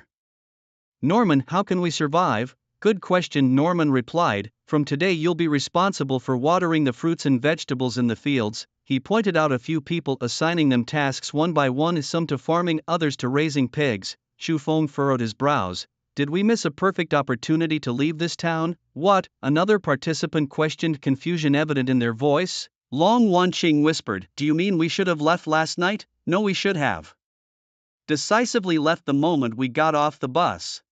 Chu Feng felt a chilling breeze sweep through the church's interior. Unfortunately, we've lost that chance. We're stuck in a dilemma now. Long Wanqing quickly grasped the situation. At that point, we hadn't lost our abilities yet. Are you saying staying here has actually restricted us? Chu Feng sighed softly. That's right. Now we can only take it one step at a time. Norman's gaze fell upon the two of them. Immediately, Chu Feng grasped Long Wanqing's hand and said, Mr. Norman, my wife and I know a thing or two about medicine. How about assigning us the task of treating everyone's ailments? Norman looked at Chu Feng, who eagerly volunteered. He nodded slightly. That could work. The town's doctor was devoured by dread a few days ago. If you can take over their duties, it would be for the best. After Norman's briefing, the remaining people roughly understood the environment and location where they found themselves. This town was a forsaken land devoid of any divine faith. The first arrivals had built it brick by brick into what it is today. In this town, people from different temporal dimensions had fallen through. They all shared one common experience, seeing the withered tree and the monstrous bird. When these appeared, it signaled that they had entered the town's cycle. This was why, when they first passed through the townsfolk ignored them. They understood the rules. Before surviving the first night, no one was allowed to speak to them. Those who hadn't passed the first night weren't considered townsfolk. Speaking to them rashly would only drag one into unknown dangers. The black stones hanging at every household's door were items that isolated the presence of dread. Norman didn't know their exact purpose, only that placing them at the entrance prevented the creatures from opening the door themselves. Once becoming a town resident, everyone had to work in positions lacking in the town, much like now, to earn food for sustenance. These seemingly logical explanations turned into bizarre background stories for the participants. After all, they had only 7 days. Once those 7 days were up and the mission failed, what awaited them was unknown. They were not here to play house games. Thus, after leaving the church, the surviving participants quickly organized themselves, forming an alliance to share the information they gathered within the town. The person who organized the alliance was named Ji Tian from Kanghaxing, a planet sharing the same origin as Blue Star. He stood in front of Chu Feng, advising, Brother Chu, are you really not considering joining us? Chu Feng declined. We can share information, but joining an organization isn't my style. I've always been a free spirit and don't like taking orders during trials. Alright, I won't press you, but if there's any vital information, please remember to exchange it with us. Watching Yi Tian leave, Long Wanqing asked, are we really not going to follow the same path as everyone else? No, Chu Feng replied as he tidied up their newly assigned room. Now he finally understood why their room last night had been so clean and tidy, because someone had lived there just last week but died outside the day before yesterday. As he gazed out the door, he remarked, this isn't the time for boss battles. Having more people won't help. If that so-called alliance runs into trouble and you lend a hand, you'll only be dragging yourself down. But what if it's us who run into trouble? Long Wanqing felt a tinge of worry. With their full abilities, she and Chu Feng wouldn't have to worry, but now, she sighed softly. Don't worry, that won't happen, Chu Feng assured her in a gentle tone. Remember our current identity, as long as we don't cause trouble, Mr. Norman will protect us. Long Wanqing suddenly recalled what was said in the church. You mean the identity of being a doctor? She asked. Exactly. And with this title, all we need to do is wait for people to come to us. Through the patience, we can gather more information about the town with greater ease, Chu Feng explained. Long Wanqing nodded slightly. To prevent any misunderstanding, Chu Feng clarified, the reason I spoke about our identities was to see if Norman is aware of the existence of us players. If he knew, he would have doubted my words, because player couples couldn't possibly be matched together. But he didn't question it, which shows he isn't aware of this. Long Wanqing didn't seem to mind. Then she suddenly paused. Wait, if that's true, then even when the time comes we can't exit the simulated universe test. It seems you've realized, Chu Feng replied calmly. If anyone were to be transported away at a certain time, Norman would have mentioned it in the church, but he didn't. Because the reality is once you're here there's no going out. Long Wanqing let out a sigh. Chu Feng, you didn't sleep at all last night. Get some rest. I may have lost my abilities, but I still have basic medical knowledge. Alright, Chu Feng nodded gently. They had been assigned a 2-story small villa. The first floor was equipped with standard medical tools and medications along with several restrooms. The second floor had 2 vacant bedrooms, instead of lying down on the second floor. Chu Feng took the chance, while Long Wanqing was momentarily in the foyer, to slip out the back door. He walked along the dirt road of the town. Perhaps because of the sunlight the surrounding eerie feeling was lessened. The town was much livelier at this time than when they first arrived. Although there weren't any entertainment facilities in the town, people staying here long enough always found ways to amuse themselves. Several children were playing happily while adults chatted and laughed nearby. Chu Feng shook his head. The more normal things seemed, the more abnormal they felt to him. Alone, Chu Feng reached the edge of the town, and further in was a dense forest. If that night he chose to walk through the forest, what kind of ending would it have been? As Chu Feng pondered this, he stepped into the woods. He hadn't gone far when a man suddenly appeared and stopped him. What are you doing here? Who allowed you to come this way? The man holding a double-barreled shotgun aimed it at Chu Feng. Chu Feng turned around and the man recognized him. I know you, the guy from the bus last night. Survived the night, huh? Lucky you. But since you're here, don't think about going back. The man had a scruffy beard, wore a baseball cap, and had a cigarette dangling from his mouth. If you want to get yourself killed, fine, but don't drag us into it. Chu Feng imagined the man as Albert. Despite having a gun pointed at him, Chu Feng remained calm. He smiled and said, I heard the doctor here died the night before last. I received a task from Mr. Norman today to temporarily take over the position. The man lowered his gun. Damn it, you're a doctor. He threw the cigarette butt to the ground and stomped it out, saying, hey buddy, pointing a gun at you wasn't my intention. My job is to patrol the edge of this forest to prevent anyone from sneaking in. Listen, you don't want to go inside the forest. Chu Feng assured him it was no problem. Friend, no need to be nervous. I just noticed some medications in the clinic were running low, so I thought I'd check the forest to see if I could gather anything useful. I see, the man sighed in slight relief. He didn't wish to offend a doctor in such a godforsaken place, but as far as I know the forest is full of useless weeds, not much help for treatment. Chu Feng joked, maybe I can't match you in patrolling, but when it comes to identifying herbs, I think I don't need your guidance. The man scratched his head awkwardly. See, I told you. Chu Feng pushed past him and pulled out a seemingly ordinary plant from under his foot. The grass you're stepping on is called Changming grass. It may look ordinary, but when mashed and applied to a wound it can speed up healing. As Chu Feng collected the herb, he casually asked, my name is Chu Feng. Friend, why did you say entering the forest would harm others? The man nodded somewhat knowingly. Just call me Old K, everyone does. This goes back to the last forest disaster. Through Old K's explanation, Chu Feng roughly understood. The so-called forest disaster occurred when the townspeople united violated Nord's rules and attempted to escape through the forest. But Nord had once warned that anyone daring to flee through the forest would face its wrath. The group didn't listen and, after secretly killing the patrolling guards, rushed into the forest en masse. The aftermath was a dreadful scene, with numerous creatures similar to those from the previous night emerging, luring people to open their doors, leading to a brutal cleansing of the town. The few survivors, having witnessed the horrors of the forest, dared not entertain any other thoughts. Although several more groups of people arrived afterward, it was still insufficient to replenish the current population shortage. However, as Old K glanced at Chu Feng with a silly grin, Chu Feng understood his implication. The arrival of their group filled the gap in the labor force. Old K, could you accompany me to gather more herbs at the forest's edge? Chu Feng asked, hopeful. Old K hesitated. This. I know it's beyond your job scope, but I'm not as familiar as you are with where the real boundary lies. Accidentally crossing it might provoke the forest's wrath, which wouldn't be worth it. With a sigh, Old K relented. Alright, follow me. Originally, Old K intended to send Chu Feng back directly, but considering Chu Feng was gathering medicinal herbs, he couldn't refuse outright. After all, it would be unfortunate if he fell ill one day with no medicine to treat it. Under Old K's guidance, Chu Feng began to scour the forest's edge. Back in the town, inside the medical clinic, Long Wanqing had Just finished tidying up the slightly disordered medicine room and sat down to rest. At that moment an elderly lady entered through the door. "Hello, young lady," she greeted as she stepped inside. "I heard from Mr. Nord that 2 new doctors have arrived here and my old ailment is acting up again, so I came to check it out." With a gentle smile, Long Wanqing invited her in and pulled out a chair for the elderly lady to sit. "Where exactly are you feeling unwell?" she asked. "These days I dream of my old man every night.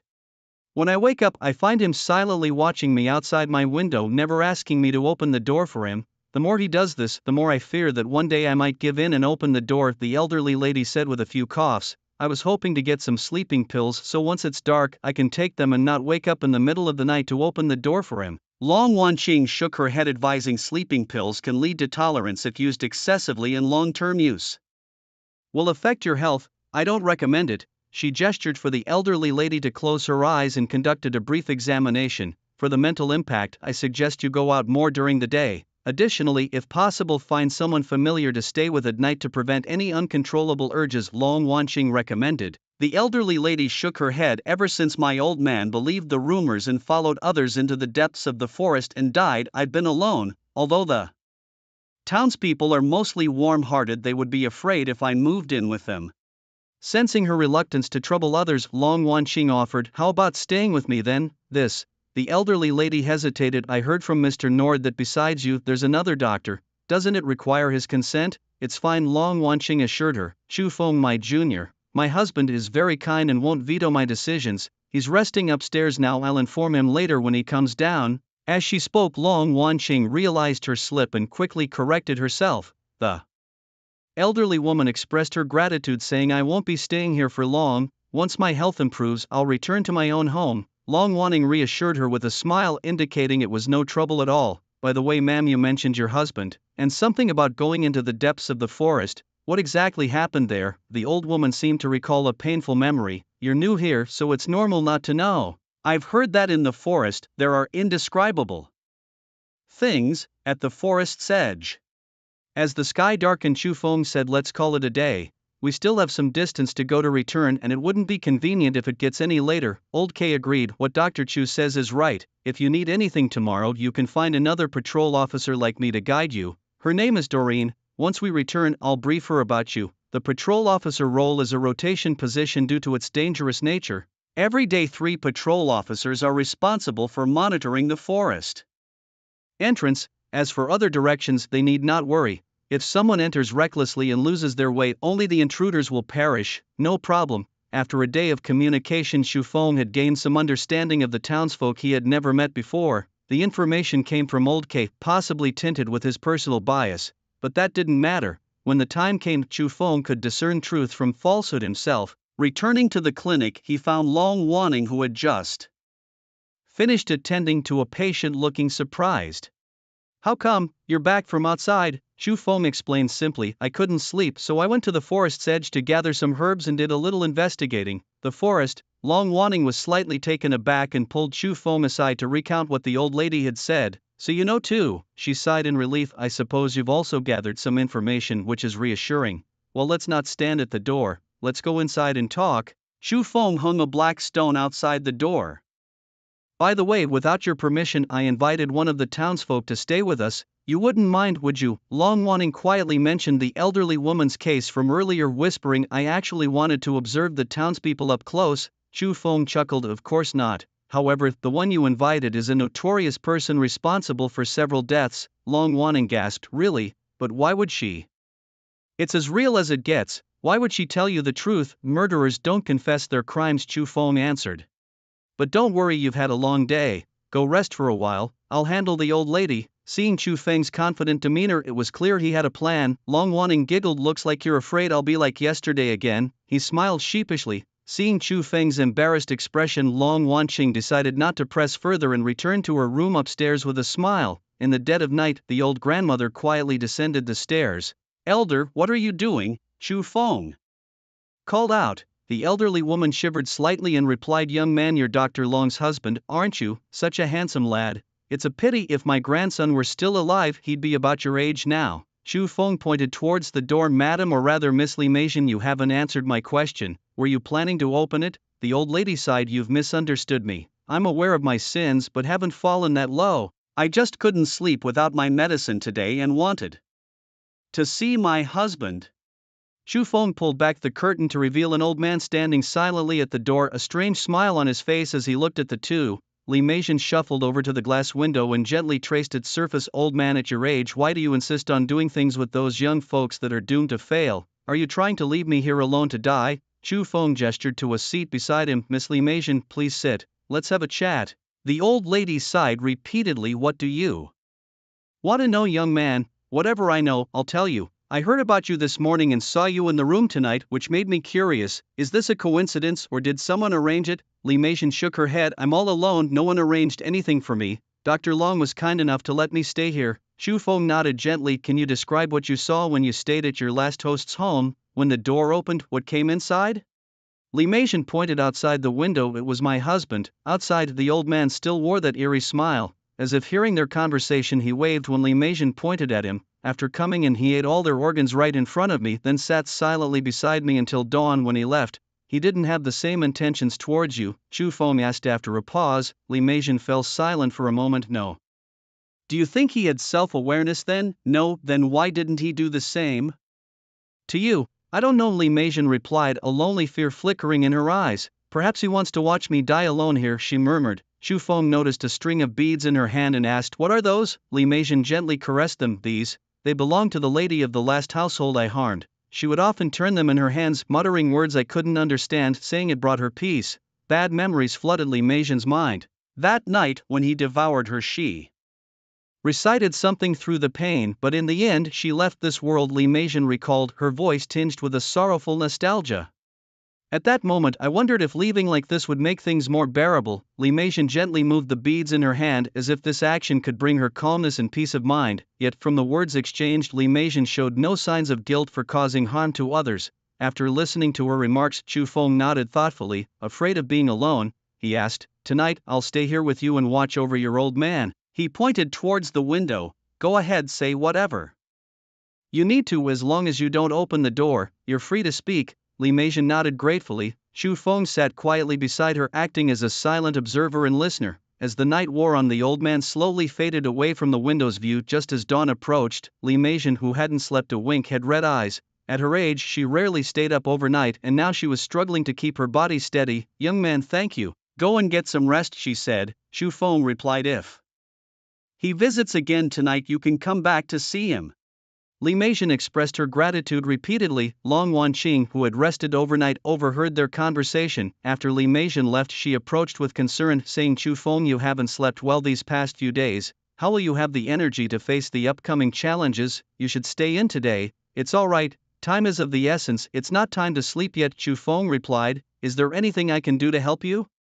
Long Wanqing asked, feeling a sense of guilt for not having done anything while waiting for Chu Feng's investigation results. "You've been helping me all along," Chu Feng said, looking around the infirmary. "Sister Wanqing, by being a doctor here and fulfilling our responsibilities, you've given me the freedom to act outside. This is what we call division of labor, and it doesn't hinder either of us." Long Wanqing knew Chu Feng was trying to comfort her. In this small town, where there was little she could do, this was all she could offer. As Chu Feng was about to leave, Yi Tian, a temporary leader from their alliance, approached him with a heavy demeanor.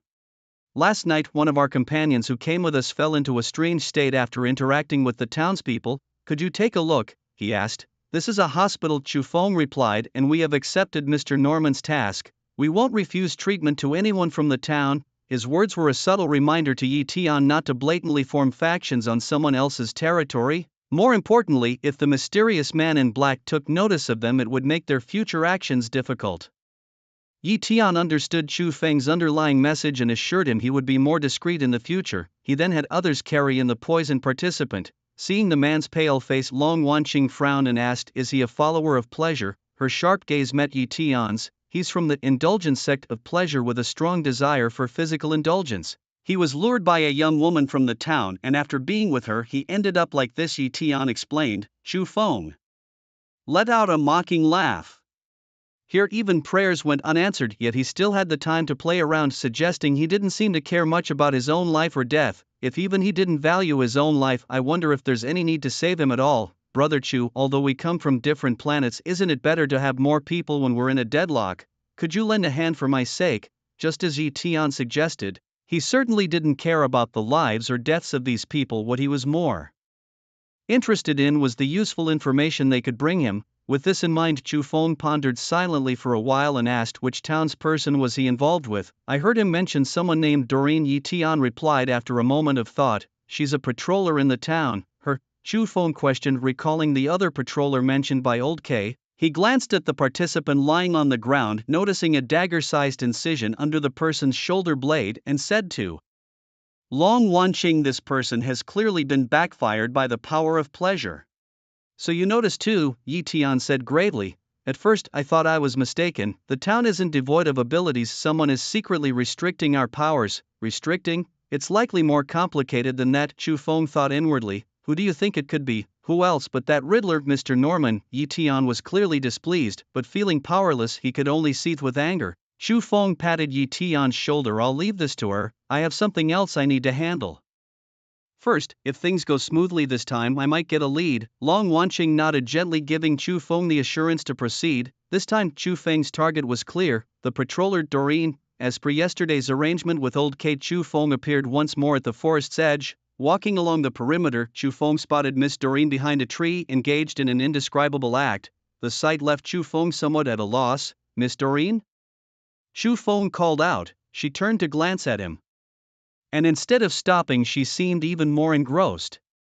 Chu Feng stepped forward and grasped her hand. All right, stop the act. No matter how well you play, you won't catch the gaze of the gods. Miss Doreen, are you the one Old K mentioned? Doreen smiled, wiping her hand on her skirt before extending it towards him. Mr. Chu Feng, pleased to meet you. Likewise, Miss Emotional Assassin, Mind Harvester. Chu Feng replied, eyeing her hand but choosing not to shake it. Rude fellow, Doreen scoffed. But you are indeed as clever as Old K said. Since you've seen through me, I won't hide it anymore. They carried the person to my place. How could I not notice? Chu Feng spoke calmly. The wound below his shoulder matches the size of the wound caused by the assassin. To draw someone into the rhythm they desire, apart from a mind reaper, I can't think of any other profession capable of it. But how did you reclaim your abilities? Want to know? Doreen lifted her shirt, revealing the flesh on her chest with a seductive expression. How about we have a go exchanging as we clash? This woman wasn't particularly striking in looks, but her figure was indeed impressive. Chu Feng ignored her physical allure. I'm not interested in you. That's quite dull, isn't it? How about I make a guess? If I get it right, you'll tell me everything you know about this town, Chu Feng proposed. And if you're wrong, Doreen smiled teasingly, then I'll have my way with you. Either way you benefit, don't you? Well, you're good looking, so it works for me. You sacrificed your desire to the shadow, thus reclaiming a sliver of your power. Am I right? Doreen's laughter faded into silence. I observed for a day, everyone here has their desires. Old K has a desire to live, so he immediately started currying favor with me upon knowing I'm a doctor. Li Meijian has a desire not to be lonely, so she tries every means to enter others' homes. Just now, the person you manipulated with emotion, who arrived in town with me on the same bus, experienced a fluctuation of pleasure. I suspect this is a residue of your testing. Chu Feng stared at Doreen. You intentionally released your emotions for this reason, didn't you? But from your look, it seems you failed. Doreen wiped the cold sweat from her forehead. Old K said you're smart, but I didn't believe it. You're not just smart, you're terrifying. I chose the town's most dangerous occupation, and it took me a month to figure out the key point. You figured it out in just a day and a night? No, to be precise, it was 2 days and 1 night, Chu Feng corrected. If the sacrifice to the shadow requires more than just a part of desire, do you understand what I mean? The shadow's authority, aside from differentiating desire, includes other parts. Doreen looked as if she'd seen a ghost. Are you suggesting that the last forest escape plan involved someone else sacrificing? Chu Feng guessed everything has 2 sides. You could also understand it as the shadow's need which led to the forest escape incident. Doreen was stunned. On the other hand, could it be that everything happening in the town is actually the work of the shadow? All the people entering here are merely its nurtured ones. As this thought crossed her mind, goosebumps spread over Doreen's body. She was not only suddenly enlightened about all the actions in the town but also deeply impressed by Chu Feng.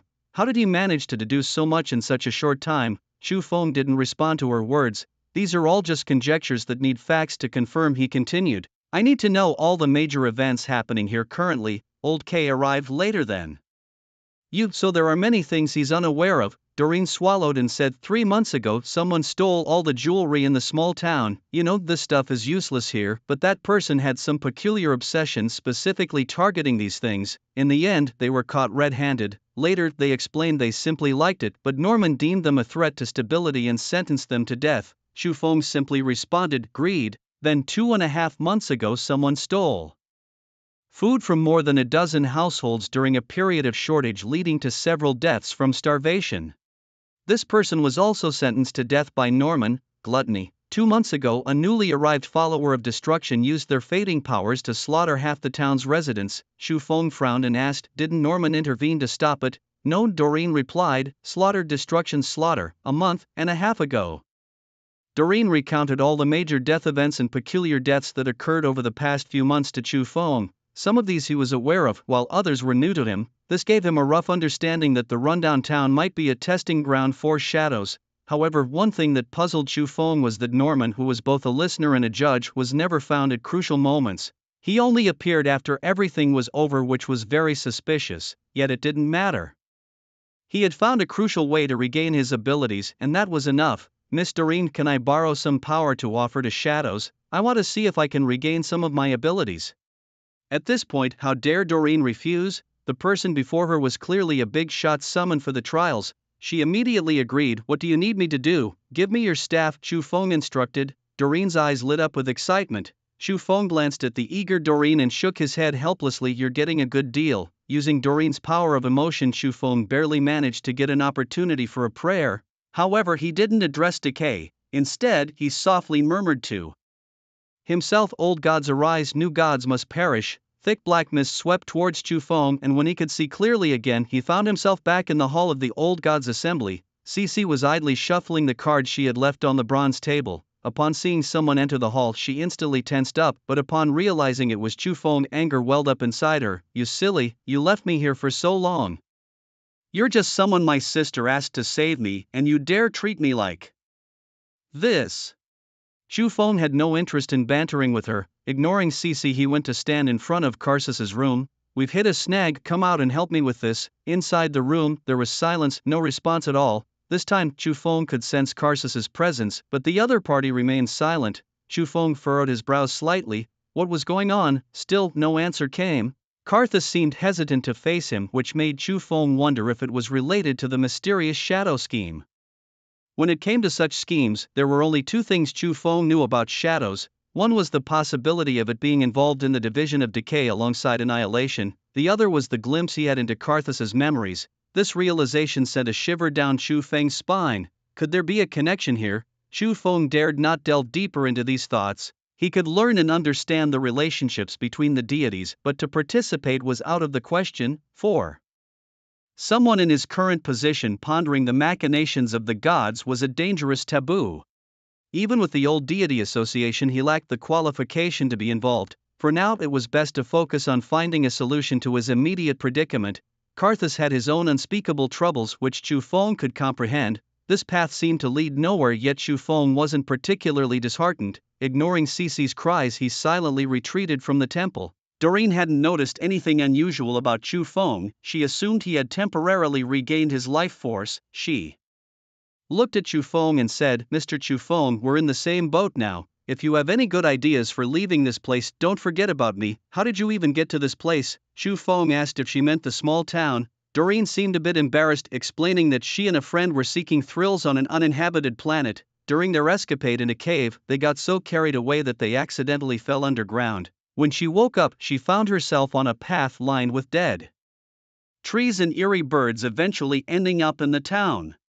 Xu Feng inquired about her friend. Oh, him, a fool, Doreen replied, shrugging. He thought I was knocking on his door for a midnight tryst and got eaten the moment he stepped out. Xu Feng asked if she had any trustworthy acquaintances in the area. Doreen pondered for a moment, mentioning Old K as someone she considered, though he was just an ordinary person with whom she couldn't share many things. Xu Feng nodded slightly and suggested, accompany me to the depths of the forest. Doreen seemed taken aback, unsure if she heard correctly. Are you serious? This isn't about faith power, it's about the forest itself. If you enter during the day, you'll either get lost or die, those are the only outcomes. Xu Feng insisted he needed to enter the forest to verify something. he told her that if she wasn't willing, she could pretend she hadn't seen him. With that, he turned and began walking into the forest. Wait, Doreen bit her lip and followed after him. All right, I'll go with you, but you have to listen to me.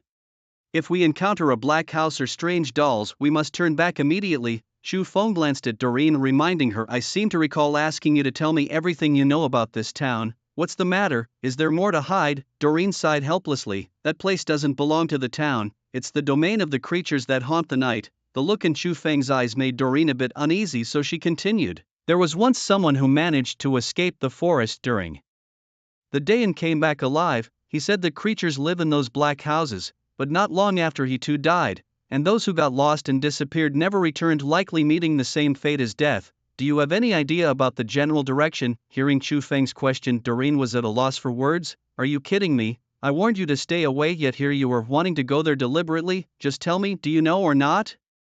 Doreen pointed ahead to the left. Walk along this row of trees until you see two slightly shorter ones, then we turn left. We might get there, might? Xu Feng showed a puzzled expression. Yes, might, because the trees here keep changing positions. Initially, the forest was quite far from the town. According to someone who's been here the longest, over the years he's been here, the forest has moved at least 5 meters. A forest that moves. What does that signify? The townspeople are like caretakers of desires. In simple terms, they're there for the creatures to feed on. They don't devour flesh and blood, but rather the thrill of fear during slaughter. The living provide emotions and the dead provide fear. That's the purpose of the town's existence. The forest's encroachment, does it symbolize the approach of shadows? Xu Feng stopped his wild guesses. If this place is the one from Karsas's memories, then it's merely an experimental field and any speculation is meaningless. Alright, I get it, let's go. Seeing that Xu Feng was resolute and had no intention of turning back, Doreen reluctantly followed him.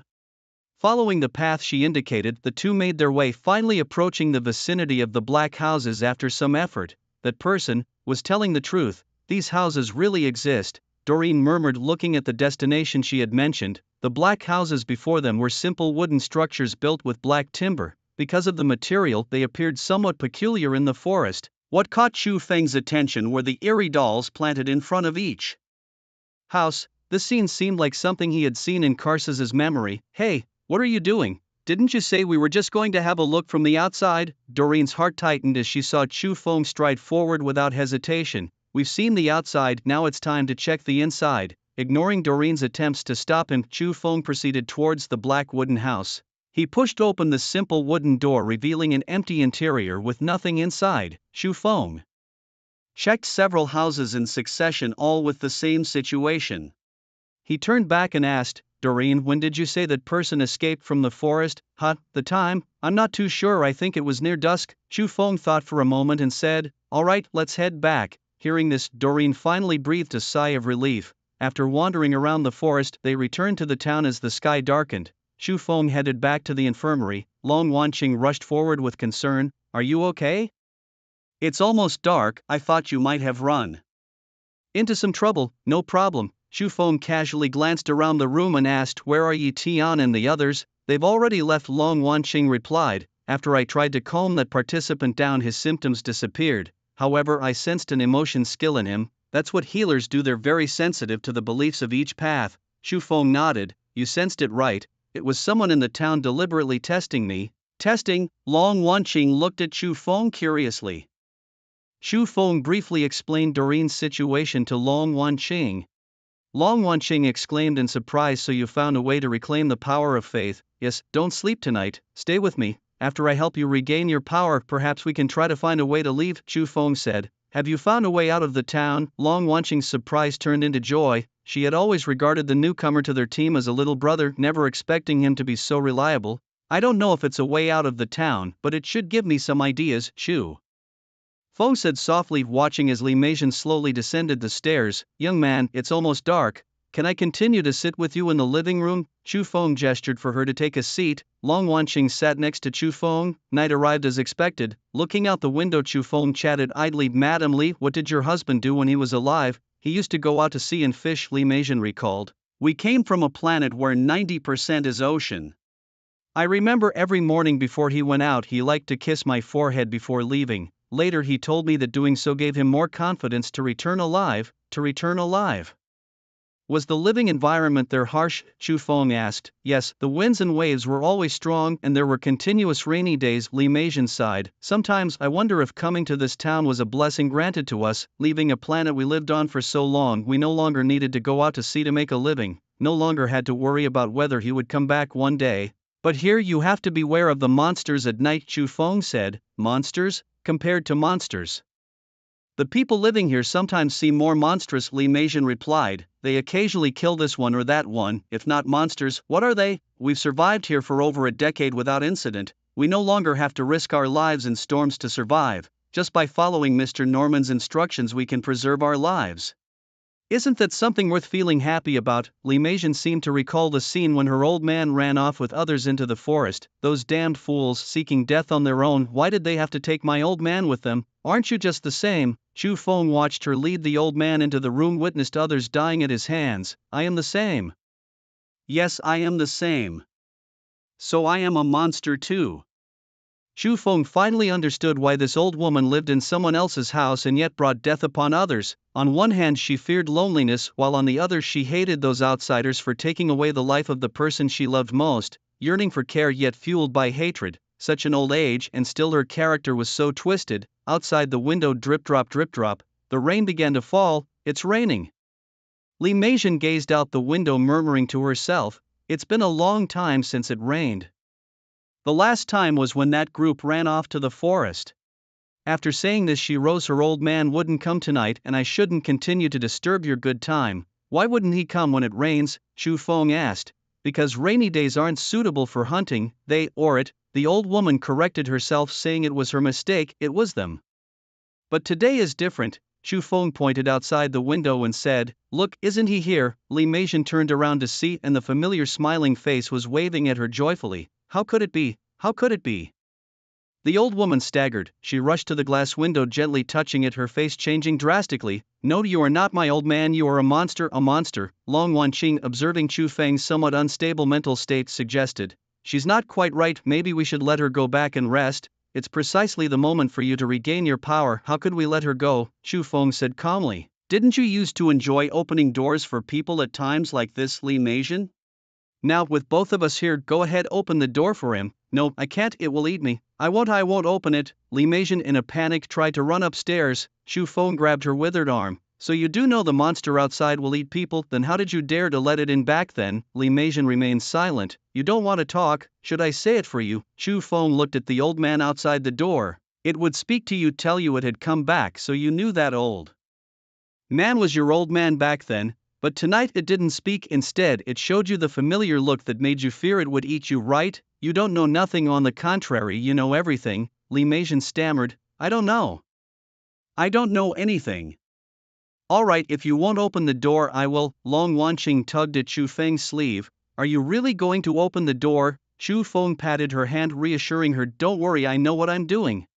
By now Long Wanqing had unconditional trust in Chu Feng. Seeing his confidence she said no more. But just in case, Chu Feng cast a shield on Long Wanqing. At that moment Chu Feng opened the door. The old man outside the window walked over leisurely with a bizarre smile on his face. Chu Feng glanced at it and said, what are you waiting for? Aren't you going to enjoy your favorite?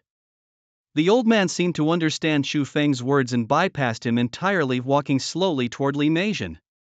Long Wanqing, surprised, asked why. Why didn't he attack you? Chu Feng, calm and composed, responded, indeed, I guess correctly, the creature only targets those without faith power. I have regained mine and you with my shield are not within the old man's target range, hence he only approaches this old woman. Long Wanqing further inquired, so the stone hanging at the door is actually an item imbued with divine power?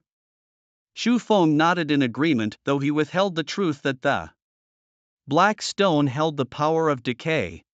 Chu Feng released Li Meijian's hand, allowing her to slump to the ground, her eyes filled with tears as she looked at her old man. Old man, it's me, your little Jin, she sobbed. However, the old man merely smiled without uttering a word. He gently bent down, half kneeling in front of Li Meijian, and took her hand, slowly kissing her forehead. This tender scene reminded Li Meijian of the old days when her husband would leave for the sea. Touched, she believed her call had brought him back.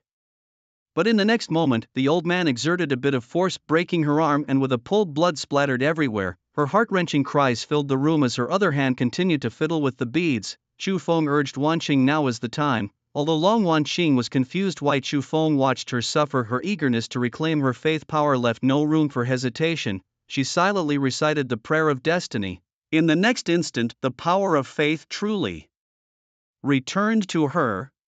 Li Meijian's body was in a dire state, yet Long Wanqing turned to Chu Feng. He softly instructed, "It's okay now, save her, she still has a purpose, at least for now, she cannot die." A healing light enveloped Li Meijian, her broken arm gradually regenerating, the wound slowly closing. The old man ceased his actions, and Li Meijian, lost and dazed, questioned, "Who are you people really?" Chu Feng replied, "Who we are is not important. What matters now is that you need to leave." He fully opened the door, allowing the rain to trickle down the steps. "Please, Lady Li Meijian." Trembling, she replied, "Go out." "No, I won't." But at Chu Feng's warning that her beloved old man might feast on her again, she scrambled out the door. Long Wanqing found herself at a loss between laughter and tears, questioning, "Is it necessary to treat an old lady like this?" Chu Feng, eyes fixed on Li Meijian's stumbling figure, stated, "She sought us out with ill intentions. Letting her be devoured would have been her due. Let's follow her." Although Li Meijian didn't move quickly, her will to survive pushed her forward relentlessly. The old man followed closely behind with a smile on his face, while Chu Feng and his companion trailed at the very end. Initially, Li Meijian had numerous directions to choose from, but as the creatures near the other doorways were gradually drawn to her, clustering around her, only path left was the forest. Those who stayed inside their rooms heard the knocking cease. Although puzzled, they dared not open the door. However, Yi Tian and his companions were different. With a keen sense, Yi Tian detected the anomaly and immediately opened his door. Observing the creatures converging in one direction, he didn't hesitate and began knocking on the doors of other participants' residences, yet, met with silence, he cursed in frustration and sprinted toward where the creatures gathered. Meanwhile, Doreen also noticed something amiss. The unusual behavior of the creatures led her to instinctively suspect Chu Feng's involvement. Ignoring her roommate Old K's protests, she followed the path. Inside the room, free from the disturbances of the creatures, people could finally enjoy a peaceful night. Outside, however, it was a different story for Chu Feng. He leveraged Li Meijian's allure to lead the creatures back into the forest, though an odd feeling stirred within him. The closer they got to the heart of the forest, the more potent the creatures' powers became. The forest was transforming these creatures. "Look at them," Long Wanqing remarked, watching the creatures trail after them. Suddenly, she noticed silhouettes behind the creatures. "Are there others following us?" "Ignore them," Chu Feng replied. His summoned entities placed in the sky to monitor the surroundings had already spotted Yi Tian and Doreen. Since regaining his power of faith, he had attempted to use these summons to scout the area. However, once they moved beyond a certain range, control was lost. He was left with no choice but to keep them close, only capable of limited exploration. Under Li Meijian's erratic guidance, the creatures inadvertently found themselves on the same path Chu Feng and Doreen had traversed during the day, leading to the Black House and the strange doll. As they neared this house, Li Meijian's fear only intensified. Whether it was Chu Feng's imagination or a change in the forest, he felt a tremor. "The space is shaking," Long Wanqing exclaimed. "Did you feel that, Chu Feng?" "I thought it was just my imagination, but it seems the forest is truly changing."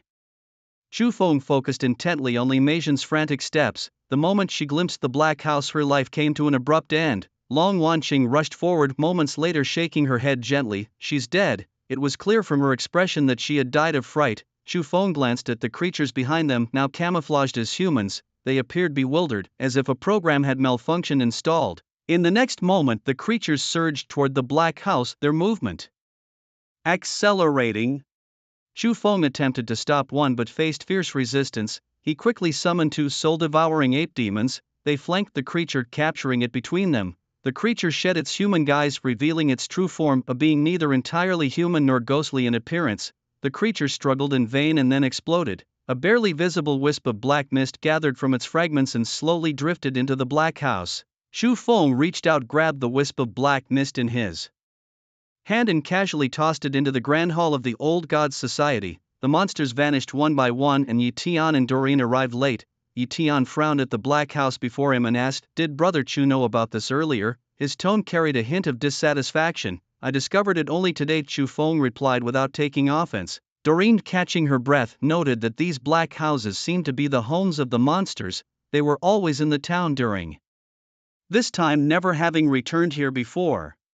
But now, some peculiar mechanism seemed to have been triggered, causing them all to disappear. Standing here speculating won't help, let's continue exploring. Chu Feng looked at Doreen just as we did during the day. It was only then that Long Wanqing understood that the woman who had suddenly appeared before them was the one Chu Feng had mentioned that morning. Although Yi Tian felt uncomfortable with Chu Feng's secrecy, he realized that he hadn't provided much useful information to Chu Feng in the past couple of days, and his sense of imbalance began to subside. Brother Chu, did you see any monsters when you came this morning? No, Chu Feng replied, pointing to the strange dolls at the entrance.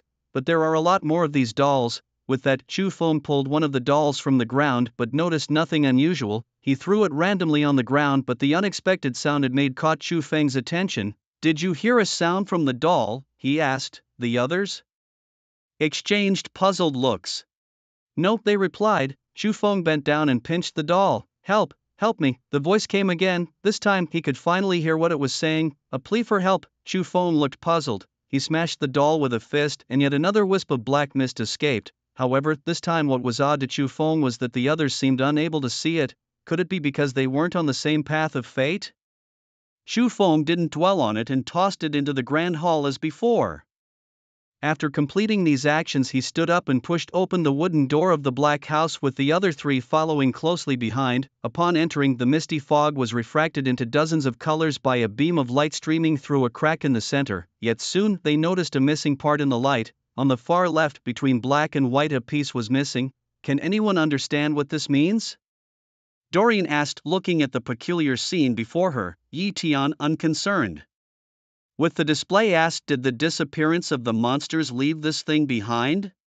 Chu Feng shook his head, feeling speechless at the incompetence of his teammates. If 91 were here, he would surely connect it to the divine power controlled by the shadows and understand what the other party was doing. 7 emotions, 6 desires, 13 colors, he muttered. This was clearly an attempt to seize the authority of emotions, the audacity of stealing across destinies. Chu Feng maintained a calm exterior, but internally he was utterly shattered. He couldn't fathom any reason behind such actions. He could understand annihilation acting against decay, but this was beyond comprehension. The new gods were able to extinguish the old gods due to their sheer divine power, weren't they? Wouldn't doing this cause their own authority to become muddled and impure? In his previous life, even when he was nearing the end of abundance, he had never heard of such earth-shattering news. Shadow. What exactly was its intention? Or could it be that the survival of the old gods was already indirectly affecting the new gods' choices of fate?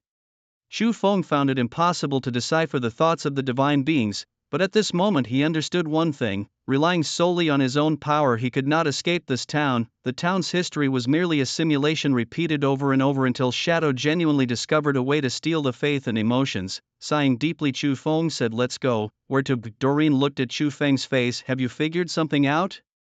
Hey, didn't we agree to share information with each other? Wait, sharing with each other? Chu Feng glanced again at the missing blank. If he could help Shadow find a way to fill that blank, would it mean he could leave the town? Light returned to Chu Feng's eyes. Yes, that must be it. Otherwise, how could one possibly shake the gods with mere personal strength? It seemed he had grasped a crucial point. He turned to Yi Tian and said, if I remember correctly, Brother Yi is a believer in emotions, isn't he? Yi Feng nodded slightly. Does this have anything to do with here? It can be said it does, and it can be said it doesn't. Chu Feng pondered silently for a while. I've thought of a method that might allow us to leave, but it still requires the support of you two believers in emotions. No problem, I'll do anything to leave, Yi Tian said with a bitter smile. I can't even believe the simulated universe we entered is just the first layer of a common trial. Chu Feng looked up at the sky. Let's stop here for tonight. I'll call you again tomorrow. Doreen nodded enthusiastically. Don't forget me. The 4 of them retraced their steps back to the town. Although Long Wanqing was clueless about Chu Feng's arrangements, she was now completely convinced. Chu Feng, have you really only gone through one summoning trial? You're more outstanding than any teammate I've ever been matched with. I can hardly believe your divine path realm is only 9th tier. Faced with Long Wanqing's praise, Chu Feng remained humble. Senior Wanqing, you're too kind. Compared to your unfaltering composure, my emotions are not yet stable.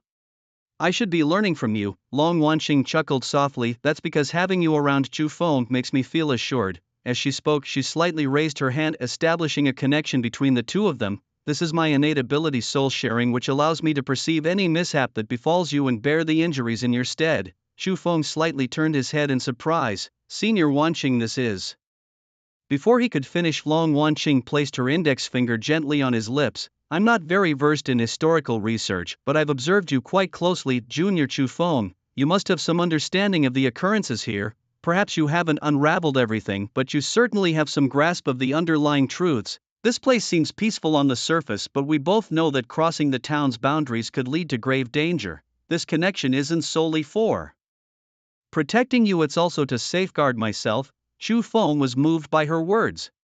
Soul sharing is an absolute bond between two lives, allowing one to fully bear the burdens of the other in times of distress. Long Wanqing's willingness to go to such lengths was partly, as she explained, but it was also largely for his protection. With Chu Feng's natural talent for decay, he had plenty of survival tactics, and in the worst-case scenario he could retreat to the old God's council to survive. However, Long Wanqing's unreserved assistance transcended the usual camaraderie.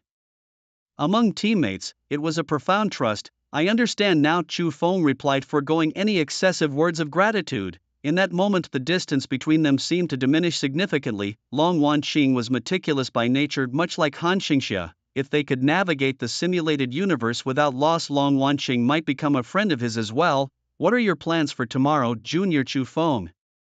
Long Wanqing asked with a smile. Chu Feng pondered for a moment and replied, tomorrow you should maintain your cover as usual, and as for me, I plan to pay a visit to Mr. Norman.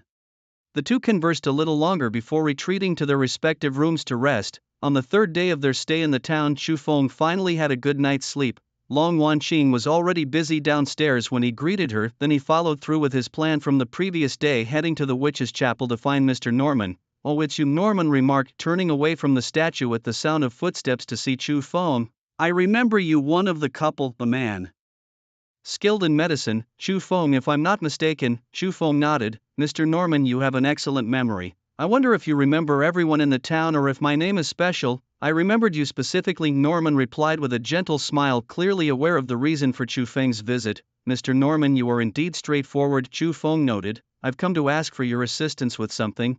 With that he released the aura of the god's curse from his body entirely. Joy and sorrow are predestined was a force that, once initiated, was difficult to halt.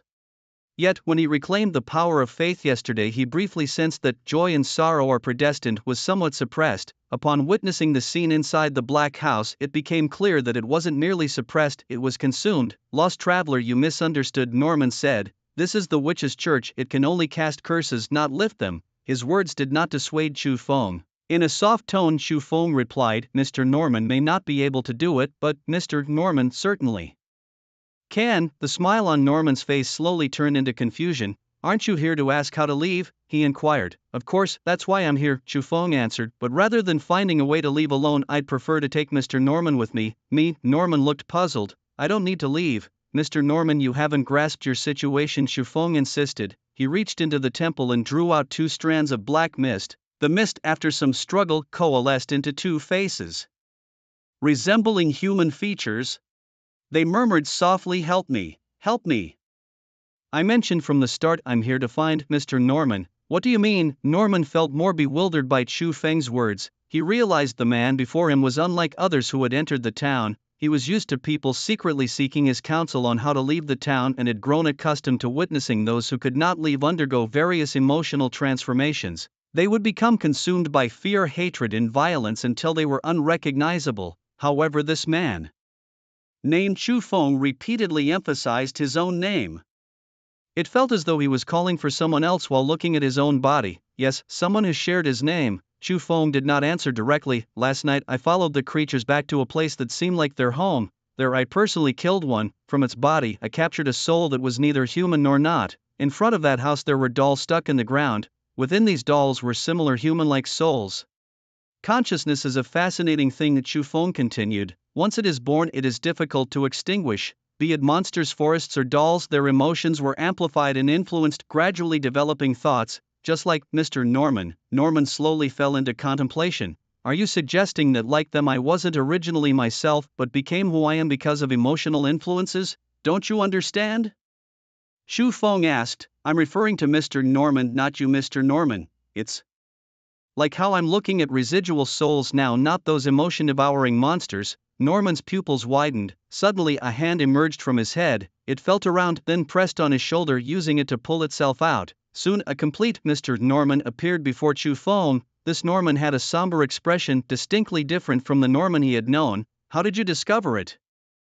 People always say that Mr. Norman knows nothing about what happens here, merely a machine following a set program, welcoming wave after wave of newcomers, then slowly leading them to their demise. Chu Feng observed that this wasn't the case. Mr. Norman, you should be the first to awaken self-awareness, right? You haven't answered my question yet, Norman repeated. Calm down, I'm getting there, Chu Feng continued. I initially thought this was a failed pursuit of the shadow, because I noticed the emotion missing in the room, impossible to fill no matter the method, but someone reminded me to understand sharing, then I remembered the purpose of the monsters, the purpose of the forest operation. They weren't just spreading fear, they were also sharing emotions. Fear is only a small part of emotions, yet fear can bring about a majority of emotions. To resist fear, people extend various feelings. With these as a foundation, the monsters devour them, taking the emotions back to gradually complete the process of theft. Unfortunately, before all this began, the most crucial part had already birthed its own consciousness.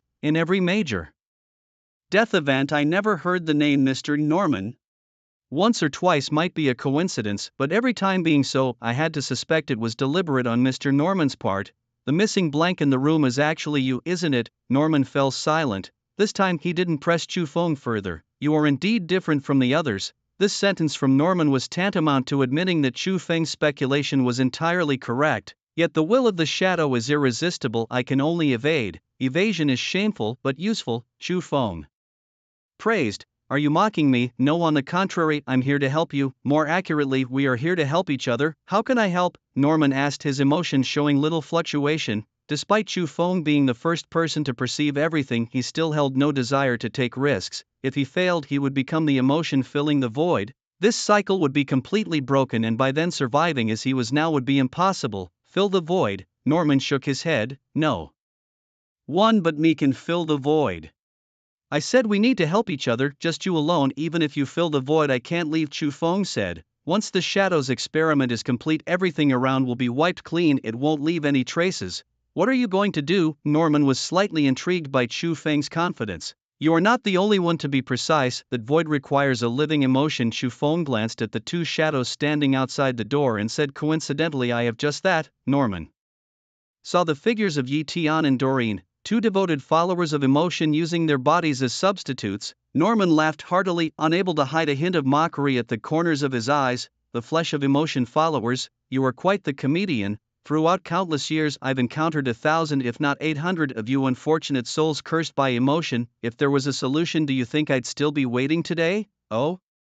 Does that mean Mr. Norman has seen many believers struck by the godly curse of emotion?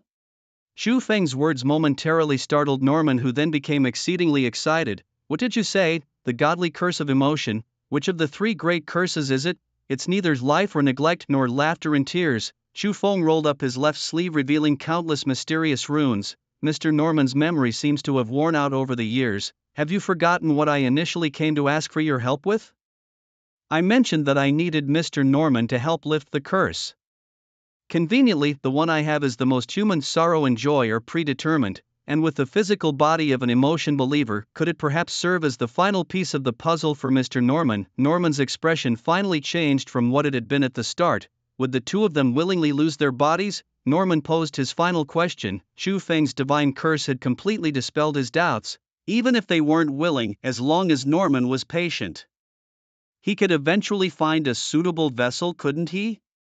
Chu Feng chuckled, saying, that's exactly what I told the two of them. Compared to the so-called physical body, leaving this endless cycle is far more crucial. Besides, people like us don't really need a body here. As long as we leave and our consciousness remains alive, they'll be fine. Faced with Chu Feng's candidness, Norman readily agreed. All right, we'll begin once night falls. Norman was already impatient. If it weren't for the fact that the missing passage wouldn't appear during the he would probably have dragged Chu Feng to the forest right then and there. No problem. Chu Feng nodded slightly, departing from the witch's chapel. Following him, Yi Tian and Duolin couldn't help but ask, is this really okay? Are you worried about dying after giving up your body, or about not being able to leave when the cycle breaks? Is it possible?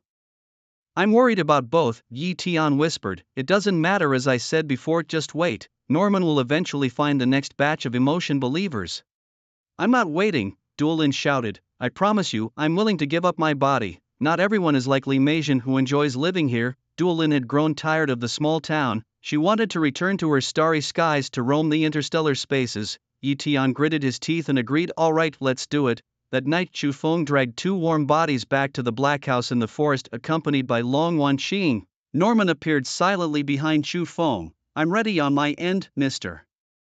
Norman, are you? Norman whispered softly. Come closer to me. Chu Feng inched a bit closer to him, feeling a familiar sensation start to lift the divine curse from his body. This was the town's active extraction. It felt exactly like last night. Chu Feng could sense the divine curse swiftly distancing itself from him. In a way, at this moment, Norman represented the will of the shadow. With the power of the shadow stripping away the divine curse became effortlessly simple. Under Norman's control, the curse's power gradually transferred from Chu Feng to the bodies of Yi Tian and Doreen.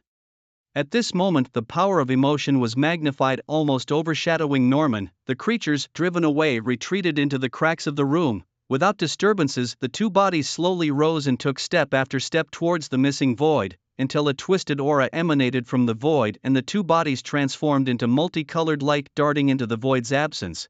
Between black and white, all the colors of emotion were present. The void was filled. Tick-tock, tick-tock. The sound of the clock's hand moving was distinctly audible. Chu Feng saw the complete emotion while rapidly distancing itself. He glanced at the motionless Norman, his eyes filled with confusion. Mr. Norman, aren't you going to seize this opportunity to escape? If we wait for the shadow power to correct things, we'll have no chance to break free from the town's imprisonment. Norman took a greedy breath of air. You're right, but I've witnessed too many breaches and betrayals in this town. To prevent such things from happening to me, I have to be the one to break the contract first. As Norman raised his hand, countless swirling mists surged towards him from all directions. Despite Chu Feng being on guard, he was still injured by this sudden attack. Long Wanqing, whose fate was connected to his, fared no better. Her face turned pale and she fell into a coma on the spot. If it weren't for Long Wanqing's last-minute decision to link their fates, Norman's strike might have knocked him unconscious. Chu Feng hadn't ruled out the possibility that Norman might strike ruthlessly. He just underestimated the depth of Norman's accumulations over countless years. The betrayal hit hard. Thankfully, Chu Feng escaped quickly, hiding in the Grand Hall of the Old Gods Society, but fleeing couldn't take him out of the town. His real coordinates remained within the town. Without Norman, the shadow would certainly adjust the cycle simulation here. Once a new self-aware less guide named Norman appeared, the town would revert to its old ways. Suddenly Chu Feng felt a hint of envy towards Yi Tian and Doreen. In a twist of irony, two individuals in their spirit forms managed to follow Norman and leave, while the one who orchestrated the entire plan finds himself with a bleak outcome. It's quite ironic indeed. Chu Feng, observing Cici's surprised expression in the Grand Hall, instructed her to keep an eye on someone. Leaving Long Wanqing behind, Chu Feng made his way back to Karthus's resting chamber. He confronted Karthus, asking if he still refused to reveal anything about this place, even if it meant Chu Feng would remain in reincarnation forever. From within the room, Karthus sighed and explained that memories are a series of interconnected mistakes that link everything in this world and drew Chu Feng to this place. This is why his simulated universe test was replaced by Karthus's reincarnation trial. Chu Feng, uninterested in further philosophical musings, demanded to know how to escape reincarnation. Karthus calmly responded with the reality that there is no escape. Chu Feng, with a cold laugh, reminded Karthus that if he was marked by the entity, Karthus would not fare well either. Karthus had warned him of the trouble ahead. Chu Feng, maintaining his defiance, insisted that Karthus get to the point. Karthus explained that while Chu Feng couldn't escape this cycle, he could enter another one where he might encounter beings like Norman. Once there, Chu Feng would know what to do. Chu Feng accused Karthus of spying on everything, then asked how to transition to the next cycle. Karthus instructed him to pray, pointing out that Chu Feng had a specimen, someone also in the reincarnation scenario. By responding to her and using the borrowed souls as vessels and leveraging the unique nature of the old god meeting, he could reach her cycle. Chu Feng realized Karthus referred to the two fragments of borrowed souls from the town. These souls, untouched by the cycle's influence, would be his key. Karthus confirmed this was enough for Chu Feng and his companion to leave. Chu Feng pondered, realizing that reincarnation couldn't be escaped, which meant Norman was still trapped in another cycle. Chu Feng expressed a hope that Norman wouldn't cross paths with him again, hinting at temporary forgiveness if Karthus provided more information. Silence followed Chu Feng's words. 3 days prior, the simulated universe, Ordinary Trial 1 Lighting the Night Sky, Shadow, was initiated, matching participants randomly. The trial's objective was to reach the shore within 7 days. The background described a cruise ship arriving at Edo Star's Kuei Island, filled with people from various planets and countries, all there to explore the newly saved Edo Star. Fish Yue regained consciousness on the deck of a massive cruise ship. All around her, laughter and cheerful voices filled the air. The wide deck was bustling with people coming and going, creating a lively atmosphere. Sunlight bathed the ship, casting a warm hue over everything. Children ran and played, their laughter as clear as bells. They chased seagulls soaring in the sky and curiously observed the world around them, immersing in the vibrant life aboard the ship. Thus, the sudden appearance of 6 people on the deck wasn't too surprising. Ahem, a man dressed in a sharp suit cleared his throat and said, "Ladies and gentlemen, we may not know each other, but our goal is the same. To ensure we can proceed smoothly, let's not hold back our personal information and introduce ourselves, shall we?" The man's suit was a classic deep gray made of high-quality fabric that shimmered subtly in the light. Every crease was perfectly placed, showcasing exquisite tailoring craftsmanship.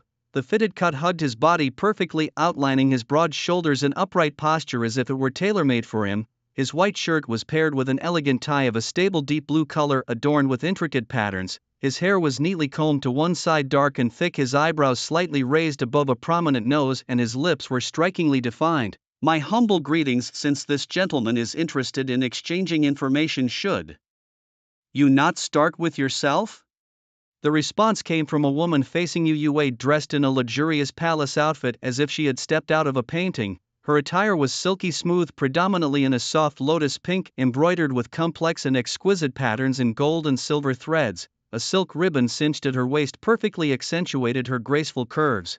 The high collar of her dress elegantly framed her long neck, with a string of tiny pearls embedded along the neckline. Her wide, flowing sleeves resembled dancing clouds. Her hair was styled in a high, intricate bun adorned with gold hairpins, gemstones embedded in the pins, and a few strands of hair naturally cascaded down her cheeks, adding a touch of allure. Her face was stunning, with brows like distant mountains, eyes like autumn water, and lips naturally red without any makeup, making even Yue feel inferior. The man tugged at his tie, smiling awkwardly. "My name is Zhuang Bufan, a guardian warrior. May I ask the lady's name?" "I am Being, a mage of void."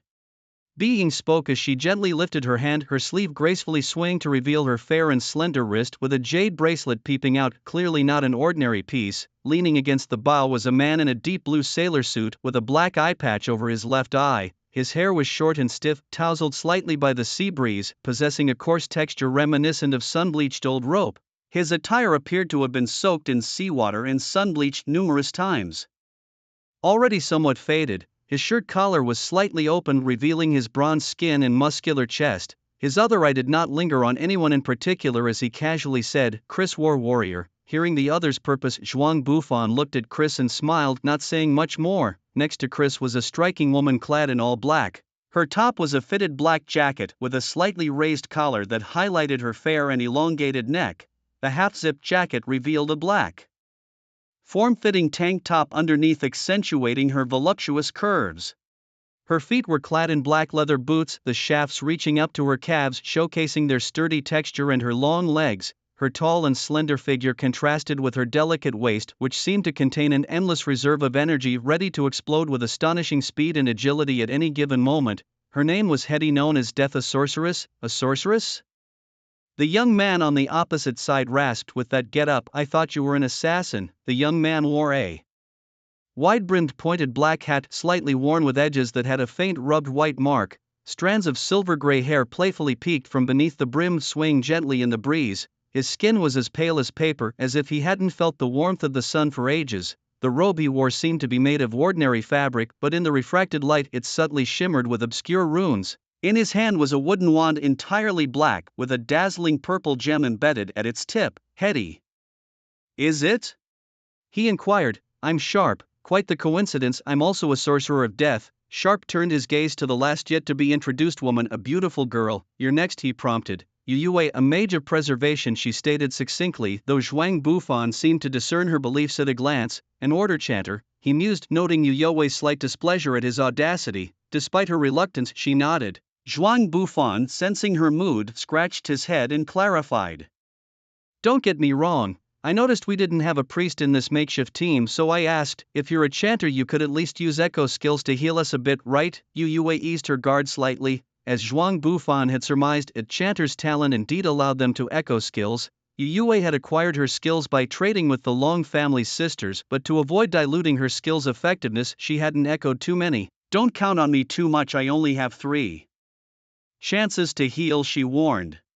That's enough, Sharp reassured her, as long as it can save a life at a crucial moment. He chuckled, then asked, who's the history researcher around here? Can someone enlighten us about the Edo Star? When no one responded, a woman in court attire by Ying spoke softly. I know a bit. Edo was a planet colonized by the descendants of Blue Star and was once a bustling trade planet in our galactic alliance. However, during the end of the Fourth Era, Edo Star fell into the Calamity, rendering it uninhabitable ever since. The simulated time slice we're currently in should be when Edo Star was just developing, with merchants from various planets coming to stake their claim, hoping to carve out a share of the prosperity. In the context of a brief introduction about being, the background expands a bit, providing others with some understanding of the current situation. Since we are in the stage of pioneering the Edo Star, it shouldn't be too difficult to reach the shore by ship.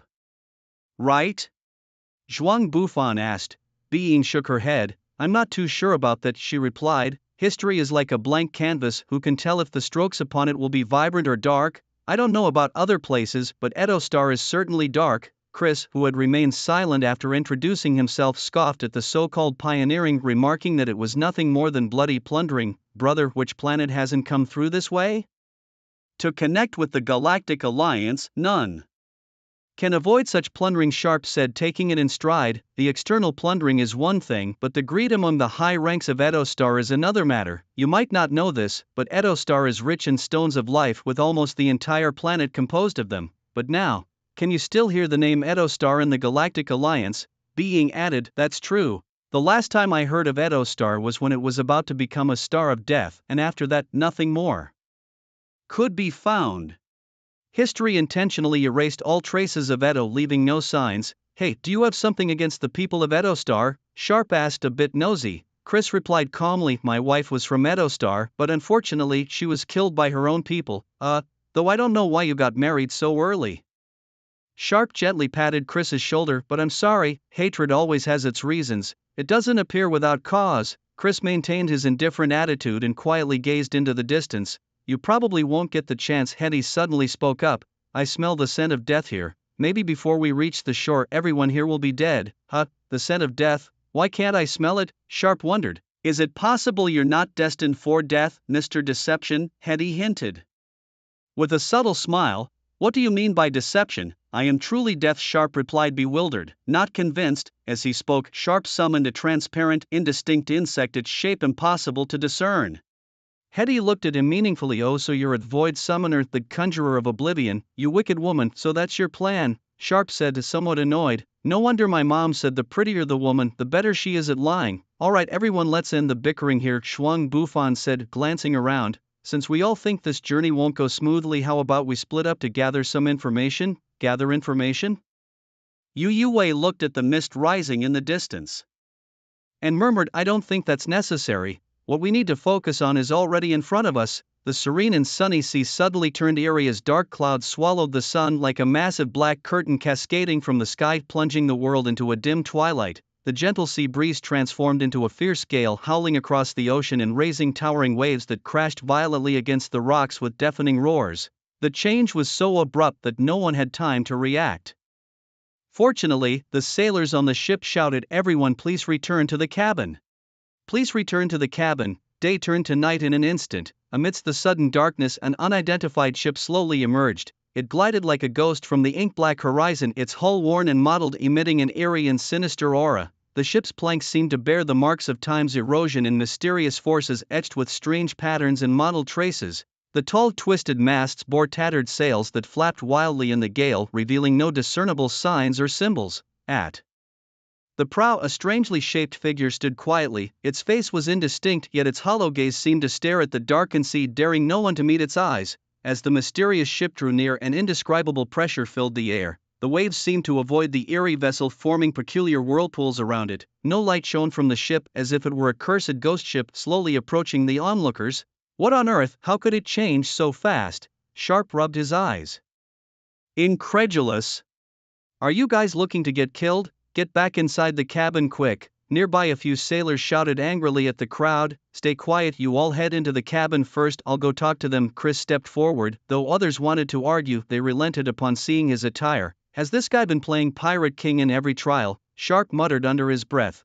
Zhuang Bufan chuckled. Alright, cut the chatter, let's get inside for safety. Inside the cabin, the scene was in stark contrast to the outside chaos. Everyone was astounded by the lavish display. Looking up, the ceiling resembled a starry sky with countless tiny crystals intricately set into the dark wooden framework, twinkling like stars in the night. The crystals refracted faint light, casting a dreamy glow. The chandelier chains shimmered with a silvery sheen, as if woven from the purest moonlight. Around the cabin walls hung large oil paintings adorned with ornate sconces that once lit restored the cabin to a daylight ambience.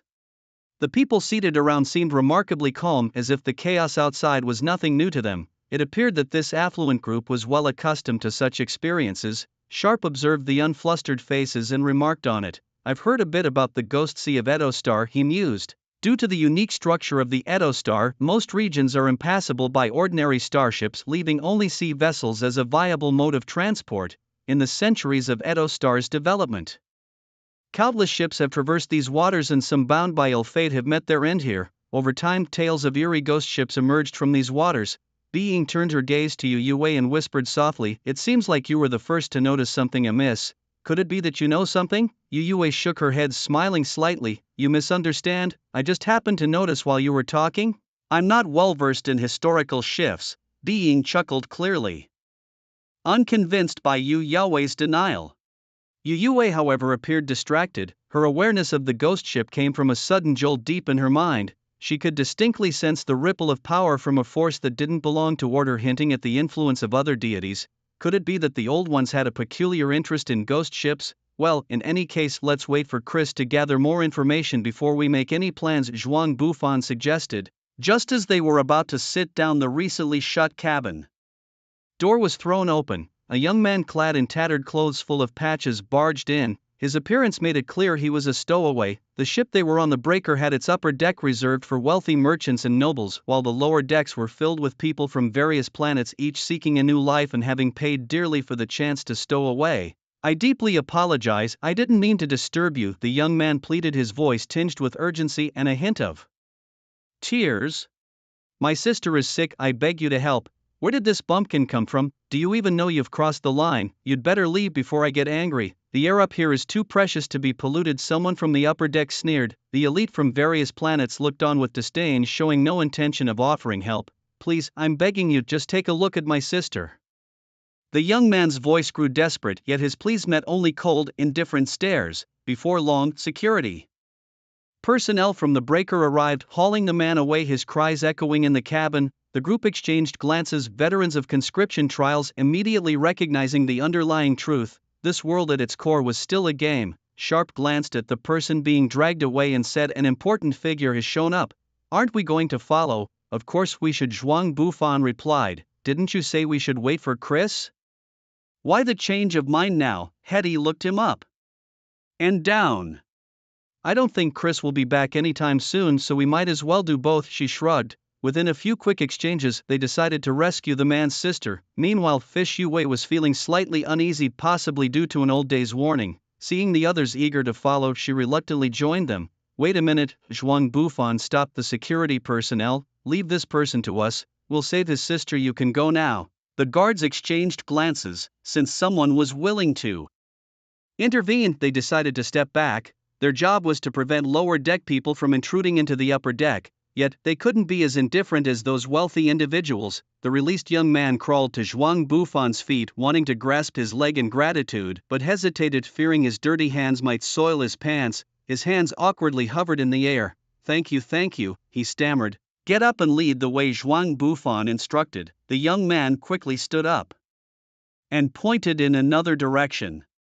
This way, he said. They took a long detour and arrived at the entrance leading to the lower deck. As the door opened, a pungent mix of seawater and mildew assaulted their senses. Below, a dense throng of people was packed tightly. It was a stark contrast to the upper deck's spaciousness. A simple sweep of hands could gather more people than those on the upper deck. I once read about the Edo Star history, describing ships where the lower deck had over 10 times more people than the upper deck. Fish Yue remarked, at first it seemed exaggerated, but now it feels understated. It's not just 10 times, it's at least 20. The lower deck was mostly sealed off with only small windows for air circulation. The young man apologized as he pushed through the crowded corridor. At a corner, a pale blonde girl around 13 or 14 lay on the floor. Surrounding her were people who seemed to be friends of the young man, shielding her to prevent accidental trampling. Zhuang Bufan knelt to examine her and found she was still breathing, just unconscious. "What happened?" he asked, standing up. "My sister and I were just sleeping together, not doing anything, then suddenly she went limp and fell unconscious," the young man explained, fear evident in his voice. "Will my sister be okay?" he asked anxiously. "For now, she's not in immediate danger," Zhuang Bufan reassured him. "When did she start feeling unwell?" he inquired. "Just 10 minutes ago," the young man replied. 10 minutes? Sharp touched the brim of his wizard hat. "Isn't that the time the ghost ship appeared?" Zhuang Bufan mused. "It's suspicious, but we need further observation to determine if the ship caused it. Do you mind if I carry your sister? We need to step outside." "Outside?" The young man shook his head and said, "We, the people from the lower ranks, are not allowed to move around on the deck." "It's okay, there's no one on the deck now anyway, you can come with us," Zhuang Bufan persuaded. "The air here is terrible and your sister has already fainted. Staying here longer won't be good for her health." With a quick word to his friends, the young man followed them quietly. As they returned to the deck, they noticed the sky had grown darker. Moreover, the ghost ship, which was previously at a distance, was now alarmingly close. "Hey, who allowed you to come out?" A sailor approached them menacingly. "It's dangerous now, why aren't you taking cover?" A visible energy shield enveloped the ship not far away. Several sailors were casting spells. Chris was among them, lending a helping hand. It looked like he had infiltrated the group. Sharp pointed at Chris, saying, "Were his friends here to help?" The sailor coming over to shoo them away looked skeptical. "Hey, Chris, these folks claim to be your friends, is that true?" Chris paused his spellcasting and nodded. "Yes, let them come over. We need their help here too." Zhuang Bufan, carrying the girl, approached Chris. "What's going on? Have you found out anything?" he asked. "No, just that there's an inexplicable force siphoning off the life energy around us. The ship's energy shield is up, but it doesn't seem to be working well. Even the shield's energy is depleting," Chris explained, pointing to the girl in Zhuang Bufan's arms. "Who's this?" he asked. "The boy's sister." Zhuang Bufan briefly explained the situation. "She might be an important figure. He started to say, but was interrupted when the girl suddenly opened her eyes. Somehow the girl gathered strength and broke free from Zhuang Bufan's embrace. Her feet lifted off the ground, and she seemed fixated on the ghost ship before her. Upon closer inspection, her eyes were filled with blackness with no trace of white left. "This isn't good," Sharp commented, displeasure evident in his voice. "I feel an unfamiliar aura that's unbearable." "Everyone, what's happening to my sister?" the young man asked, worried. "She don't speak," someone whispered. "She's entered a disbound state. As her brother, she's most familiar with you. If your voice causes her to exit the state prematurely, it could damage her brain and soul." "Then what should I?" the young man started, but Zhuang Bufan motioned for him to be silent. "You'd better return to your lower deck, otherwise you might get caught in the crossfire and lose your life," he advised. The young man stubbornly protested. "I won't leave." "Don't wait until we saved your sister, only for you to die making it troublesome for us," Hetty teased. The young man shrank back, worried. "Will you really save my sister?" he asked. "Rest assured, even if we didn't want to, the mission wouldn't allow it," they reassured him. Sharp's words left the young man puzzled, yet perhaps realizing his presence would only be a burden, he reluctantly returned to the cabin after glancing at his sister. Once his silhouette vanished completely, Zhuang Bufan remarked, "It's quite a thorny issue." Although the reason was unclear, the ghost ship evidently held an inexplicable attraction for the young girl. "I believe it's best to board the ship and take a look," Being suggested softly. Chris, however, interjected, "Let me first consult the captain, don't let the girl leave for now." "Quickly, you saw it earlier too, under the influence of mysterious forces. I can't restrain her," Zhuang Bufan urged. "I'll give you 2 minutes. If you're not back, we'll take her aboard." Just as he finished speaking, the girl, barefoot, began walking forward step by step, seemingly on air. Seeing this, Yue flipped through her book and recited, "Restore serenity to this place." The girl's eyes regained a hint of clarity and she halted. "I still prefer teaming up with followers of order. They don't suddenly betray you and can provide crucial support." Sharp applauded upon seeing the girl regain some consciousness. "Lovely miss you, I hope to enjoy your buff later," he added. "Isn't the Void Summoner equipped with various amplifications and talents to avoid the void? Why need the order field buff?" Hetty questioned mockingly. Sharp chuckled, "A little extra always helps. Who would complain about more positive buffs?" Yue shot a skeptical glance at Sharp, questioning his true beliefs, but chose to remain silent, focusing instead on the girl. She sensed a familiar yet indescribable energy emanating from the girl's body. Suddenly, a crisp sound resonated in their ears. It was the sound of Yue's field buff shattering. Within mere breaths, the girl had broken free from Yue's serenity effect. Seeing the girl stepping forward into the distance, Zhuang Bufan glanced back toward where Chris had gone and asked a nearby sailor, "Where's your captain?" The sailor replied, "There's a suspected sea monster on the other side. He took our first mate to deal with it. Don't worry, our captain has faced ghost ships over 10 times. He knows what he's doing and will handle it shortly." Boom! The ship's hull shook violently as if struck by something colossal. "My goodness, what kind of behemoth could move the colossal Bitian ship?" Sharp exclaimed, hands spread. "It seems we can't rely on the captain and first mate for a while, not to mention Chris, who's probably gone to help too." As the girl approached the railing at the bow, Zhuang Bufan sighed, "Let's go."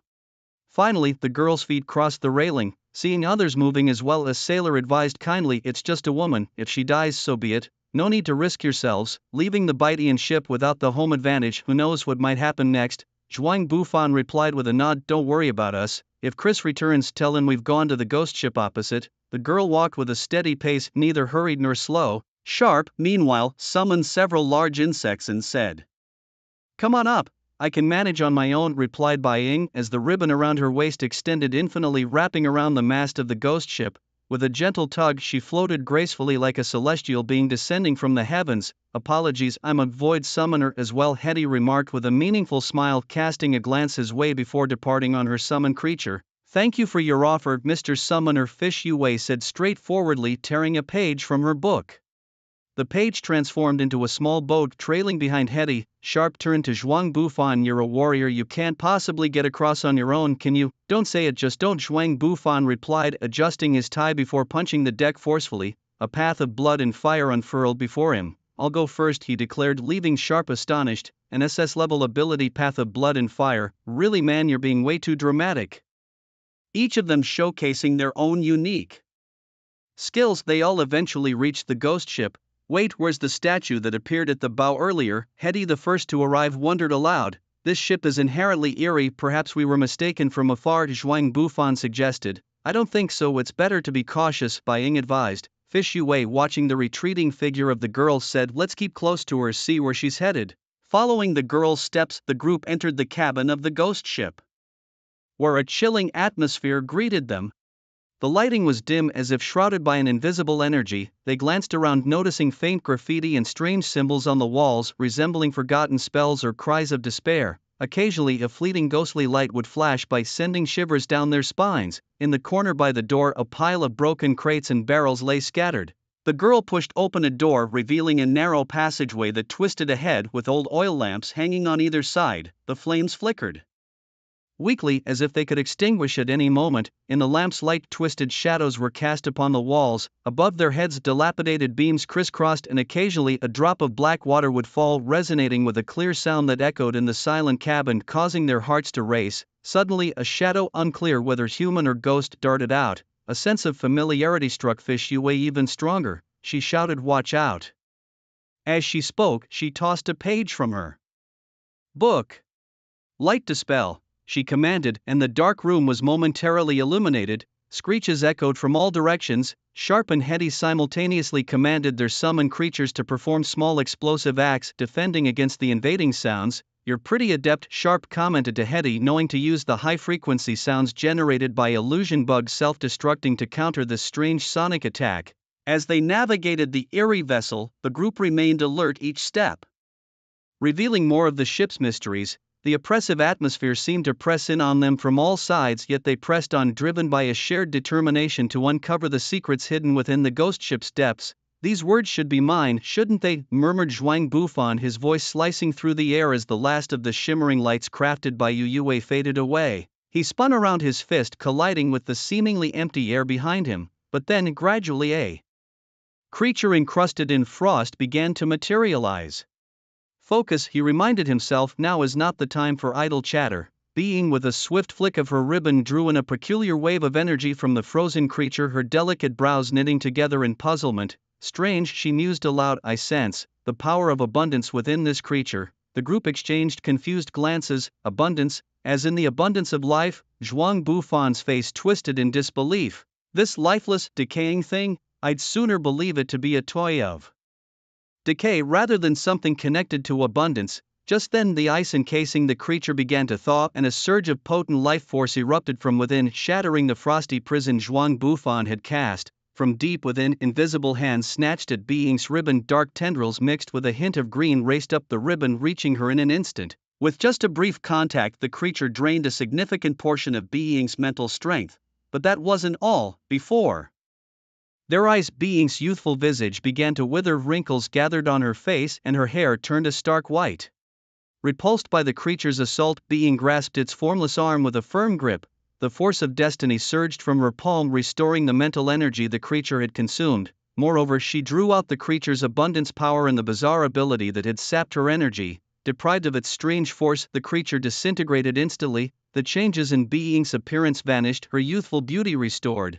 Indeed, no woman likes seeing her appearance altered, quipped Sharp with a chuckle, observing Being's vexed expression. Well done, Lady Being, the hand of destiny indeed shows its might. Sharp praised, though Being merely arched an eyebrow, mildly irked by his disclosure of her role. At least in times of crisis I do not hide in shadows, she remarked, pointedly hinting at something unspoken. Sharp laughed it off, watching as the young girl moved once more. She's on the move again, should we follow? He asked. We're already in an enclosed space. Where else could she possibly go? Zhuang Bufan mused, perplexed by the girl's leisurely pace. As she stepped forward, half of her body disappeared into the ship, an embedded space. Heidi speculated, waving her hand as a few insects followed suit. The group turned their attention to Heidi, who merely shook her head. We've severed control. Should we still pursue? She asked. We've come this far, there's no point in hesitating now, Zhuang Bufan declared.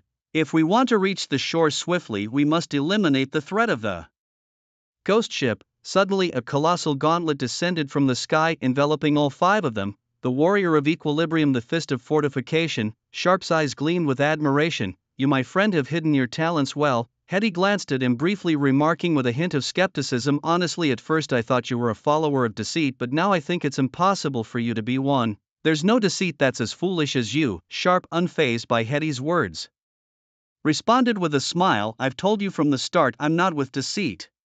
Meanwhile, the group was trailing behind Zhuang Bufan, gradually making their way into a strange spatial realm. The moment they entered, Yu Yue immediately sensed something amiss. As she turned to look back, she realized that her teammates had all vanished from sight. In front of her, a gently flowing brook came into view. With cautious steps, Yu Yue moved forward along the stream. What's that? She wondered aloud, glimpsing a statue that seemed both unfamiliar and oddly familiar. As she drew closer, the statue vanished from her sight. It was the peculiar statue she had seen before on the ghost ship. In an instant, Yu Yue understood that although she was now in a bizarre alternate space, she was likely still on the ghost ship. She speculated that the monsters sent ahead to test them realized they were not easily defeated and used the young girl to lure them into this space, intending to take them down one by one. While Yu Yue pondered, several monsters identical to the ones before charged at her. Without her teammates by her side, Yu Yue no longer held back. Earlier she had refrained from using her powers excessively, fearing that the unorthodox energy within her skills would be detected. If she unleashed her full potential and they observed closely, they might discover that part of her power resembled that of the monsters on the ghost ship. Yu Yue opened the book she held and began to write slowly. What is seen is illusion, all shall become real. Gradually, the transparent monsters became visible. Gazing at these grotesque creatures, she penned another line. Radiance pierced through. Dozens of light arrows shot out from all directions, effortlessly annihilating the monsters. Yu Yue was confident that her companions also hadn't revealed their full strength initially. If they faced adversaries of this caliber, they likely wouldn't encounter much danger. She continued on her path, noting an increasing number of monsters. The peculiar statue appeared intermittently as if intentionally guiding her deeper into the realm, much like the brook beside her. Eventually, she reached the end where the brook split into two forks and the statue appeared once more. This time, the statue was not positioned along the brook but rather on the far left. Fixing her gaze on the statue for a few seconds, Yu Yue didn't immediately choose to follow it. She glanced at the book in her hand where a strand of power belonging to the old days was entwined. Silently, she wished old days revived, new gods must perish. The pages quivered slightly, but the response Yu Yue yearned for did not manifest. Was it still not possible? From the moment she had entered, Yu Yue had been silently praying. Her prayers weren't directed toward order but rather the old days, which held an aura similar to the one she felt here. Unbeknownst to Yu Yue, she had already taken on the form of the old days. Enough is enough. Regardless of the circumstances, the direction indicated by the statue must be connected to the ghost ship. Solving the problems here might very well dismantle this space. Yu Yue's heart wavered no more. Just as she was about to approach the statue, it suddenly toppled over, revealing a portal. Yu Yue was utterly taken aback. The portal before her was strikingly familiar. What could this be? Hugging her book, Yu Yue racked her brain and finally recalled some memories about this door. It was the Abyss Gate. The sight of the Abyss Gate both surprised and excited Yu Yue. She was astonished because the concept of the Abyss originated from the Eternal Star Realm, a place incredibly remote from the Galactic Union and should not appear within its territories, yet excitement bubbled within her as the Abyss Gate, despite being fraught with peril, promised substantial rewards. Rumor had it that the celestial coins needed for the celestial spin were abundant in the world beyond the Abyss Gate. Yu Yue tapped her forehead lightly. No, Yu Yue, why are you rejoicing? This is merely a simulated universe, even if it truly is the Abyss Gate. The celestial coins within cannot be taken out. Amused by her own thoughts, Yu Yue stopped her wild imaginings. Gazing at the fabled Abyss Gate, she took several deep breaths and decided to step through. Beyond the Abyss Gate, Yu Yue found herself in a forbidden land forgotten by the world. Before her lay an endless darkness so tangible it seemed capable of swallowing all light and hope. It stood as an insurmountable barrier, invoking awe and an indescribable fear within her heart. It felt as though countless invisible eyes were watching, sending chills down her spine with every step she took, sensing malicious intentions lurking in the shadows. In the dimness, she could vaguely discern twisted outlines flickering in and out of sight. Carefully, she tore a page from her book, setting up a mobile barrier around herself to silence all sound. As she drew closer, Yu Yue finally discerned the shapes within the darkness. They seemed forged from nightmares, grotesque and bizarre, some resembling massive tentacles writhing slowly, others like menacing faces silently roaring. These figures exuded an evil and eerie aura like demons clawing their way from the depths of hell. So it's the slumbering enigma miasma. I must be cautious not to awaken these creatures, Yu Yue mused. The slumbering enigma miasma belonged to the chaos category of monsters capable of taking any form. While dormant, they posed no threat, but once awakened, they embodied chaos, attacking any living creature within reach. Such creatures were quite rare within the Abyss Gate. Their presence suggested that the celestial crystal mines here must be at least level 6. Yu Yue, despite knowing that she couldn't take the celestial crystals out, was determined to obtain some and spin the celestial wheel in the simulated universe to see if she could acquire any useful items. With this plan in mind, she delved deeper into the desolation before her. The ground was barren, a wasteland of shattered rocks that seemed to have witnessed countless catastrophes and destruction. These cursed remnants whispered of doom, making one hesitant to touch them. The air was thick with the stench of decay and blood, nauseating and oppressive, as if countless corpses were rotting all around, transforming the atmosphere into a massive morgue. Each breath felt like swallowing death and despair, forcing Yu Yue to continuously activate her purification powers to fend off the unbearable odor. A chilling gust swept through the desolate landscape, carrying with it the ghostly wails of the wind that screamed in her ears like the cries of malevolent spirits. The ominous sound tightened her nerves to the breaking point. As she looked up, she felt the unsettling sensation of being watched. High above, there were indeed enormous eyes gazing at her from the shadows, increasing the oppressive atmosphere around her. Her movements became sluggish, her thoughts seemingly frozen. She had forgotten about the eyes of corruption lurking within the gate of the abyss. Realizing her mistake, Yu Yue quickly adjusted the balance of order and old days powers, and the oppressive feeling diminished significantly. It confirmed her suspicion. The power of the old days was indeed connected to the entities hidden behind the gate of the abyss. Swiftly, she fled the hunting range of the eyes of corruption. In a small cave, Yu Yue stumbled upon scattered celestial crystals on the ground, not just of the 6th level but even the 7th. Without hesitation, she activated the celestial wheel. She focused intently on the wheel before her, completely unaware of the shadow slowly creeping towards her from behind. A planetary-level substitute talisman, a one-time item of War's Warhammer, a high-tier planetary item, Fraud's ticking clock, another high-tier planetary item, and Equilibrium's citadel. Yu Yue's haul was bountiful, and she eagerly collected the various tools into her possession, discarding the rest. What couldn't be taken was of no use to her if left behind. Just as Yu Yue stood up, countless shadowy spikes shot towards her, each one predicting her possible landing spots. Startled, she instinctively deployed the citadel she had just acquired, barely managing to block the ambush. But Yu Yue was not one to remain passive. She tossed her book high into the air, casting a series of control spells to restrain the attacking shadows while simultaneously retreating to create distance. Yet the shadows seemed to close in from all directions, leaving her with no room to evade. It was then that she noticed the peculiar statue at her feet, silently watching her. Finally, the moment of confrontation had arrived. Yu Yue, unable to hold back any longer, rummaged through the one-time items she had obtained from the celestial crystal wheel, preparing to face the looming shadow. However, she quickly realized that her powers seemed entirely ineffective against it. The adversary, nestled within the abyss gate, had an inexhaustible well of negative energy to draw from. Gradually, Yu Yue found herself at a disadvantage. This couldn't go on. She recalled the fleeting vision of a temple and the divine power inscribed with the word order on the bronze table. If only she could acquire that card, she might suppress this sinister shadow. Determined, Yu Yue gritted her teeth and took out her last remaining one-time item, the tick-tock clock. This artifact, a masterstroke of deception, could scramble time and space within the area. Perhaps if the dimensions were toyed with, her prayer might be heard. Without further hesitation, she crushed the tick-tock clock of deception, allowing the white mist to envelop her entirely. Revive the old, exterminate the new gods.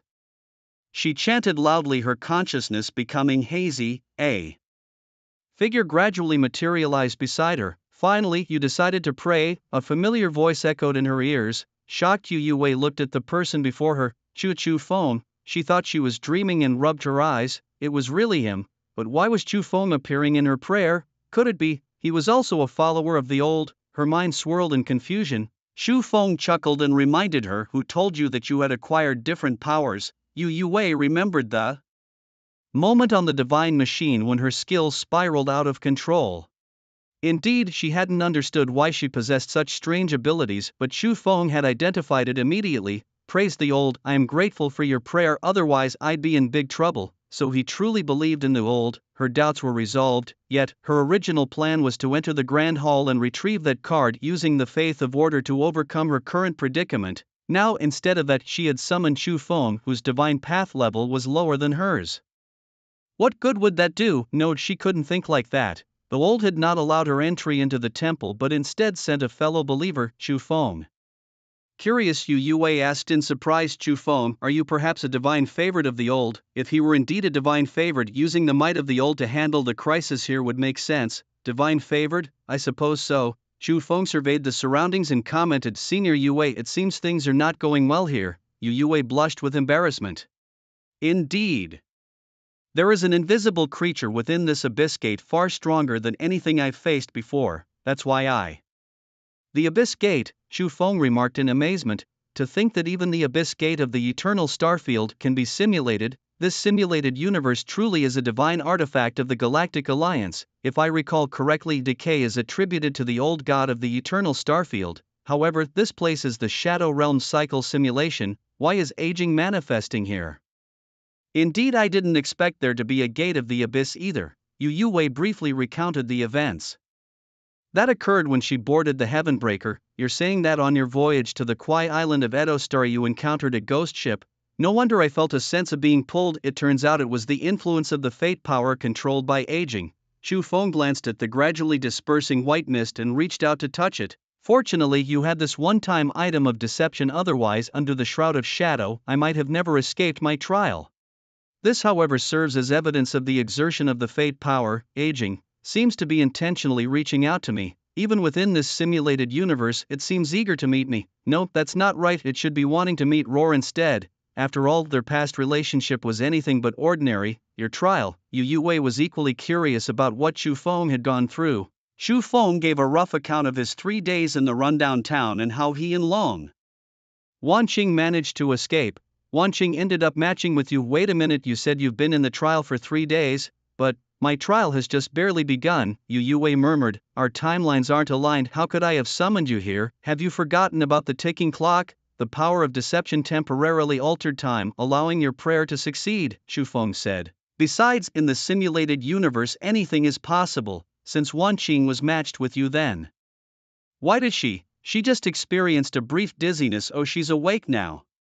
Sensing Long Wanqing's gradual awakening, Chu Feng took out the remaining soul dead and used the power of substitution to pull Long Wanqing back from the darkness into the gate of the abyss. Long Wanqing slowly opened her eyes. She called out in a panic, Chu Feng Jr., where are you? Oha, why is it Yue? Am I still not fully awake? Yu Yue quietly cast a calming spell and smiled at Long Wanqing. You didn't see wrong, it's me. Long Wanqing was confused, but with Yu Yue's explanation she slowly understood. However, she still found it hard to accept. Yue and Chu Feng Jr. actually share the same mysterious faith. These two have such secrets. Did they know each other from the beginning? Jumping from one trial to another, such a thing is unheard of. Even though she had countless questions, the current predicament didn't allow her to ask more. Chu Feng observed the completely dissipated white mist and knew the ticking clock had lost its effect. The creature Yu Yue described moved again.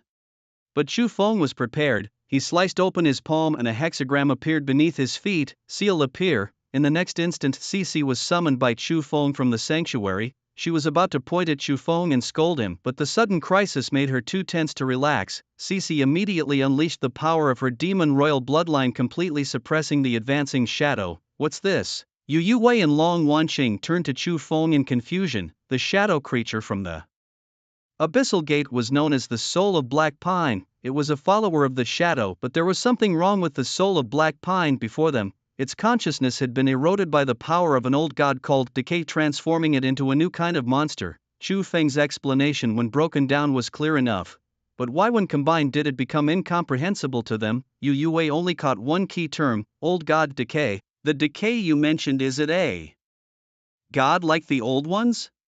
Yu Yue inquired. No, what exactly are you talking about? Long Wanqing was utterly bewildered. In truth, the people of Blue Star had no concept of the old gods. Their historical knowledge reserve did not allow them to access such information. If Yu Yue hadn't searched about her mysterious faith power on the Shinji ship, she wouldn't have known either. The old gods were deities from history outside of the current 18 gods of the 6 life paths. Historical records stated that these gods had fallen, yet for some reason they didn't seem to have vanished entirely as documented. The fact was, not all of them had disappeared. Chu Feng, stroking Cece's head, explained that the power of this god of decay could completely drain a person's life force, while Cece's bloodline power effectively countered the power of decay. Of course, the reason it could be countered was that the decay power possessed by the soul of Black Pine was not pure. This was the reason Chu Feng had initially chosen Carol to become his first divine follower.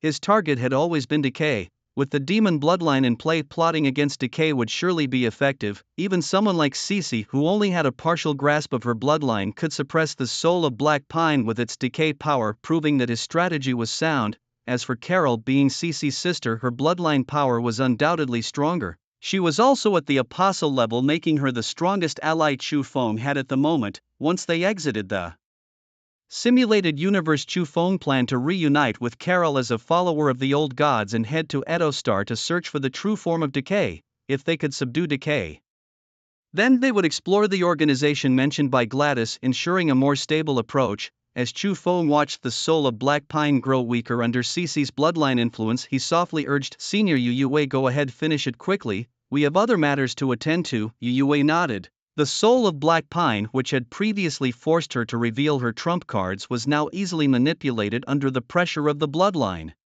Yu Yue's hands moved swiftly, casting her skills repeatedly until the soul of Black Song was completely vanquished. Finally, she had managed to kill it. Wiping the sweat from her brow, Yu Yue felt a sense of relief.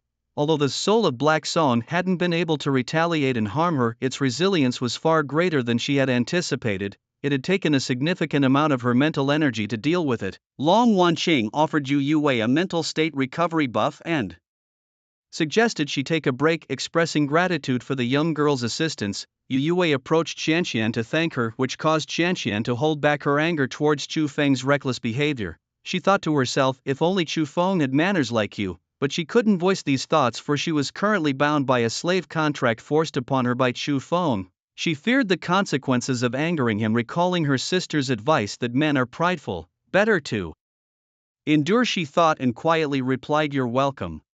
Yu Yue bowed slightly and with a smile walked over to Long Wanqing. The two had not seen each other for days and seemed to have endless things to discuss, so they stepped aside to chat. Meanwhile, Chu Feng's attention was drawn to a peculiar statue that seemed to be watching them. He walked over slowly and picked it up, noting its unusual lightness despite appearing to be carved from an unknown metal. The aura it emitted was puzzling, a blend reminiscent of both shadow and decay.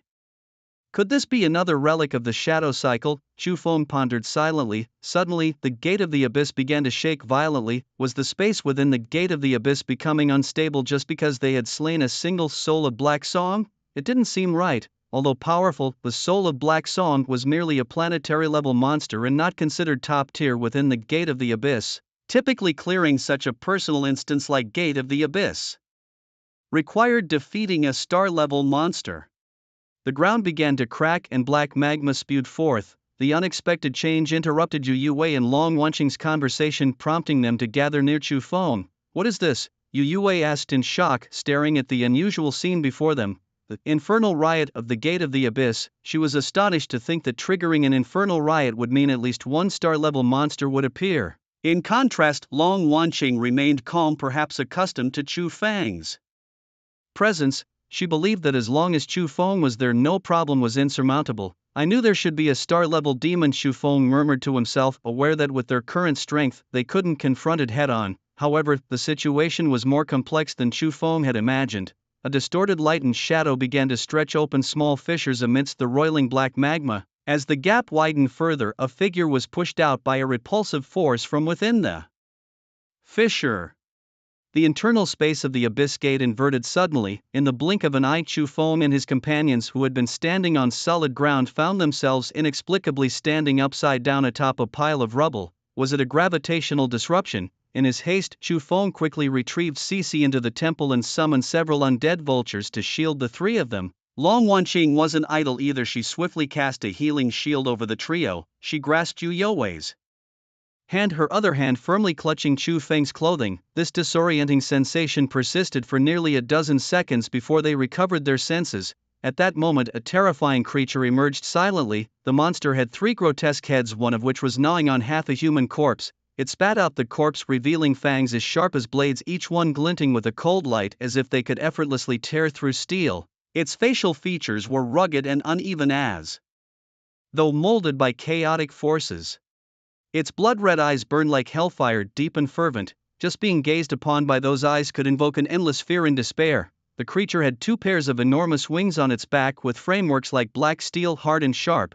It stood on 8 strong and powerful legs, each resembling a massive pillar. The legs were covered in hard scales ending in sharp claws like gigantic sickles. With a mere flap of its wings, the creature stirred up a fierce wind. It sounded like the scream of a malevolent spirit striking deep into one's soul. Chu Feng was stunned. "Damn it, isn't this a chimera? No, why would a chaos mount appear here?" This creature was notorious, so much so that Yu Yue and Long Wanqing behind him immediately recognized it. 3 heads, 2 wings, 8 legs. It seemed to be in its juvenile stage. Yu Yue muttered. Even in its juvenile stage, a chimera's power level would be at least at the advanced stellar tier. Now we're in big trouble. "Don't worry with Chu Feng here, he'll come up with something," Long Wanqing reassured. Chu Feng's mouth twitched. "Ladies, with my current abilities, encountering this thing means I'd rather take a detour. How come you have more confidence in me than I do in myself?" Chu Feng took a deep breath. For now, the simplest solution would be to retreat into the temple with his senior sisters. However, even his old ones favored in Yu Yue's eyes, it wasn't as if they could just enter the place of audience at will. Doing so would inevitably expose his true identity, unless absolutely necessary. Chu Feng would never take such a step. "Wait a minute, didn't a shadow just flash by? Where did that person go?" "You must have seen other people's shadows earlier, right?" The two women nodded. Before the chimera could make its move, Chu Feng scanned the area with rapid gunfire. From behind a rock outcropping, he spotted a figure hiding. Friend, I may not know how you managed to lure the chimera here, but now is not the time to be playing hide and seek. How much longer do you plan to stay hidden? He called out. Slowly, the figure emerged from behind the rock. It was a woman, her face painted with an awkward expression as if caught off guard by the encounter. She gave a small hesitant wave in Chu Feng's direction, unsure of what to say next. Chu Feng, she began, her voice tinged with a mixture of surprise and embarrassment. I didn't expect to run into you here, she admitted, trying to mask her unease with a shaky smile. The unexpected meeting seemed to hang in the air, the tension palpable between them. Both were aware of the danger lurking nearby, yet the familiarity of the moment offered a brief respite from the chaos surrounding them. Chu Feng, always one to adapt, quickly realized that their reunion, though unexpected, might be fortuitous. Perhaps together they could face the impending threat of the chimera with a renewed sense of purpose.